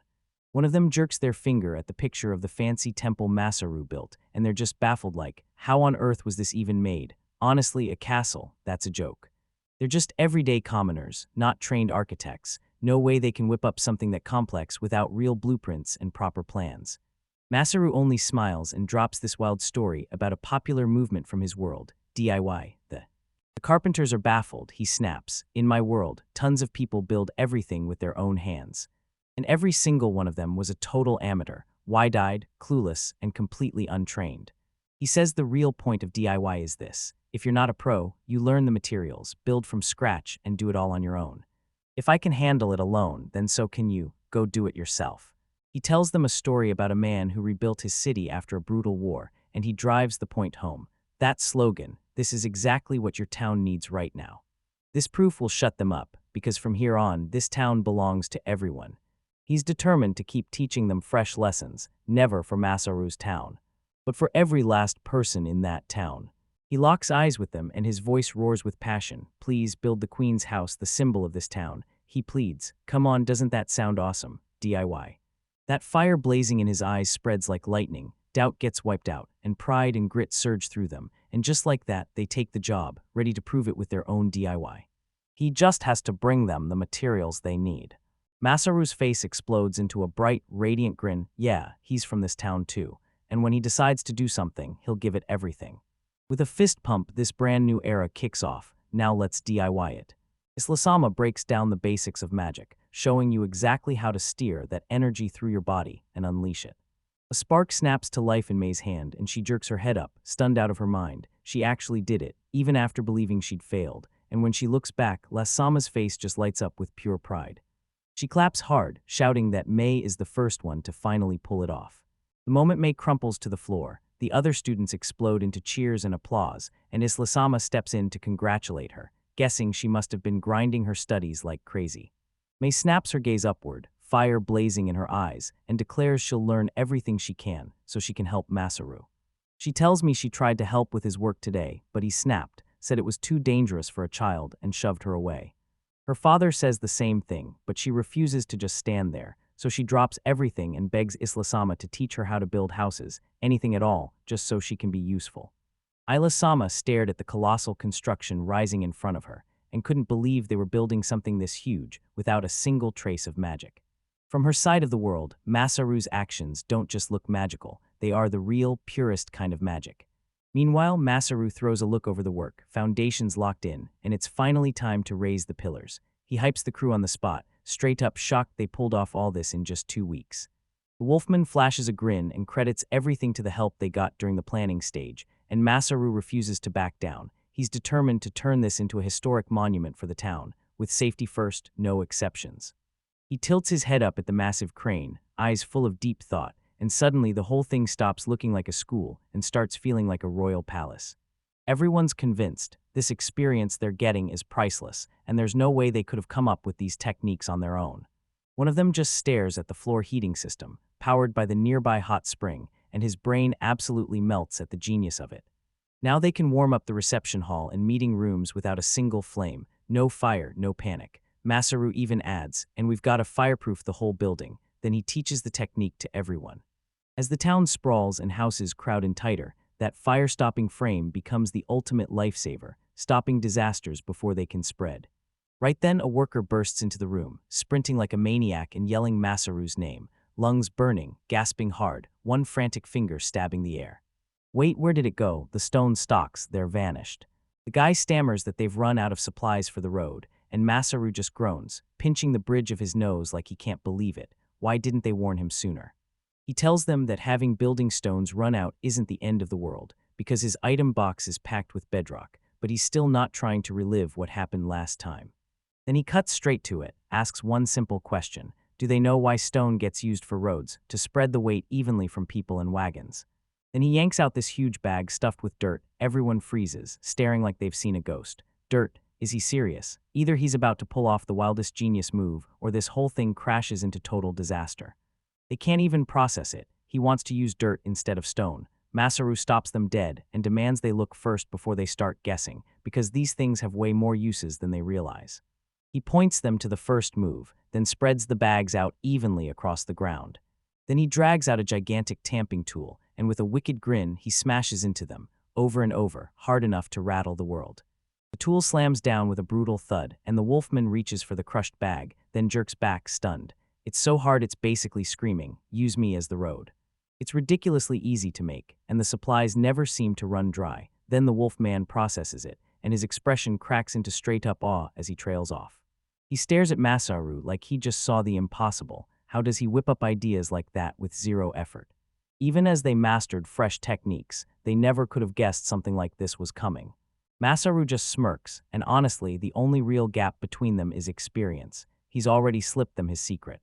He keeps throwing ideas at the wall, testing what sticks, until something finally works. Honestly, it's all DIY. He didn't plan it at all, but somehow, back in his homeland, he just stumbled onto all these skills by pure chance. Now that they've learned how to use dirt, he's like, so what? There's gonna be a whole universe of uses we haven't even thought of yet, right? The Wolfman bursts into laughter, remembering how shocked he was when Masaru fashioned a bow out of a monster worm, and the quick banter lights up all those wild, unforgettable memories. With his blueprint spread out, Masaru leans over them, eyes blazing. Now that he's got all these fresh materials, what on earth is he building next? That rush of creation hits him like a spark, and suddenly he remembers why he loves this, so he rallies the crew, ready to show them the whole process and get them finishing the rest on their own. Everyone heads to work and starts stuffing the bags with dirt, all while Masaru barks orders and guides them every step. The project is roaring back into motion, and now it's blazing forward faster than it ever did. After some time passes, Masaru swings back to check how everything's going. The Wolfman swings over to greet him, jabbing a finger at the brand new road, and it looks downright perfect, so the workers don't even seem to need him anymore. Thanks to Masaru, he tells them the workers are fired up like never before, but now he's staring at the spot, wondering why Masaru came to check it today. Masaru jabs his finger at the cleared ground and tells them the whole day was one big setup. He had to figure out how they could grab the materials without him, since this place is reserved for his trip. So this construction thing was only a warm-up, because the real mission is about to kick off. The Wolfman stares down at his packed bags, then it hits. Masaru is leaving today. He confirms it even if he's a little late, because he had to handle things first. Now they've got to ride to the royal capital, gratis, so Adelina can be crowned queen. Right when he blurts out her name, Adelina swoops in with her whole crew. Lord Masaru, you're here. She huffs like, remember, you summoned me, then calls him out for showing up late, and though she threatens to punish him as queen, her voice is pure play, not real rage. Masaru points them toward their ride, the Masaru Special, pumped up bigger and way better than before, and then he swears, straight-faced, that it's totally safe. He proudly shows off the brand new features like their trophies. He upgrades the bumper and suspension, slaps on tires that cushion every hit from the road, then starts rambling about grip and power slipping away, right up until Adelina cuts him off. She's like, "Yeah, I've got this, it's awesome." But Masaru's whole vibe flips and he hits her with a serious question. "Are you ready?" Because next up, she's about to meet the king and the god. Adelina scoffs at the question. Why would she need to prepare when there won't be any guards around her? Masaru flashes a smile, like he can already see the proud, self-assured Lancelot in her, and then he barks at the others to load up the bags. "That's just the way she is," he mutters to himself. But right as he whips around to leave, Adelina clamps onto his arm. "Wait just a minute." She fires off, demanding to know if he told the others they were leaving. Didn't he warn her about this before? Right before he can even answer, the whole town erupts, cheers crashing through the air, and May, along with the others, is right there, sending them off with wishes for a safe trip. Adelina freezes in shock, and he immediately blurts it out to everyone. The whole town crowds around to see them off, begging Irina, "Please watch over Lady Adelina," and urging them to come back with the finest gifts. Adelina grabs his arm and ushers him into the carriage. "Come on, hop in, we're out of here." As the carriage lurches away, Masaru whips his head back to the town he helped forge, a determined grin burning on his face, because when they roll back in, Adelina will be crowned queen. With one last goodbye burning in their hearts, they ride straight for the royal capital, straight into the destiny waiting for them. Zack trudges up to the gate, and with a tired grin on his face, Captain Fried steps in to welcome him back. The captain casually tossed out that Zack was running way late for the Stenson meeting, and that little remark suddenly hit the room like a weight.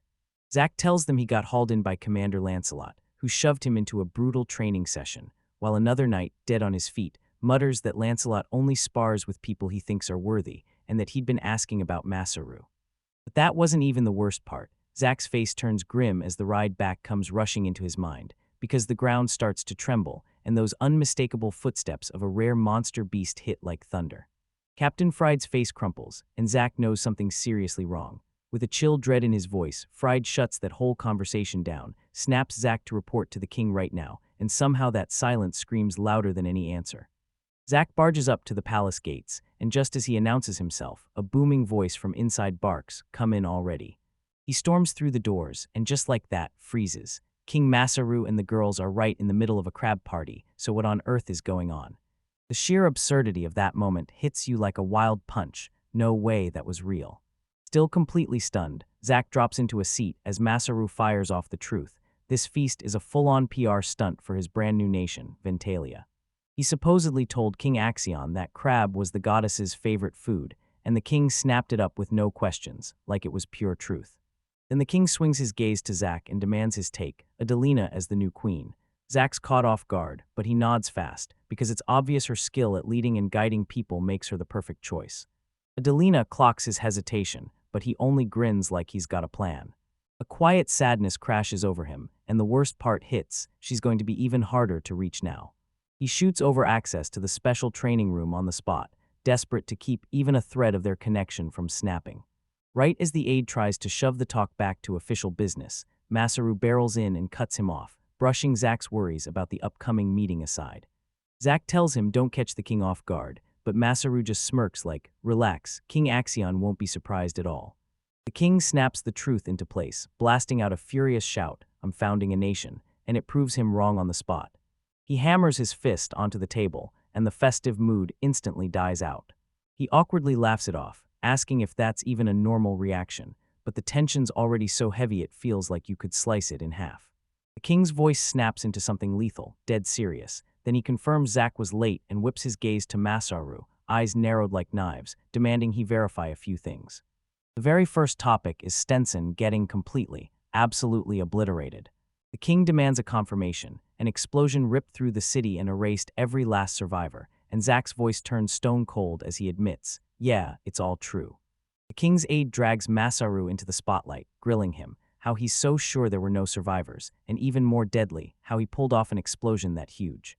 Masaru's stomach drops as panic surges through him. He knows he can't just blurt out the goddess, so he sidesteps the question and claims the magic is a confidential invention of his own. Right before the aide can push any farther, the king steps in, slams down his personal guarantee for Masaru, and proves he's got real trust in him. He's convinced Masaru would never unleash that kind of devastating power on the Kingdom of Grottos, but the way he says it feels less like faith and more like a blunt warning. The king drops the bombshell. Lancelot has been spinning stories about Masaru's power already, and that's why he showed up so ready. The talk briefly swings to Stenzen's old queen, and Ventalia shuts it down fast. She's only focused on bringing herself back to life right now. After the ugly business finally wrapped up, the king pauses and realizes, this time the meeting feels way more friendly than the last. Then a predatory grin cracks across his face. All right, he says, time for the fun part, the founding of a nation. He leans in and demands Masaru spell out every single detail of how it all went down. Masaru cuts in and says it nearly happened by pure accident. One day they'd built a town, and then someone pitched the idea, why not turn it into a nation? The king's warm smile evaporates. He leans in hard, eyes flashing like knives, and just like that he's telling you the truth, that territory belongs to Gratis. Masaru's jaw drops in shock. He never saw it coming, as the kings smirk, watching their traps snap shut around him. Masaru shouts that so many refugees have piled in there, all desperate for help. If that land belongs to Gratis, the aid counter should run smoothly, because caring for those people is their duty. The king locks eyes with Masaru, and then says you're the one who's going to handle them. The aide snaps the last piece into place, but Gratis can't handle the heavy lifting, so they shove it onto Masaru with a courtesy smile. They're not just helping him, they're trying to turn him into a vassal, a boss for hire they can control with one tight leash. Masaru flashes a grin and nods, choosing peace and promising to handle everything calmly. Then his face hardens into pure cold menace. He leans in close and hisses a deadly threat. If anyone dares to enslave the beastmen again, he'll show them the very hand that tore the golems apart. Zack can't look away as Masaru steps in and lays down the law, demanding this relationship be one of equals, or else the consequences will come crashing down on them. He tells stunned Zack, I'll protect everyone, and the moment he says it, a brand new nation is born. The king just stares him down, eyes full of deep, sharp thought. Then he nods like a switch flips in his head, and suddenly you can see he truly gets it. He shrugs and admits that having an allied nation on the border would help everybody, but as soon as it comes to actually recognizing that place, he draws a hard line, because that's a whole different story. His face twists under the crushing weight of his choice. Wait, do I really have to start recognizing this nation? He locks eyes with Masaru. This is it, the final challenge. Show me you're worthy, he demands. The king makes it crystal clear. It's Masaru, not Adelina, who's going to stand as the pillar of this brand new country. So go on, prove it. Show me you're worthy to forge a whole nation out of nothing. His friends can only stare, their faces carved up with pure worry. Masaru's brain totally fries, blanked out like someone pulled the plug. How in the world is he supposed to prove something like that? His first plan blows up immediately, because this test was never for Adelina at all. It's a trap meant to break him, the outsider. He's swallowed by memories of his friends and the people backing him. Those smiling faces flash through his mind like sparks. His mind bolts back to his old life, the home center, scrambling desperately, hunting for the answer. Then it smacks him in the chest. He snatches out a tiny card. Yeah, look at this, he says, lifting his Adventurer's Guild card for everyone to see. Stunned silence crashes over the room. His friends can't even get words out, staring at that bizarre, almost childish move like it's madness. So tell me, is that truly his plan? But the moment the king grabs the card, Masaru's certain he's finally got the win. A massive grin tears across the king's face. Yes, this is it. He erupts in a roar and I hear it, the exact answer I was hunting for. Masaru can't make sense of it, convinced the king is only playing along with his clumsy, bumbling negotiation tactics. But the king's mind is sprinting. This is the exact moment he's been craving. This is getting wild. He can't stop thinking it. His real dream is finally right there. He's about to uncover the secret behind Masaru's impossible strength. Every bit of it, the whole negotiation, the threats, the slick political chess, was one master plan to corner Masaru and make him spill his guild card. Gratitude hits him like a wave, because for the first time, the truth is finally in view, and he drops his gaze to the card. And his whole world caves in, his job, his status as a disciple, level 54, stats that smash his strongest generals, and a freaking wall of skills so massive it feels unreal. A surge of terror hits the king. Cold sweat floods his skin as his eyes pop wide with pure, total disbelief. The aide gasps in pure horror. This isn't human at all. He's a monster, and his stats are already 2 or 3 times a hero's. Masaru, totally clueless about the mess he's made, just blurts out, "So, how do I look?" The aide can barely get words out, because he's never even heard of a job called disciple. With a monstrous strain, the king forces his nerves steady and locks in his choice. "All right, you'll earn it. I'll decide you're worthy to find a nation." Then he slams the vow down. "I swear I'll be your ally." Masaru grins because the king's focus is nothing but survival, and that means turning this boy into an enemy is off the table. He shouts that they can come in now, right away. Lancelot barges into the room, slams his hands on the table, and roars at the king for his nerve. Yet the king just waves him off and orders his men to set up the ceremony. Suddenly, a blinding light erupts across the chamber, and a calm voice booms through the halls, telling them this whole big deal isn't even necessary. The goddess Victinias swoops down in a blinding burst of white feathers, and the whole stunned court goes silent as her arrival crashes into the world. She flashes a wink, daring them to doubt it. Everything's totally under control. But she isn't alone. Lady Layla Saphira stands right beside her, another goddess in the flesh. And the king finally snaps, his mind cracking the moment he sees two divine beings show up in his throne room at once. The very next day, Grotto's public square is jammed wall to wall, and the air crackles with pure, electric anticipation. Masaru can't shake the feeling that he's back in a school morning assembly, while King Axion takes it deadly serious, demanding everything be done the right way to properly honor the goddess. In front of the packed crowd, the king's voice booms across the air, and he announces that today marks the birth of a brand new alliance. He and Adelina lift a ceremonial goblet side by side, sealing their shared future, because their united nations is going to pour peace and harmony out to everyone. With a thunderous roar, he officially recognizes Ventalia as a nation, and his decree booms across the whole square. The crowd explodes in cheers, and leaflets praising the new nation shower down in the air like confetti. Masaru leans in close to Adelina, and when she hears the king's speech, her eyes light up, admiration sparked instantly, as she nods and agrees, like Ventalia still has a lot to learn from a ruler like him. But her companions are tense as wire, whispering that she'll trip at the worst time, or accidentally blurt something that wrecks the whole mood. Right then, boom, a pillar of light rips down from the heavens, and it's time for God's blessing. Victinias and Isla swoop in under a heavenly glow, and as she points to the sky, she declares her name, Victinias, then grants Isla permission for Ventalia's founding to begin. Isla leans in with a warm smile toward Adelina, backing her in silence. Victinia continues to speak, her voice thundering with divine authority. Then she slams into action, declaring Adelina the first ruler of Ventalia. Adelina dips into a bow, swallowing her pride as the crowd erupts in wild cheers, but the goddess isn't done yet. There's one last thing. Her last command hits like thunder. Zack, Grotto's special envoy, will marry the new queen and step in as her prince consort. The whole world freezes mid-breath. King, Zack, Adelina, all of them locked in pure, jaw-dropping disbelief. A brutal wave of shock slams into the crowd, and their cheers instantly flip into one massive roar of pure confusion. Zack blurts out word salad, insisting he's just some knight and nowhere near worthy of a title, yet Victinias brushes it off like nothing, saying she just got a message. A message. Zack's brain spins, because only one person could dare to send anything to a god. And there he is, Masaru posted off to the side, smug grin stretched wide like a Cheshire cat, throwing up a thumbs up like he knows something you don't. Every gaze snapped straight to him, because the king just ordered the ceremony to halt and demanded he explain himself, right now. Masaru acts clueless, saying it looked like Zack had feelings for Adelina, and he was only trying to help a friend, until Zack explodes with rage and denies it so hard his face turns beet red. The balcony erupts into chaos. King Axion's furious, screaming that this huge decision was made on pure whim, but Victinia shrugs it off like nothing happened, because the goddess herself said so what's the big deal? She snaps the question to Adelina. Adelina answers like it's nothing, calm as can be, saying if it turns out like this, then hey, it's no big deal for her. Zack freezes, completely stunned, then she swivels toward him with a tiny smile tugging at her lips. "Yeah, I like you too," she admits, but warns him he's got to hit the gym and beef up his physique a little. Then she drops the bomb. If things get boring, they can just split up. Zack's mind spins out of control. This is the total opposite of what she said earlier, so what game is she playing? Masaru jabs Zack with a shove, taunting him. "So, are you actually gonna stand up and be a man about it?"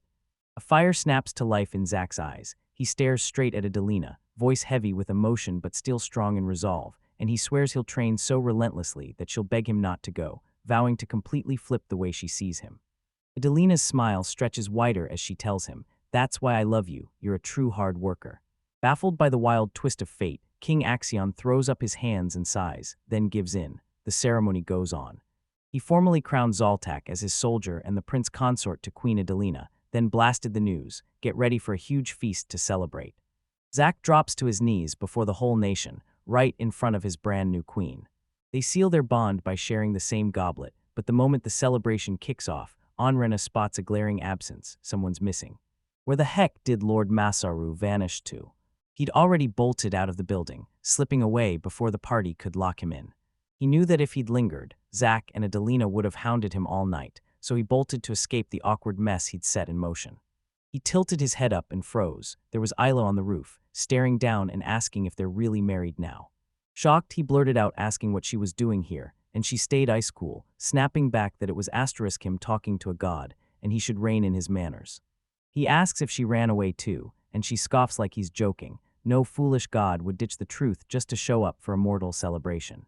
Isla tells them Victinia's slipped back into the gods' realm to handle the setup, then she drops his message, and admits she never once saw him plotting something like that for Zack. Masaru totally misreads her, assuming she's talking romance, so he waves it off, while Isla mutters under her breath like she can't believe him.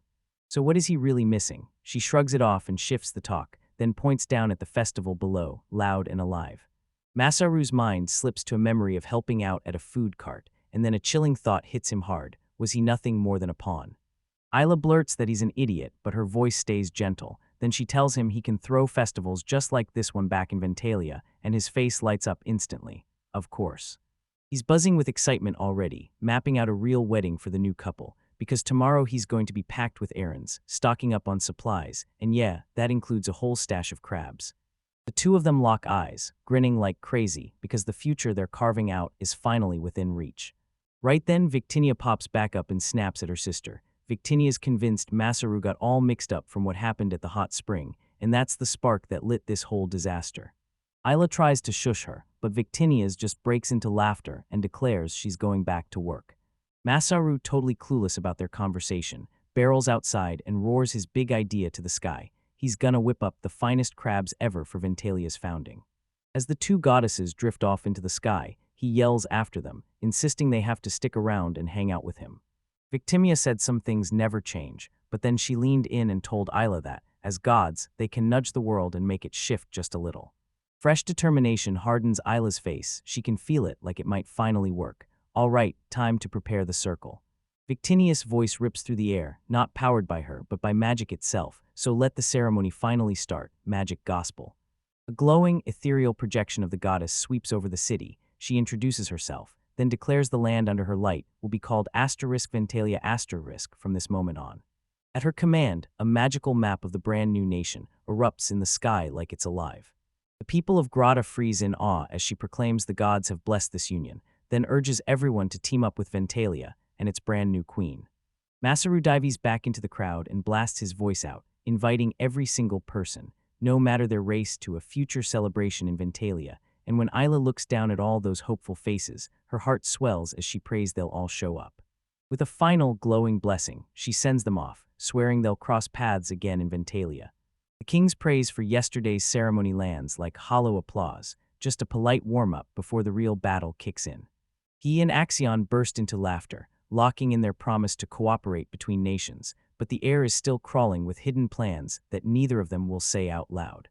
Adelina watches from the sidelines, her face giving nothing away, and she can feel that this easy alliance is hiding something rotten.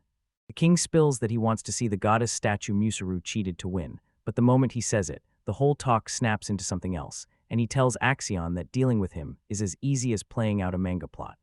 Adelina barrels in, feeling the conspiracy simmering under the surface, and snaps that they need to cut the talk and hit the point, now for the sake of the future. The king nods, then shuts the whole trading idea down on the spot, calling it way too premature. Masaru snatches the opening and fires back hard. Yeah, you'll need prep, but if we launch his patent system from day one, it could rake in insane profit immediately. The king's totally clueless. Patent, wait, what even is that? Masaru lays it out for everyone. This whole system exists to guard inventions and techniques, so the creator gets a temporary monopoly. That idea only pays the inventor for a fixed stretch of time. He lays bare the whole economic cycle, then an inventor drops a new technique, buyers shell out for the goods, and a slice of the profit snaps right back to the creator, fueling even wilder inventions. By putting these registered techniques out in the open, everyone could copy, tweak, and supercharge them. Boom, new ideas detonated, and civilization sprinted forward at light speed. The king leans in, totally hooked, and demands to know what kinds of techniques Masaru himself has cooked up. Masaru's head bursts with flashes from his old world, tiny things like a simple lid to control temperature, and suddenly he realizes the possibilities are endless. He's breaking it down. This system lets literally anyone, man, woman, or kid, save money and flip the world just with one brilliant idea. The king's face tightens the second he sees the upside, but then the profits flash in his mind, and he can't shake the fear that Ventalia will just use them. Masaru tries to calm him down, but the king barrels right over him and snaps to his advisors. So tell me, what kind of cut is fair for the developers? The king proposes a 10-year deal, sweetens it with a 25% profit share. Adelina snaps back with an even more vicious offer, a 30-year contract for just a 15% cut. Masaru goes wide-eyed. What the hell is this? He blurts. If she's taking that much, how in the world is any craftsman supposed to survive? He lays out his plan, 15% for the first 3 years, then it drops to 7%, and after that, 5% for the next 10. Adelina scoffs and snaps that the amount is pathetic, until Masaru fires back that this isn't just about profit. It's about spreading knowledge to make everyone's lives better, and you can't do that when the inventors are starving. And to kick that sharing plan into overdrive, he drops a bold new idea, a study abroad program. He sprawls out a map and plots out technical management strongholds across the globe, basically the Adventurers Guild, where anyone can sign up to study in his hometown. The king's mind snaps back to what Masaru said, using human resources before anything else. Masaru tells everyone that the second you step into Ventalia, your whole life feels different, like you just walked into a new world, while Grotto's, for all its size, is stuck in a terrifying decline. Even if their culture matches, the truth is brutal. The rich and poor live in two different worlds, and basic sanitation is nowhere to be found. He hurries to invite the king to their next national celebration so he can see Grotto's for himself, and the squalor of the place is something the king can barely even picture. Masaru drives the point home. His power isn't just raw combat strength, it's the hygiene know-how and customer-first mindset he brought back from his old life, the exact stuff Grotto's never had. The king goes stone still for a long, tense moment, then he nods, saying he'll think about the magical Vitalia, but only if someone brings him proof. He's been hearing whispers about Masaru's techniques, but the two systems he pitched sound almost impossible to swallow. The king shuts it down fast. He's not about profit sharing for non-transferable techniques, only the ones that can be taught. Masaru's confidence rockets upward. Now he just has to win Axion over, and then everything's going to be okay. But wait, this king isn't done yet. He's got even stricter demands waiting right around the corner. He slams Masaru with a 1-week deadline, no excuses, forcing him to teach the craftsmen of Gratis a technique they can use for real before the time runs out. The king's eyes pinch shut with suspicion, his voice sliding into a deep, dangerous growl. Now Masaru has to prove every bit of this can be done. He's got to hand the results straight to the king. Only then will the king grant Gratis the authority to set these new systems in motion. The weight of the challenge slams straight onto Masaru's shoulders. Can he pull it off? Of course he can. He swears he'll pay every single expense himself. The king's towering size dwarfs action. Don't look down on me, but Masaru's already slipping away, lost in his own world. He springs to his feet, jabs a finger at the sky, and declares he'll smash every last one of the king's doubts. Then it smacks him like a brick. He's almost broke from stuffing his pockets with magic beasts and spending like crazy. How in the world did he torch all that gold so fast? Outside the Craftsman Guild workshop, Masaru leans in and lays out everything that's going on. One of the craftsmen is totally thrown off because the king demands his trust, yet this deal feels wildly unfair, like it makes zero sense at all. But then another master spots him, straight up recognizing him as the guy who renovated the weapon shop in Port Alim. They'd heard the rumors for themselves, and even went to check the water absorption principle firsthand. The mood flips in an instant. Masaru-san is a guild favorite, everyone trusts him, and they're raring to craft something that'll wow the king. With a crew of fired-up craftsmen at his back, Masaru knows Ventalia can't be brushed aside, so what lesson is he about to hit them with? He decides to start from the ground up and build a better life by raising houses. Now he just needs some empty land to do it. They march him out to the fringes of grottos, straight into the slums. The whole place looks destroyed. Buildings are collapsing and spilling straight into the streets. This is where the jobless and the folks who drift in from the countryside end up, an entire settlement grown around a long-abandoned brick shop. Masaru doesn't see a wasteland. He sees a chance to level up the whole place because the payoff could be massive. He declares he'll take over this area, and then a voice slams into him and cuts him off. Masaru spins in place, totally thrown off. Who on earth is this kid? A tiny kid with a staff faces him, eyes blazing with pure defiance, and tells the strangers they don't belong here. This is their town, and they're gonna tear into the slums and fix them themselves. He glares up at Masaru and snaps back, voice packed with pride, "Treat me like a kid." "I'm Raru." The kid shoots a glare right back, all youthful bravado and stubborn fire. "So what's the problem?" He snaps, and somehow his voice lands like real authority despite his small frame. "This town is built by craftsmen, so if you can't rebuild it better than a nobody, then tell me, what are you even good for?" The guild members scramble to stop it, yanking the boy back. "You moron, what are you doing? You made a promise, don't even open your mouth," but he shoves them aside, eyes blazing and locked on Masaru. Masaru goes stone cold, not because of the kid's attitude, but because a terrifying thought hits him. This isn't just a child. This kid runs the Craftsman's Guild as an engineer, and he's been watching from the shadows. And the real question screams in Masaru's head: what if an adult's mind is trapped in a kid's body? Before anyone can even ask, he blurts it out. Ryuryu, the dwarf built for iron like nobody else, and even at his age, his skill is so savage it makes grown men look helpless. Radio U slashes through the introductions with a razor-sharp stare. This slum renovation isn't just some job, it's an order from His Majesty himself. He coldly points out the obvious. There are 5 slums in this town, and all of them have transformed, except this one. Don't you guys feel it? He snaps, because he doesn't trust this project for a second.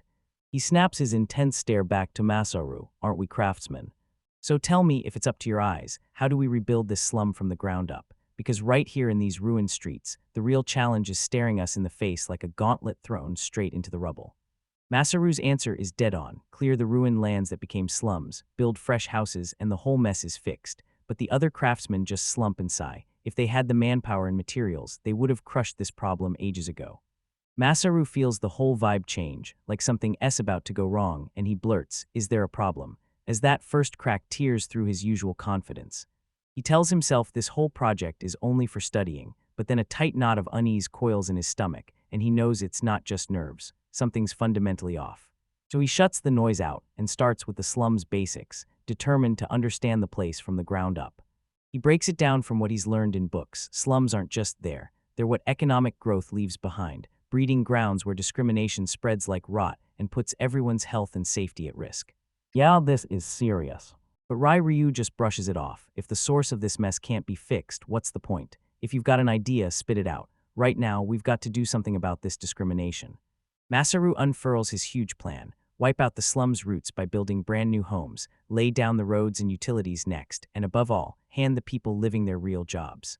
Ryu's expression turns stone cold. "Sure, it's only a theory, the kind you see in books, but here's the truth. The residents don't want to live like this at all. They're stuck, and this is what happens when you have nowhere else to go." And just like that, Masaru's whole plan collapses, because building a house with no real fix is the worst move imaginable, like selling a busted product. That's not renovation, it's just dressing up a squeeze, taking the residents home and pushing them out. The other craftsmen finally cave in, but they can't shake the truth. This mess is way bigger than them, tangled up with government agencies they can't touch, and it all slips out of their hands. The truth slams into Ryoryu like a punch. He can't even breathe. He truly believed crafting could save people, but now it's being twisted into a weapon to drive them away. How is that even possible? Ryu's idealism crumbles. He spins on his heel and walks off, desperate to be alone, while Masaru stares after him and tells the others to give him space for now. He whips around to the rest of the men and barks, "Scatter for today, figure out how we're gonna handle this problem." They agree to meet at the guild tomorrow morning and trade ideas like it's the start of something huge. Right before they leave, the guild master grabs their attention and asks what Masaru plans to do. Masaru grins and says he'll roam the slums to dig deeper, then waves them off. The guild's paperwork is one thing. He's got to see the truth with his own eyes. Striding through those empty streets, determination hits like lightning. He's going to crack the answer his way. He can't stop picturing the infectious disease warnings and the crime zone tales he's read, yet this slum feels eerily calm, and his thoughts are already racing towards something far bigger. If everything's good, he might finally talk King Axion into importing that one technique, but his whole plan gets slammed to a stop the moment he hears a faint sound. It hammers at the door, but it hesitates, like it doesn't have the clean, fearless confidence of a true master. He follows the noise straight into a busted, half-collapsed factory, tracking down the source, then shoves the door open. The moment he steps inside, the place slams him to a stop. This workshop is packed wall-to-wall with jaw-dropping metalwork, dazzling jewelry, and ornate frames that look like they were forged for legends. When he studies the chisel, his appraisal skill snaps to life, and he realizes the owner isn't just a goldsmith at all, but a true master sculptor, blending Japanese and Western styles into one stunning craft.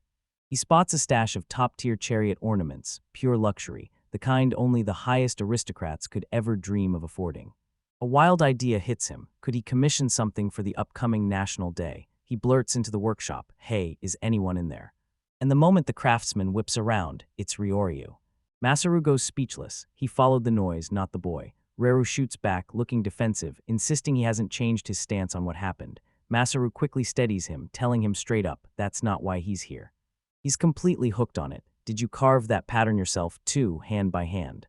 Reru tells him he didn't study at some fancy school. He taught himself by memorizing the basics, then drilled them nonstop, and admits the hardest part wasn't the materials at all, it was the practice. He breaks it down, his simple hammer and chisel technique, then admits it's a brutal, risky method that leaves most craftsmen shaking as he forges countless things.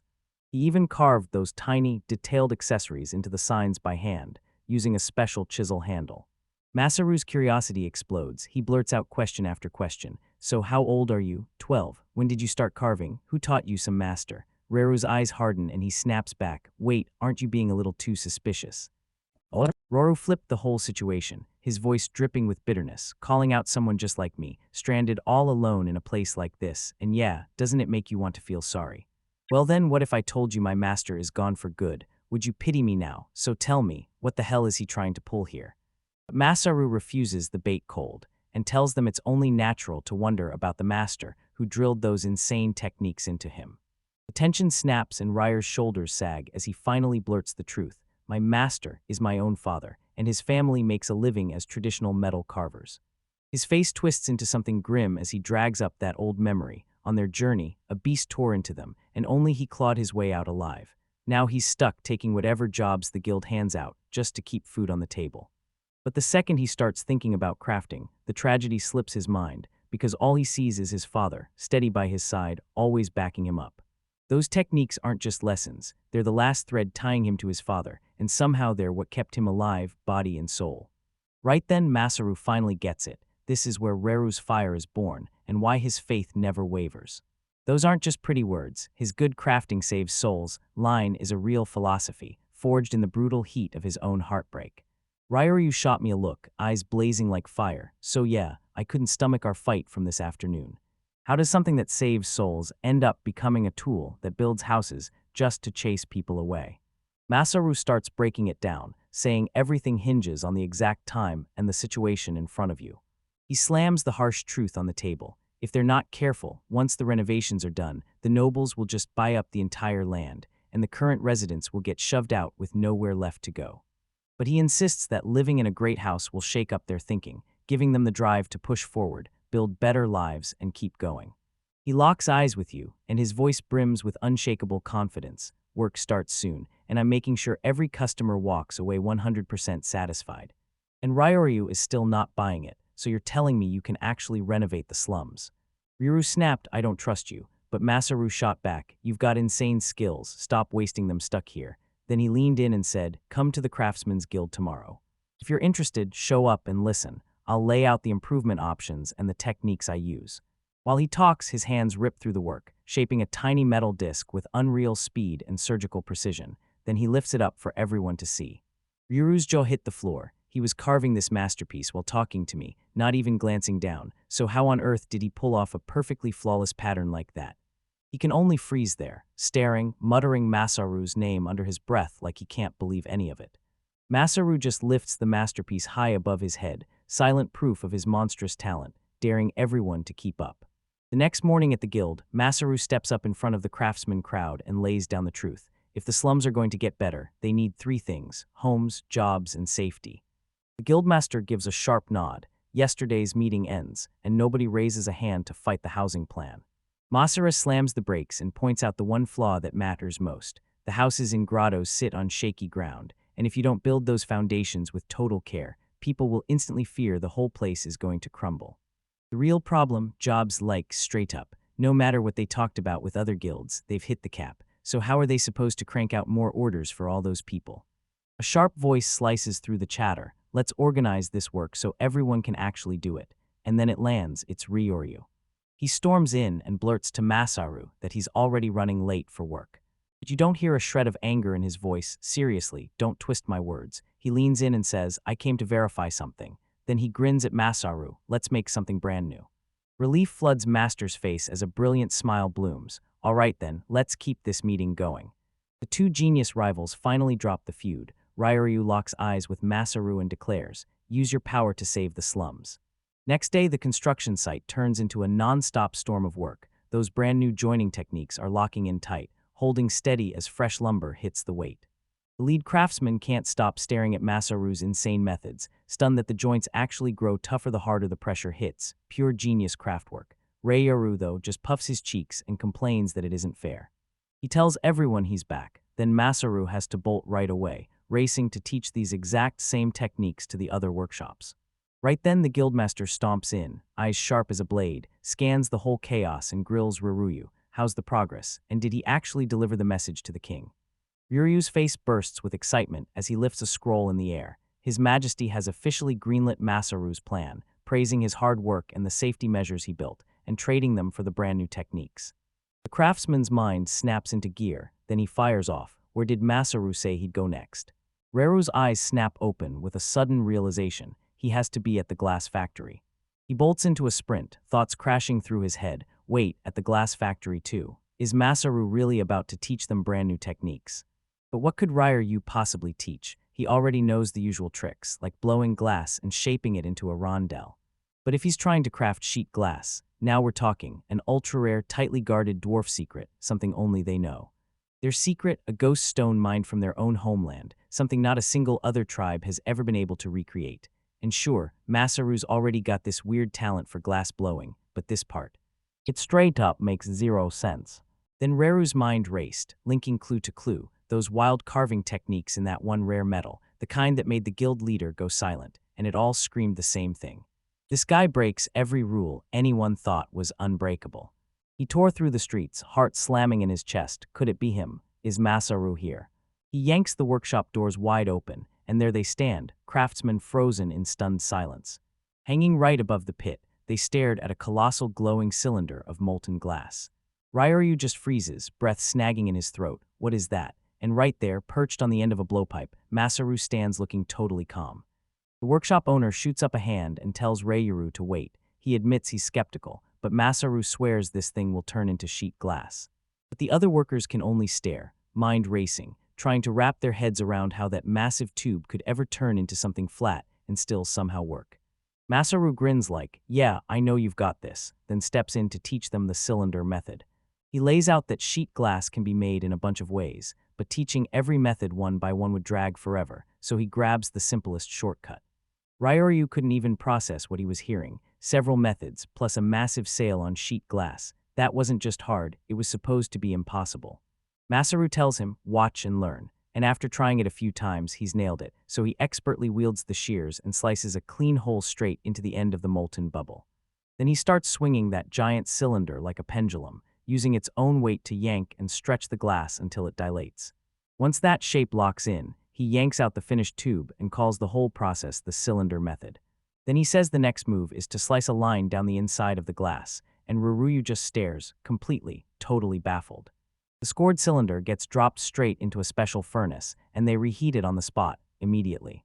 The craftsman just stared, frozen in awe as the heat started doing its magic to the glass, melting it, loosening it, and turning those curled lines into something new.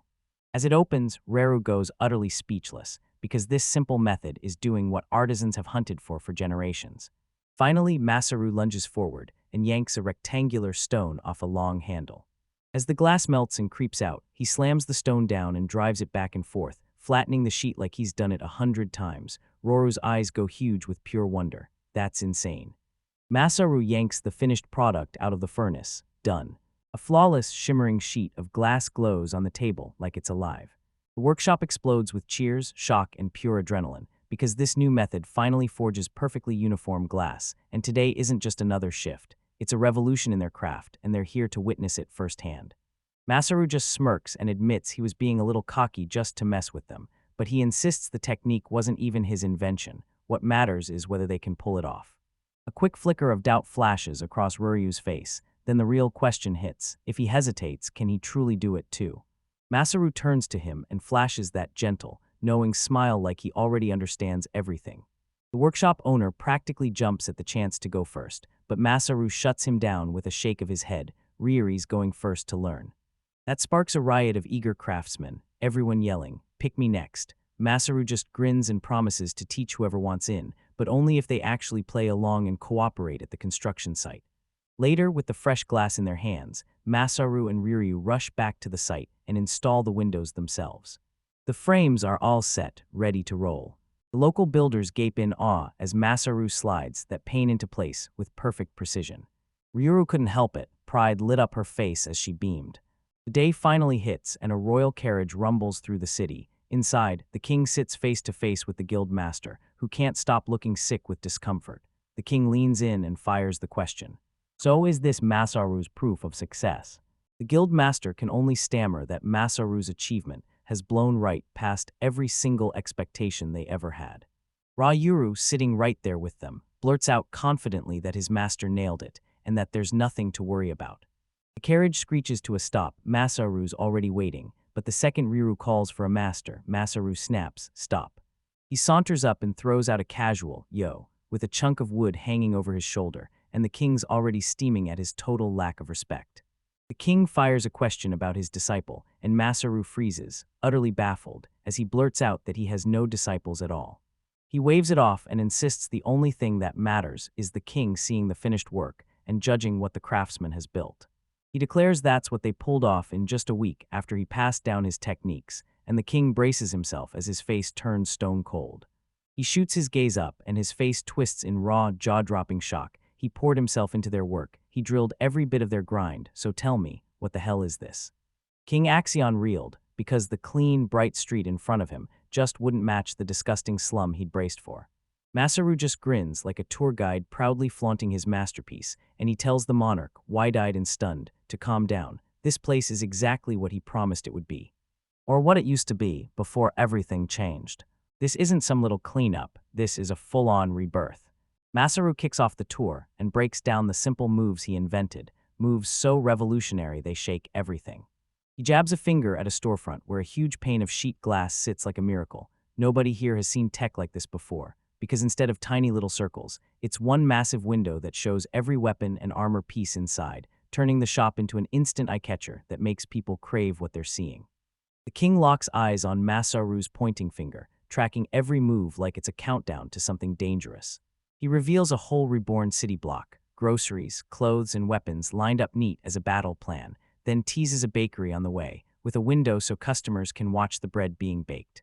He admits the clock forced his hand, so he only managed to build this much, but his real plan is far bigger. Keep stacking new houses and pushing deeper in until every last slum resident has a job. The scale of this project is straight-up mind-blowing.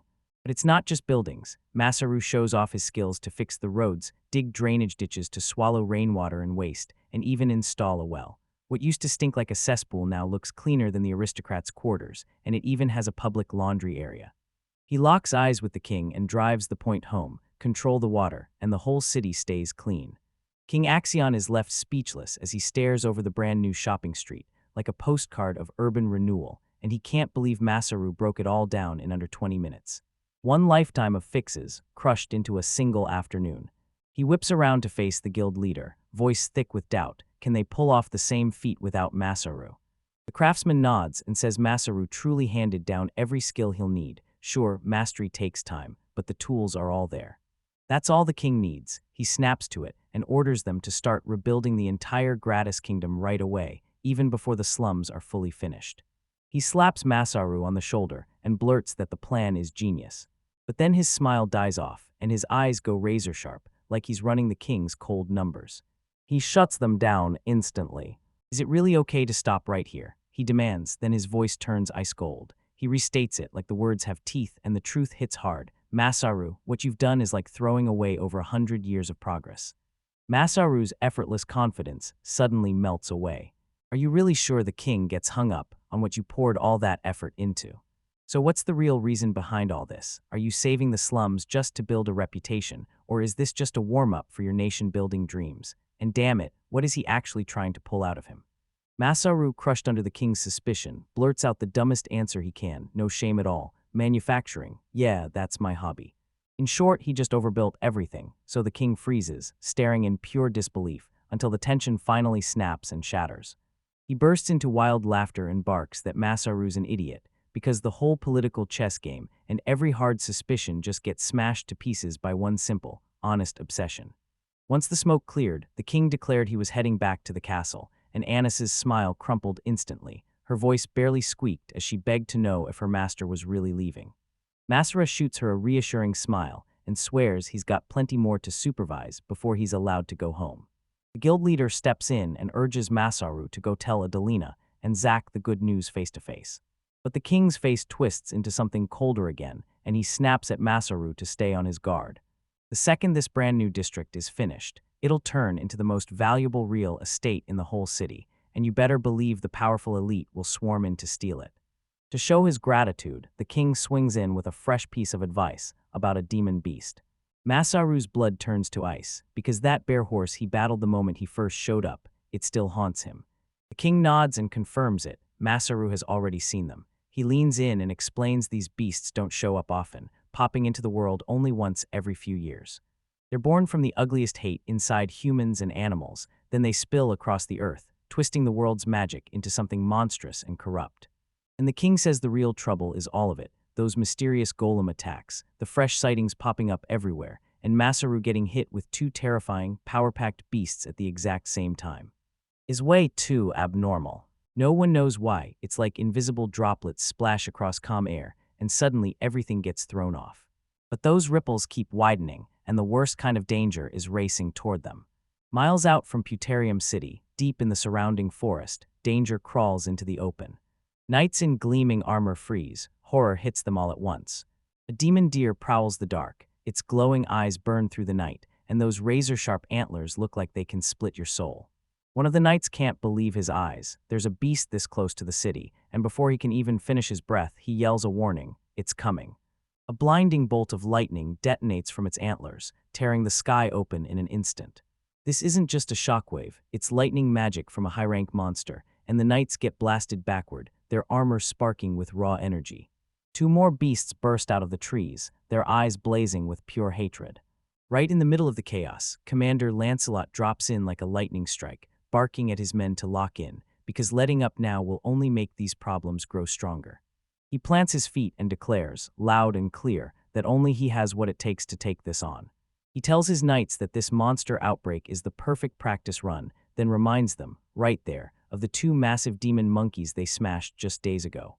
His soldiers whisper in pure awe, because ever since his duel with Masaru, the commander's power has been absolutely unreal, like he's become a whole new person. As they trade chatter, one of them blurts out a dangerous detail, asking whether the commander told anyone from the squad about the wedding. Lancelot goes stone still. Wait, what did you just say? Another night rolls by, and the mood's already changed. She just doesn't get it, while she blurts the news over the beast's roar. Your niece, Commander Lady Adelina, is getting married. Right in the middle of that stunned silence, a demon monkey explodes forward and lunges at him. Time grinds to a halt. With one slick motion, Lancelot twists and his blade becomes a silver streak, cutting the monster clean in half like it was nothing. He doesn't even blink, so tell me, was what you said really true? His face twists into pure, gut-churning panic. Nothing heroic, not even battle rage, just terror. Then he bellows, his roar tearing through the forest, screaming words that scare his own men worse than the monsters ever could. This uncle won't let it happen. His knights just gawk right as their legendary commander totally snaps, barreling in with one furious question. Who is his niece marrying? And tell me, he honestly has no clue. 2 weeks later, Masaru and his crew finally roll back in, tires crunching onto the familiar side of the Ventala farm. The chief drifts in with a tired smile, and as soon as she sees them, relief hits her like a wave. You made it back, she says, her voice breaking. The trip was brutal, but Masaru is finally here. Their carriage rattles down the main street, and their friends beam at them as if the whole world just won. Congratulations on founding a nation. They shout, cheering like crazy. Mula can't stop grinning as they burst into the chief's presence, excitedly saying they saw God's gospel, and the whole city was buzzing like a live wire with pure excitement. But while the girls are cheering and celebrating, one of them spots Masaru hiding in fear behind the carriage wheel. "Masaru, what are you doing back there?" His face turns into a full-on mask of pure terror, like something on that trip broke him. The girls huddle and whisper, totally thrown by the sudden change. He's normally all energy, but now he looks straight-up haunted. They remember him glaring at a girl about the same size as her on the way here, but that can't be right, because Machen still hasn't even shown up yet. Ula puffed out her chest and declared, loud and proud, that it was her duty, his self-proclaimed little sister, to take care of him until his first disciple butted in, insisting she should stay by his side while he studies. Her eyes narrow as she snaps, "Don't you get it? What you're feeling is called affection." Then she grins, "All right, let's play a game and see who, me or Masaru, really knows best." Masaru forces out a laugh like it's no big deal, insisting he totally understands, while his mind scrambles up a whole excuse for Ryu's presence as a student studying abroad, and wow, he never expected it to come in so handy. Inside the chief's house, the vibe flips in an instant. Now they lock in every detail for the foundation ceremony. Right when the whole thing is getting started, the king and Adelina drop a bombshell. They want to tie the knot at the exact same time. Masaru's jaw drops, a wedding. While he's out there risking his life in Gradus, they're planning a wedding, and this is the first he's even hearing about it. The whole plan is a massive 3-day festival. Day 1 kicks off with an eavesdroppers festival for cultural exchange, and Day 2 explodes into the official foundation ceremony, where their nation finally gets recognized. And then Day 3 hits like a grand finale, the Queen's wedding, plus a blessing ceremony that turns the whole place into pure festival energy, a plan Adelina says feels just like home. The chief admits the schedule is brutally tight, but they're not backing down, so Masaru steps up without a second thought. "I've got it," he says, and he'll line up every last material resource and anything else they need to make it happen. He's taking it all personally. He'll step in to oversee the behind-schedule part himself, and he's hauling that crushing burden right onto his own shoulders. Then it hits him. He whips around to the king and blurts, "Is there anything special you want me to prepare?" The king leans back and thinks hard. He needs a symbol of his rule, something so unique it screams, "I'm the king," at first glance, maybe even a scepter. Yet pulling materials from Masaru's world sounds perfect and impossible. A spark hits Masaru's brain, then it all clicks. He remembers a Japanese myth about Amaterasu, the sun goddess, and how she vanished the 3 sacred treasures behind, a jewel, a mirror, and a sword. The king's eyes blaze, perfect. A sacred heirloom meant to leap from one generation to the next, tied straight to the divine, and right then and there, it's sealed. With his purpose reignited, Masaru declares, "I'm going all in on sacred treasures," and tells everyone, "If you need anything, call me."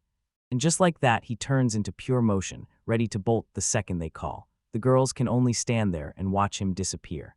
He sprints through the city he built, turning a rough village into a full-blown nation with pure unstoppable energy.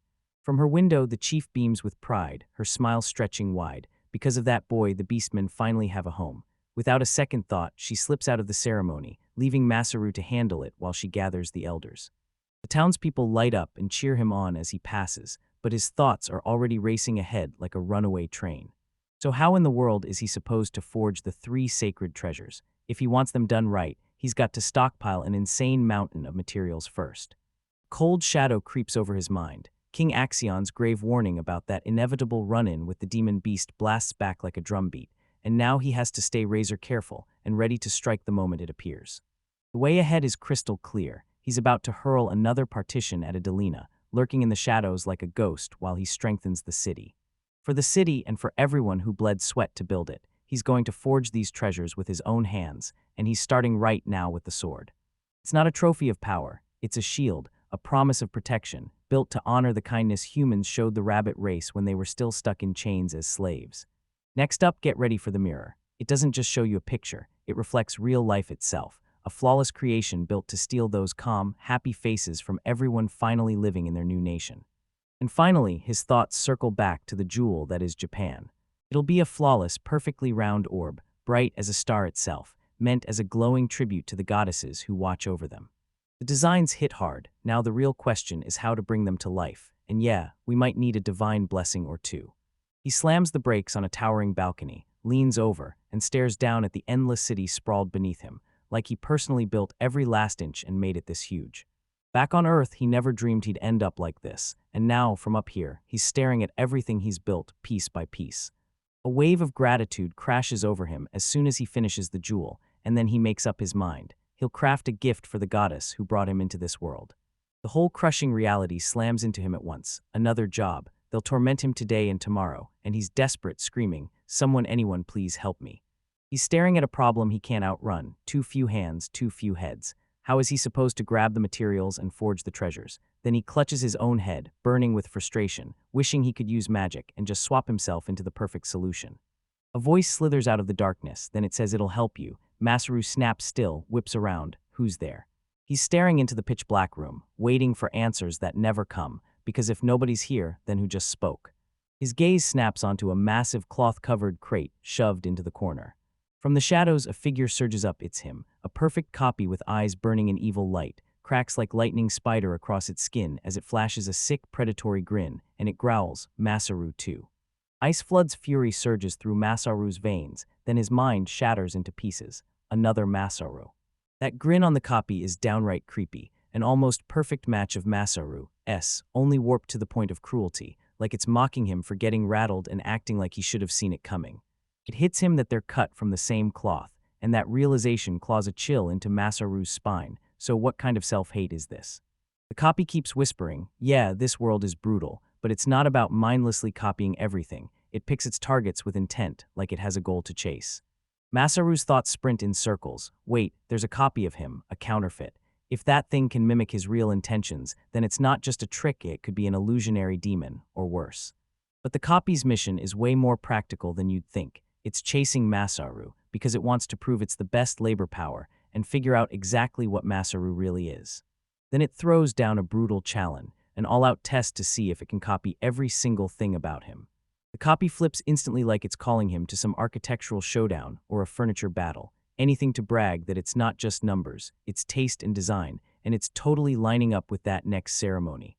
But Masaru instantly smells the scam. This copy isn't informing him, it's pushing him, trying to squeeze his choice and force his hand. He scoffs at the proposal, carefree, reckless, and turned up to maximum like only he could do, weaponized and all. That copy isn't homage at all, it's just a selfish imitation. The argument detonates into a full-on screaming war. Then the copy starts needling Masaru, bragging about how it knows about his advanced strategy, and sneers that he's just a lazy otaku who wants a workhorse to do the job with zero complaints, using Masaru's own insecurities like a loaded weapon. Then the copy's face twists into pure malice, and that friendly competition vanishes in an instant. Now it's staring at him with one cold, chilling message. By the absolute command of its lord, it's come here to kill him. Masaru's eyes go wide with pure shock. The copy swings a brand new sword into view, and a heavy, ominous magic aura clings to the blade. Then it basically taunts Masaru, asking if that same eerie feeling doesn't hit too close to home, because through his own magic it can read his past like it's written in ink. In a blink, Masaru finally clicks. There's that dark, uneasy residue, the power left behind by the dark elf, and the magic that's lighting up the stone statues. This copy is one of its leftovers. The copy basically taunts him, smug grin and all, because its lord wants something simple, revenge for his fallen comrades, and right after this, Masaru is going to die. He blurted nothing, then lunged in and swung his blade, not at Masaru, but straight at the huge cabinet nearby. Masaru can only freeze in shock as that heavy furniture crashes down straight toward him. He barely catches the moment, just enough to yank his sword up and slam it into the crushing impact. The copy grins and shows a cracked portrait of glee as it whips its blade through one last deadly arc. "Goodbye, Masaru," it sneers. But the killing blow never connects. Masaru's sword shoots up and smashes it aside with a perfect intercept, steel screaming against steel. A surprise attack slams into Masaru, but he doesn't fold. He pushes back hard, grinning like, "I can do that too." He shoves the copy off balance and explodes forward in a lethal lunge. He yanks the copy by the collar, rage snarling across his face. The copy strains for a moment, begging to be freed. Masaru shoves it away, carving out space, and right then he hurls strengthening magic, his hand blazing with power. Two can play this game. But the copy's already one step ahead. It's got a potion in its grip. Then bam, its own hand starts glowing with healing magic. Wait, how the heck can it do healing too? The copy needles him, smirking, "So you're just cheating by copying." And yep, that's the point. It's him, clear as day. Only this time the copy's packed with way more magic than some trash noble with a brain that's already rotted. It yanks Masaru's arm, and a brutal rush of dark energy blasts from its hand straight into him. My power is tied to my master, it explains. A brutal wave of corrupting power crashes into Masaru and hurls him across the room, and then the copy sputters out a fake apology, asking, with fake sweetness, if that was too stimulating. Masaru groans as he hauls himself up, eyes locked on the black energy crawling out of the copy. What is that? It isn't only boosting him, it's vile, like it wants to spread. He stares into a nightmare, this same black power choking the whole world, darkness swallowing everything in its path, and he knows it has to be crushed. Outside the guild hall, the copy plants itself in front of the doors and thrusts a hand toward the heavens. Then a gigantic dark sphere of rock and energy erupts into existence, swallowing the sun in an instant. It snarls at the flashy show, mocking Masaru for the reckless brain-dead move of trying to trample it with something that big, because it doesn't get why the Lord keeps zeroing in on him. Didn't I tell you? It wears a mask of pure insanity like it's pretending to be you, and yeah, I'm devastated just being a copy of your life. Masaru's stomach drops as that giant mass starts to plummet. Are you serious? So he snaps his own skill on and slams everything into spatial storage. That massive thing disappears at the last second, right before it hits. The copy freezes, stunned. Wait, what just happened? And Masaru snaps into the truth. This power wasn't something he studied for, it was a godsend from the goddess herself. The copy's confusion flips straight into raw rage. If I can use his skills the way he does, then I'll be smarter. So it doesn't attack at all. It pours that power into the building, hammers in reinforced walls, boosts the output, and churns out weapons like crazy. Now it's going to crush Masaru with his own creations. This is it. Your life is screaming that a third, final attempt is coming, and once it's gone, there's no next time. The whole structure creaks and groans under the crushing weight of insane magical pressure. Then the entire building crumples in on itself, smashing into ruin with a thunderclap of splintered wood and shattered stone. The copy stands tall in the rubble, victorious, and they're roaring like they just won. WOHO. But wait, is this what they mean by a painful blow? It stares over the city like, finally I got him, and then bam, its smug victory gets snatched away. Way down the street, perched on top of another building like a nightmare, Masaru grips a brand new colossal cannon. He gasps for air, grim grin cutting across his face. You threw me way out there, huh? Fake me. I nearly got hurt by my own copycat, and that scared the hell out of me. Now fix the floor. That copy's a non-stop apoplectic scream. Who are you, and what do you want? Masaru and his twisted doppelganger stare each other down across the ruined city, and the real fight is about to ignite. Just as the tension peaks, a fresh voice slices through the air. Wait, I heard you're building a whole new city, but with this scale, is this Gratis's royal capital? Then a squad of knights storms in, led by a blonde man, and he fires off the truth. He hunted Masaru for ages, and now that he's finally found him, he's come to request a city, Adelina. The man, the prince, breaks into a wicked smirk as he takes in the chaos, like he's loving every second. He flicks his gaze from the real Masaru to the demonic copy, and those shining eyes scream nothing but ambition. Spotting the opening, the copy snaps its attention to the prince, then smirks. Masaru, right, I can work with him. If they're the enemy of my enemy, they're suddenly my best weapon. That casual greeting slices through the tension like a blade, except it isn't friendly at all, it's a judgment. Lancelot's eyes lock onto Masaru, or more precisely, what's wearing Masaru's face. He caught the report and sprinted over, then the real question hit him, heavy and unanswered. Does this copy hit as hard as the original? He grins like a predator eyeing its prey. Yeah, Masaru's strong, probably the best of the best, but Lancelot already knocked down the real Masaru twice, so this guy, just a snack. Then Lancelot's tight smile snaps into place. He notices it. Hold up, wait a second, he says, staring. Did you actually get stronger? Like, did you go slice a whole mountain in half or what? He can see it, and Masaru didn't just level up. His skills have been rewritten, transforming everything he can do. Lancelot's hype is so loud you can practically feel it in your chest, meaning their next duel is about to be epic. But first, Masaru has to survive the monster, and the second it hits his mind, a wicked, brilliant idea lights up like a flare. Right before Lancelot can even wrap his head around it, his arms get yanked tight to a huge wooden beam. What the hell is this supposed to be? Masaru smirks and snatches the terrified clone out of the chaos, then leans in and tells him, like it's his secret mission, there's a ton of stuff from his comic books he's been dying to try. And there's this one idea that keeps clawing at him, using a ballista to launch people into the sky, and with the clones draining, their faces lose every last bit of color. Lancelot can only stare in pure horror as the clone gets strapped onto the bolt, Masaru's reinforcement magic blazing across the siege weapon.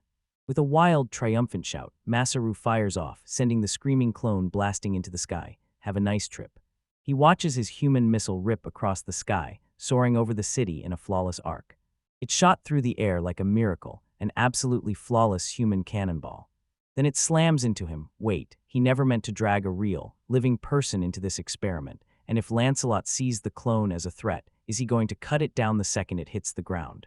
The clone launches toward its target like a living bullet, locked on the strongest man alive.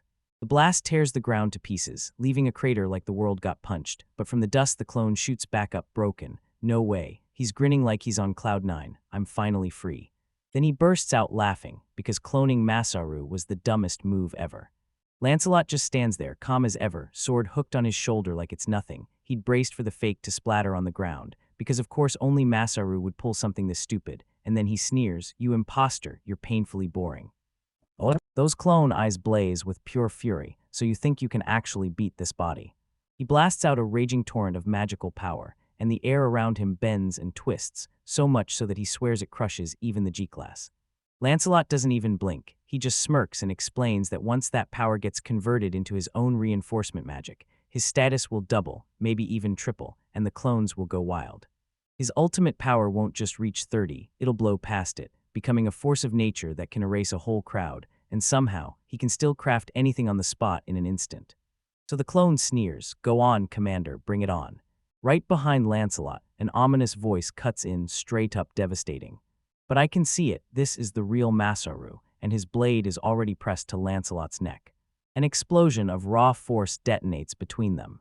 The clone just stands there, frozen in disbelief. What the hell is this? The speed, the power, it's on a whole other level.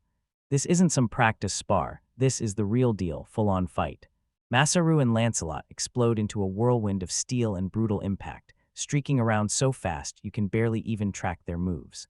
A clone lunges into the chaos, but Masaru slams his blade away, without even glancing up. A savage kick from Lancelot slams Masaru, sending him flying backward like a cannonball. But the assault doesn't even pause. Lancelot drops on him in a blink, driving his sword down so hard it cracks the ground right under their feet. The earth gives way with a brutal crack, splitting open under the impact like it can't take the force. The clone snaps rigid, gripping that glowing orb like it burned his palm. Then the realization hits. What is happening here? That wild, unfiltered power, and it's nowhere in Masaru's memories. Lancelot loomed over Masaru, crushing the mood as he laid out the brutal truth. A duel is a game, a battle is control, and you don't give your opponent even one opening to move.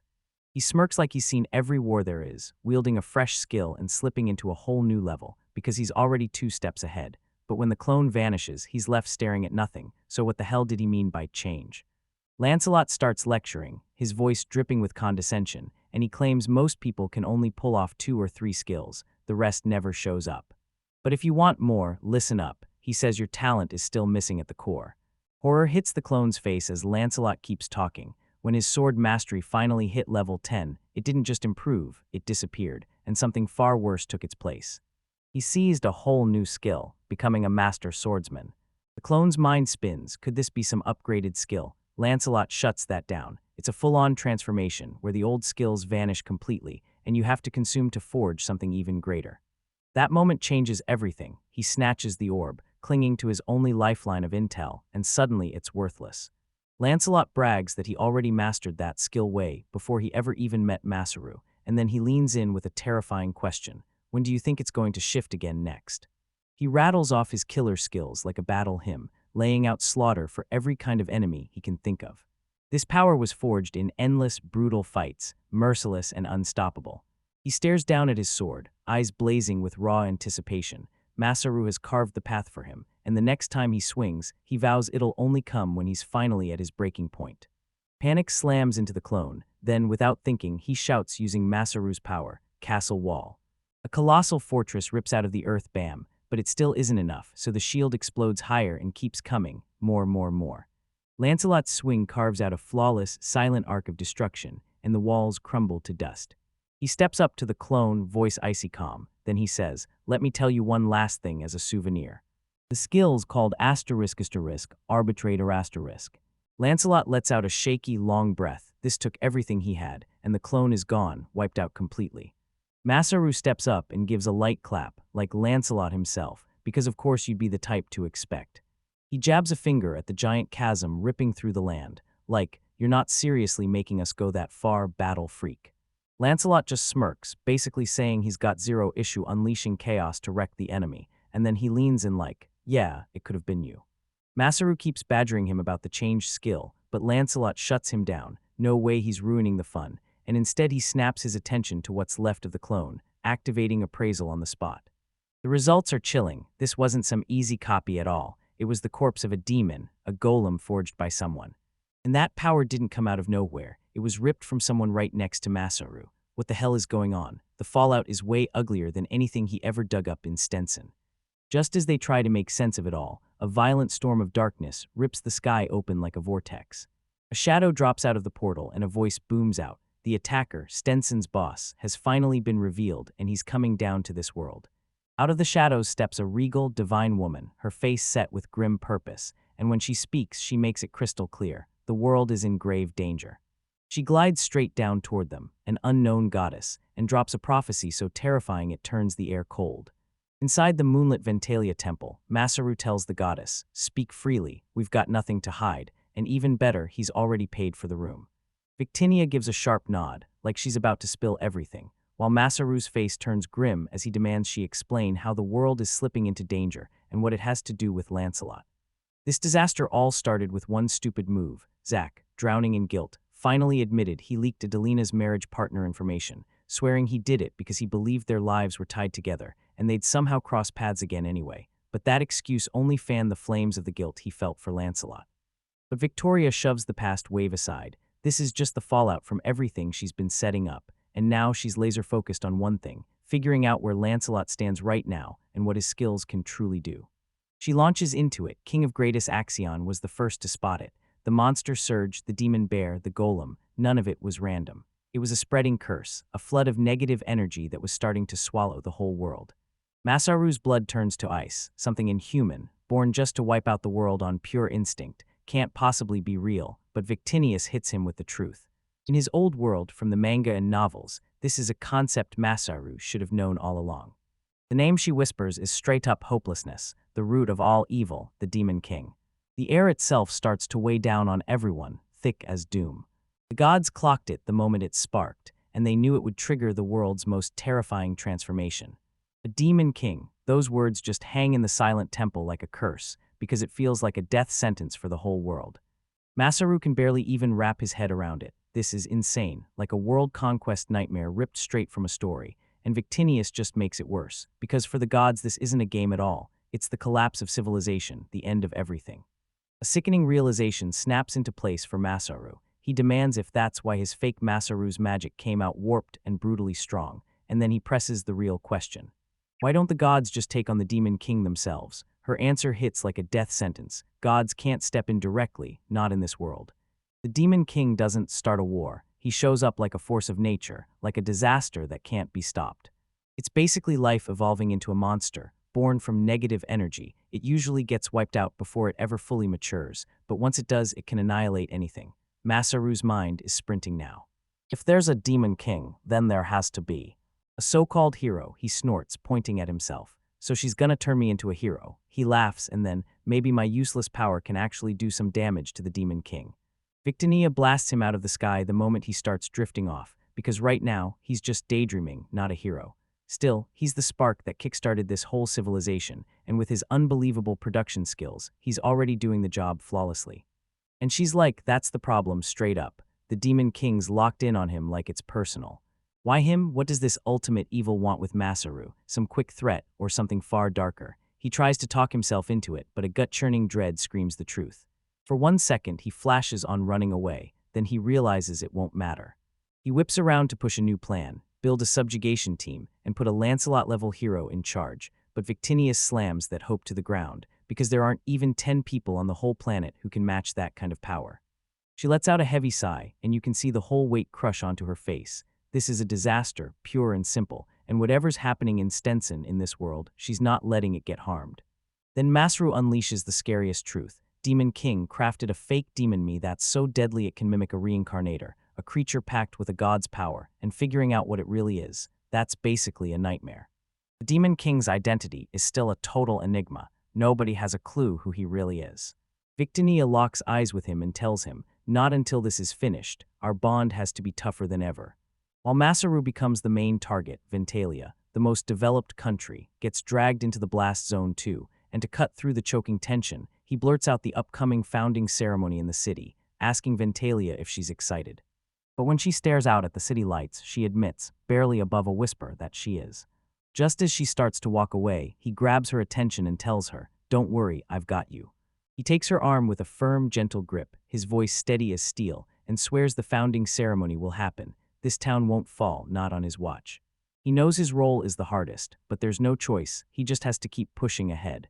Terror claws at him because the Demon King is coming, yet he still vows to throw everything he's got into stopping it.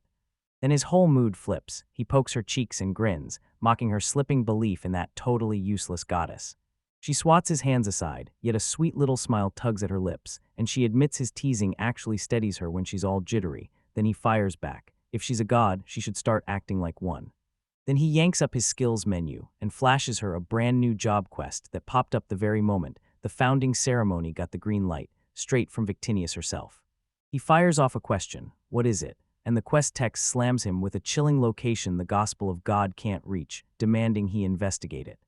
It ends on a god's direct quest, and he can't stop groaning, stressing out because he's forced to sprint around a city he never asked to be stuck in.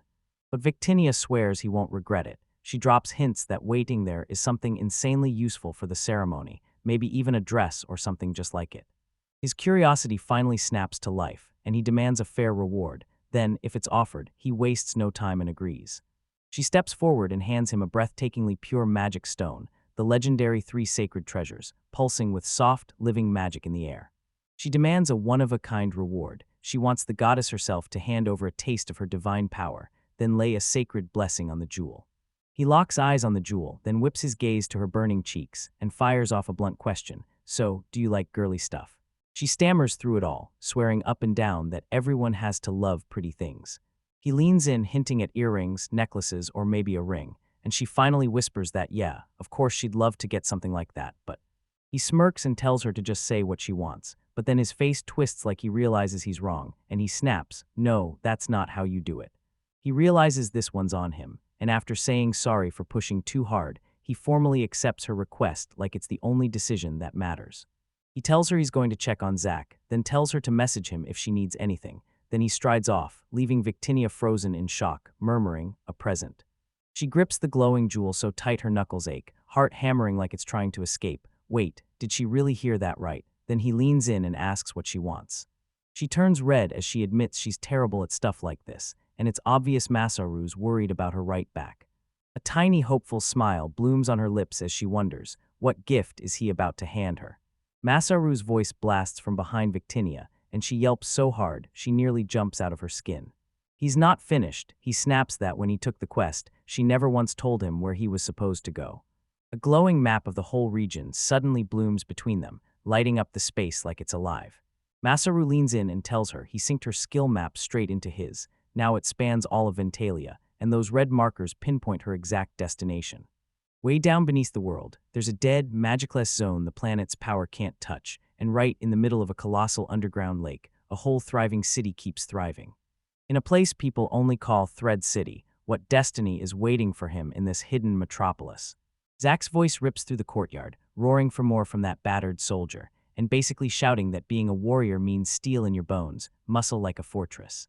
But the soldier can barely move. Meanwhile, the girls just watch from the sidelines, fear twisting tight in their guts, because he's been grinding at this for ages, wrecking himself past every sane limit, all for what?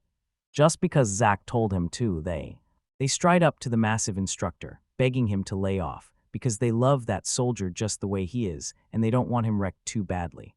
Zach scoffs off their worries, swearing he trains the guy safely, no tricks, no nonsense. He doesn't get why anyone's impressed, but he only trains men he considers worthy, like it's respect, the same respect he showed Captain Eldam, because his brutal methods are already turning the poor fool's limbs to jelly. Just then, Masaru strides up with a warm, easy smile. He looks genuinely thrilled that the girls are finally getting along so well. They blush and admit that, at first, they didn't know what to make of each other, because Zach's training partner totally blindsided them, especially when they mistook him for a boy. But in seconds they clicked, locked onto the same mission, help their master, no questions asked, just pure loyalty that binds them instantly. And now they're rushing off to help their brother smash a demon beast infestation along the coast. Zack is joining in, swearing it's special training, and hyping the kids with a promise that they'll be legendary warriors one day. But his eyes give him away. He's staring straight at the horizon like something inside him is starving for a rematch, because he wants to duel Masaru again, and he won't miss a single shot at fighting him. So what kind of obsession is driving him? The conversation suddenly snaps, and a wave of worry crashes over the group. Masaru isn't here at all. He's not even in town. Days ago, he got a quest straight from a god, and he vanished to the western mountains, and that news slams into them like a gut punch. And he didn't step into it by himself. He dragged Alina along, an expert guide who knows every deadly shortcut across the treacherous west. Their brand new adventure kicks off in the world's darkest corners, far from any sunlit path. Dive into the earth, get lost in there, and you'll never see the sun again. Masaru gapes at the brutal cliff wall, realizing the underground entrance is tucked right inside this valley, and he admits that without Alina, he'd have drifted around for days and still come up empty. She points out the thick green canopy hides everything like a lock and key, so even with his map skills, the trees, height, and clear sightlines make it almost impossible to spot from above, like the whole forest would swallow you whole. He's gotta ask, has she been here before? She fires back coolly, because she's been here again and again, handling diplomatic trade with the dark elves of Stenson, so Lady Emeralda pointed her out and warned her to watch every step. Then she grabs his hand and leads him straight into the dark. They burst into a massive underground cavern, and the sheer size knocks the breath out of them, like a whole hidden world is waiting beneath their feet. Alina raises her staff, and it erupts in light, blasting a circle around them as they push deeper into the suffocating dark. The air turns icy, and that narrow path sends a shiver ripping straight down Masaru's spine. Thank goodness Alina told him to wear warm clothes, because without it, he would have been freezing to death. As they stride forward, Elena blurts out the mission's targets. First, deliver a message straight from the goddess, and second, grab those fine silks needed to stitch wedding clothes for Adelina and Zack. Masaru's focus is already shattered. He spots a faint glow off the path and lunges after it, totally hooked. Elena snaps, "What are you doing now?" And Masaru beams as he holds up a mushroom, bragging that the new map is adding item collection. He calls it a flash mushroom, this rare glowing fungus that lights up when magic hits. Then he hovers a magic stone near it, and bam, the mushroom erupts in brilliant light. In a flash, he's cobbled together a crackling lantern, way brighter than Alina's staff, and his pride is through the roof as he starts plotting how to sell the things. Alina only drags out a tired thanks. She tries dragging him back to the mission, but he's already locked onto another shiny thing out in the distance. "Are you kidding me, right now?" He just throws back a laugh, says he gets what May wants, but he can't resist. He's actually loving these detours, like it's all part of the thrill. While he keeps escort duty for Lady Emeralda, he shoots her a question. Has she ever pulled off something like this before, as they stroll, relax, and soak up the stalls? Alina admits those moments may have happened before, but then she cuts in hard, because this time is totally different. She's visibly flustered, practically begging to rush back to Lady Emeralda, and he tells her she just needs to explore and practice moderation. He nods along, but his eyes are already sweeping the cavern, hunting for the next treasure. He points out this eerie, ethereal fish that feeds on mana, then reveals a crystal of flawless purple magic stone, so rare it only shows up deep inside sealed underground spaces. He painstakingly digs into each stone, and with every step, his collection swells. Then his hand taps something else. No rock, no mushroom. It's elastic. He goes rigid, the question on his tongue catching like a shock. Alina's face goes death pale. Panic crashes over her when she realizes what he's just grabbed, and she yells at him to stop, screaming that if he touches it, something terrible is about to happen. But it's already too late. Right from the shadows overhead, a monster drops down, and a thick, sticky strand snaps it to what Masaru just touched. Don't tell me this is. He yanks himself out of the way at the last second, just as a hulking, multi-legged monster crashes down where he was standing. His blood turns to ice. There's a gigantic, terrifying spider in front of him, and he can't stand them one bit. Horror crashes in as he realizes the black magic they've been tracking is transforming people into demon beasts, so he begs Alina to do something, anything. But before she can even blink, a thick strand of webbing rockets out and clamps around her torso. That force hits like a wrecking ball, snapping her into place without mercy. What a terrible mistake. She gasps and strains her voice, shouting for Masaru to save her. For a blink of a second, his mind fractures. One side shrieks in pure terror, the other fixates, absurdly calm, on how the webbing just popped a button on her shirt. He shakes it off, and Alina blurts out that she's powerless. She's caught in their assault. She even hates spiders, too. He snaps himself together, tells her to step back, and promises, "Leave this to me." And his face turns into a full-on mask of terror as more spiders keep crawling down the webs all around them. A sharp silver streak tears through the air, slices the web in one clean move, and frees Alina instantly. A lone swordsman steps right into the crush between them and the swarm, facing away from both sides, then coolly asks, "Are you guys safe?" He screams at them to run. Those spiders are lethal, but Masaru's rage is boiling over. This random stranger just yanked away his precious shot at being the hero, and danger. He doesn't care at all. He only wants to know who this guy really is. The swordsman snarls with pure frustration. His blade is tangled up, and that thread just won't cut through a damn thing. A brutal tug yanks his sword hard. He's 100% sure he cleaved clean through it, but somehow it's getting pulled back. With a gut-churning lurch, he gets ripped off his feet and yanked through the air straight into the giant spider's gaping mouth. Just like that, all hope of a rescue collapses. Alina and Masaru can only watch as the traveler gets yanked into the air, and you can practically feel it. It's over for him. In seconds, they've spun him into a silk cocoon, and his muffled screams for help bounce through the cavern like a desperate echo. They stare at the helpless man, then whip their gaze to the monster swarm, and you can practically feel the air weigh down as one brutal question hits. Are they rushing in to save him, or about to get saved themselves? The girl caught in the web shrieks for help, her voice shaking with guilt as she swears it's all her fault. She throws herself at them, begging for anything asterisk, just save her. Masaru knows he's able to move, but they're sitting ducks against these monstrosities. Then Alina lunges forward, hand outstretched, and drops a real way out. With a snap of her fingers from the palm of her hand, she summons a gigantic sword out of pure thin air like it's nothing. An item box. Masaru's head spins. Then the only thought hits him. Who the hell is this woman? The man chained to the stalactite, Gasaru, snaps his eyes to the blade like he's seen it 1,000 times, swearing he forged it himself as a warm-up for making a sacred sword. It's still untested, but right now is the only moment that could possibly matter. With weapons blazing in their hands, all three of them sprint straight into the swarm of skittering horrors. Masaru forces himself past the breaking point, muscles burning and his body begging him to stop, while Alina glides with deadly grace, so smooth, so unstoppable, that he can only stare in awe and pray he can ever match her. Then everything goes deadly quiet. Those giant spider carapaces are smashed across the cavern floor, and somehow, against all odds, they manage to live. Dasaru says he only managed one, but the monster's sheer size made it a sitting duck. Then his relief curdles fast, because one thing he can't stand is spiders.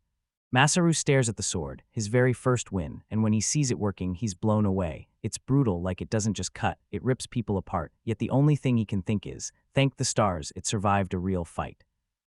Lina tells Masaru the sword's weird power isn't a fluke, it's a skill boost from being a forest watcher, and if he wants to master its change, he has to slam his swordsmanship, appraisal, and mind-eye skills all the way up to level 5.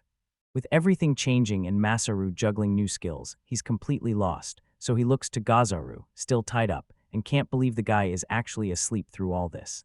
They call for a break because they're done guessing, they need answers.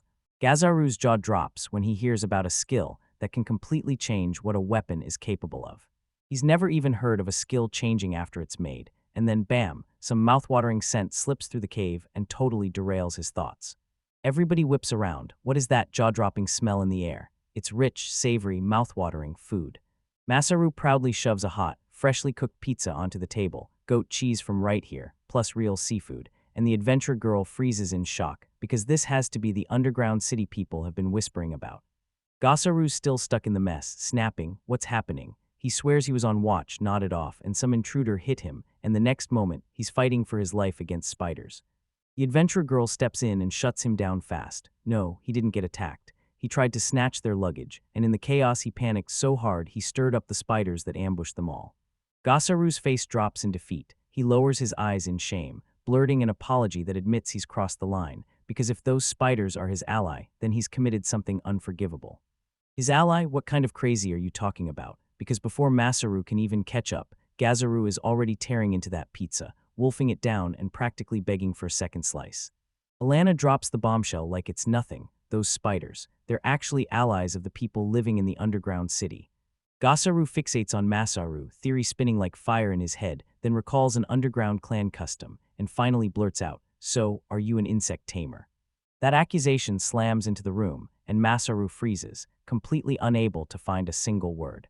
He rips himself free, steps forward, and finally introduces himself right, Futa Gazaru, a member of the insect tamer clan, and tells you they live in an underground city, where spiders and moth demons coexist with them, and it's cut off completely from the surface world.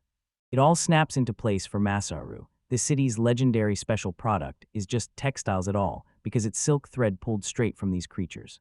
A wave of dread hits him hard. He killed their allies, and now he jabs a trembling finger at the fallen spiders, stammering out a frantic apology. Futa brushes it off, says he was gonna handle them anyway. For days now, the insects have been snapping out of control, swarming people for no reason at all, and he had no choice. He had to put them down.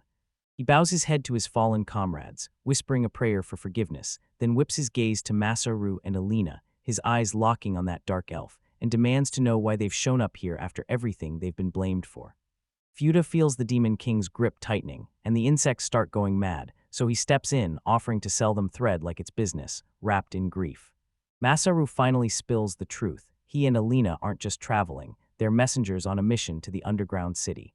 A messenger just showed up, and Futa's jaw drops. He blurts out that a brand new nation is about to seize the wilderness above, and Greta's school is already digging into the same region. Then the big question hits him. Is the underground finally making its move, or is this request hiding something far bigger? Futa slams the clues into their hands and demands to know who dragged them into this easy quest. Then Masaru, red-faced and panicking, blurts that it was the goddess of creation, Victinia's. The name hits Futa like a bomb, and she breaks into unstoppable, belly-shaking laughter. He just can't buy it, God's own messenger, and the goddess herself honoring their little nation. He scoffs and slams the idea as a total fantasy, swearing nobody in the city will ever believe that crazy story. Masaru pushes through with pure determination, and when Futa grins back, he finally agrees, jumping in as their guide. He swears it's the bare minimum for the people who hauled him out of death, then he shoots Alina a sly grin, because yeah, one of them's a dark elf. He flashes Alina a confident thumbs up and tells her to ask for anything. He'll back her on behalf of his people. Futa leans in and tells Masaru that his clan and the Dark Elves share the same dark past, both hunted by surface folks, yet locked together to survive, and Masaru just can't help thinking, yeah, right, this guy's a flirt through and through. He keeps gushing about Alina's beauty, swearing she's the most incredible dark elf he's ever laid eyes on. Just as Futa leans in way too close and slings a cheeky compliment about her figure, Masaru suddenly gets blinded by a brutal flash popping from his menu screen. A private message from Victinius herself suddenly flashes on screen, and it hits you with one brutal question. Do you like dark elves? Is she serious right now? Masaru Seath can't stop thinking. Does the goddess really have eyes on him 24/7? Futa and Alina just freeze and stare, totally baffled by his loud outburst at thin air. Trying to play it cool, Masaru mutters that the goddess Victinias just spoke to him. Futa's jaw hits the floor because the joke was actually real, and Masaru's panicking hard, way out of his league. Then another message pops up. Victinias smugly twists the knife like, come on, if we're talking about looking cute, I don't think I'm losing to anybody. And like her vanity called her forth, a stunningly beautiful woman suddenly appears right beside them. Futa's jaw drops, because this goddess has a presence so powerful it almost outdoes even a demon's aura. Masaru finally snaps. He jabs a furious finger at the goddess and roars that she interrupted him while he's trying to finish her own damn quest. He snaps at her to drop these petty distractions and zero in on the Demon King investigation, ranting through his food while calmly pointing ahead. They made it right into the monster cavern, carving out a whole city that feels unreal. Before their eyes, a massive city of old-school buildings unfolds, like a secret world humming to life underground, far below the surface. The sheer scale is jaw-dropping, proof that these people burned bridges with the sun and built something pure genius. Futa leads the way down the stone path, and the moment they step into the underground city, their next chapter explodes into life. The goddess fixes her eyes on the screen, and then her composure snaps. What kind of work is this? Masaru is getting dangerously close to that elf. She scrambles to save face, insisting she does trust him, but she'll keep a hawkeye on him just in case, and her subordinate calls it out like it's obvious, because Masaru is absolutely clinging to Alina like glue, and that's it, she snaps, saying if his obsession cranks up any further, she'll message Ara. Then the goddess scoots right up to Era, locks in a sly gaze, and whispers, see, you're such a good girl, so tell me, don't you get exactly what I'm thinking? Alright, the gossip keeps flying. Everyone saw it clear as day. Masaru's jealous, he can't make up his mind, and he's sticking his nose into business that's not his. But their chatter gets ripped to shreds by a terrifying announcement. Your creator's world is here, right now.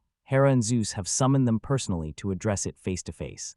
So yeah, unusual demon king is the topic, and one goddess clocks that Masaru is already at his destination, judging him as the superior's chosen one, and says he's pulling it off way better than expected, so now they have to ask, what does that mean for them? The story plunges underground into Kakureha, an underground city where ancient, stunning architecture is carved right into the earth like a hidden masterpiece. Masaru can barely catch his breath. Japan hits him like a wave, harmony washing over him, and that "I'm home" feeling sinks deep into his bones. Fuda asks if Masaru knows the culture around here, and Masaru can only shrug. He thinks this is a city from the western continent, judging by that glowing light pillar and those mushroom-like structures he saw earlier. Fuda lays it out. This city wasn't born overnight. Long ago, immigrants from the west poured in, mixed their culture with the locals, and forged the exact city you see now. Masaru's a craftsman, and his brain is sprinting with dreams. He's always wanted to build a ship, and this place could hide secret woodworking tech no one's seen yet. But something still reeks of wrongness. He can't stop asking why anyone would cram wood into a sealed underground room. The humidity alone would rot it to nothing and wipe the whole place out. Fuda shrugs it off, saying the place is tiny, but Masaru won't let it slide. Lugging all that wood up from the surface would take brutal work, so why would they bother with that trouble at all? That answer isn't practical at all. It hits the heart first. They carve with wood, so they never let go of the earth, and they can still feel the warmth of the world they had to leave behind. Fuda's eyes soften as he whispers that he can feel the life in the trees, like nature is beating in their blood too, the same way it always has for the dark elves. Being trapped in a cave forced them to evolve fast, and with every hunger and longing they carried, the city started feeling alive, like it could breathe and respond back. He grins and says, "This isn't just a city, it's straight up stylish." Masaru suddenly clocks something huge. Ever since he arrived here, he's realized that convenient isn't the only thing that should matter. Like Lulu, this city runs on a living heartbeat, an emotion that supercharges its tech. He's aching to wander, but Fuda snaps him back. He's still stuck in the middle of his mission. Fuda pulls away, says he's got plenty more questions to ask, but duty hits first, no debate. He has to march back and report to his superiors that the spiders have finally been crushed. He tells them the whole incident is still under wraps, so they can explore without a worry, just don't let word slip out.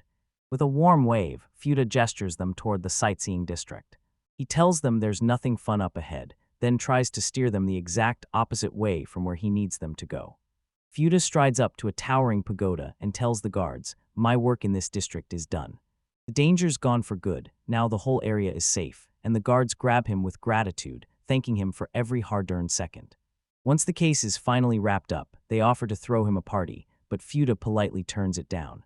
Right then, Masaru and his crew tore past them without a care for the guards, straight for the restricted building, while Fuda stood there, frozen in pure disbelief at their insane recklessness. He bolts after them, yanking the question out of the air, "What do you think you're doing here? What reason could you possibly have in this place?" Masaru barrels forward, yelling back that he already said it. He's just a messenger, and he's here to find someone big and important. The words slammed into Fuda like a gut punch, and you could tell he wasn't messing around. He was dead serious. The chaos blasts right in, so loud it drags unwanted eyes to them, and then a sharp voice slices through the noise, demanding to know what's going on. A young woman bursts out of the tower, her face twisted with irritation as she snaps at Fuda, reminding him, loud and clear, that this is the patriarchal conference tower. Fuda, completely flustered, blurts out an apology for the mess and scrambles to explain himself. He points at Masaru and says, "That's the man who helped me bring down the demon spider." Her eyes slam shut in suspicion. She spots that dark elf's face and it clicks, Stenzen, but there's no way she's buying Masaru's story for even a second, so why is he behaving like this? Fuda turns to Masaru and repeats his jaw-dropping claim. He swears he's a messenger from God, sent to deliver a message straight to their leaders. The woman still isn't buying it. Fuda admits Masaru saved his life and even has a rare spatial storage power, but his explanation doesn't add up unless, maybe, he's telling the truth and he's really from another country. The woman scoffs sharp as a slap. If that were true, they'd have sent a letter beforehand. Then she brushes it off coldly, like she doesn't have a second to spare. She brushes them off as just visitors and barks for them to get out, so desperate Masaru clenches his jaw and swears he's telling the truth, because he can't afford to lose their trust right now. He's going to prove it. With a wild grin, he yanks out a massive cooking pot. He's warning them that even tiny screw-ups in advanced ritual magic can kill, so stop panicking, don't make a scene, and tell me, is he seriously doing the ritual right now? With a feral shout of pot time, he yanks a hulking crab out of a spinning vortex and dumps it straight into the pot. A blazing pillar of light blasts out of the pot, and then boom, a figure drops down from it, and there she is. A dazzling goddess materializes out of the bright light, gliding above the crab hot pot like the world just turned magical. She steps in and declares, "I'm Gratas, and I'm here for Masarukat the giant crab." Then she proudly pulls out her stash, her own seaweed, mushrooms, and not one but two kinds of sauce. She licks her lips and digs in like nothing's wrong, totally missing the shocked silence hanging over everyone. The chief's jaw hits the floor. She knows this exact moment from the inauguration ceremony, and then it hits her. A goddess has truly descended onto their land. As the goddess tears into the crab, messy and fearless, a blazing divine aura erupts from her. This isn't some starving girl from a backwater, no. Musaru smirks like he just nailed it, and now, tell me, do they finally believe he's God's messenger? The woman can only nod, accepting his claim. Even with a goddess stuffing her face with a seafood feast in her courtyard, she still grabs him and demands he leave, because they're slammed fighting the berserk insects. The spider's food wasn't the end of it. Crazed insects are now swarming the underground caves, tearing into anyone who crosses their path. She blurts that they can't hold the threat back for long. The insects are brutal, and trying to stop them from smashing through their blockade is taking way too damn long. Masaru spots the opening, flashes a wild grin, and pitches a crazy deal. He'll wipe out every berserk insect for them, and in return, they'll just have to listen to him talk. He leaned in and told her, "I'm not just some delivery kid," and then joked that 100 spiders didn't sound like much, so he'd knock it out fast and earn her trust. And the second he said it, her eyes snapped wide with shock. One guard snaps in a burst of rage, snarling that he's a bastard who's begging for death, because they've already watched too many comrades fall to those monsters.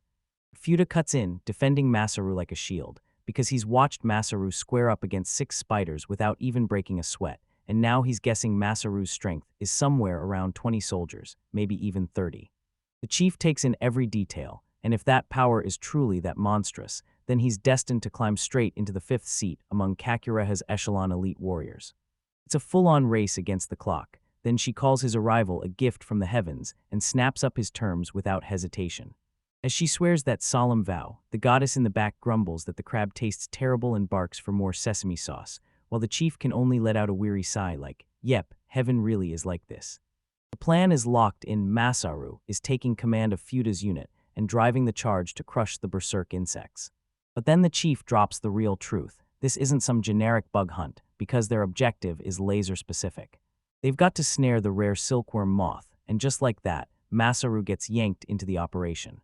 Once the entry steps are done, Inori calls out that the tower tour is starting, then she freezes, spotting a blazing red handprint on Masaru's face. What the heck happened? Flashback hits and it all clicks. Once she finished her meal, the goddess of Genesis, after seeing his tiny crab stunt, casually slapped him with a deity-level smack, and then she leaned in with that fake sweet voice. "So you really dared to bait me with a crab, Masaru." Inside the ancient tower, Masaru doesn't waste time. He draws a hard line. He'll never work under Fuda, but he's ready to team up if they spell out what's going on. Then he points them toward the top floor, where the clan leaders' council is meeting. The city their guide points to is split between 2 ruthless rival clans, the Fuga and the Iba, and every deal gets struck at the council, where the clan leaders lock horns in a room that feels like pure, crackling tension. They're met on the stairs by a stern old man wearing pure contempt, and then Oka, the head of the Iba family, finally steps in. The chairman sneers about how nice it must be to wander in on your own schedule while everything's falling apart. Fuda starts to apologize, but Yuka bulldozes right over him, says he's been down here for a while, so his worries were nothing, and the smug condescension in his voice practically drips off every word.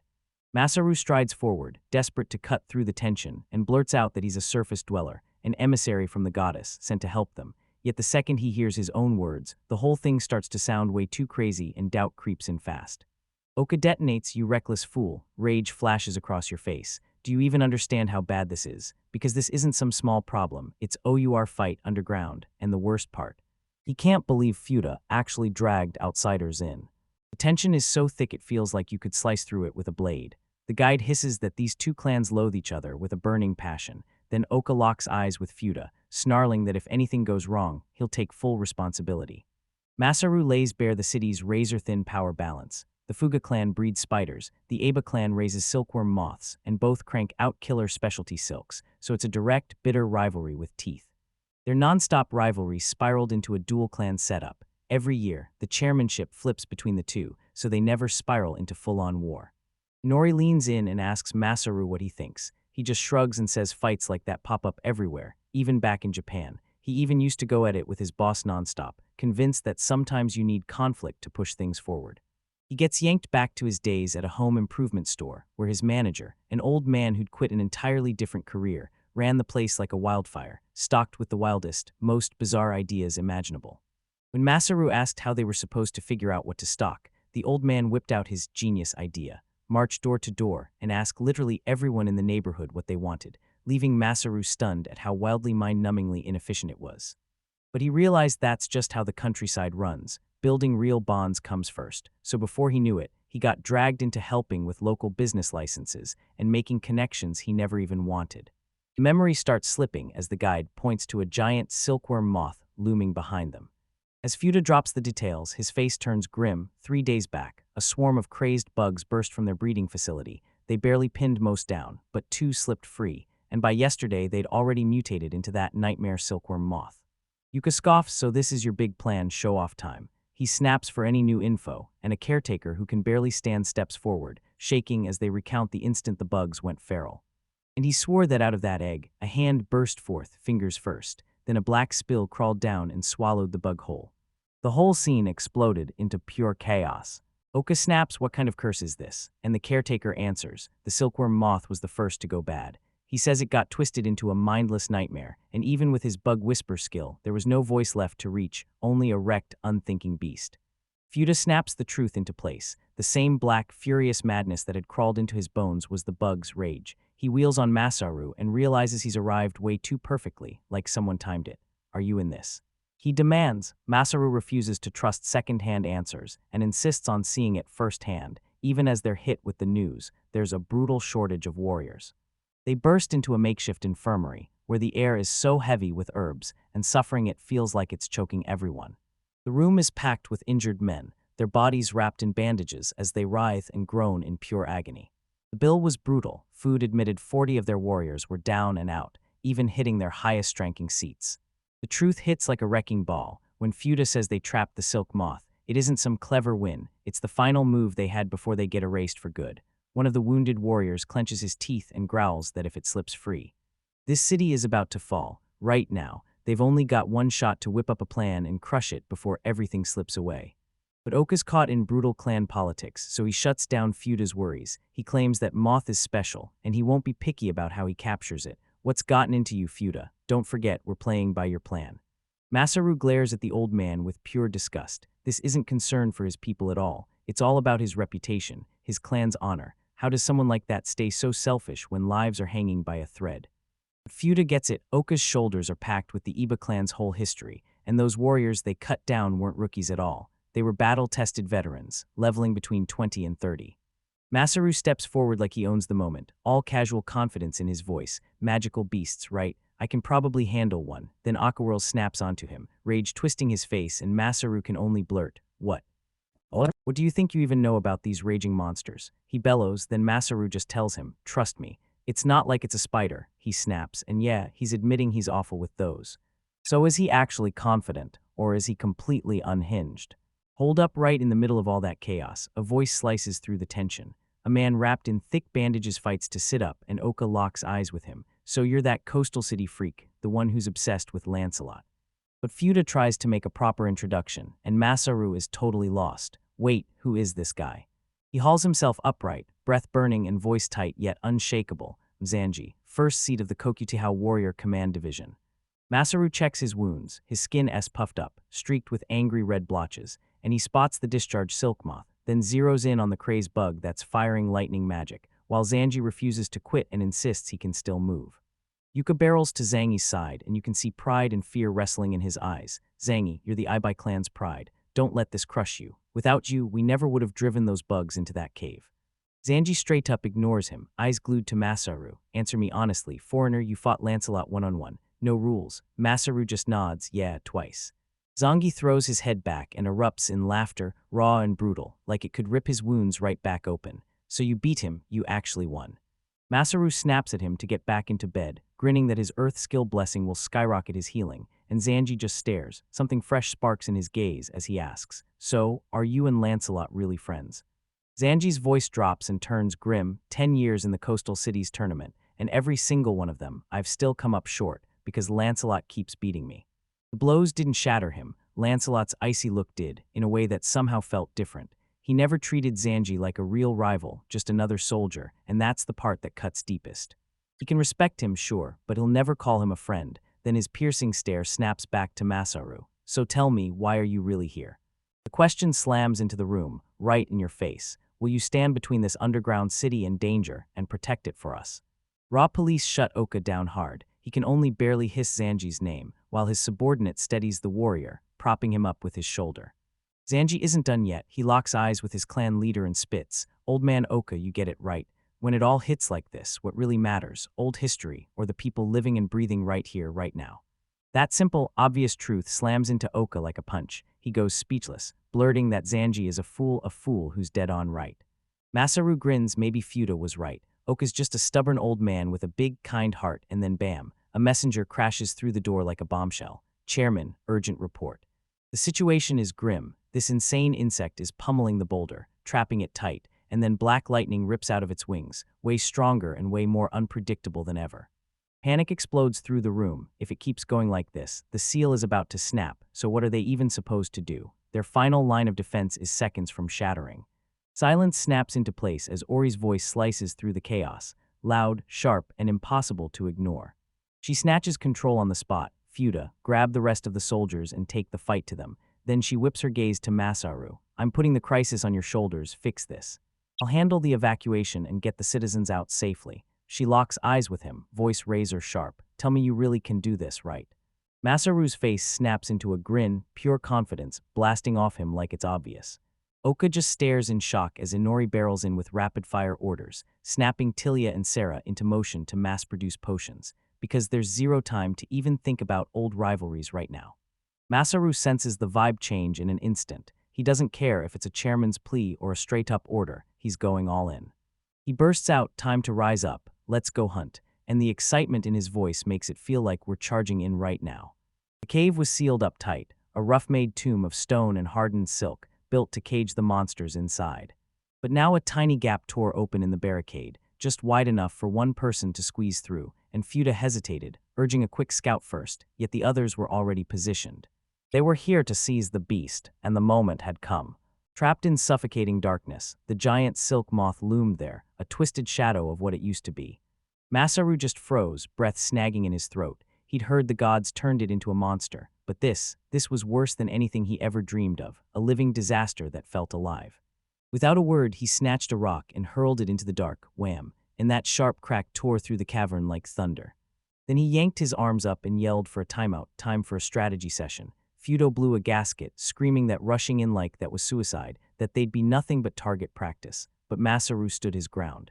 He'd fight, just not blindly. All that big talk, was he really second-guessing himself? They learned they weren't dealing with an ordinary creature. It was a living cycle, a silkworm that could smash its adult moth form back into a larva and restart the same routine for hundreds of years. Masaru's eyes narrowed, so he wasn't truly immortal at all. It was just something with a freakishly long lifespan, and yeah, it could be killed.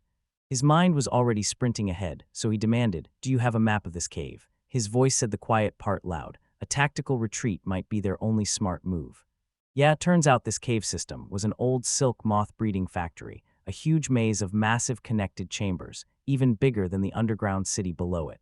As Masaru stared at the map, a deadly idea lit up in his head, a dust explosion, the terrifying tactic he'd learned from the Dark Elves. He laid out the plan, one huge, controlled blast, then said he'd use air manipulation magic to trap the explosion inside a barrier, so the cave wouldn't collapse on everyone. It was a terrifying high-wire move, because one wrong slip could derail everything in a dozen ways.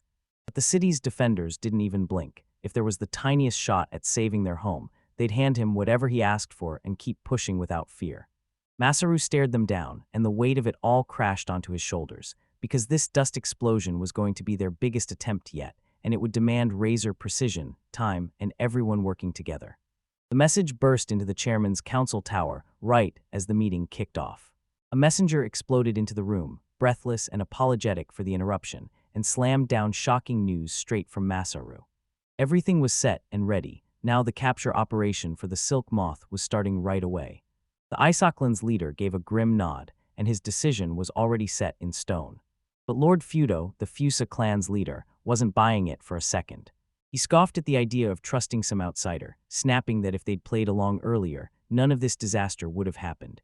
Then Chairwoman Foucault cut him off with a brutal command to shut his mouth, because in a crisis this savage, his pride was nothing but a weakness, and the time for arguing was finally over. Fuku barked the order to blast an evacuation warning across the whole city, and she promised she'd handle the shelter supplies herself, while Masaru and his crew's fate, whether they'd be remembered as saviors, slipped out of their hands for good. With a hard, determined glance, she and Masaru spun toward their own fights, because now it was go time, and the underground city needed saving. At the mouth of the cavern, the operation kicked off again. The giant silk moth jolted awake, while its spider minions skittered circles around it, chittering, snapping, and swarming with legs and tiny fangs. Elena and Feuda stood poised for impact, grimness etched on their faces. Then the battle finally erupted, right now. Masaru surged to the front, roaring with total confidence. The beast towered over them, and its shadow swallowed every last bit of light. Everything was falling into place perfectly. Masaru snapped, yelling at his allies with his eyes locked on them, counting on every last one to hold the line. The spiders surged forward like a living wave, black carapaces everywhere, glowing eyes blazing in the dark. But the warriors charged straight at them, screaming that not a single one was getting through. Elena tore through the chaos, her blade snapping into a lethal silver arc as it carved a path straight through the swarm. She barked an order, make the spiders hold back, and then surged forward, rallying everyone to fall in and build a solid wall behind her. The Dark Elf warriors surged as one, moving in a razor-disciplined line of steel to crush the monstrous horde. Their mission was crystal clear: clear the path for Masaru and stop any spiders from messing with the dust explosion, because the real target was lurking even deeper inside. Elena's theory was razor-sharp. If that silk moth had turned into a full-on beast of destruction, it wouldn't just sit there, it would claw its way straight toward the city. Masaru sprinted past the battle line, heart pounding as his mind raced. If that beast turned away from the city and went straight for him, they'd slam straight into Plan B. Like the silk moth just flipped a switch on cue, its power erupted, dark energy orbs crackled into existence around it, and Phase 2 of the plan snapped into action. The frontliners were told to clamp down on the entrance no matter the cost. Stay sharp, keep your eyes peeled, and believe in Masaru with everything you've got. Lightning ripped out of the orbs and slammed into the ground, shaking the soldiers to the core. Then right when they braced for the next hit, strange towers flared to life and the electricity vanished like it never existed. They did it. They gaped in shock. Masaru's magic device had wiped out the attack cold, but their relief lasted about as long as it took the next lightning bolt to start forming. Masaru built them with his own hands, lightning rods made from raw lightning element horn prototypes, channeling that wild power straight into the ground safely. But the spell had a brutal catch. Every single use guzzled insane amounts of mana, and that left the team scrambling to yank the drained rod out and slam in a fresh one before they got caught. They threw themselves into frantic work, and right as they locked in the replacement, lightning split the sky with another blinding strike. The Dereki clan sealed that weakness with earth magic, then jammed the missing spots with a patched-up shield built from worm-crafted gear. Clunky as it was, it still blocked the blow. Masaru sprinted forward, grinning because even if a stray bolt slipped in, the wormhide suits the frontliners would shrug it off, while his production mastery was flipping this battle on its head. He finally burst into the main cavern. His plan was to draw the silk moth deeper, but then he froze mid-step. A terrifying question slammed into the air. How were they even supposed to move something like that? Panic detonated through the troops because nobody warned them about this part. Masaru had casually breezed out of the strategy meeting, grinned, said, "All right, good to go," and then stormed in. So tell me, did he seriously just forget the most important piece of the plan? With the lightning finally knocked out, the silk moth ditched its magic and went full brute force, crashing its massive body into the rockfall blocking the entrance. The soldiers stared in sheer terror as the beast barreled straight into the barricade head first. Its eyes flared with one unstoppable, terrifying fury. Why would they even care? These soldiers just couldn't wrap their heads around the obsession. Why would it slaughter its own kind, and why was it clawing to wipe out their city? Panic hit like a tidal wave, and they had no choice but to retreat. That boulder slammed against the assault, grown deep and ugly, and webbed cracks spidered across its surface as it finally started to break apart. Then, through the choking dust and cracking rubble, a brand new figure burst into view. A hulking giant loomed. Every soldier froze, their brains flat out, refusing to accept what their eyes were seeing. The giant crashed straight into the silk moth, and its full charge died instantly. One soldier spotted the magic in a heartbeat, because in the whole city, there was only one person who could pull off giantification. It was Zanji, the first seat. Zanji flashed a grin, blood dripping from his chin, and he muttered that the outsider really knew how to mess with a guy. His subordinates screamed that he was bleeding out, but Zanji only laughed, because Masaru Fellow had cast a healing spell to rip him awake. The kid dropped his head, said there was only one play for Zanji, shoved that silk moth right back into the cavern, then screamed, "Get to work," and bolted. With a thunderous roar, the giant Zanji lunged and snapped his monster in his grip. He poured every last drop of strength into it, slamming the massive beast back step by step, forcing it deeper and deeper into the crushing dark. "This is all I'm good for," he gasped, body aching and screaming as he hurled himself straight into the line of fire, like there was no farther road to take. His gaze snapped to the smaller, familiar silk moth perched on the monster's head, and he told it, "The rest is all yours. This is it, Fuda, your time to shine." Fuda stood there, blade already out and eyes locked, his silk moth poised beside him. "Come on, Roy," he shouted, desperation blazing in his voice. "With the silkworm blade, we're going into battle together." From way out there, Masaru smirked. This was the real move, a straight-up challenge from the first seed himself. "Fuda, show us what you've got." The plan was already falling apart, and then, bam, this giant silkworm moth, lured straight to the light, loomed over them like a curse. It screamed that they'd already failed, and the one they'd sent to deal with it was none other than Fuda. Everyone was freaking out, and honestly, I get it. These people had never even seen food fight go down before. Masaru kept insisting he was a special case, but that didn't calm a single one of their nerves. The planning session was still burned into Masaru's mind, because just moments earlier, he'd finished healing Fuda, barely able to get the man standing on his own again. He demanded a few of the strongest fighters take the bait, but Fuda shoved his way forward, swearing he could handle it all on his own. The job looked easy until you realized it was basically suicide. Bait the moth into a giant cavern miles from everyone, then trigger a dust explosion. But first, they needed a guide and the perfect lure. Masaru had a special ignition source for his lure lamp, but he needed a runner, someone quick enough to carry it and still keep moving even as the paralyzing dust tried to stop them. The others had erupted in protest. Fuda, the fifth seat and one of their elite, couldn't land a single strike on that spider monster, and everyone was sure they'd have to rush in and save him.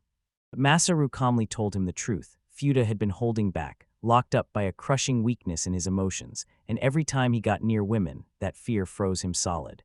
That's why he never even touched his signature move, Yukuru, because almost nobody had ever heard of it, and 0 people had ever seen it rip through the world. That power blew through everything around him, so hard they kept throwing him into solo missions, almost non-stop. The skill's name was *speed sustain ***, and it sounded like it could keep him going forever. It wasn't just staying fast for ages. This was a one-of-a-kind power that let him hold his absolute peak speed forever. The craziest part of this skill, it devoured mana instead of draining stamina, so it was tailor-made for a brutal, never-ending chase. And after relentless training, food had evolved into something far more deadly than anyone expected. He didn't have to build speed anymore. He could explode from a dead stop and hit 10 times his max velocity in a blink, a rush so unstoppable nothing could slow it down. And as he tore through the caverns, he became nothing but a phantom, just a blazing streak of light yanking a monster in his wake. His skill hit like lightning, wild, unstoppable, and straight-up unstoppable like a storm that won't back down. He hit the designated corridor, and the Great Hollow waited just ahead, because the final phase of the operation was about to explode into motion. Cold steel in his eyes, he swore this was the place, where the silkworm moth would be stopped, locked away forever inside the great cave. From way out there, Masaru stared in disbelief. Fuda actually did it. For the first time, hope sparked in his chest like Plan B might finally pull through. But seriously, how is one guy supposed to bring down that monster? Everyone else is choking on doubt, yet Masaru snaps back and reminds them. He already told Fuda to widen the range of his power, so what the heck does that even mean? Fuda locked eyes with the beast, and a silent apology burned in his chest, because this time he couldn't spare mercy, not after what happened with that spider. With his resolve locked in, he swore he'd rip those wings apart, shred by shred. He yanked his blade free and dug his feet into the cavern floor like he meant to stay. Everyone stared, baffled, Why was he launching himself from that far out? No matter how hard he accelerated, there had to be a limit, right? But Masaru saw it all. Fuda had shoved his body to the absolute limit, smashing into a speed they'd never witnessed before. And he poured that impossible momentum straight into the swing of his sword. 1 second the moth was right there, then poof asterisk, vanished into a raging storm of steel. The air tore open like it had a breaking point, and hundreds of slashes burst from nowhere all at once. This was his forbidden sword art. He turned his own speed into a weapon, then unleashed 1,000 slashes in the blink of an eye.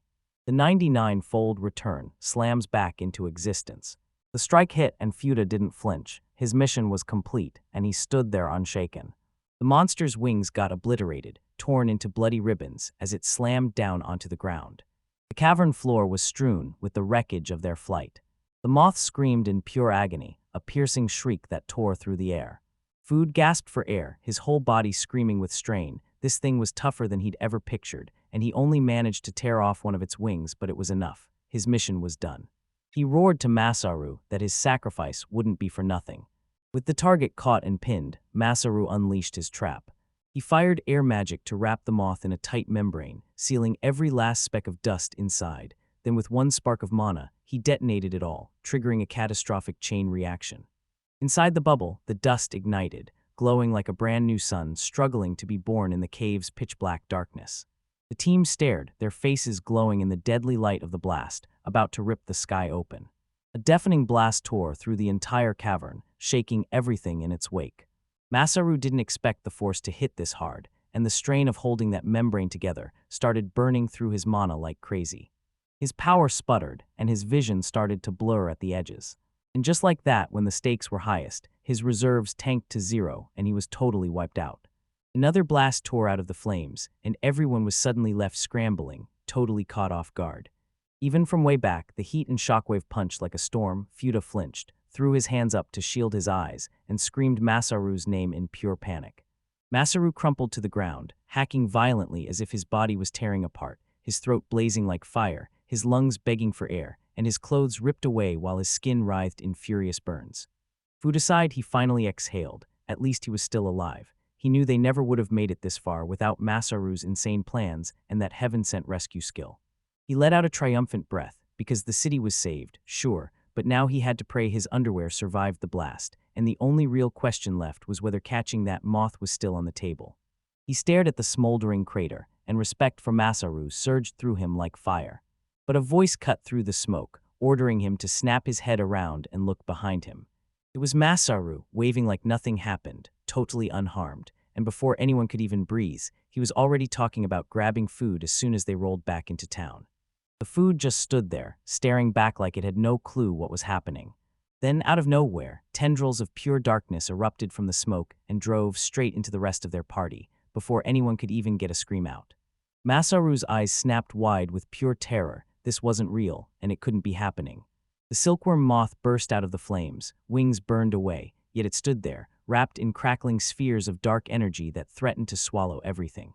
It was ripping through the air with manipulation magic, turning that fine dust into a deadly weapon. So now tell me, how were they even supposed to fight back? The moth struck again, pure fury in motion, a blur roaring with power. But Masaru clocked something. This attack was weaker than it had any right to be. Like him, the moth must have blown its mana on that last blast, and the battlefield suddenly felt even. So there was only one move. He clenched his fist, took a deep breath, and barreled in to end it all with one brutal punch. He bet one sharp right hook would finish it, clean, brutal, and for good. He lunged forward too late, because the creature slipped right past him, completely ignoring his strike as its cold eyes locked onto the tunnel that led straight to the underground city.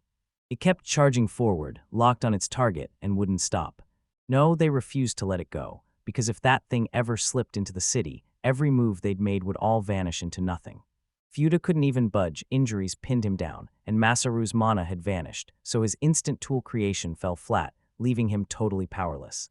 Desperate Masaru emptied his whole spatial inventory onto the ground, clawing through it for anything that might save him, because if he'd had just 10 more minutes of mana, he could have crushed the ceiling down on it all.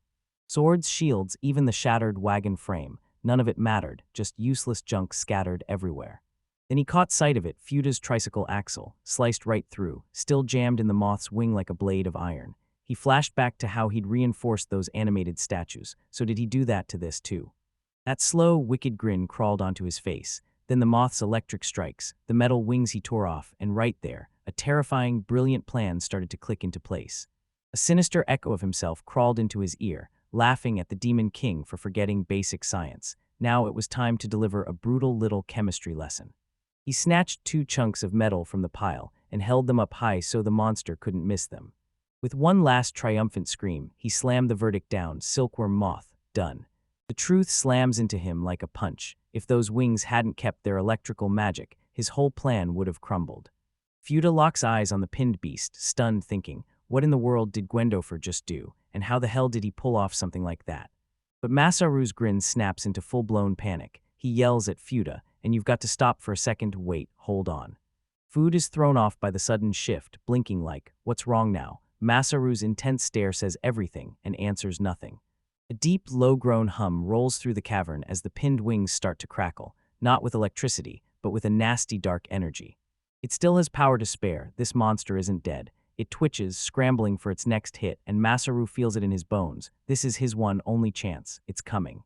The beast rockets toward him, a streak of speed so wild it feels straight up impossible. Fuda stared in disbelief. There was no way that speed wasn't right on par with him, or even faster. The gap between them collapses in the blink of an eye. But then Fuda locks onto it, Masaru's icy calculation burning behind his eyes. He didn't misjudge a thing. He was hunting for this exact moment, baiting everything right up to the strike. But Masaru calls it the final attack, no turning back. He hurls a shimmering sphere of enhancement magic, and the monster's giant eye snaps wide with shock. What's he up to now? The creature drives its head straight into the barrier, its chitin face shattering as it jerks back, like it's truly feeling every brutal second of that pain. Masaru's voice stayed calm as he said the lightning bolt was just a side effect, because the real target of his power upgrade was something way more dangerous. He cranked up his magnetic power, and since the monster was packed with iron, it was basically already on its last breath. Back home, this is the kind of basic science kids learn in elementary school. Wrap a wire around a cylinder, shove current through it, and boom, a magnetic field snaps into existence. And now he can see it clear as day, the whole principle laid bare. Electric magic surged through the monster's body like a live wire, pulling it straight toward the iron stakes he'd hammered into its wings. Now that he finally grasped the real principle, he used his magic to supercharge the magnetic pull itself, turning it up 1,000 times over. And that's how it all goes down, right here. The iron stakes don't just pin the monster down, they tear loose from the earth and rocket back toward it with pure, hair-raising brutality. And that's only the start. Masaru's eyes burn with wild, manic fire, and the bedrock, the cave walls, everywhere he looks, it's packed with iron-like ore. Every inch of the cavern erupts in a brutal groan, boulders and razor-sharp rock chunks ripped from the ceiling and floor, and yanked toward the monster by an unstoppable magnetic pull. Fuda can only freeze in horror as the beast snaps its head up, trembling with pure terror. Masaru scoffs and laughs it off. Sure, it could sound like bragging, but he's just a modern guy, standing tall on the giants who paved the way before him. This isn't just his power doing all the work. He clenches his fist and shoots his gaze upward, like he's piercing the mountain with his eyes and staring straight into the heavens. He bellows a message straight to the demon lord, study this, or else. An avalanche of stone and steel slams down, crushing everything in its path. The whole world caves in, crushing everything until the great beast is buried for good. It's being crushed beneath the very earth it once called home. A final defiant fist of rock crashes down, sealing the tomb shut forever. The rest of the party bursts in, yelling Masaru's name at the top of their lungs. Their eyes bulge with pure, gut-punching terror at the sight of total devastation. Now all that remains is a towering pile of rubble. They tear through the crowd in a panic, but Masaru and Fuda are nowhere. Ice-cold dread slams into their chests. Right when despair starts to sink its claws in, one of them yells, hold on, and then he hears voices roaring up from deep inside the pile. Right out of the rubble, Fuda exploded forward, hauling a complaining Masaru over his shoulder, while Masaru kept whining that Fuda should have been more careful with the rescue. The whole crew explodes into cheers, yelling their names at the top of their lungs, pure relief crashing over you like a wave. You're safe. They pile onto their friends, bubbling with excitement, and one spots a worrying look on Masaru's face. Sure, he doesn't look too healthy, while another cracks up and says, yeah, these injuries. They've got nothing on what happened in the Magic Bear fight. The elf healer snaps her head side to side in disbelief, because that second burst of enhancement, magic shoved him way past his breaking point, and honestly, the fact he's still standing and walking is wild. The kids spell out the whole mess. Masaru cranked the magnetic field so hard he couldn't move, and now he was seconds away from getting crushed by his own rock slide. Fuda gritted his teeth, ignored his own injuries, and charged in to save him. Then Masaru snapped at him for being too damn slow. Then he straight up had the nerve to claim everything went exactly as planned, like the universe was totally on his side. As they bicker back and forth, Masaru snaps, telling them to cut the fight and look around. He tells them that whatever happened next, everyone's relief is because they all pushed together, and this win never would have happened without. The whole mood flips into celebration, and once the elders hear the news, they can finally exhale. No more worry, just relief. But Masaru stares down at his own hands, admitting that if this were Lancelot, one brutal swing of that greatsword would have ended it. Yet he only builds tools to fight monsters, the way a silkworm moth just keeps spinning its way forward. But those tools are useless until someone takes the wheel, and that's exactly his biggest weakness, the one he can't outrun. The dark elf leader smirks, and wow, it hits different, because that very weakness is the key that lets him forge power and hand it to others. She declares, loud and clear, that it doesn't matter what got set in motion. His unstoppable drive is what built a city where every race could live in peace, and it's the reason he finally snatched this victory. Masaru is left flushed and stumbling over his words, completely clueless how to answer that heartfelt praise. The Beastman leader thunders, ordering everyone to gear up, because a triumphant return home is about to happen. Masaru shoots a hand up. Hold up, wait. He still feels a faint magic signature from the silkworm moth, and it's alive. So how are they supposed to finish it now? Masaru grins because he's already got a perfect plan. The story zooms straight into the divine realm, where the goddess Victinia is getting scolded in a celestial meeting hall for ignoring the notices during meetings. Then she snaps that it's all Masaru's fault. Right on cue, a fresh message pops up. Her eyes go wide. Wait, the underground mess is already fixed. No way, how? She spots Masaru syncing his inventory with her space. Then she drops a materials-backed recording of the fight into the mix, so she can peek for just a second. The second she conjures that mangled, colossal silkworm moth corpse right in the middle of the room. What the heck?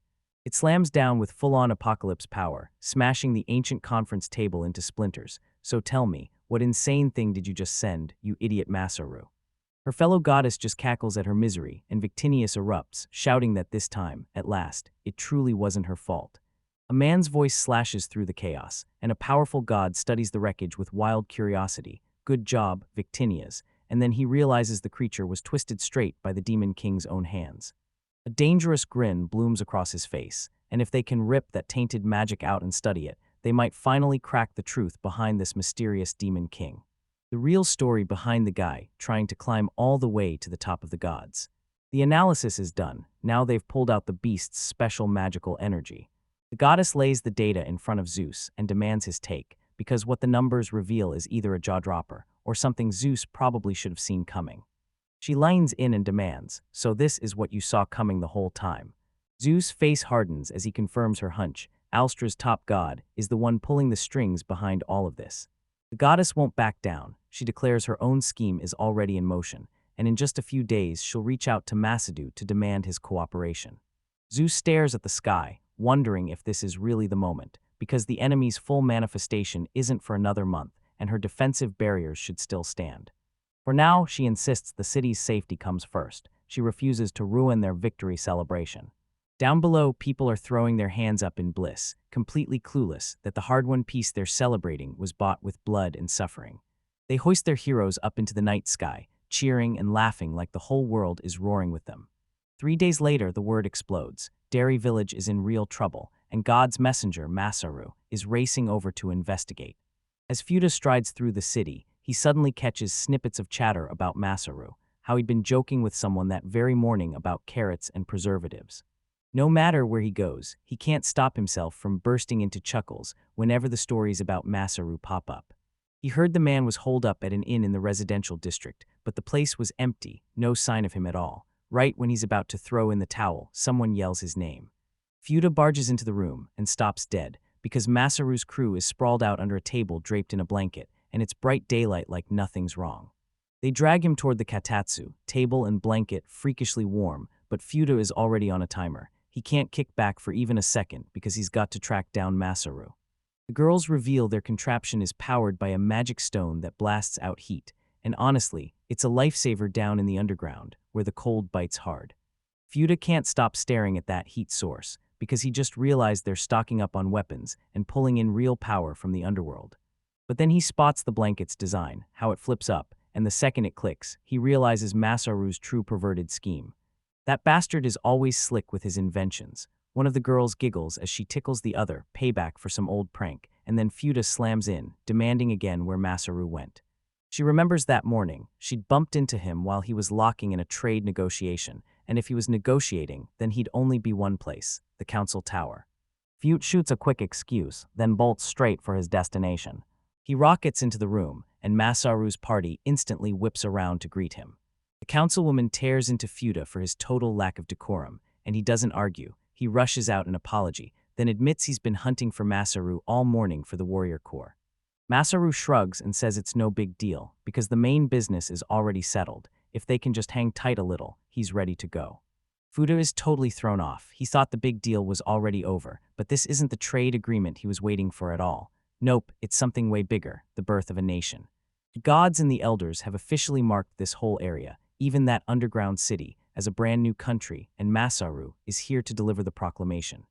Brand new nation, Masaru just decided to build it from scratch, yet Fuda yanks him back and demands to know why he didn't tell him something this massive right away. The dark elf admits the elders signed off on it. Masaru's letter was real, the perfect way to repay their debt, but then says there's one more thing tangled up with it. Masaru explains that when Tyria pushed for trade ties and announced a string of festivals, they begged the city for its silk thread so Tyria could stitch costumes for the lead performers.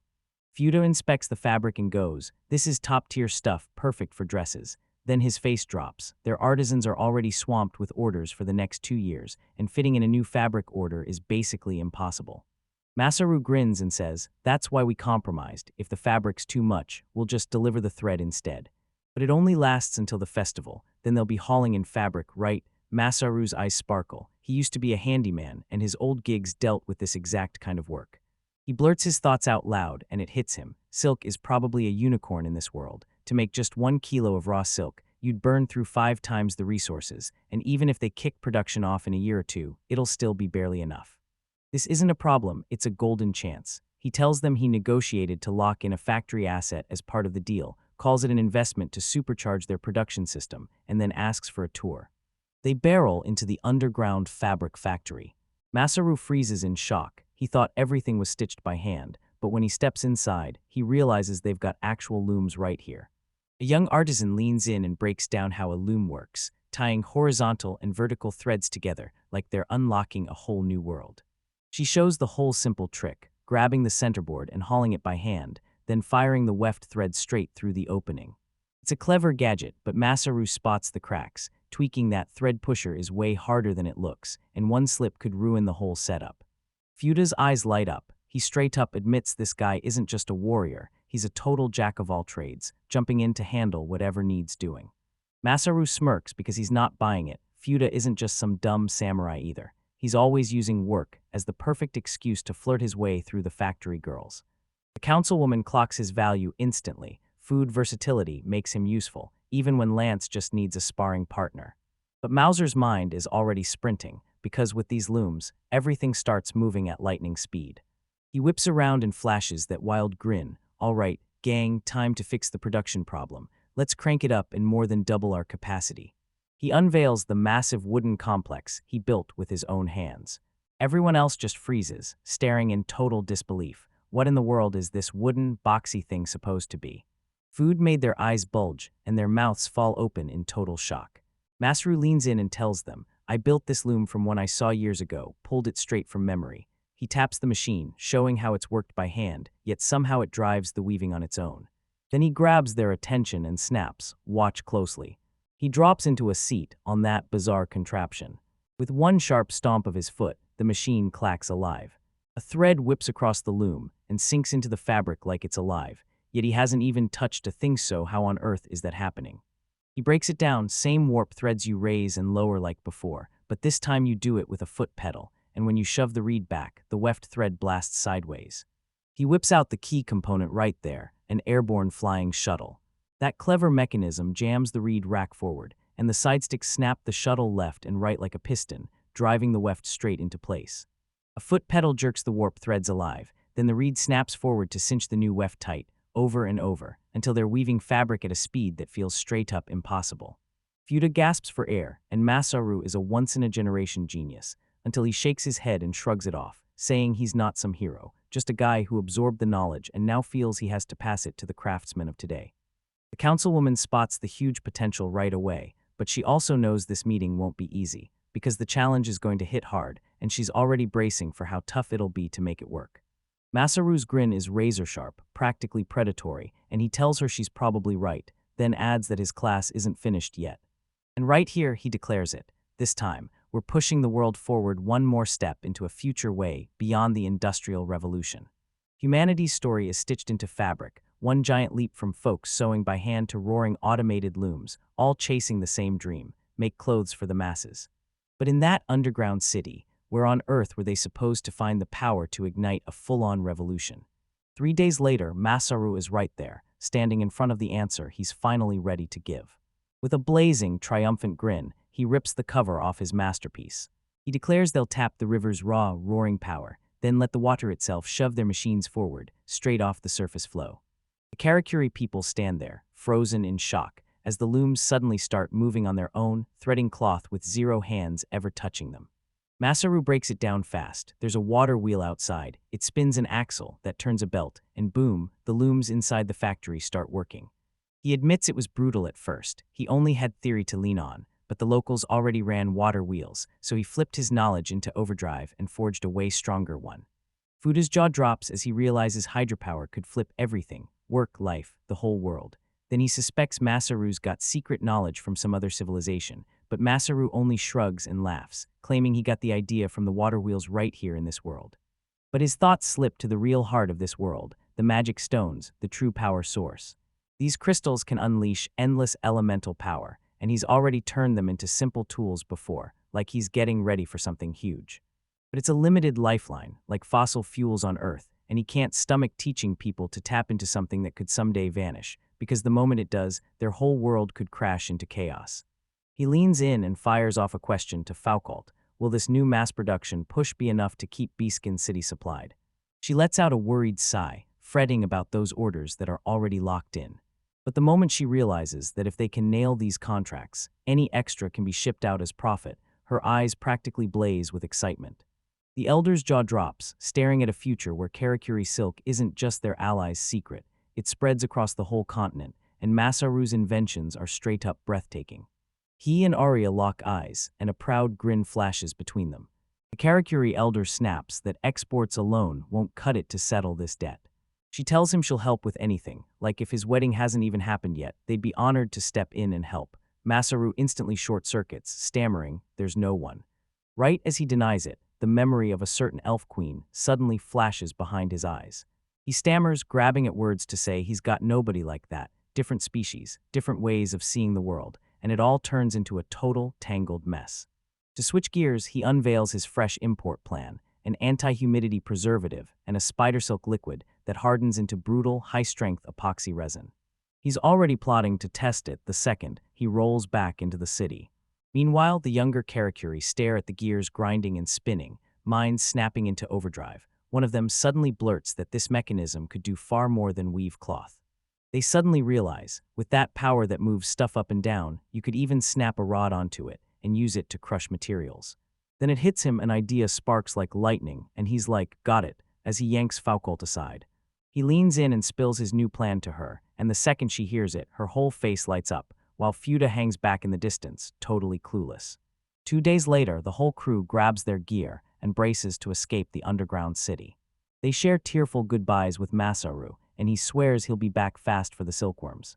Foucault's grandfather tells her, "Me and old man Oka will be at your ceremony. If anything happens, call us right away." Masaru waves, buzzing with anticipation, because that underground city finally feels safe again. As they stroll off, the food freezes mid-step, because everyone's waving goodbye to him too, and he snaps, "Why are you seeing me off?" Masaru stays cool as he tells everyone, "Fuda's coming with us to Bishkin City. Then he drops the real news. Freida's teamed up with them, and they're doing a trial run, sending engineers abroad to study. Fuda clenched every ounce of his soul, picked as the engineer, the berserker, and the one rival Masaru swore he'd beat. Then Masaru smirks with that devilish grin, and yeah, it's nightmare fuel for Fuda. Rage boils in him over his life being decided by someone else. Then he storms up to Masaru and blurts out whether he's met Fuku's mom, the chairwoman, thinking she's gotta be some nasty old crone. Fuka calmly drops the truth. The chairwoman is her mom, and Fuka's own shock is clear, because she looks way too young to be anyone's chairwoman. Curiosity gets the better of him, and he blurts out her age. Fuku smirks and says she just turned 19 last month, and her mom, she's 39. Fuda screams that they're both age fraudsters, but the woman fires back. His beard makes him look like he's already pushing into his late 20s. He snaps back that if that's the rule, then Masaru should be exactly the same age. Masaru stares at his status screen, frowning hard, because it changed everything. It says he's 27 now instead of 36, Lancelot's sitting at 30, and Iria's down to 23 in human years, and that's when the conversation fully spirals out of control. Out of nowhere, the dark elf woman slices into the conversation, her eyes blazing, saying, "Hey, remember this, you're sheltering dark elves in our city." She tells Fuda, "Come on, you've heard already, right? Because Stenzen, the dark elves' capital, has been wiped out, and now those flawless beauties are down on their knees, begging for help inside their ruined city." Masaru spots his opening right away. He shoots Fuda a message. As his comrade, as a warrior, as a man, this is his duty to back them up, because he just got toyed with that badly, didn't he? Fuda, always simple, always quick to light up, jumps right into the moment, firing back as he tells Masaru not to change his mind. With that, they blasted off for the brand new land of Venturelia. The three of them sprint for the exit, and Masaru glances back with a smug, satisfied grin. Fuda's utterly hooked. He swears that, for the sake of his beautiful fellow countrywomen, nothing, and I mean nothing, will ever stop his blade. Her parents stand there watching as they head out, and her father quickly asks if she's okay. Then she shrugs and says she won't miss him, it's all fine. She breaks down the old saying, "Send your beloved child out into the world." But that's not what she's really saying. She means something way more specific. She's sure the truly gifted can't be caged. They've got to be let out to grow, and if Masaru stays hidden underground, his skills will rot in place. She lives for the challenge, the razor-thin edge of danger, because that's what keeps a heart razor-sharp. The old man lets out a deep chuckle. If that's the way it goes, then so be it, he says, and honestly, he's excited to see what happens next. 2 days later, they finally slam into Venturelia. The city is booming, tucked in a valley beneath a colossal ancient tree that towers over everything. The beast had no time to react. Those kids bolted out at full speed to greet them, absolutely buzzing with joy that their big bro was finally back. The dark elves wave back too, their faces lighting up with relief as they see him return safe and sound. But as Masaru closes in on his home, he slams the brakes, because on his balcony there's Victinia, all poised and elegant, calmly serving tea. The kids catch his eerie, frozen stare, and nobody can look away. Right there, his thoughts spin out of control. Isla's here, and she's his teacher, so that part makes sense, but why in the world is the elf queen showing up too?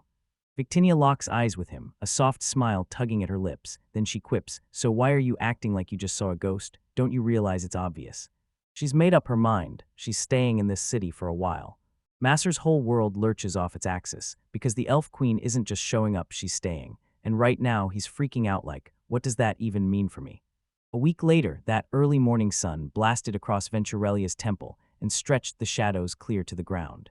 Inside, May storms through Masaru's room on a mission, pawing through everything with fierce focus, muttering as she hunts for build materials, only to grab the wrong things again and again, until her eyes lock onto something else and recognition flashes across her face. That's not even what she came for. Ryoryu yells her name and spots May huddled on the floor, ringed by books. Ryoryu snaps at her for barging straight into Masaru's room, but May shrugs it off and says she ended up spending the night at the temple. Ryurusai starts talking like, "Look, if Masaru asks, sure, I'm fine with it, but that's not the point," because she's supposed to be scolding her, yet May doesn't even blink. She's totally locked onto whatever she just found. Ryu holds up a book called ** Advanced Shipbuilding Techniques ** and tells Masaru it's a rare treasure he smuggled from his homeland, and that Masaru himself translated every last word.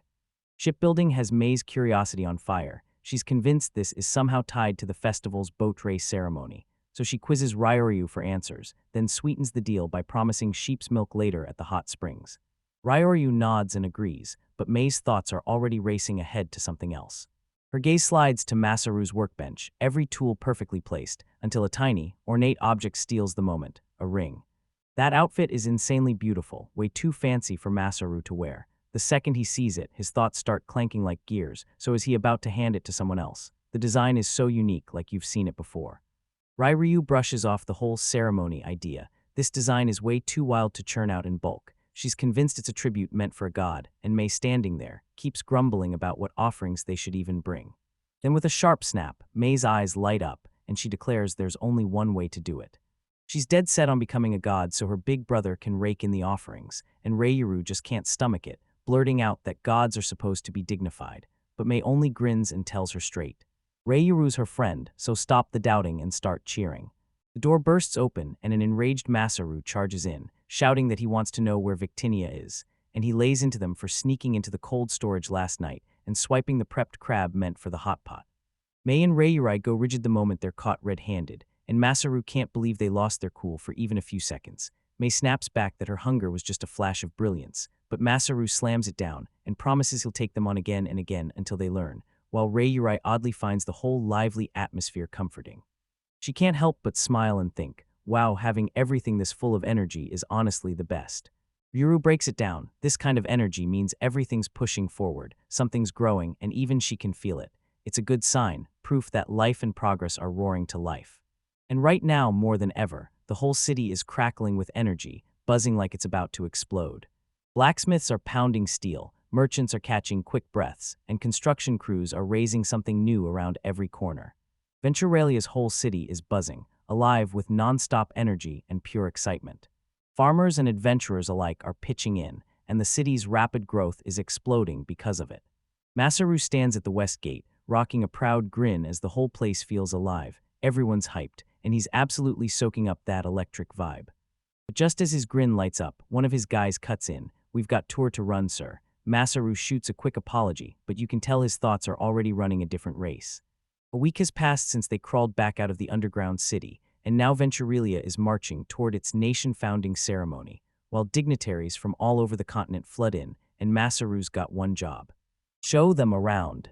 He's swamped, utterly swamped, but the city's raw passion keeps him charging forward, and yet there's one thing that still won't click in his mind.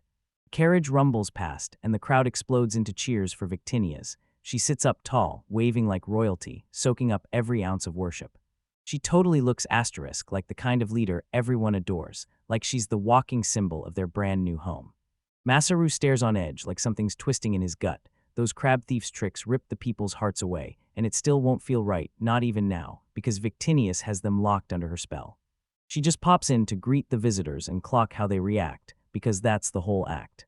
The dignitaries roll in, nobles and merchants shoulder to shoulder, eyeing everything with hard skepticism, because they've heard the talk about superhumans, and now they're here to see for themselves if the rumors are true. Their very first stop, the public baths, and the sheer size of it hits them like a wave, leaving them utterly speechless, like a whole foreign world is hiding inside the city. And this right here is the breathtaking rise of Venturalia. Watch it unfold. Next, they step into the guest manor, refined, elegant, and utterly unlike anything else on the whole continent. One of them gets straight up stunned by the toilet. It flushes with real water. He's so blown away that he swears he'll bring that tech back to his own town, and then it gets even crazier. Just outside the manor walls, a bustling shopping street hums with life. Masaru swings the door wide and tells them to kick back, relax, and actually have fun. The dignitaries freeze in shock at the giant covered shopping arcade. What kind of builders roof a whole market with glass overhead? One of them asks if everything is made locally, and Masaru grins and says, yeah, all of it. And even though the big show isn't open yet, their attention snaps to this breathtaking table. Its surface is a living slice of the night sky. This isn't just furniture, it's art. Masaru leans in and tells him the truth. This river table is carved from a special resin, mixed with thread pulled from magical spiders living deep in the underground city. In Venturalia, everyone's obsessed with spider resin. Pour it between wooden planks, pack in ornaments, then blast it with heat until it hardens, and boom, breathtaking custom designs made with your own hands. Then he whips out his masterpiece with a dramatic flourish, a divine Victinia's doll, flawless to the bone, made for divine prayers, before one of the men blurts, okay, but how much? The man is totally spellbound, blurting out love for the doll, and when Masaru leans in, that mischief in his eyes lights up. He leans in and tells them that for special customers, there's a secret service, choose the undergarments, and he'll personally outfit the doll for a cheeky reveal. His own companions cut him off on the spot, because he didn't come for a meeting to touch this kind of deal. Masaru fires back that a craftsman's instinct is to meet demand, but the guy shuts him down again, saying this is that at all. Even now, I can't believe how far this place has come. This dignitary is itching to watch a brand new civilization take shape, and that divine city's future is going to blow everyone's mind. Suddenly, one of Masaru's men shouts for him to come back, tour or not. Masaru just nods, and his face hardens as he steps in again. From here on out, yeah, things are about to get real. As the sun drops behind Venturelia's outskirts, the whole bustling city slips into the distance, and Masaru's voice hits like a warning. From this point on, this is where it all truly begins. Victinia sits nearby and asks if he's really trying to sweep the doll incident under the rug. He snaps that he isn't, and she fires back that the divine descent was already allowed for what's coming next. That's right, this whole time they've been playing it close to the chest, grinding this project until it was finally ready to launch, and now when he asks, is it really here? It hits him. Has the moment finally arrived? He stared out at the colossal arcane railguns lined up ahead, then everything clicked into place. This was all meant to end the Moth incident, the target whose identity the underground had finally nailed down. But it's not a demon king, both of them know the truth, and it's way worse than that. As the falling god drops from his mouth, the sky above them starts to split open, right there in the air. The final hour is creeping closer, fast. 2 weeks vanish in a frenzy of non-stop prep, but up in the divine realm, the gods are only now finally getting up to speed. Hera and Zeus lean over the world, and the chaos hits way harder than they ever expected. Hera doesn't even flinch, but Zeus, that's a different kind of trouble. His face contorts with raw fury, because the Demon King is a fallen god from another world, and he snaps that he'll grant permission for the gods to step in and intervene directly. Hera snaps at him right away, reckless, right? He's the same one who's constantly warning the other gods not to meddle with the lower world, but Zeus won't back down. If the enemy is a god, then it's time to set the field straight. No half measures, just the right move. But Hera dug her heels in and flat out told him, don't you dare touch the Demon King's final fate. Still, they had to keep serving as gods, so tell me, what kind of twisted logic is that?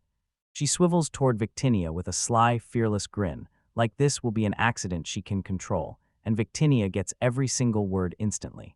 Down below, Masaru's getting grilled in a debrief from Victinia's, and he can't wrap his head around the fact they called a whole meeting over the silkworm incident, while she just laughs it off, saying Zeus is rock solid, except when women are involved. Masaru keeps pushing for answers, so the gods are barred from messing with the final showdown, meaning Victinia can't be the one to take down the Demon King. She says it straight. If this curse is going to end, it's up to the people of this world. Her job is pure support. She whips out buffs, heals the damage, and slams up barriers when it matters, but she doesn't do much else. She's basically a divine safety net. Masaru's frustration explodes. How are they supposed to face a god-level threat with nothing but themselves? And right when panic hits, Victinia just smirks like it's fine, telling him not to worry. She's been grinding him up nonstop, pumping her divine power into him as her apostle, and then she urges him to check his guild card. His eyes go wide and his jaw drops. Those numbers are insane. His job title is now Apostle, and the stats are straight up inhuman. He erupts in disbelief. There's no way a human body should grow this huge. And Victini just smirks, sure he finally leveled up after he drained all his mana in the last fight. She's staring at herself in shock. His skills have gone through the roof, and his mana is almost maxed, all because Lord Zeus crafted that special reincarnated body just for him. Reality slams into Masaru like a lightning bolt. If he's got this much magic and insane mana recovery, he can basically throw almost every spell ever made. Easy, until Victinius snaps him out of it.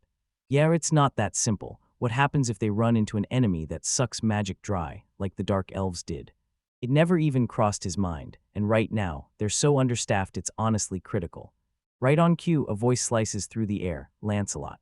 Masaru's jaw drops seeing him here, and Victinia straight up admits she's the one who summoned him. The last piece of the puzzle is finally here. Masaru still hears the chatter from all over town. This world, nobody's got an official hero. But if it really came to that, against any ordinary demon king, everybody knew Lancelot would be the one to end it. Masaru basically begs for help, and Lancelot flashes a grin, agreeing on the spot, honored to lend a hand to a god, and practically buzzing for the fight ahead. Then he proudly declares he's now one of the top 10 heroes. Fanaticism burns bright in his eyes. This is a direct order from the king himself, and he's going to unleash the greatest glory with everything he's got. Mesero fires off a question about reinforcements, and Lancelot slaps a confident gesture toward the hardened soldiers at his side, his proud comrades, the only ones who crawled through after surviving the monsters on the defensive line, but he snaps that Mesero better not let it go to his head. Then he shatters the tension with a loud laugh, teasing that Masaru's got his back, just like his father used to say, but then his face goes stone-dead serious. He has zero plans to humiliate himself by fighting at Masaru's side. This is the first real battlefield he'll ever face as a warrior.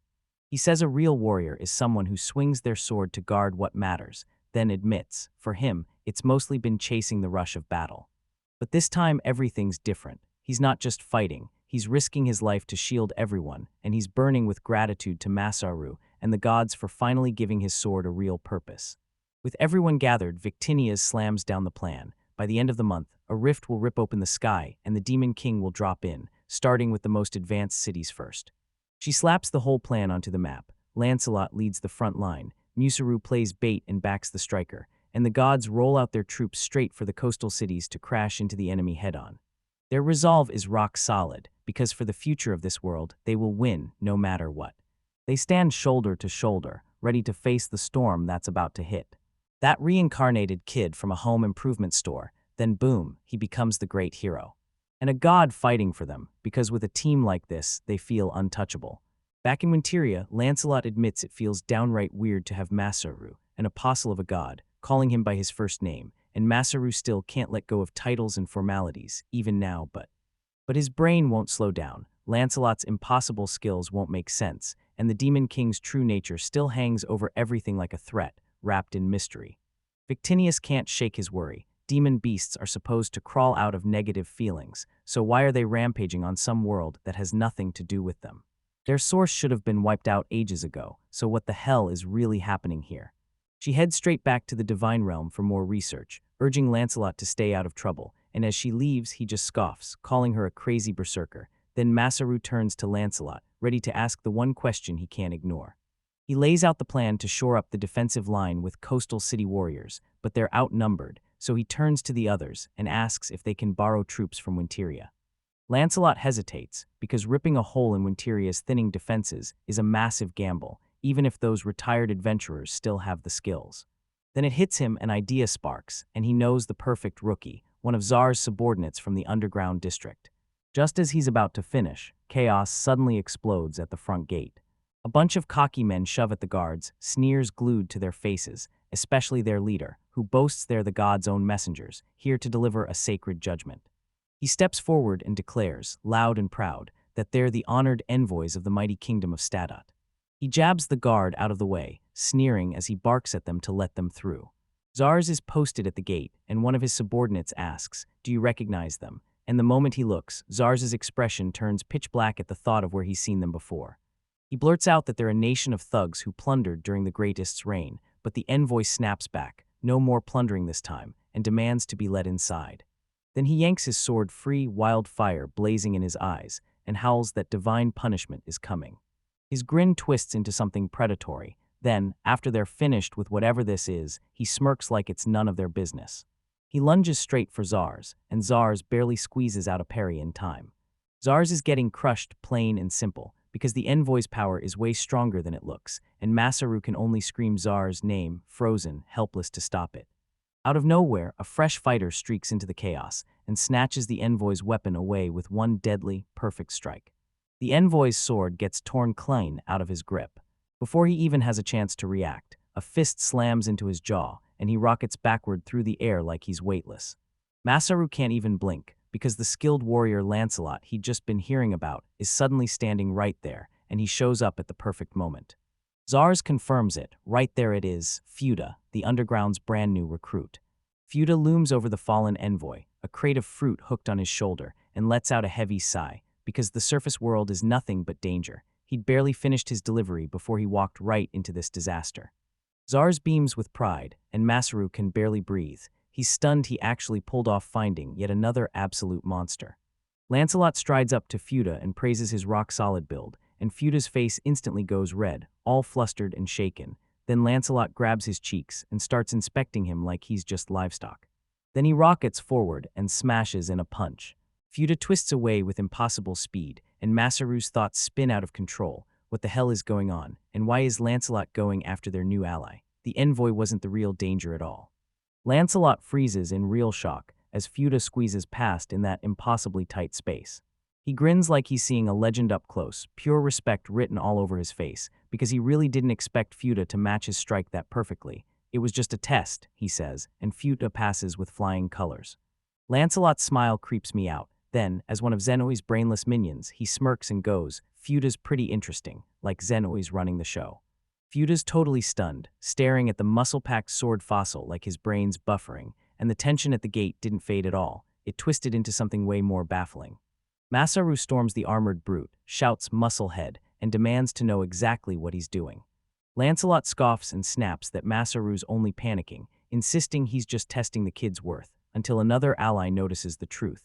Masaru moves way better than anyone expected. He wiped out an entire squad of level 30 fighters with zero sweat, no sword in hand, and crushed their surprise attack like it was nothing.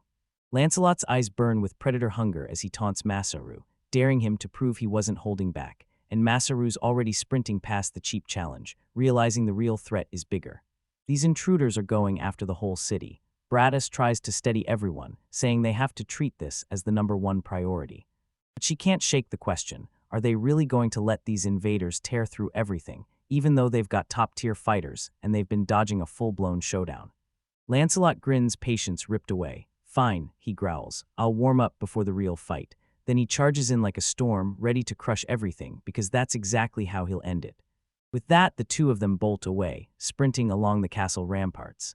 Masaru frowns at Lancelot's ruthless logic and stomps it down, because he hates how mindless the violence feels, but he can't deny the truth. They have no idea when the next attack will hit, and for this city's survival, they don't get the luxury of waiting. Lancelot yanks one of the captured intruders up by the collar, because they can't find the base, so he's going straight for the truth. The man shakes and sweats in terror, and Lancelot doesn't even blink. He slams his fist into the stone floor an inch from the man's face. Krash. The ground explodes from the hit, and he snarls, "Tell me where your base is." The man rips out screams, begging Lancelot to stop, swearing he'll spill everything, every secret. Lancelot just shuts him down, coldly demanding the exact location as his hand tightens. So is Lancelot the hero here, or the real monster? After they finally wrench the truth out of him, Lancelot slams his plan on the table. He'll stir up a massive commotion at the place they pointed out, betting the enemy will panic and pull reinforcements from their other bases, and then he's coming back in 3 or 4 days.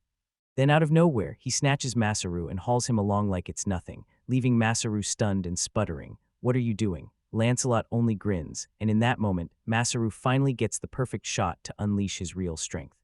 He whips around to Masaru, and for the first time his face turns dead serious, because when a fight's coming, you don't just show up, you do everything you can before the first punch even lands. He tells him, "Leave nothing undone." Even though he knows Masaru isn't a warrior, he insists it's vital to remember that. Masaru shoves him aside, snarling, "Shut up, now give me my sword." Lancelot staggers away, and Masaru's left standing alone, drowning in the impact of what he just said. He finally got what Lancelot was trying to say. On the battlefield, death's right there waiting, so don't walk away with a single regret. He dodged death before, at least that's what he told himself, because goblins, monsters, and assassins never managed to finish him, thanks to his reincarnation powers as a built-in safety net. He'd never truly died. This time, with the so-called Demon King staring him down, a cold dread claws into his chest, something he's never felt before, and for the first time, he's genuinely terrified. If he died right now, what would be left unfinished? What would he never get to? His thoughts blaze straight to the city he's carving into the world, and the promises he swore to the rabbit folk. And the promise he made to Princess Victoria. He clenches his fist. Victoria's will can wait, because right now he's got to lock in on what he can do this very moment.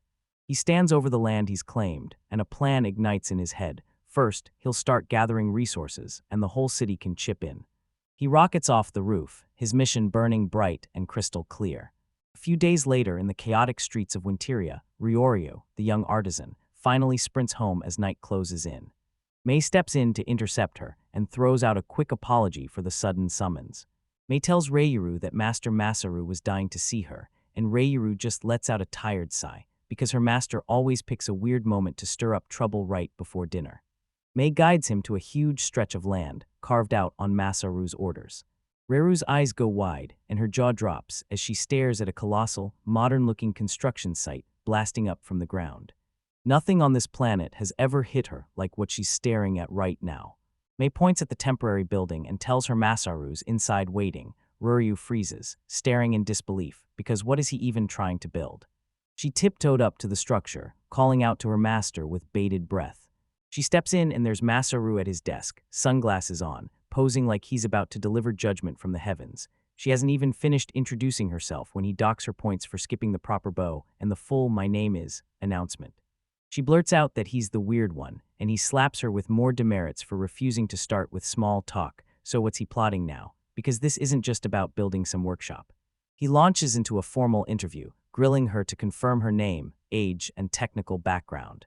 Now that her on-site training is finally done, he leans in and asks what she thinks of the city. She declares it's a great city, an almost perfect blueprint for how to wipe out the slums' problems.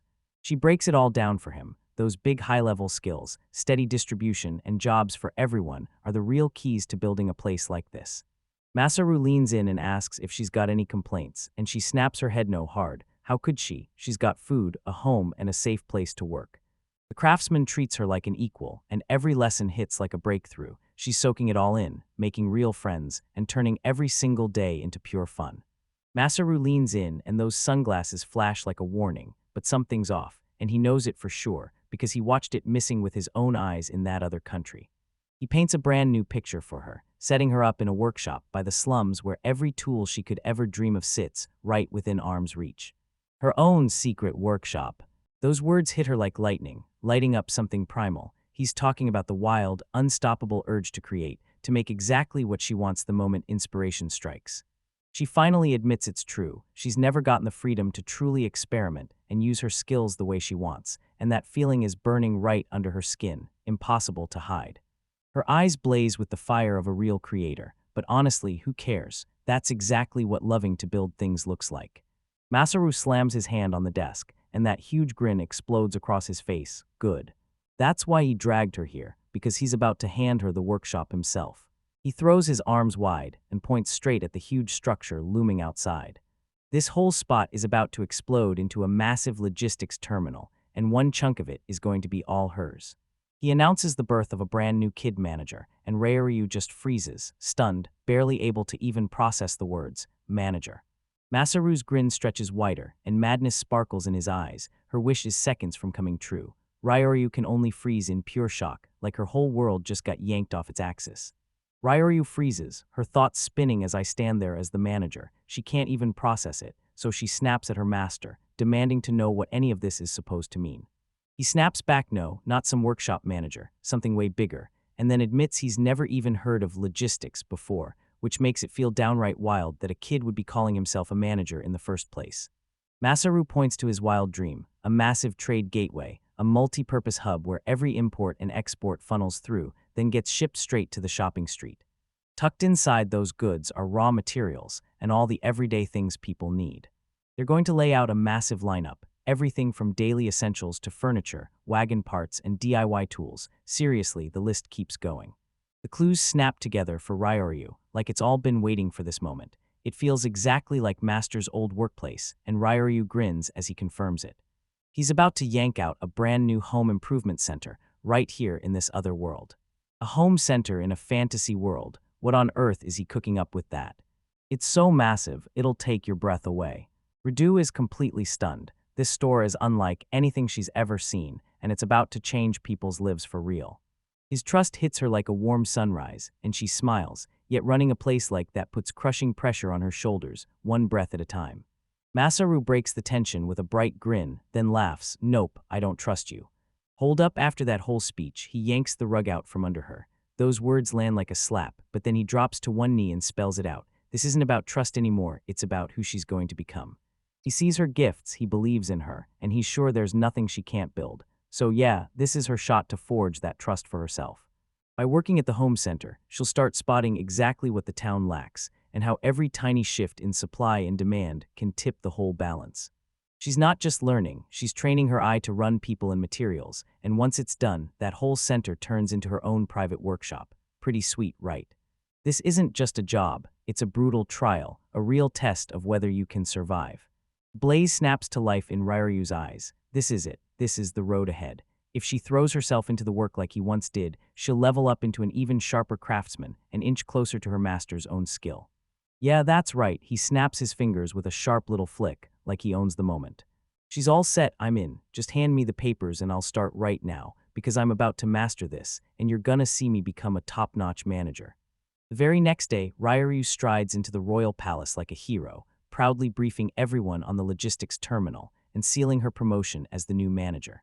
Statet rifles through the documents and smugly says she's one of the city's big shots now, and May just huffs, complaining about how huge that gap is between them.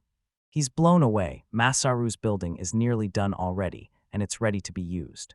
But then his eyes snag a tiny detail on Ryuryu's employment papers. His face hardens, and he hands the document to Adelina with a sharp frown.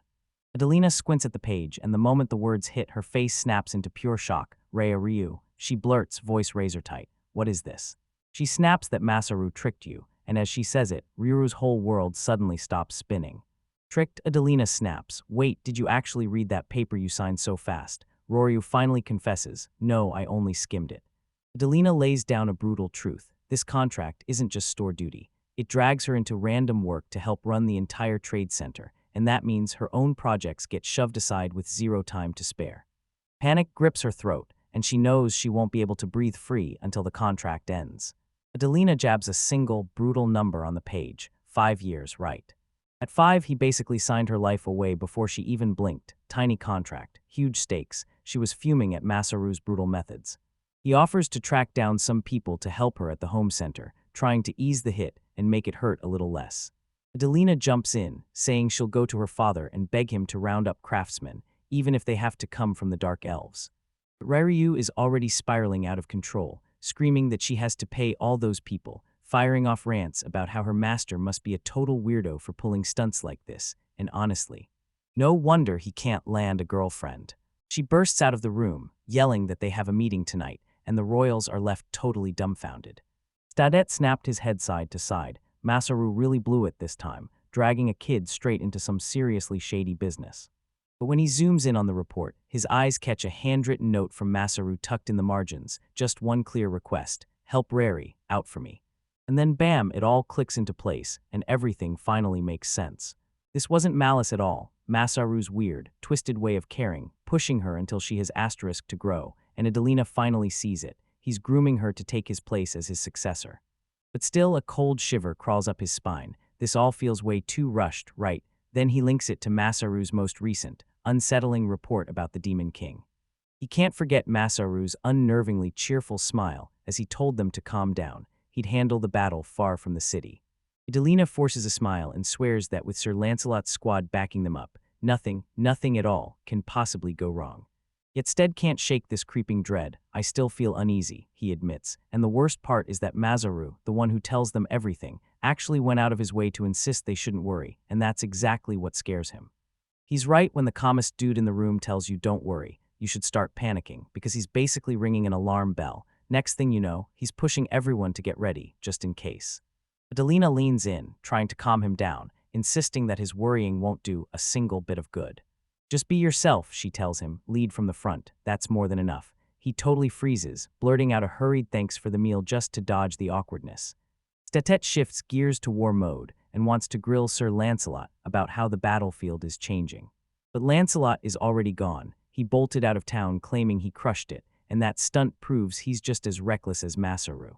By now, they're sure he's already sprinting toward the biggest place of all. Statet wears a grim little smile, because knowing him, there's no way he hasn't already cut down every threat standing there.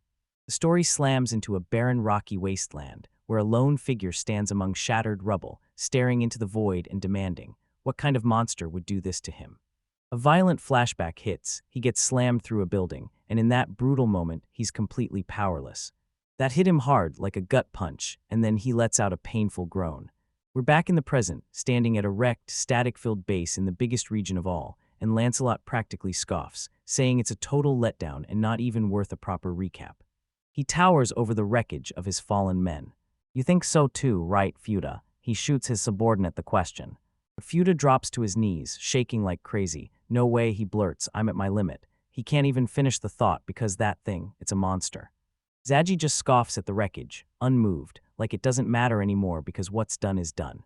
Futa's mind can barely keep up. He never imagined Zaji could match Commander Lancelot, let alone smash an entire base all by himself, and that final strike came from some strange, never-before-seen skill. One brutal strike, then freedom finally crashes through like a wrecking ball.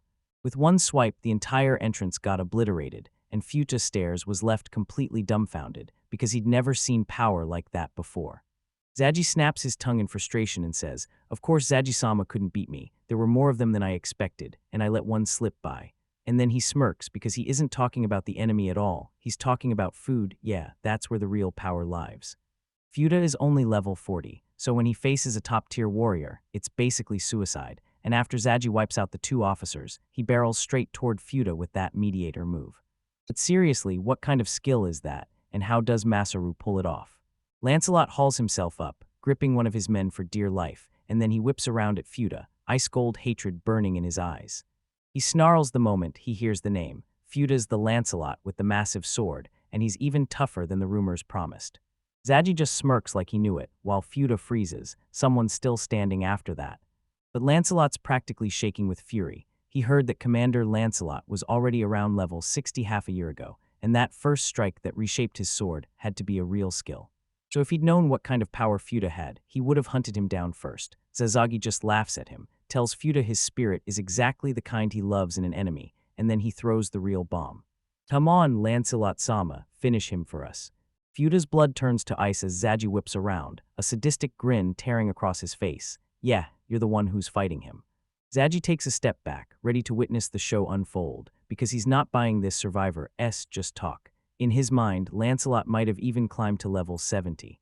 "All right," he says, grinning, "let's see what you can really do to him, Futa." Lancelot doesn't even blink. His eyes burn with wild energy as he unleashes a special move, snarling at the small fry to back off. He tears into the Tiger Fang Crusher, unleash and destroy. A storm of razor-sharp slashes blasts straight toward Futa. Futa lifts his blade high, bracing for a blow he knows will crush him without mercy. The impact detonates like thunder, blasting a shockwave across the whole battlefield. Zaji watches it all with a deadpan stare, then under his breath he admits it's too much for him after all. Then the impossible hits. Futa refuses to budge, smashing through every one of Lancelot's furious strikes without backing down. Sparks burst as their blades slam together, whipping up a wild storm of steel. Lancelot's head is spinning. There's no way some puny weakling should have barely survived his first strike, so how on earth is this guy matching him right now? Panic hits him as he realizes he's the one getting left behind. Futa clenches his teeth, admits he can't keep this pace, then surges forward to close the gap. Gotcha. Right when Futa's blade is about to land, a third sword slams into the fight. Sasagi steps in, smiling like it's nothing, and blocks the strike with effortless ease. Lancelot's frozen in shock. His claws never even reached him. Zaji throws back a laugh and tells Futa it's been the most fun he's had since Masaru. He knew Futa could turn sword speed into pure movement, but he didn't see the real twist. Futa could crank up his own speed too, and the moment it clicks, he realizes this. If you're staring down someone faster than you, you don't chase the gap. You block, deflect, and match their pace. Lancelot shoots him a confused look. If Underwellers really have sky-high magic power, then what about the toll it takes on Futa's body? But Zaji just shrugs him off and turns back to Futa, babbling on like Lancelot isn't even there. With a snap of his wrist, he slings Futa flying backward. Zaji stands alone, and his power blasts out in wild, rolling waves. Lancelot is gasping, drained to the bone. He can only wrestle control of the mediator for about 5 minutes, and he has to decide what to slice out, but his defense, this special attack that wraps him in a protective shield, is still unfinished, and he's got to perfect it before he dares the Demon King. Futa just freezes, staring in pure awe. This guy, he's on another level. Zaji stands proud like a real hero of the great nation, and with a sharp nod he says, "All right, let's smash through this cleanup fast, then get back to training Futa." Futa is totally lost. Wait, when did this become a plan? Zaji just grins like it's obvious. "Right now," he says. "I mean, I literally just told you, so doesn't that mean Futa's coming with me?"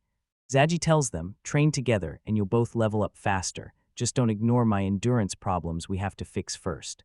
Futa glances aside and asks Masaru if he's going for this brutal training too. Zaji just shakes his head, because this isn't the kind of enemy you dodge, it's the kind you punch head on, so if Futa's got regrets, shove them aside. If they're beaten by the Demon King, then the womanizer talk is done anyway. Zaji tells everyone that Masaru's training is a sprint against the clock, teaching the town's craftsmen while still grinding through his own production work. Then Zaji drops the one truth he's absolutely certain of. That guy Masaru is honestly one of a kind. Meanwhile, back at the home center construction site, Masaru's losing it. He's internally screaming, "Why did I agree to this? I regret it so bad."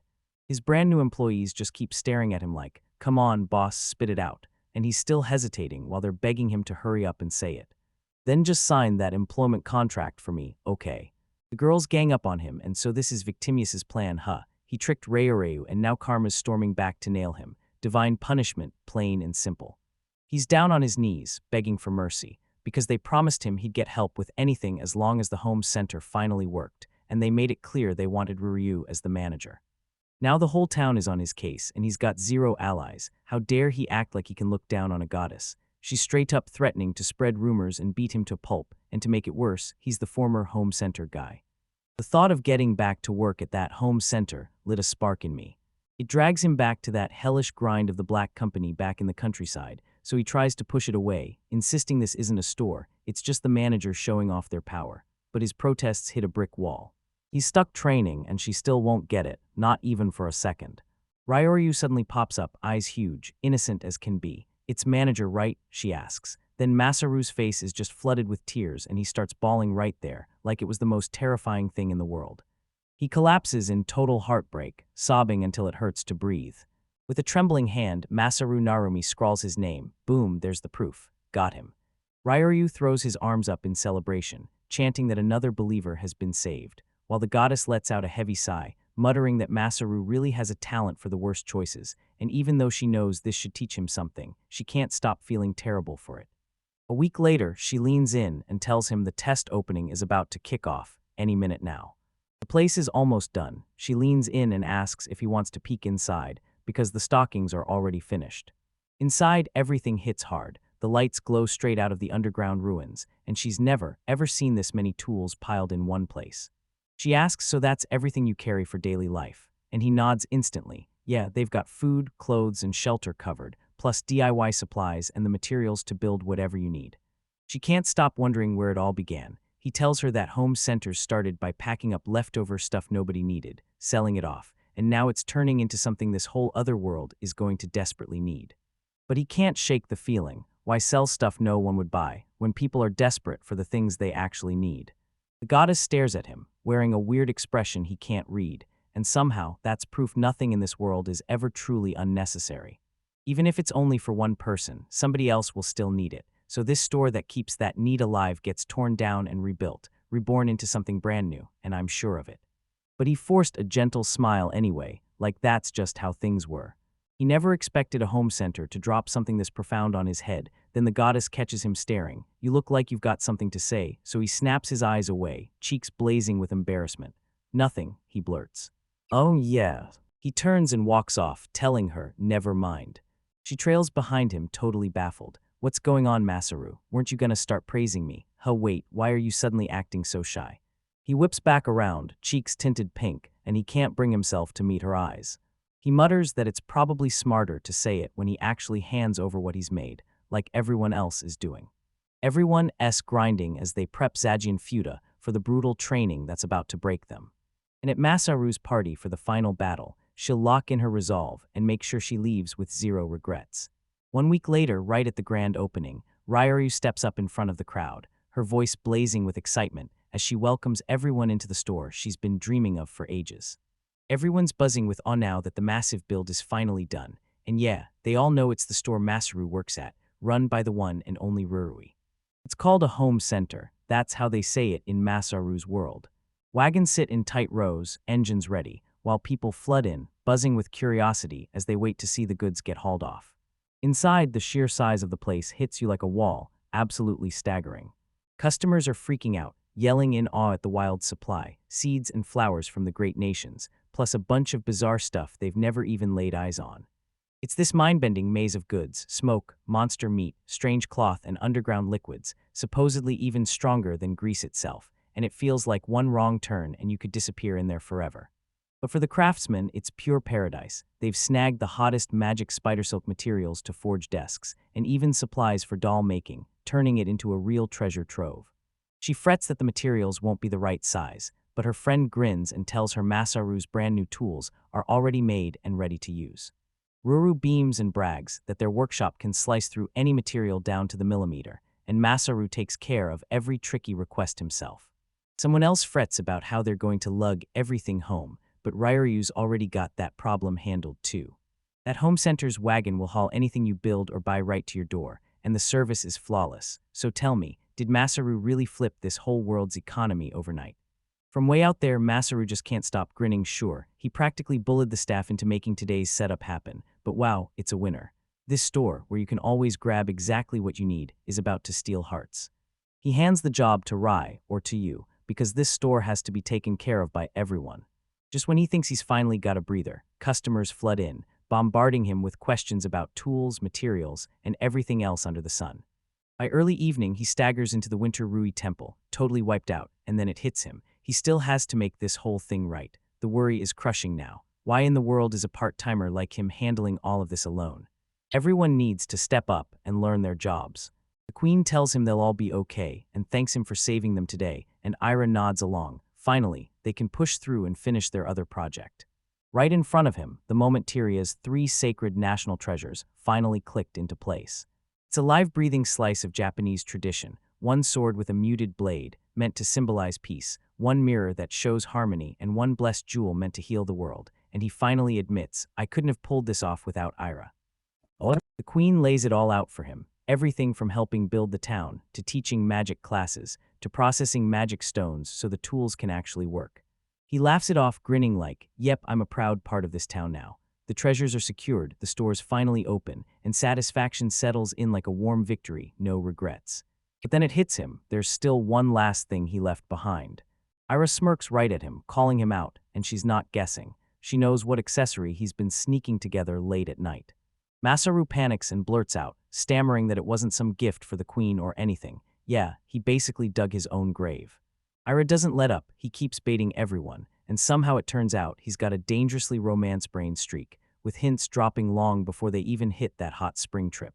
He dodges the fight by insisting she's a goddess and he's just human, same universe, totally different rules, and that's the real curse. Long-lived elves and humans never get a happy ending, so he refuses to waste his heart on something doomed from the start. But Eris clocks him instantly. She calls out how he snaps into action the second he feels anything, whether he's saving her or building this whole town. She leans in close and tells him, come on, just this once, be selfish with the queen. Her words slammed into him. He can still feel every moment she's been there, her smiles, her unshakable strength. Turns out he got reincarnated as the prize in a bet, because yeah, he's gonna let a little selfishness slide. Then with his mind set, he thanks Era and bolts. He yanks the doors wide open and shouts for Victinia's, we need to talk right now. She yelps in shock and snaps that he should knock first. Then he spots her mid-meal, mouth stuffed and a giant crab sprawled on her plate. He didn't come to complain about her dinner. He just couldn't believe it. He skipped lunch to prep the kitchen, and now he finds her gorging like she's forgotten he's been working. All that spark for romance just vanished, so why exactly was he ever falling for this useless goddess? She tells him, be grateful, this is only thanks to me. He lets out a heavy sigh and pleads, pass the dipping sauce, will you? And yeah, he brewed that boiled crab himself. While they dig in, he can't help thinking that this cozy distance feels exactly right. On the balcony, Victinias leans in and asks what he's really here for, smiling like he's still got her rattled and terrified. He dodges the question, saying he had something to say, then admits he totally blanked on it, before asking whether she's got another guest, remembering she's been skipping meals for work. She says she's been prepping the city and the battlefield for the Demon King's countermeasures. Boom, and the whole air turns heavy with dread. For Masaru, though, this subjugation is nothing more than a job, a request he's got to knock out. He whips around and fires back. So what about the reward? If I ask for something, will you hand it over? She doesn't even blink. Anything you want. Wait, seriously? He's totally thrown off, and she just confirms it, confused why he's losing his mind when he's the one who brought it up in the first place. Her kindness feels downright scary. Victinia can sense the hesitation in your bones. This is that moment in an RPG where the final boss finally drops in and hands you a solo quest. The reward is massive, but someone still has to manage it, and she swears on her word she won't back out. She tenses up and blurts, are you gonna ask for the whole world or what?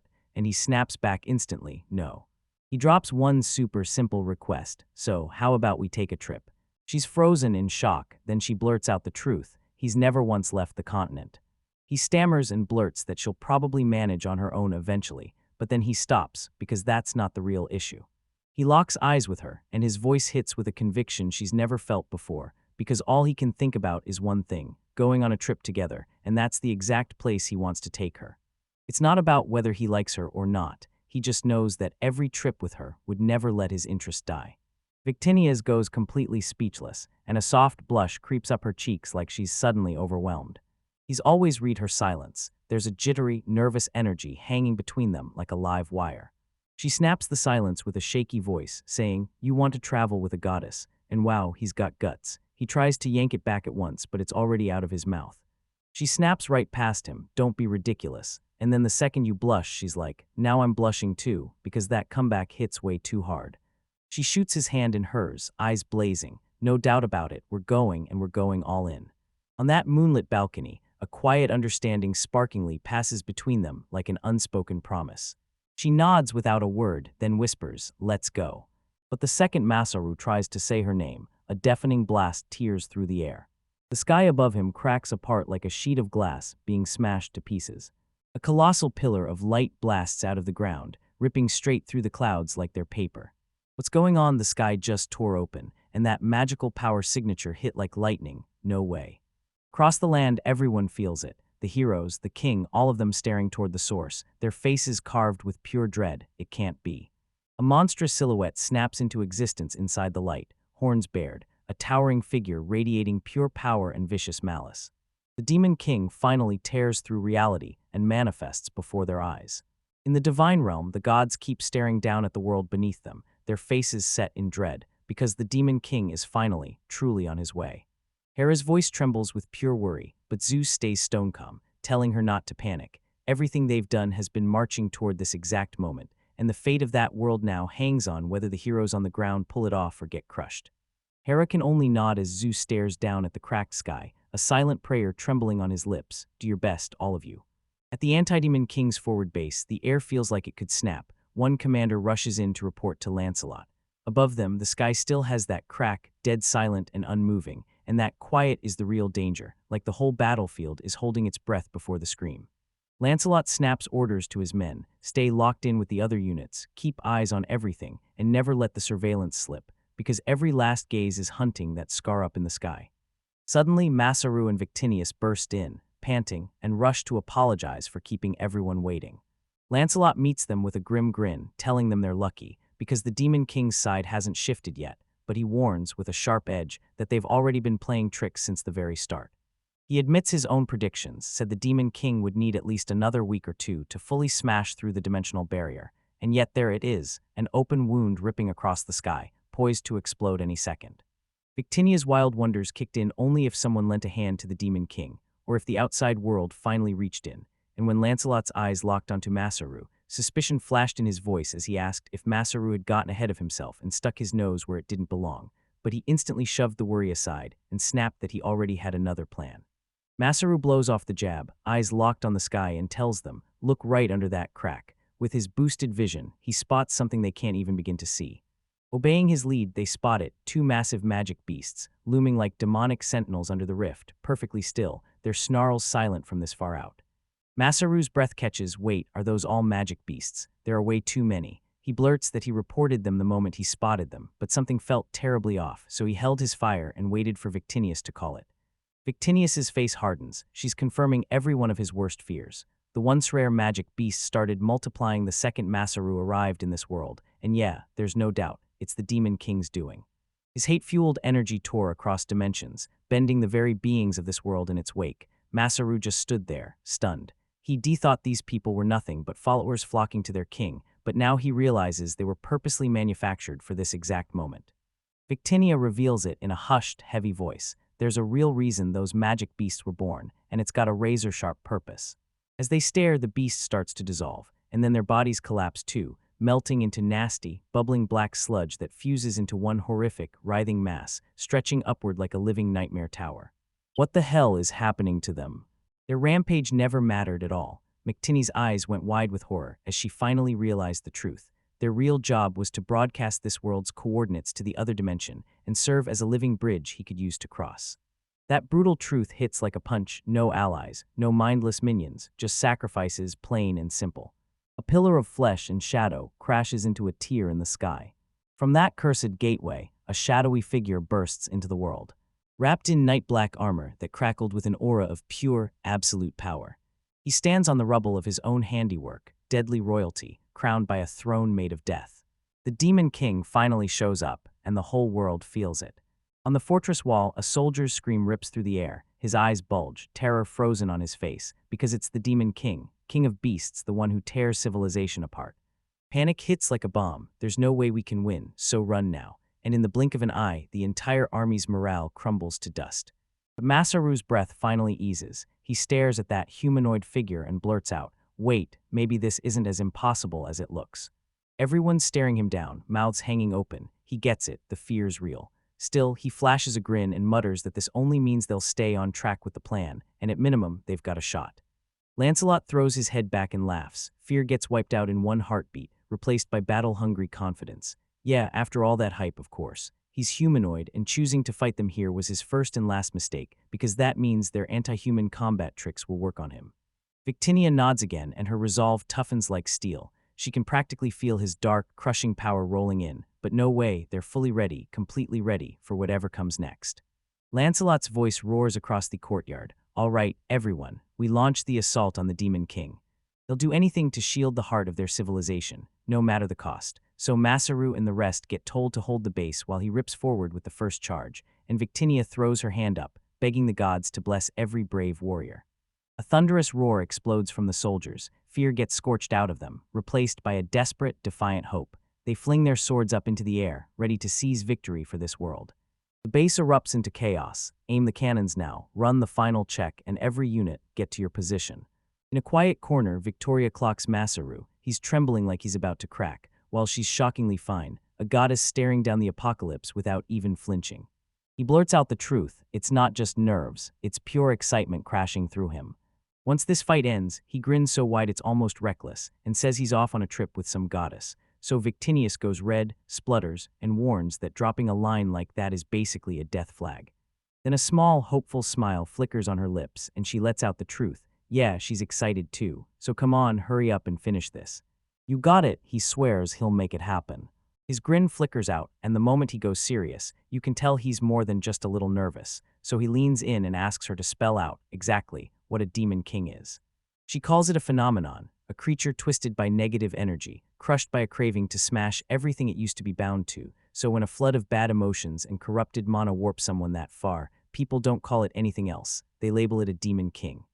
Masaru freezes, staring down that towering threat. This Demon King was once a god, and now his very soul has been twisted into something monstrous. So what kind of power could wreck a god's essence and send him crashing into another world?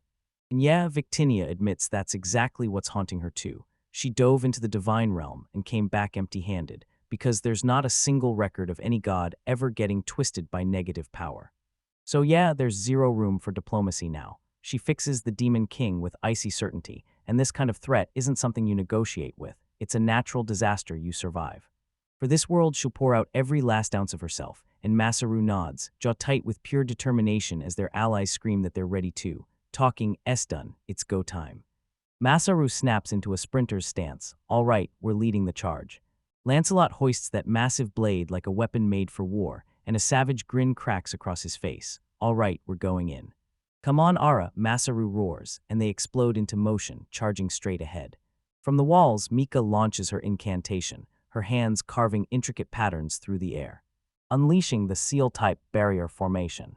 Blinding rings of light explode from the ground, snapping shut into a divine energy cage that traps the Demon King in place. Masaru throws a furious scream at Lancelot, "Rip me up." Lancelot's eyes burn with feral intent as he clenches his blade and hurls every last shred of power into that first, brutal strike. Victinia shoots her hands up and blasts out a furious wave of holy light. Masaru's eyes lock in. A preemptive strike, this is it. A wild grin snaps across his face because it's all or nothing the very first second. All right, Lancelot fires off the first strike, and it lands perfectly. As the grand magic thundered into place, Musaru launched his own plan, pincer style, with Lancelot yanking the Demon King's focus, while Victinia pushed the operation to the front and kept the timeline racing ahead. Staring from his spot, Masaru can't stop himself from feeling blown away. Using the same mana pool like that is insane. He even starts wondering if Victinia's might toss him a few pointers once all this mess is over, but right now his focus is razor-sharp on the target. So tell me, how is the Demon King going to answer? A sickening crack tears through the sky, and the whole horizon splinters. The magical barrier finally shatters, its power spills out in a violent wave, washing over a landscape already torn to ruins. Lancelot feels it hit like a punch. An earthquake trembles up through the rock beneath his feet. He's sure it's a clean, direct strike, but something's horribly wrong. Through the haze of dust and smoke, the Demon King stands like it's nothing, like that world-shattering spell is just a cold breeze brushing past. A slow, predatory grin crawls across Lancelot's face, like he's finally found what he's been hunting. He exhales, and in that moment, pure excitement ignites in his eyes. Yeah, this is exactly it. Anything short of that won't cut it. He hauls his massive blade up, squares it on the silent figure, and growls, "If you're really the Demon King, then show me everything you've got." The Demon King hangs there like a statue, an empty, soulless darkness wrapped in the shape of a man. Lancelot doesn't even wait. He rockets forward and smashes the ground with a strike that pulverizes everything in its path. He unleashes a brutal storm of steel, and every slash hits like a thunder clap. But the Demon King just swats away every attack like it's nothing. Lancelot feels the sickening grind of his blade, meeting that wall of power, like he's not cutting at all, just dragging the monster down one brutal inch at a time. They collide like a wrecking storm, pure blur and chaos, shattering the canyon as if it's nothing. Lancelot's frustration finally erupts. He roars and switches tactics on the spot. "All right, I'll break it clean off an arm." His sword grinds to a sudden halt. The Demon King snapped his full-powered swing out of the air with one gauntleted hand. Lancelot's brain screeches to a halt. Is this monster even stronger than Masaru? A warped, hollow voice rips out from behind the helmet, Masaru Winteria. A vicious surge of energy detonates from the Demon King, and it hurls Lancelot flying backward like a cannon blast. From the fortress walls, Teria can't breathe as horror unfolds. This creature has no thoughts, no will, nothing of itself, just one relentless goal. So what happens to everything that gets touched by that evil power? The Demon King lifts its own blade, dark, twisted like Lancelot's, like it's seen everything, and with a sinister whisper that mimics its every sound, it grins. Heck good, now I can go all out. Lancelot's eyes sharpen as the last patients finally vanish. A blinding light detonates out of his body, so brutal it wipes the whole battlefield clean. Teria snaps her arms up, shielding her eyes as she finally grasps the truth, and then it hits. He's done holding back, he's going all in. A nearby soldier loses it under the brutal pressure. Then Teria snaps in. Lancelot's been suppressing his mediator skill this whole time, and that's why it lets his special attacks ramp up to an absurd, terrifying level. And right from the glare, the Demon King's voice cuts in again, cold, precise, like a scalpel. "That power is way past the limits I built. Wait, he said he designed it." Lancelot brushes off the impossible claim, rage blazing in his chest as he swings his next blow. Will surge all the way to the Demon King, then he slashes through, unleashing a blazing pillar of raw, destructive power. The beam rips through the Demon King and blasts him clean out, no doubt, no escape. The creature's helmet snaps under the pressure, and right then Lancelot catches it, grim satisfaction flashing across his face. Then the helmet explodes into shards, and the truth underneath hits like a nightmare, no face at all, just a writhing storm of endless eyes and one mouth shrieking in agony.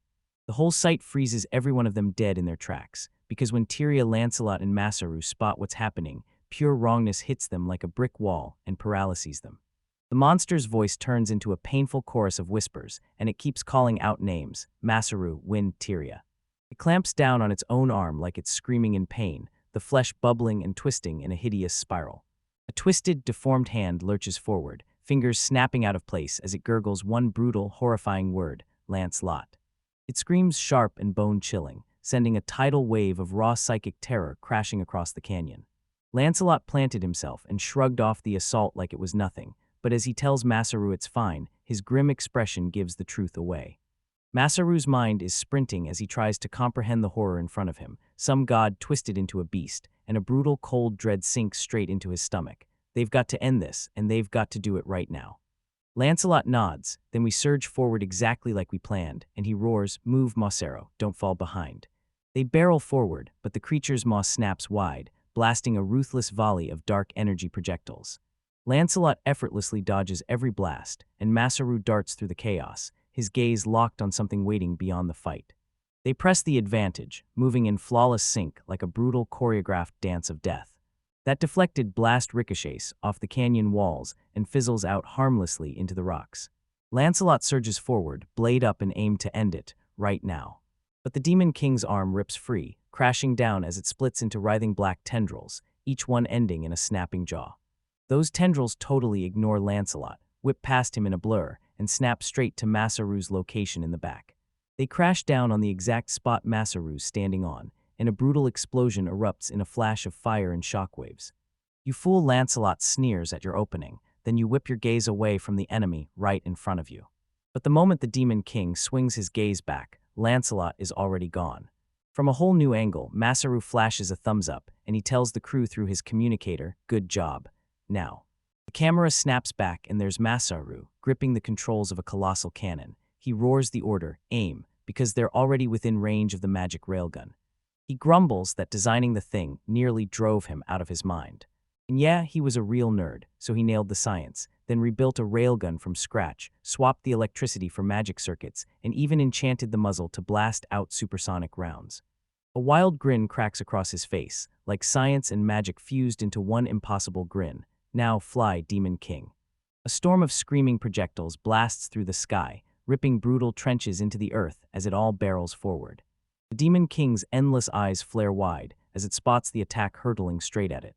The shell slammed into its body with a savage, bone-jarring impact.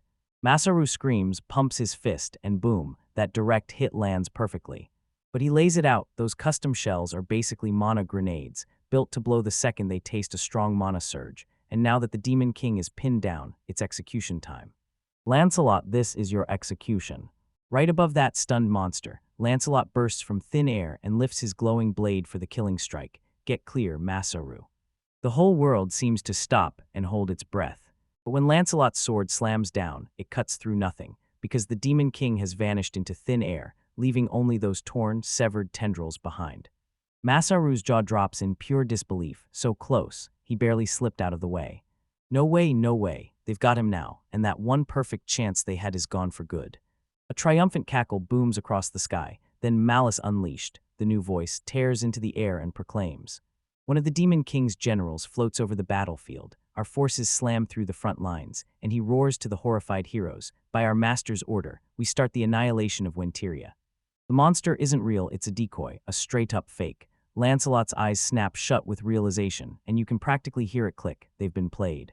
He hisses a curse under his breath. No way they're letting that maniac storm into the city, so he yanks Masaru and barks at him to get on. Masaru is totally lost, so Lancelot slams him into a flying slash just to chase the guy down, while Masaru screams back, calling Lancelot a muscle-headed idiot for even thinking that would work. But Lancelot just flashes a grin. This is payback for that arrow stunt earlier. No time to explain. He has to trust him right now. Before Masaru even has a chance to catch up, Lancelot explodes. And just like that, Masaru gets blasted through the sky like a human cannonball, screaming his lungs out as he rockets straight toward the fake.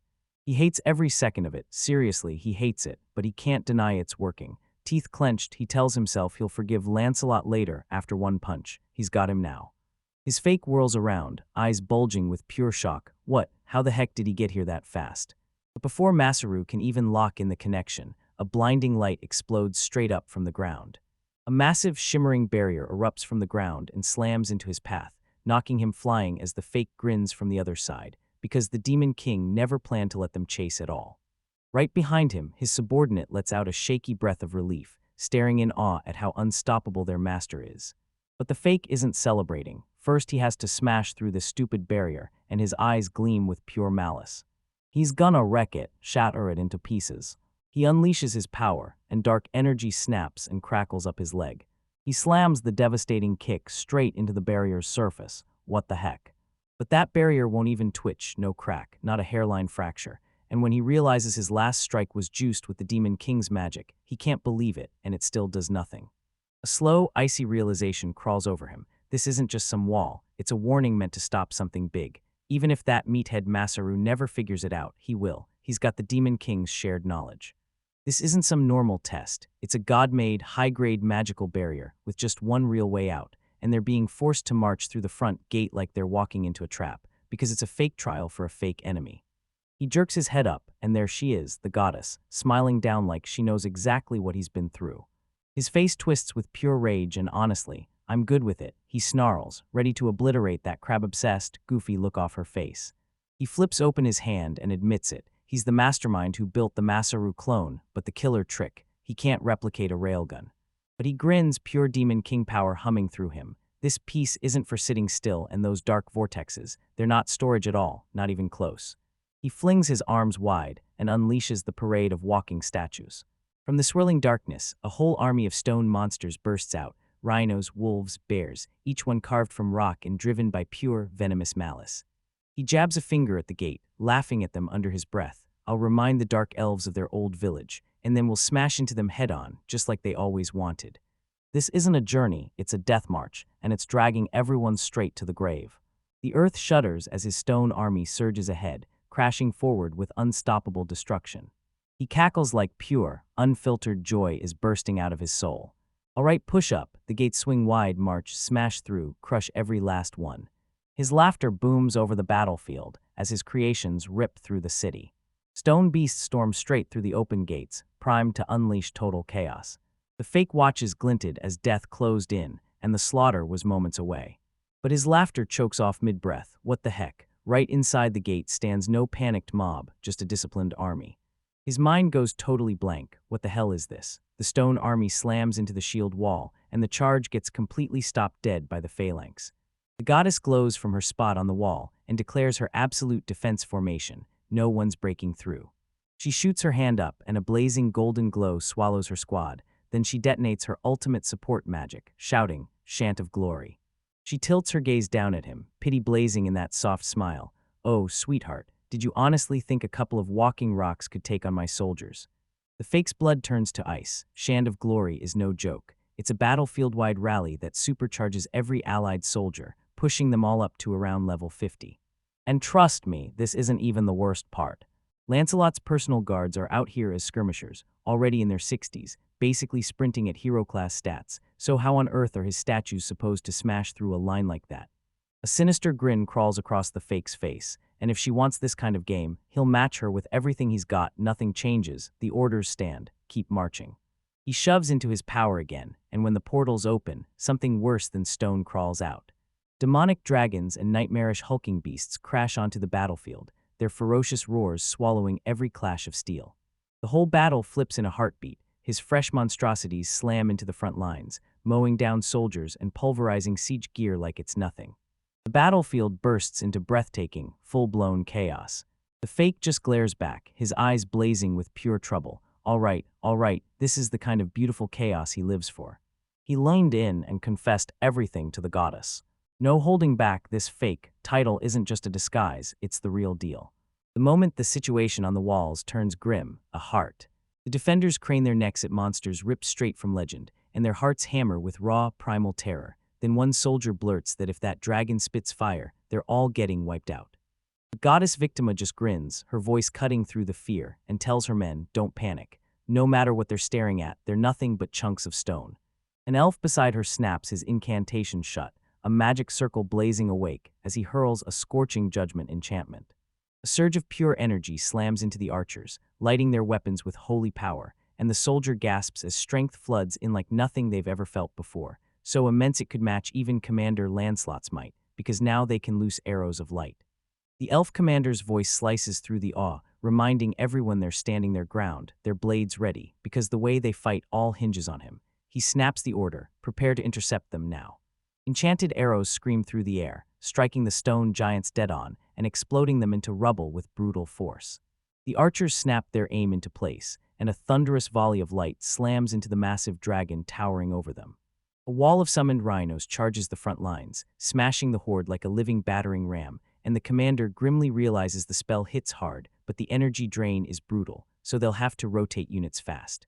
Confidence rockets through the ranks. One soldier even cackles that he feels like Commander Lancelot himself, and hey, maybe they'll clear this without a single casualty.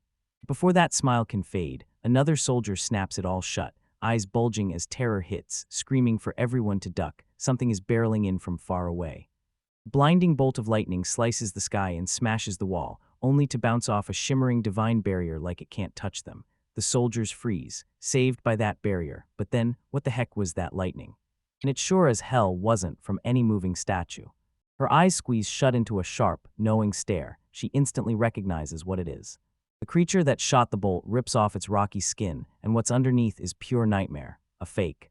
The chimera, an awful deer-dragon mashup, looms over the fortress, and now its real power is finally unleashed. More statues lurch forward as the chimera screams in victory. Victima clenches her teeth, because this isn't just an upgrade, it's the enemy stealing the best parts of its old monsters, and even learning their moves, and her lightning shield shatters without a chance. The commander finally admits their trick snagged him by surprise, but Victima only smirks, then tells him they've already got countermeasures ready for enemies they know are coming. She lifts her hand, and golden light gushes into her palm, then her archers snap into position like they've been waiting for her command. She taunts the beast to its face, sneering that its disguise didn't fool anyone, it just turned it into a perfect target. She flashes a hand sign, and a colossal magic circle erupts behind her, shaped to mimic Bel's bow of Heracles. With one last cry, she thrusts the command into the air, "Take this." A massive pure energy arrow tears across the battlefield and crashes straight into the chimera's heart, right dead center. The blast hurls soldiers off their feet, and the shockwave pounds the fortress until its foundations shake like they're about to crack. The beast gets wiped clean in one deafening burst of blinding holy light. Soldiers explode into cheers, stunned they just dropped that monster with one clean shot, and then they raise their voices for their goddess, their savior. Victima laughs pure arrogance in every syllable and tells them, if you're gonna copy someone, do it right. She's talking about the exact joke she once snuck into Lord Zeus's vault to see, and it still went down in a single hit back then too. She clocked the sweat on her subordinate's brow, snorted at how blunt she was, and just smiled, like her own personality was the most charming thing in the room. But the party gets obliterated by a scream that rips the air, terror with no brakes, wait, no way.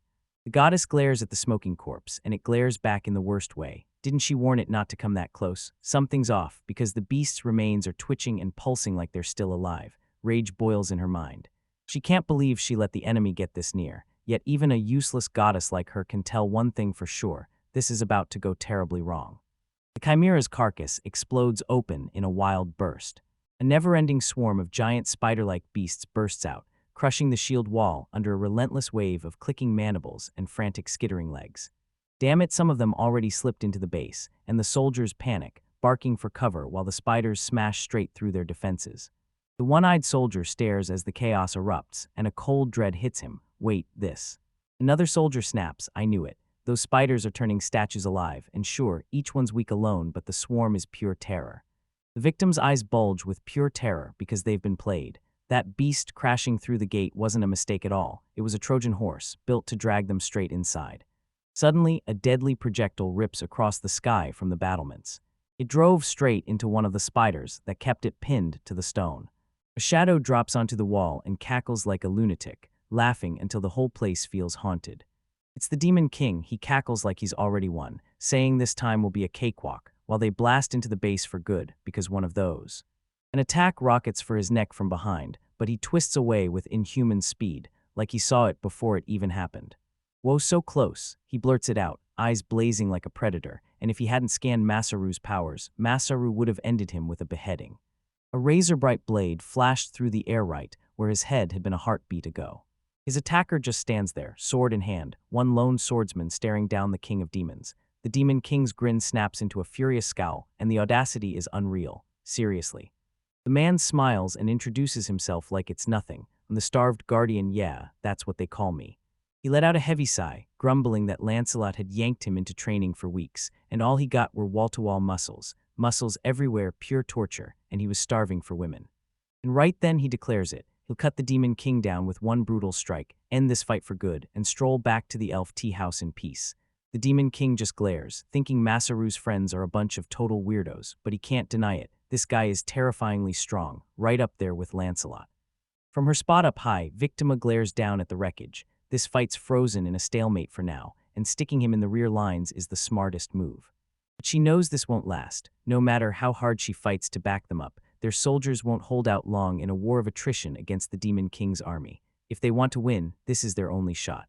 Take the Demon King down and end him for good. A ruthless, determined grin blooms across her face like she already knows how this ends. The Demon King looms amid his monstrous brood, glaring straight at the heroes reckless enough to stand against him. A sharp voice slices through the chaos, yelling, "Masaru, go get him," and in his hands, Masaru clamps down on the screaming engine of a chainsaw. The Demon King's arm lashes through the air like a furious strike, a violent blur that smashes the ground beneath them to pieces. His assault never lets up. Monstrous limbs tear out of his body and swing for the kill, each strike screaming straight at Kyusuke and Leo like a guaranteed death sentence. They bolt through the shattered forest, Cusk's chainsaw screaming like a war cry, while the Demon King's tendrils rip through the trees around them, paper-thin and helpless. That monster's grin never drops, pure sadistic delight, as he clocks them ducking and weaving, always one step ahead of their desperate sprint to keep up with his brutal attack. His arm mutates into a giant, razor-sharp slab and SMASHES, down so hard it could crack bedrock. Kyusuke slips by inches from getting crushed. Then the limb melts away into a swirling black storm, like a liquid projectile that breaks every shred of logic. It rips apart in midair, twists into two wild, hard-to-judge strikes that lock onto their targets like they're hunting for blood. Leo roared and swung his chainsaw in a wild, desperate arc, snapping it into position to block the bizarre attack. Kyusuke slams into another blowhead, metal shrieks against demonic flesh, the woods ringing as he gets shoved back, step by brutal step. Kyusuke's strike comes at him like a tidal wave, pure force crashing down, while his feet claw grooves into the dirt as he fights to stay standing. He whips around at the last second, narrowly dodging a vicious tentacle, and his gaze snaps to Leo as they scramble to line up a counterattack, only to feel like it'll never work. Kyusuke lunged with a roar, swinging his saw straight for the Demon King's torso, only for the blade to screech and grind uselessly against that monster's armored hide. The Demon King doesn't even blink. He just lifts an arm and swats the spinning teeth away like it's nothing, pure contempt on his face. Leo spots the opening and rockets in from the side, greatsword in hand, slamming down a vicious pincer strike meant to crush their opponent. He swings the blade overhead and slams it down with a crushing cleave, throwing every ounce of strength into that single, earth-shaking hit. But the Demon King just lifts one hand, and the sword grinds to a stop, dead in its tracks, like it hit an invisible wall. A cocky smirk tore across Leo's face, pure defiance, like he'd lost his mind with everything happening around him. Kyusuke snaps his eyes over, surprise hits him hard. "All right, Leo, what are you planning?" The Demon King's body starts to twist and buckle, then mouths, hands, and screaming faces burst up under his skin like something horrifying is tearing free from the inside. Kyusuke's blood goes ice cold. This isn't even the full horror, just a brutal taste of the nightmare closing in on them. A massive shockwave bursts out from the Demon King, shaking everything in its path. The whole clearing detonates, trees, dirt, and rocks get blasted into the air like the world just shattered. Kyusuke and Leo get blasted backward, and Leo hits the ground hard with a furious punch, snarling that he was inches away. The Demon King looms untouched in the crater, black tendrils snaking around him like living smoke, while Leo clenches his teeth, realizing the monster isn't fighting at all, it's just playing with them, poking and provoking for laughs instead of ever taking them seriously. Leo snaps his head toward Kyusuke, a grim scheme sparking in his mind. If Leo's actually underestimating us, then this is our one shot. But Kyusuke is trembling, confessing he can't hold out much longer. The pressure is crushing him, moment by moment. Leo admits Kyusuke's attacks aren't landing hard, then he leans in and asks, "What about your mediator skill?" He's got a wild plan, a long shot. He digs a tiny metal cylinder out of his pouch and thrusts it out in front of him. Kyusuke just gapes like, "What is that?" Kyusuke leans in and tells Leo exactly what he needs him to do, his voice low, urgent, and shaking with pressure. Leo leans in, studies the object, and his face twists with pure confusion and deep, hard skepticism. Leo can't believe this little thing is the key to winning. Kyusuke swears he cracked the answer when he tinkered with the saw, and now he tells Leo to trust him for the next move, but only after Leo lands one brutal, heavy strike. Kyusuke's eyes blaze with pure desperation, then he locks onto you and whispers, "I'm putting everything on you, this is my last shot." Across the clearing, the Demon King lounges in dead boredom. Meanwhile, Kyusuke's head is shouting, "Just get me close. I'll do anything." But will this completely unhinged plan actually pull off?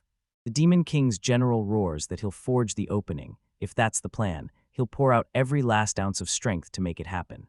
Lancelot and Masaru brace for impact. No way they'll let the Demon King get even stronger, because this battle has to slam shut right here, right now, before everything spirals out of control.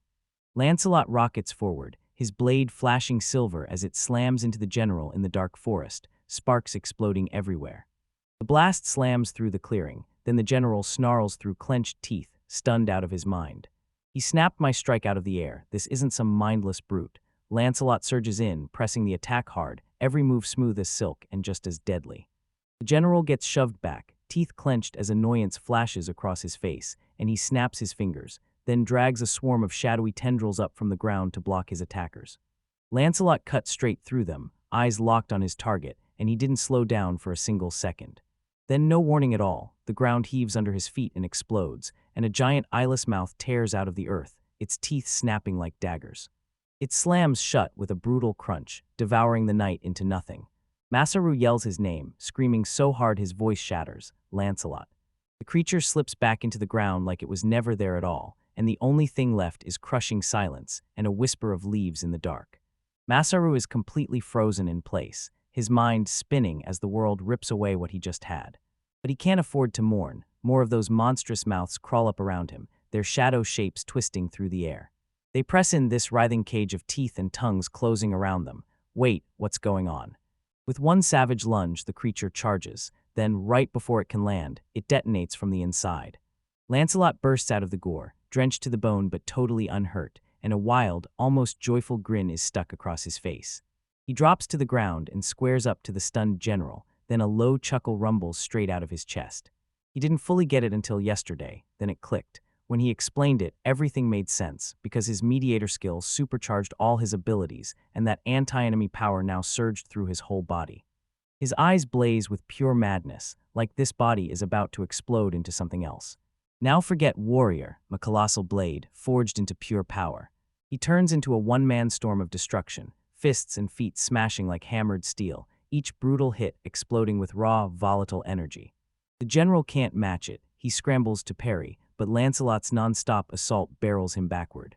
Every single block slams a shockwave into the general's body, and the crushing pressure hits like a tidal wave. Lancelot is a walking disaster, an unstoppable living weapon set loose and refusing to stop. Masaru can't take his eyes off him, and adrenaline rips through his veins. You're incredible, Lancelot. Once this is over, I'll spar with you anytime. He locks in and decides to go all out for this one shot. He yanks supplies from his storage, but Lancelot's voice slices through the mess. Nope, that's too slow. Masaru snaps into clarity. He's been leaving his storage slot wide open this whole time, and now he's building on instinct, almost like he doesn't even have to think. An image snaps into his mind, electric pot to weed cutter all at once, like lightning bolt clarity. He can't stand the thought of using his powers to kill, because that railgun just screams destruction, and it feels wrong in his bones. Magic isn't about violence, it's about the picture you build in your mind, and now he has to pull his tools, real power, into the open. He bursts with inspiration, screams it out, and instantly whips up rapid creation, then unleashes a water cannon. A terrifying machine bursts out of thin air, and its nozzle snaps into place, right at the swarming slime creatures. Lancelot shoots a suspicious glance. Water. Seriously, do you think that'll even hurt anyone? But Masaru clicks his words into place. The goal isn't damage at all.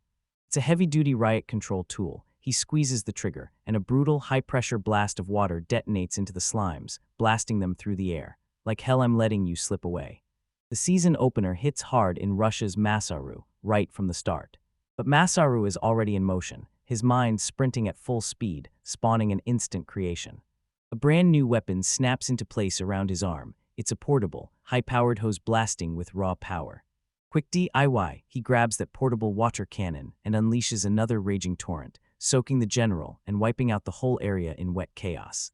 The battlefield is drenched in chaos, the enemies stumbling and lost, but yeah, that was only the warm-up. Next, he yanks out a special set of nails and promises to forge a brand new weapon with them, jamming each one full of Lancelot's mediator power. A fresh, evil weapon forms in his hands, ridiculously overbuilt, and it's basically a nail gun. He doubles down on maximum enhancement, eyes locked wide, like he's about to win, and he's already thinking, this'll finish it. He raises his weapon and locks onto the halo above his head as it burns brighter than ever. He squeezes the trigger, and one glowing nail, fueled by stolen power, rips across the clearing like a bullet from the dark. It hits dead center, then he rips out a gut-wrenching scream as the anti-enemy energy surges through his entire body. Masaru stares as the general reels in agony, and that crazed, triumphant grin spreads wide across his face. Dark armor explodes apart, flakes raining down like scorched paper, and a pale, unconscious woman is revealed inside. Masaru's smile evaporates in an instant, and pure shock slams across his face. Wait, what? Hold up, is that the former god? He knows she's been captured, so why is he acting like this? Lancelot freezes in place, ice-cold dread flooding his chest. This is all wrong. Shards of broken armor skid across the floor and snap into place, twisting into a crooked, grinning horror. Then it locks its terrifying stare on Masaru and growls through a rasping, grating voice. Masaru stumbles a step back, and his heartbeat slams against his ribs. The creature's grin spreads even wider. Oh, you're not escaping. Not when you're the first one. Masaru is hoisted high over the ravaged ground by the beast's arm, an ugly spear of flesh, while it cackles in victory, and its master's grin rings through the ruins. Through the agony and the blood gushing from his chest, Masaru snaps into laughter, wild, defiant, and loud enough to tear through the air. He hangs there, impaled and shattered beyond reason, but his spirit just won't break. On the ground, Lancelot's eyes razor sharpen, and every inch of him tightens, furious as a drawn blade. A massive magic circle explodes into existence behind him, blazing with power that feels one step away from ending the whole world. He jabs one sharp, condemning finger straight at the demon. He bellows, ripping into it. What the hell does it think it's doing to his apostle? A blinding beam of pure energy rips across the sky, and judgmental light rockets straight for the heart of the darkness. From above, Victinia's screams slice through the air as she shouts Masaru's name, her face twisted in pure terror. She drops out of the sky like a blazing shooting star, fighting desperation just to reach him. The monster that impaled Masaru is gone, snuffed out, and replaced by a writhing, multi-headed blob of flesh, its triumph collapsing into pure ruin. The ground is a crater now. Scattered everywhere are the defeated creatures' chattering mouths, stripped of their bodies and left to haunt the rubble. Victoria's lands beside Lancelot fill with relief as she spots Masaru standing there, safe and solid. Lancelot snaps away from her at once, eyes locked on the boy, pressing him for answers and demanding to know exactly how he's doing. Masaru just smirks, throws up a thumbs up, yells that he's fine, then Victini is out. Lancelot grumbles that even a god's meddling has a breaking point and that she shouldn't have shown up. Masaru waves off their worry, admitting his stomach's got a hole, but his healing magic is working overtime. He insists he's okay, just wiped out, and he wants to get back to the fight. But the moment he takes that step, his body completely gives out. A weird look flashes across his face, and before he can joke it off like always, he realizes something's seriously wrong. His body won't budge, his mouth won't even open. Total paralysis, he's trapped, frozen, unable to move. Victinius finally realizes something's off. This isn't a regular wound at all, because a curse is being forced straight into the cut, and dark energy is crashing out like a reincarnated soul is pouring it in. Lancelot snapped his gaze upward, eyes bulging with horror at something looming on the horizon. What are you two talking about? He blurted, voice shaking like it wanted to break. What is that? In the distance, a brand new titanic monstrosity smothers the battlefield, while an army of demon kings flanks it from both sides. They stand poised, an unstoppable tide of raw, absolute power. So there's an entire army of them. How the heck can that even be real? Lancelot snarls in disgust, then rockets forward like he can't wait to reach them. The other warriors burst into motion, slicing through the weaker demons as they swarm in waves. But the demon kings are already on them, an unstoppable wave of pure force crashing down. Lancelot slams straight into their charge, his attacks colliding with theirs, then dread hits hard as he realizes their power matches the enemy they just barely crushed. Damn it, he snarls as Victinius rips into screams at him, hammering the one thing he can't forget, protect Masaru. She fires back, yanks her hands together, and unleashes her final shield, Advanced Barrier Magic, the anti-demon's sacred barrier. The first demon king crashes straight into the holy light, and for one wild second, the glow actually holds. Then CRACKS spider across its surface, and the brutal wave of negative energy smashes straight through her magic, obliterating her final shield. No, she gasps, her face twisting with pure desperation. She won't swallow this ending. She grips her resolve tight and vows to protect Masaru, no matter what. A black shadow rockets through the air, too fast for your eyes to even catch it. It's a railgun shell, an artifact ripped from Masaru's world, and it's here to rain annihilation. With a snap, the weapon materializes out of nowhere, proof of his wild, genius creativity, and it blasts point-blank straight into the demonic horde. Victinia snaps her gaze to Masaru, and his eyes are wide open. He's awake, wearing a gentle, sleep-rough smile. Seriously, he mutters it under his breath, thinking it's twisted that a god would die defending just one human. As he confesses, 3 tiny orbs of light pop into his hands, like even he couldn't hide he might have been into her. Suddenly, a cage of glowing light snaps around Victinia, trapping her. Wait, stop, she pleads. Why are you tying me up? He doesn't say a word. He rips the railgun platform forward, turning a hacked-together shield into armor against the demonic swarm. Idiot, she screams, tears pouring down her face. Masaru, please, don't tell me you're serious. He springs off the platform, a parachute snaps open behind him, and with a sad, stone-determined stare, he rockets away, leaving her behind. And all she can do is stand there, helpless, as he screams her name over and over like it's his last breath. He drops straight into the middle of them, and in the blink of an eye, dozens of demonic spears stab into his body from every single direction. The demon kings crowd in, their shadowy figures swallowing up his final moments.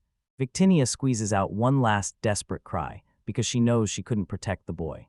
Those promises crumble fast, until all that's left is a ring sitting in its box, a silent vow to a future that never comes. Victinia's can only scream his own name, her voice shattering with despair, while she watches Masaru get impaled, hoisted up in the air by the exact creature he was battling. Up in the sky, a monstrous face tears open into a grotesque, triumphant grin, then it bellows with booming laughter that crashes over the blood-soaked heavens. On the castle walls, the soldiers gawk upward in total confusion. What in the world is that black sphere, that writhing snake of darkness, dissolving into the sky? Nia's face turns into a full-on horror mask. Her mind won't let this sink in. No way, Masaru-sama. Even the prince goes stone. Still, when he sees the rampaging statues suddenly drop dead in their tracks, he snaps forward, eyes blazing, and demands answers. What on earth is happening? The god who runs all of this drifts along like he owns the sky, a twisted grin plastered across his face. Then he announces that it looks like they've just nailed one of their goals. He drops in chest bare, blood splashing as he stands over what's left of his foe, smoke and nothing more, and we just took down a divine servant. Then he erupts, roaring with wild, ecstatic madness in his eyes. His companion watches, and with grim satisfaction, mutters that total annihilation is about to crash in. Bone-chilling scream slices the silence. Masaru jerks back to life, howling from phantom pain like it's real. Wait, what the heck is going on? But suddenly he's standing there, alone, in a huge, blank white void with nothing anywhere. He stares at his hands, at his body. Wait, where's his armor? Now he's in his old earthwork clothes, and panic hits. What happened to me? He clocks the spot instantly, and a cold, bone-deep familiarity hits him like a nightmare. Yep, this is the exact spot where he first ran into Victinia's. The truth slams into his gut like a stone. So this is the divine realm, and yeah, he really did die. He lets out a long breath, hunting for a little peace in the noise. Hey, it's not all bad, right? Because he threw everything he had into a long, soul-satisfying reincarnated life. He can't stop thinking about the world he left behind, about the craftsmen he trained who will keep his legacy going, and he's amazed that the Beastfolk town is thriving without him. In Victinia's, she's unstoppable. She can take down the Demon King on her own, no problem. He only prays that one day she'll forgive him for how he shot her with that arrow. But the brave face cracks, and everything inside starts to break.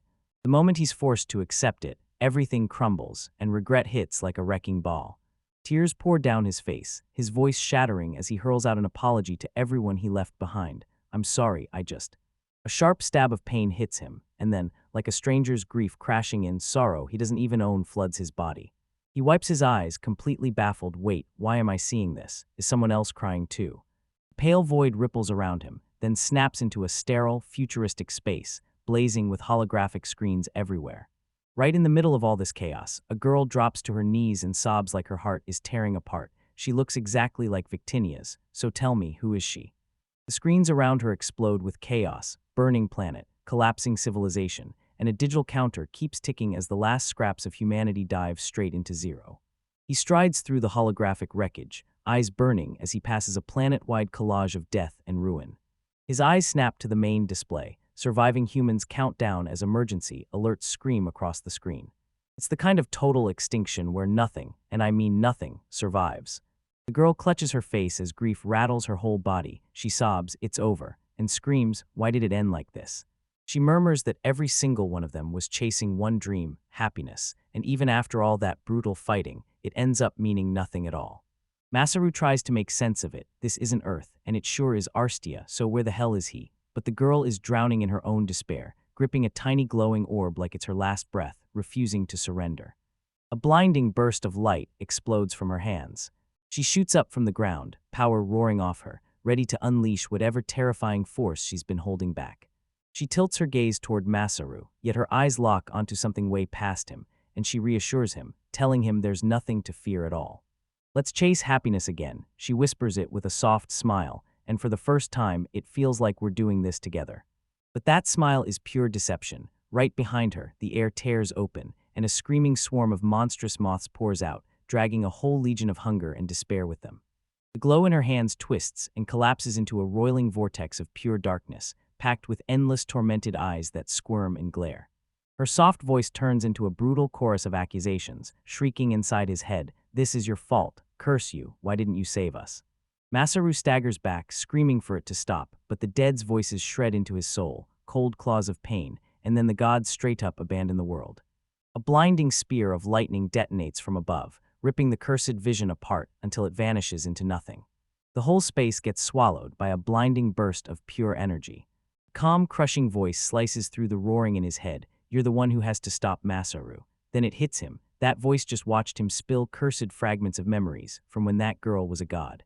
Touching that curse could have killed him, so the voice keeps going. Because that wasn't a spear of lightning at all, something stranger was unleashed, and he turns to Masaru and says, "Welcome back to the divine realm." Masaru tilts his head and locks eyes with him, the battle god, lounging on a throne like he owns the whole world. Then he smirks, taunting Masaru, "Oh, Masaru, to think you've actually died." Masaru just stands there, frozen in disbelief, his thoughts spinning. What in the world is happening? Masaru stumbles onto an endless staircase, and a voice booms from the throne overhead. "Ah, Masaru, you actually came to die. What the hell happened to you?" At the very top stands a man pouring out raw power, Zeus, the supreme god who rules this divine realm, and Masaru's thoughts go spinning. Zeus, the Zeus from the myths. The same guy he married 3 times, cheated hundreds, and was infamous for giving himself every wild desire he wanted. Zeus brushes off Masaru's silent stare like it's a clever warm-up, then smirks and insists, "No way, that's all Masaru's got to say to him." He leans in, eyes flashing, and points straight at you, then growls that the reincarnated form he personally arranged is exactly for you. And get this, Masaru didn't get chosen by luck at all. It was his advice, his recommendation, that made the whole reincarnation decision happen in the first place. But thanks to that insane design, a leftover piece of the Demon King's mind latched onto him in the abyss. The pieces snap together with horrifying precision. Her final memory plays in his head, and it hits him like a truck. That woman wasn't just seen, she was the Demon King. Zeus lays bare her heartbreaking origin. She's the goddess who refused to watch her world crumble, drained every last scrap of its life force, and remade it with one terrifying forbidden act. But that's the problem. One god's vessel couldn't hold the crushed, furious hatred of billions of souls, and when it surged inside her, she got swallowed whole, cursed to her core, and twisted into the Beast King. So when the wailing started, he heard it, and felt the despair of an entire planet crash down.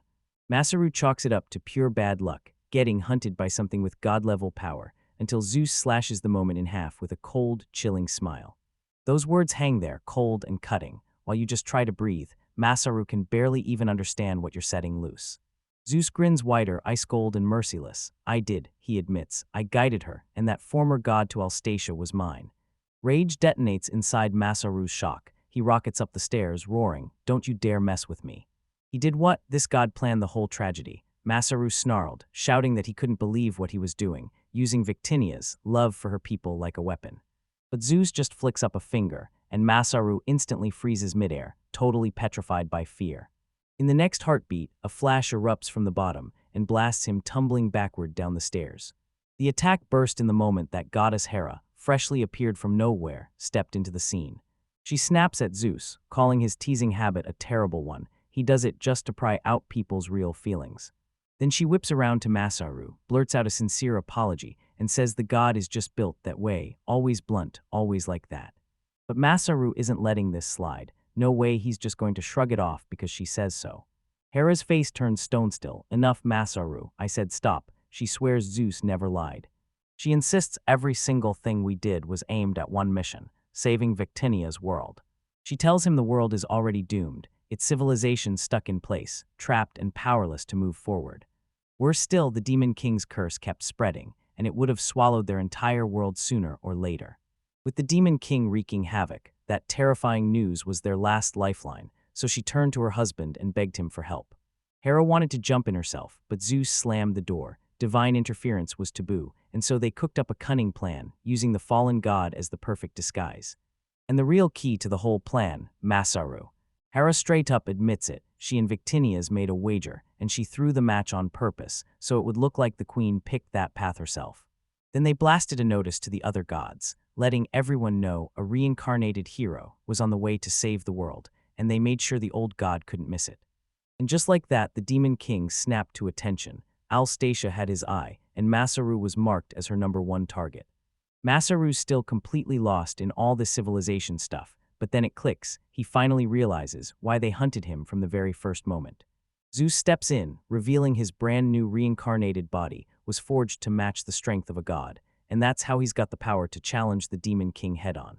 That's why his body was pulling off feats that looked almost impossible. Zeus smirks and admits keeping that much power hidden from the other gods wasn't easy, but his foresight more than made up for it. All of it slams into Masaru like a wrecking ball. He's got the power, but he can't move it, can't save her, and the blame eats him alive. It's his fault. Panic digs into his throat, and he blurts out, voice shaking, "I managed to save Victinia's right, she's okay." Zeus flicks his hand, and a glowing screen shimmers into existence in midair. Are you really buying this? The image screams pure devastation. Our frontline base is fully overrun, battered to pieces, and shattered beyond recognition.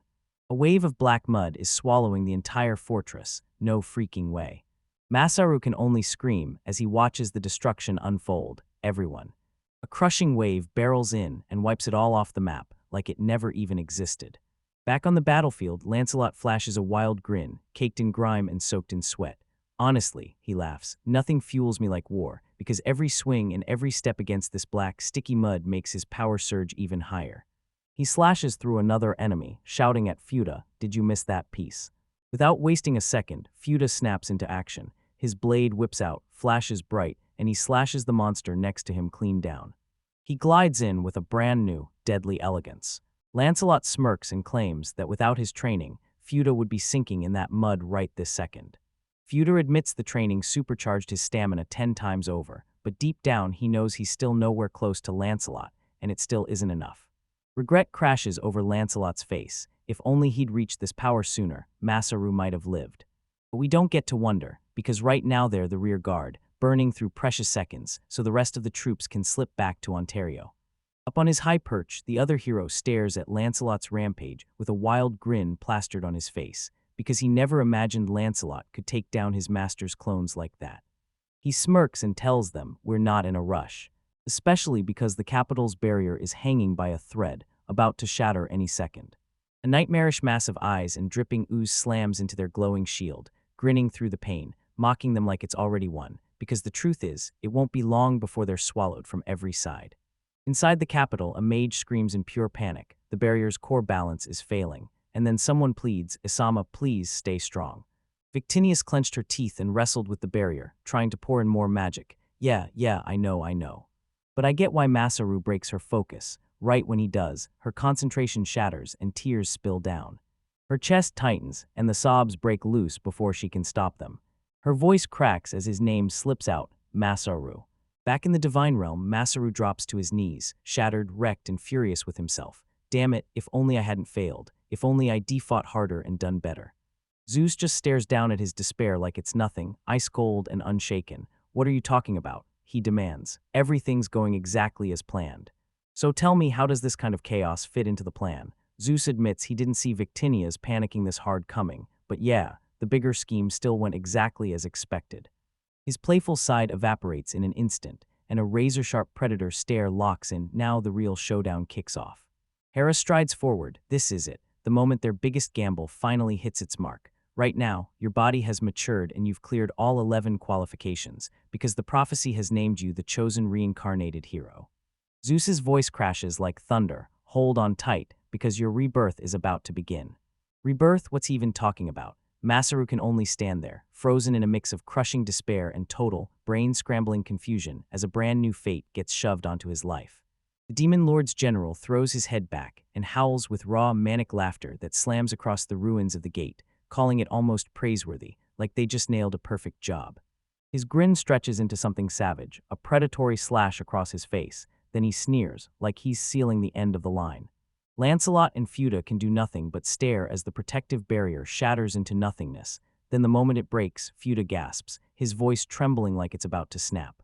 Dark energy explodes where the gate used to stand, and the general croons fake pity as if he actually cares. Then he smirks, "You've suffered enough, now I'll make it easy for you." He towers over his grotesque army, wriggling flesh, endless eyes, and roars that they'll get a quick death. Lancelot's thoughts are racing, tallying the damage as the disaster crushes in. This is seriously bad.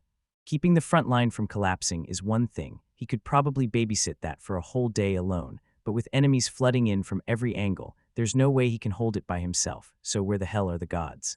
Then he spots it, another massive barrier, still shimmering right over Winteria itself. They rebuilt it. Maybe not, but whatever the truth is, this is their one shot, their biggest, best chance.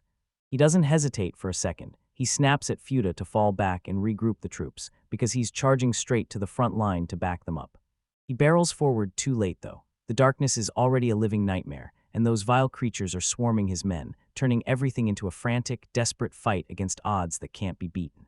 The general watches the slaughter like it's entertainment, a cruel smirk tugging at his lips, damn it all.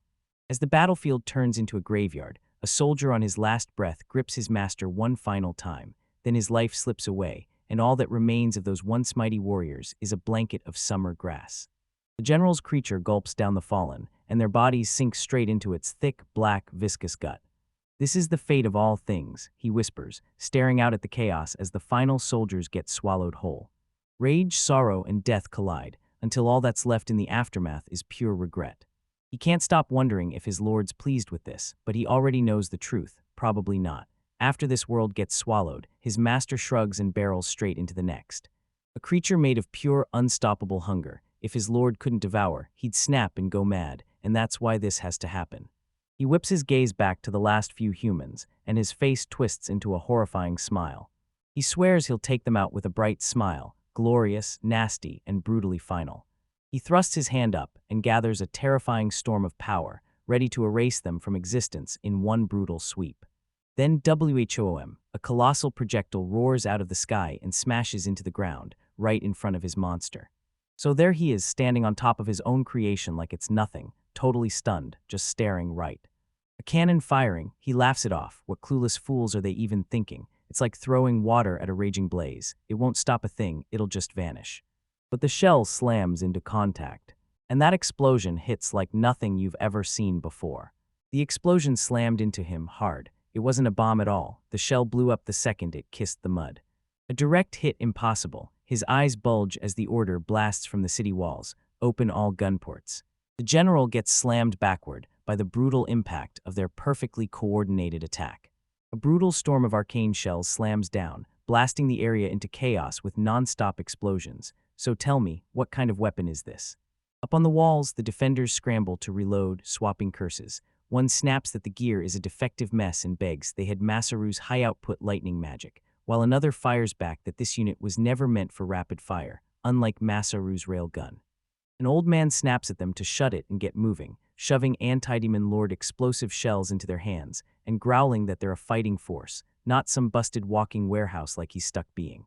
The general snaps to attention. Those are the special rounds Masaru saved for his railgun, the ones they still had hidden away. And out in the city, a young girl screams for everyone to hurry and channel their magic, because what they've set up might not be enough. The city buzzes like a living war machine. Lady Arasaphira hurls the dark elves into action, barking orders to fortify the barrier while medics rush to the wounded, because right now, this is their moment. But the general isn't rattled for long. He bares his teeth and snaps that it won't be enough, not even close, then whips his orders out. Every unit, lock into ranks. At the east gate, the kingdom of Gratus, King's shield unit, is lined up and ready for war. At the south gate, brutal beastmen warriors sharpen their blades and brace for war. At the west gate, Kakuraha of the underground city's warrior command unit steps in and assembles his crew. And the Winteria allied forces team up to stand guard at the north gate. The alliance leaders lock eyes with the battlefield as their armies tighten up, ready to charge into the fight that will decide everything. The report's in, and now each nation's rep is stepping up to lead the charge, while Northgate lines up straight across from the demon lord himself, and that's only the start. So the king makes it official. He hands the command of every troop to Queen Adelina of Winteria, because that kind of power isn't just heavy, it's crushing. Delina nods and accepts. She feels the crushing weight of that order. They barely got this far. The call for reinforcements finally comes through, right when it matters, but is it really going to be enough? They can't risk losing, here in this city, the very place Masaru built. He drilled them with everything he knew, every skill they've got, every bit of who they are, traces back to him, and her voice rings out like she's absolutely sure. They still talk about how he never stopped, how his ideas just kept exploding, over and over, until nothing could hold him back. That's why they refuse to quit. They'll keep fighting with everything they've got until the very last second. Her declaration blasts through the whole city, an all-in promise to fight back with everything they've got, while the Demon Lord's general freezes for a split second, then rage hardens into cold fury. The fate of Winteria is about to explode into its final, all-out battle. Apelna unveils a brand new command structure, and with Zarg's simple promotion, the whole chain of command starts to shake. With that ruthless military seal rising, every one of his subordinates gets a power surge, his desperate, last-minute shot at flipping the whole battle's outcome. But once you hit the ground, those tactics feel like a forgotten dream. Now the third unit gets pushed into a meat grinder, the final wall standing between the enemy and the city. Soldiers roar their defiance from the front lines, swearing their lives on the line to guard their home, their families, and everything they built from the ground up. A harsh command snaps the line back to the gates. Everyone scrambles to drag the wounded away, while the able-bodied lock arms and become a wall of flesh and steel. Zarg and the prince are caught in the storm, screaming at their men to hold the line no matter what, yet Zarg's eyes spill pure fear, like it's gnawing him from the inside out. No way, this is impossible. His mind just refuses to accept what he's seeing. The city's barrier is cracking under the demon mud as it swallows the earth. His forces get wiped out one by one. This isn't a fight at all, it's straight-up extermination. And then the terrifying truth finally lands, hard, and you realize this isn't about crushing them. Zarg howls in raw panic, begging them to turn on each other. Then it clicks. The curse isn't a weapon at all, it's a parasite that devours their despair. So it wasn't about brute strength at all, it was a full-on war for their very souls.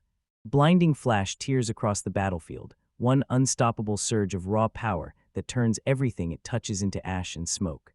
Lancelot stands alone, carving a brutal canyon straight through the enemy horde. The blast hits so hard it rips the earth open, screaming proof that one man's power is straight-up unreal. He smirks and that faint glow still spills out of his hand, like a monster wearing a human skin. Zarg can only gape, snarling through clenched teeth as that bastard single-handedly rips apart the mud ring like it was nothing. The shockwave slams into the front lines like a punch you can feel in your bones. The soldiers go rigid with shock. Commander Lancelot is alive, and as the dust finally clears, they spot something slipping through the path he carved. Feuda lurches through the gap, battered and covered in blood, but somehow still breathing. Allies rush in and swarm him on the spot, stunned that Lancelot carved a straight shot right to the city. Then, even with injuries screaming, Feuda snatches his weapon and charges back into the fight. Right as he's locked in, a sudden nosebleed rips through his focus. His friends start jeering, and he knows it happened when he brushed against her chest by accident, but the embarrassment doesn't break him. He still clenches his resolve to protect them all, because backing off now would be downright rude. From the command post, Zarg glares at the weird commotion, seething with irritation. Why are they screaming about nonsense when everything's this urgent? Apollina lets out a heavy sigh, staring at the truth. Do they even realize they're seconds away from total annihilation? Zarg snaps at the prince, blasts him as a reckless musclehead, and screams that the queen has to be evacuated, only for the prince to fire right back that Zarg isn't any better. But Apollina slices right through the arguing. This city is something they all forged together, and she's ready to fight for it all the way to the end. With a sad little smile, she adds, "If I ran right now, Masaru would be laughing at me from the afterlife." Her words landed like a thunderclap, and with fresh purpose, they surged back into the chaos. Suddenly, a deafening explosion slams into the city's barrier, shaking everything to the core. A woman hauls herself out of the churning mud, and the second her body reforms, her face twists in pure agony as she rips one soul-crushing scream into the air. So why is she even asking? A blazing pillar of light crashes down from the heavens, smashing into the faraway water. The whole world feels like it's rocking. Then that woman's voice rips through the air, screaming straight into Zarg's skull, packed with endless pain. Across the whole city, people stop cold, because a ghostly wail's roar hits the air and chills everyone to the bone. What the heck is that sound? It's not a monster's roar, it's raw, unfiltered despair, like the world just gave up. A scream of sound rips through the air, spilling out from the dark vortex like it's alive. Zarg's blood turns to ice. Some part of the demon lord's consciousness has finally awakened. The elven mage panics as the cursed mud twists together into one terrifying point. If that thing fully breaks free, it's game over for all of them, period. She can only lock up and freeze in pure, abject terror. Up on a towering balcony, Rera sprints straight to her sister, and the second she feels it, her eyes widen. That same aura, it's the fallen god. Victinia stares into the swirling abyss, jaw tight, and she can't make sense of any of it. Masaru is down, so why won't these people stop fighting, and why do they still claw at the curse instead of giving in? She spots them down there, still fighting tooth and nail, still refusing to fold, no matter how grim it gets. Then it hits her. She can feel the people's collective will surging through the air, their desperate prayers to save the city they built, crashing straight into the heart of a god. It's their bright, unbroken wish to guard their home with everything they've got. Masaru, she says, planted the seeds of creation, the pure thrill of making something and seeing it grow, and once you've built something with your own hands, it feels only right to protect it. But her world quit expanding ages ago, and so did the fallen gods, so yeah, this is exactly why it's happening. The vortex howls again, spilling the shattered voice of something that's completely forgotten how to make anything at all. Ara blurts, "So what happens now?" And Victinia snaps her gaze to her, face blazing with divine resolve because there's no room for tears. With life exploding all around them, Masaru tore himself away, and now they've got to protect it all. She stands her ground as darkness swarms in and power gathers around her. This city, this world, all of it closing in. She shot her hands forward, like she was about to grab fate itself. A storm of holy light explodes from her, and a divine spear rips straight toward the abyss's heart. Everyone on the battlefield cranes their neck to watch the goddess rise up and take her stand, because I am standing there too. Their faces light up with pure awe and burning hope. The god of Alstasha, listen up, I'm Victinia's, and a brand new voice slices through the air. Well said, those words lit up in Victinia's eye as that one lone figure just hovered above, drifting through the sky like it weighed nothing. The voice keeps on going, like it's no big deal, and tells them they can drop the crab-obsessed useless goddess title for now. Zarg's eyes popped wide with pure disbelief. No way, he blurted. In the middle of a raging apocalypse, a lone silhouette stands, and it's the one person everyone thought would be dead. Masaru drops onto the rooftop like a whisper, back from the abyss. A blinding beam tears across the sky, and for one heartbeat, the whole battlefield goes dead quiet. Every fighter freezes, eyes locked upward, caught between pure confusion and rising hope. A voice slices through the chaos, dripping disbelief. No way, he's back. Another guy snaps, what the hell took you so long? And there he is, Masaru, hovering above the battlefield sky, floating like the chaos is his domain. His eyes stay calm, and a quiet knowing smile tugs at his lips. He looks totally unhurt, like he got reborn from the ashes. Victinia the Starbearer couldn't even blink. Her stats that used to be infinite are now capped, matching her apostle, Masaru. Tears streak down her face as she runs straight into him, shaking with relief and frustration at the same time. Stupid Masaru, if you were gonna save us, you should have shown up way sooner, you idiot. He slips her a calm, sorry smile for keeping her waiting like, yeah, I'm late. Then he admits he was tied up handling Zeus and a bunch of chaos, but still, the timing couldn't be more perfect, right? His friends scream at him to back off, too dangerous, but he barrels forward, and their fear gets swallowed by the sheer thrill in the air. Even the toughest warriors can't mask their relief, because they know this is the final shot, the last chance before everything changes. Ira's just breathing easy now that he's back safe, and he shoots her a confident thumbs up, because yeah, he's got a plan, she just has to trust him and hang on. Then he strolls right into a swirling black portal like it's nothing. All right, I'm gonna be gone for a bit. He's gone just like that. Wait, did he seriously dimension hop in a way a normal human never could? Victimias and Araz finally see it hit them. Does this mean the realization just changed everything? Fake Masaru is wobbling in shock and he can't process what he's seeing. Masaru's body was twisted and skewed all over like a cruel joke, and he's screaming, what the hell is going on? There's only one answer. His voice shakes as that horrifying truth lands. Masaru, you got reborn as a god, didn't you? The real Masaru, talking straight into his copy's head, says it's called ascension, just like old man Zeus claimed, and he's still so annoyed nobody bothered to clue him in. The fake's mind shatters, and you can tell this was the plan from the very first moment, can't you? Masaru's voice hangs in the air like destiny itself. Then it all kicks off with the skill lottery, when Hera forces the Victinias to twist it into an 11-draw gacha. The number 11, marking the full journey from start to finish, was a sacred sign, and only by mastering skills 1 through 10 could anyone earn the right to become a god. His fancy reincarnated body was engineered to reshape his soul for world building, and that old middle-aged frame was reforged into a perfect vessel for godhood. The fake grabs his head in panic. So if this is real, did the demon lord get played too? And was all of this just a cruel game the gods set up? Masaru's worst fears explode into reality. He glimpsed it in the divine realm itself. The demon lord's true mission is to save the former god.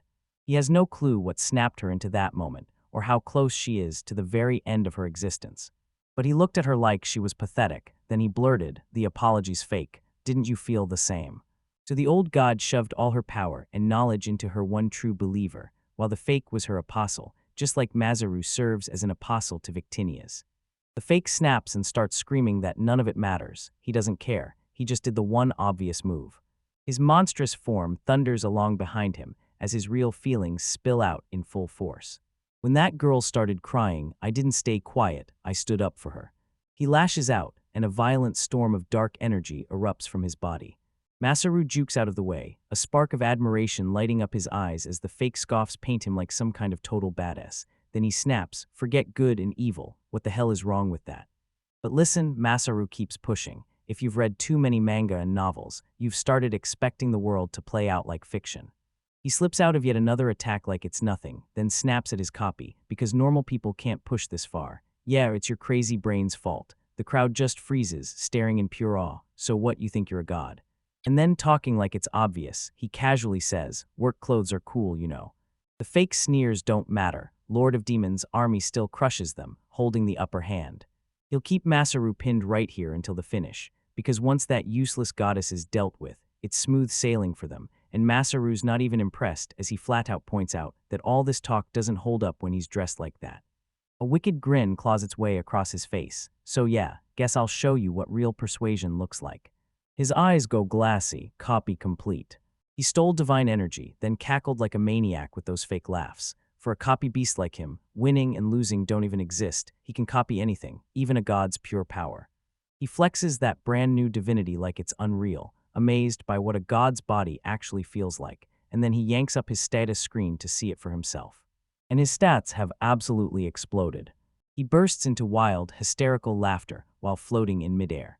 He jeers at Masaru, praising that near 100-point surge across every stat as straight-up ridiculous, but then he sneers, "Tell me, how does a brand new god even stand a chance against that?" Masaru just shrugs like it's nothing. "So you want to swing at my master? Go on, try it again and again till you're finally satisfied."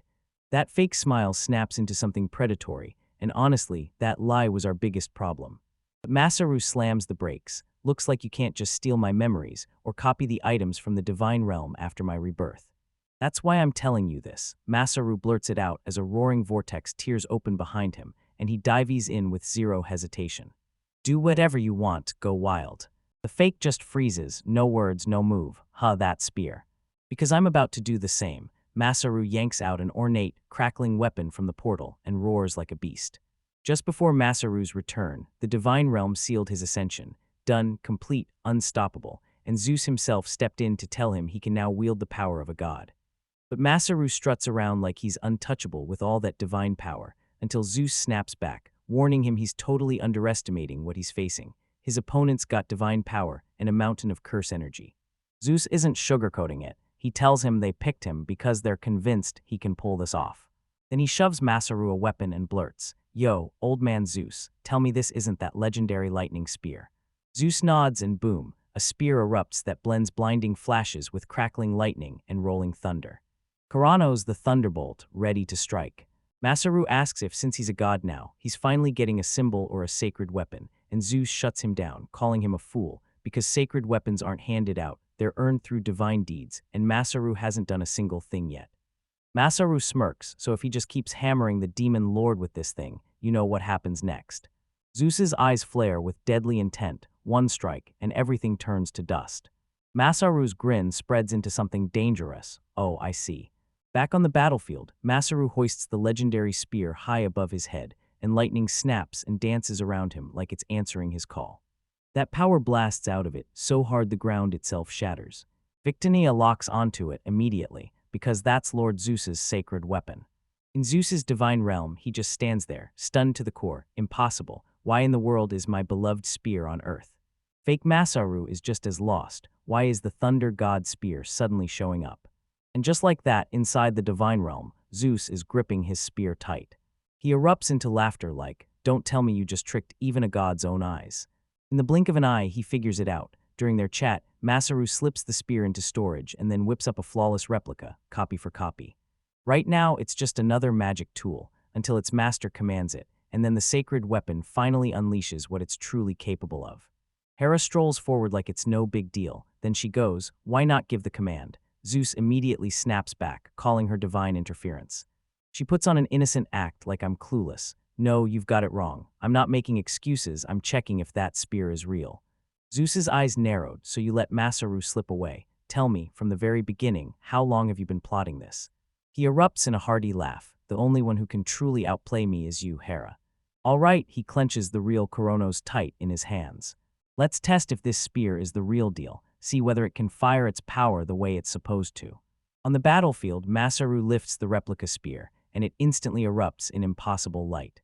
At the exact same moment in the divine realm, Zeus thunders, his voice shaking the heavens, demanding you prove what you're truly worth, because he reigns supreme as the mightiest god of them all. If this fake Masaru can only stand there and choke on horror, you've got to be kidding. This is straight-up hacks, man. Masaru's friends stare on, eyes wide with awe and hope, as the light they follow spills forward. Now unleash the light that will burn away the dark and reveal everything. The sacred spear of light erupted, blasting through everything in its path. He lunged and drove the spear straight ahead. A cataclysmic blast of pure energy detonates, swallowing everything right in its way. The Demon Lord's last, desperate strike detonates in a blinding flash, swallowing everything in its path. A roaring surge of destructive power tears across the battlefield. Plunging through the chaos, Masaru can only stare as that bitter curse slips onto his lips. Is this all there is? Is it really over? That scary thought lands in my chest, way too calm for comfort. He accepts it and then it hits. At the end, he's nothing but a fraud, a monster that flashes in for a moment, armed with power he never truly owned. But his last thought isn't about him at all, it's about his Lord, and if his sacrifice could buy even one heartbeat of peace, that's all he ever needed. The Demon Lord's power explodes outward, an ugly storm of flesh and snapping eyes, roaring defiance straight up at the heavens. Light beams rain from the heavens, over the battlefield, over the whole world, like a cataclysm forged to wipe out every last shred of existence. Then boom, a screen flickers to life. Masaru's status lights up with fresh details, title God of Creation, affiliation Alstasha, and a cold system message that sends chills down his spine. Zeus has totally abandoned him. 11 divine skills got stripped away, passed to someone else, and his divine precision vanished for good. Wait, Zeus left him behind, so what happened to Masaru's precision skill? Now he's floating in midair, light orbs whipping around in his hands, while the world below is wrecked but somehow still standing. He lands softly, and a massive wave of relief crashes over him. Then it hits. It's over. A sharp voice slices the silence and shouts his name. His gaze snaps upward, and his eyes go wide in pure shock. It's everyone, every single one is alive, charging straight at him, waving like crazy, yelling his name at the top of their lungs. He lurches up onto his feet, a wild grin snapping onto his face as he sprints to catch up with them. They huddle together as a tiny squad of heroes faces a shattered world. Then, at last, the battle is over and they've won. But the moment they flash those victorious smiles, everything goes still, because they freeze in shock. That town, yeah, it's gone, completely wiped out, no survivors left standing. Musaru's heart drops through the floor, and the moment he starts rambling, panic floods his voice, because Victinius' beam finally cracked the barrier, and that goddess wasted everything. The hot springs, the ranch, the Silk Road, all of it obliterated. Do they have any idea how much work that took? His friends just gawk at him. Huh, he blurts, because yeah, he knows they're remembering one thing. He just crushed the Demon Lord. This should have been the hug and celebrate moment, so why are they treating it like he's gone crazy? What is he even saying? They tell him, put the people first. He nods instantly, blurting that he's just relieved everyone's alive, but still. He stares out at the ruins, feeling the haunting ghost of the town they built with their own hands, and even though he expected this, seeing it shatters him, like every memory they ever made got ripped apart with those buildings. But Alstasha rips through his despair, so tell me, isn't it time for DI now? Masara stares at her, totally frozen in shock. The kids snap onto the idea instantly. We can just rebuild everything from scratch, right? Everyone jumps in together, hope surges through them, their hearts lock onto one mission: protect the people, and they pull it off. A town can be rebuilt, and this home won't vanish. Allies from Winteria and far beyond step in to back him up, their voices swelling into a hopeful roar, while Masaru's eyes instantly burn with tears. I'll stay with grins, yanking him out of that dark spiral. No more grim faces. Let's pick up exactly where they left off, celebrate, because they already beat the demon lord. Masaru's face finally lights up with a real smile, then he nods and goes, "Yeah, you're right." He slams his fist skyward, roaring like victory itself. His demon lord subjugation formation is finally complete. "We did it, everyone, can you believe it?" A thunderous roar of victory explodes from the soldiers and their allies, like the whole battlefield just erupted in celebration. As dawn cracks open the sky and paints everything gold, Alstasha reaches out toward him. A brand new day hits, and it feels like everything's about to start all over again. He stretches out his hand and catches hers, right when everything finally goes still, like peace is sneaking in after the chaos. But instead of her warm touch, cold steel clamped down hard around his wrist. Masaru snaps his head up in pure shock. Athena, his trusted ally, is gripping the other end of the chain. Alstacha is completely stunned, her hands frozen in midair, like time stopped for her. From out of thin air, soldiers flood in and encircle the scene as Athena steps forward and delivers a formal decree. The wanted criminal is finally captured. He's yanked forward so hard the world smears into a blur around him. The next thing he knows, he's on his knees in this massive grand hall, and a voice is loudly praising Athena like she just saved the world. Then he freezes, because someone yanks him from behind. A woman strides forward, voice sharp as ice. "Now, we announce the verdict for the accused, Narumi Masaru. Zeus commits a monstrous crime, steals a divine relic, and then lords himself on the throne with a smug, triumphant grin." The god bellows ripped through the hall, his voice roaring off the walls. The woman swings in for the final crushing strike, and for his crime, he's sentenced to a brutal 100 years of sealing.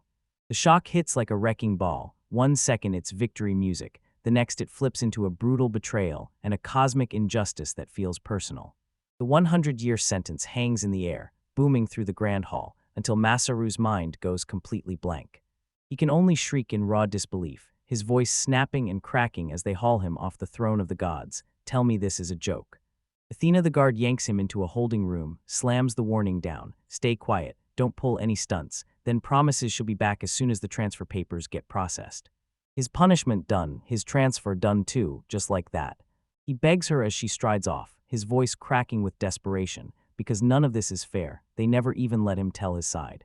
Then the massive doors slam shut, and he crumples to the floor. Every ounce of fight just drains away. After beating the demon lord through hell and back, this is how it all ends.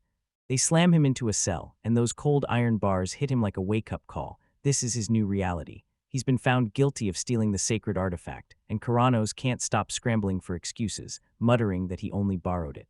It was an emergency, he insists to himself, like that could change everything. But the self-pity doesn't even get to breathe. It snaps into worry as he storms out of Winteria, leaving everyone behind. Then the real questions hit hard. What happened after the battle, and what about all the people who didn't make it? Victinius' voice plays in his head, telling him everything's gonna be okay. That divine insurance will pay for the wreckage and bring the victims back. And suddenly, hope flares in his chest like a match struck in the dark. But it's just a fantasy. He slumps against the wall, swearing at himself, regretting every second he cheapened out and chose that bargain plan, then snapping that his own goddess is nothing but a useless DIY brain. Then right through his despair, a familiar voice snaps him out of it. Why in the world is Victinius here? She's outside his cell, just as lost as he is, and she blurts that she got summoned to court the moment after they dragged him away. She's cuffed too, stuck there waiting for her own sentence, and with a grim look on her face she whispers, "It's done, because the only person who could have saved her is locked up right beside her." Masaru glares through the bars, his thoughts sprinting nonstop. He tells her that battling the demon lord cracked him wide open, and now he's staring at all the things he still has to do. Victinius turns to him on the spot and fires off a wild question. What is human happiness? She leans in and warns him, when bad feelings grow too big, they can rip apart whole worlds. Her answer hits you fast. Work hard, eat well, sleep well, and that's exactly the simple foundation she swears builds the perfect life. Masaru's completely thrown. He always pictured it way more complicated, but he can't deny she's right. At the heart of it all, it's simply this: living. He starts mapping it all out in his head. Every part clicks together. Daily life, work, even the quality of life, and if he improves those things, that's where real happiness lives. Until now, his DIY skills had only been about leveling up his own little corner of the world. But now he snaps into focus, seeing the bigger picture, purpose in his sights, and a clear roadmap for his next masterpiece. He wants to hand his friends a better world, one where people don't tear each other apart over technology, and he's determined to fling what he's built way beyond Winteria. Victinia's eyes blaze as she gushes that this is a wonderful mindset, exactly the kind of thing she'd expect from her apostle. But the brutal truth hits him. His punishment is a full 100 years, and suddenly the question screams, how is he supposed to survive locked away for a century? Then she reaches into her dress and yanks out a ring, right there in front of you, lifting it with a grin that screams trouble. You were gonna give me this, right? She says. So, you're into me, aren't you? Just when Masaru's trying to catch his breath, she brings it up, right now. He's stunned. Where on earth did she get that? He remembers it crawling out of the demon lord's remains. She tells her she caught a box tucked in his pocket right before the fight, and she honestly figured it was some sweet thank you gift, until Masaru spiraled into a frantic denial, begging her not to mix up gratitude with love. He swears it's pure coincidence. He had no clue what giving a ring even meant in this world, and if he'd realized, he'd have handed her crab-flavored candy instead. Her smile collapses, tears blur her eyes, and with a trembling whisper she asks, "Do you hate me?" The question slams into him like a punch. He sputters, "No, I couldn't. Of course not." But he snaps back fast, swearing straight up that he never once said he hated her. Her gaze snaps into focus, locking onto him like a blade. She grips the ring to her chest like it's her lifeline, trembling, yet her voice cuts through the fear. "Do you like me?" The question hangs between the prison bars like a bomb, and Masaru's face turns betrayed as he finally blurts out a shaky maybe. The second it's out, he snaps into defense mode and fires back, demanding why she's so dead serious about it. They're both gasping, crushed by that emotional whiplash, like the air just got ripped out of their lungs. Masaru finally snaps and admits the truth. He's terrible at this, because even back on Earth, the only way he could show what he felt was with awkward, clumsy gestures. Victinia smirks and brings up his cringeworthy poetry, mocking his useless goddess little show, but he fires back that it's way more complicated, especially with the species differences at play. He takes one deep breath, locks eyes with her, and says, "Let me make a reservation." He tells her to hold that spot beside her for him until he can untangle his feelings, and he's straight up honest that he can't stand the idea of her moving on with someone else while he's still figuring himself out. Her face lights up with a blazing smile, and she agrees, swearing she'll hand him the ring as long as he holds up his end. All right, he breaks into a real smile, and it finally hits his own face too, and you can tell he means it. It's a promise. A brutal cough tears through the air, ripping the moment to pieces. Athena stands there with a straight, unimpressed stare, then declares she's back, because a serious summons just dragged both of them into her life again. She wastes no time. She dives straight into Victinia's first. Because she overstepped in the mortal world, they're finally cutting her loose. Plus, since that demon lord from another dimension got dragged into it too, one sincere apology letter should do the trick. Her constant visits just got flagged, and now she's about to meet Lord Zeus. Then she whips around to face Masaru, zeroing in on the sacred relic theft. Lady Hera dropped a petition demanding a new god's birth, and now a whole retrial is set to happen. A retrial, so what happens to his sentence now? For the moment, he's finally out, free to breathe, because he's got to report to Zeus with Victinia's. Masaru can barely believe his luck. He flashes a grin at Victinia's. "See, good news," he says, because things are already turning around.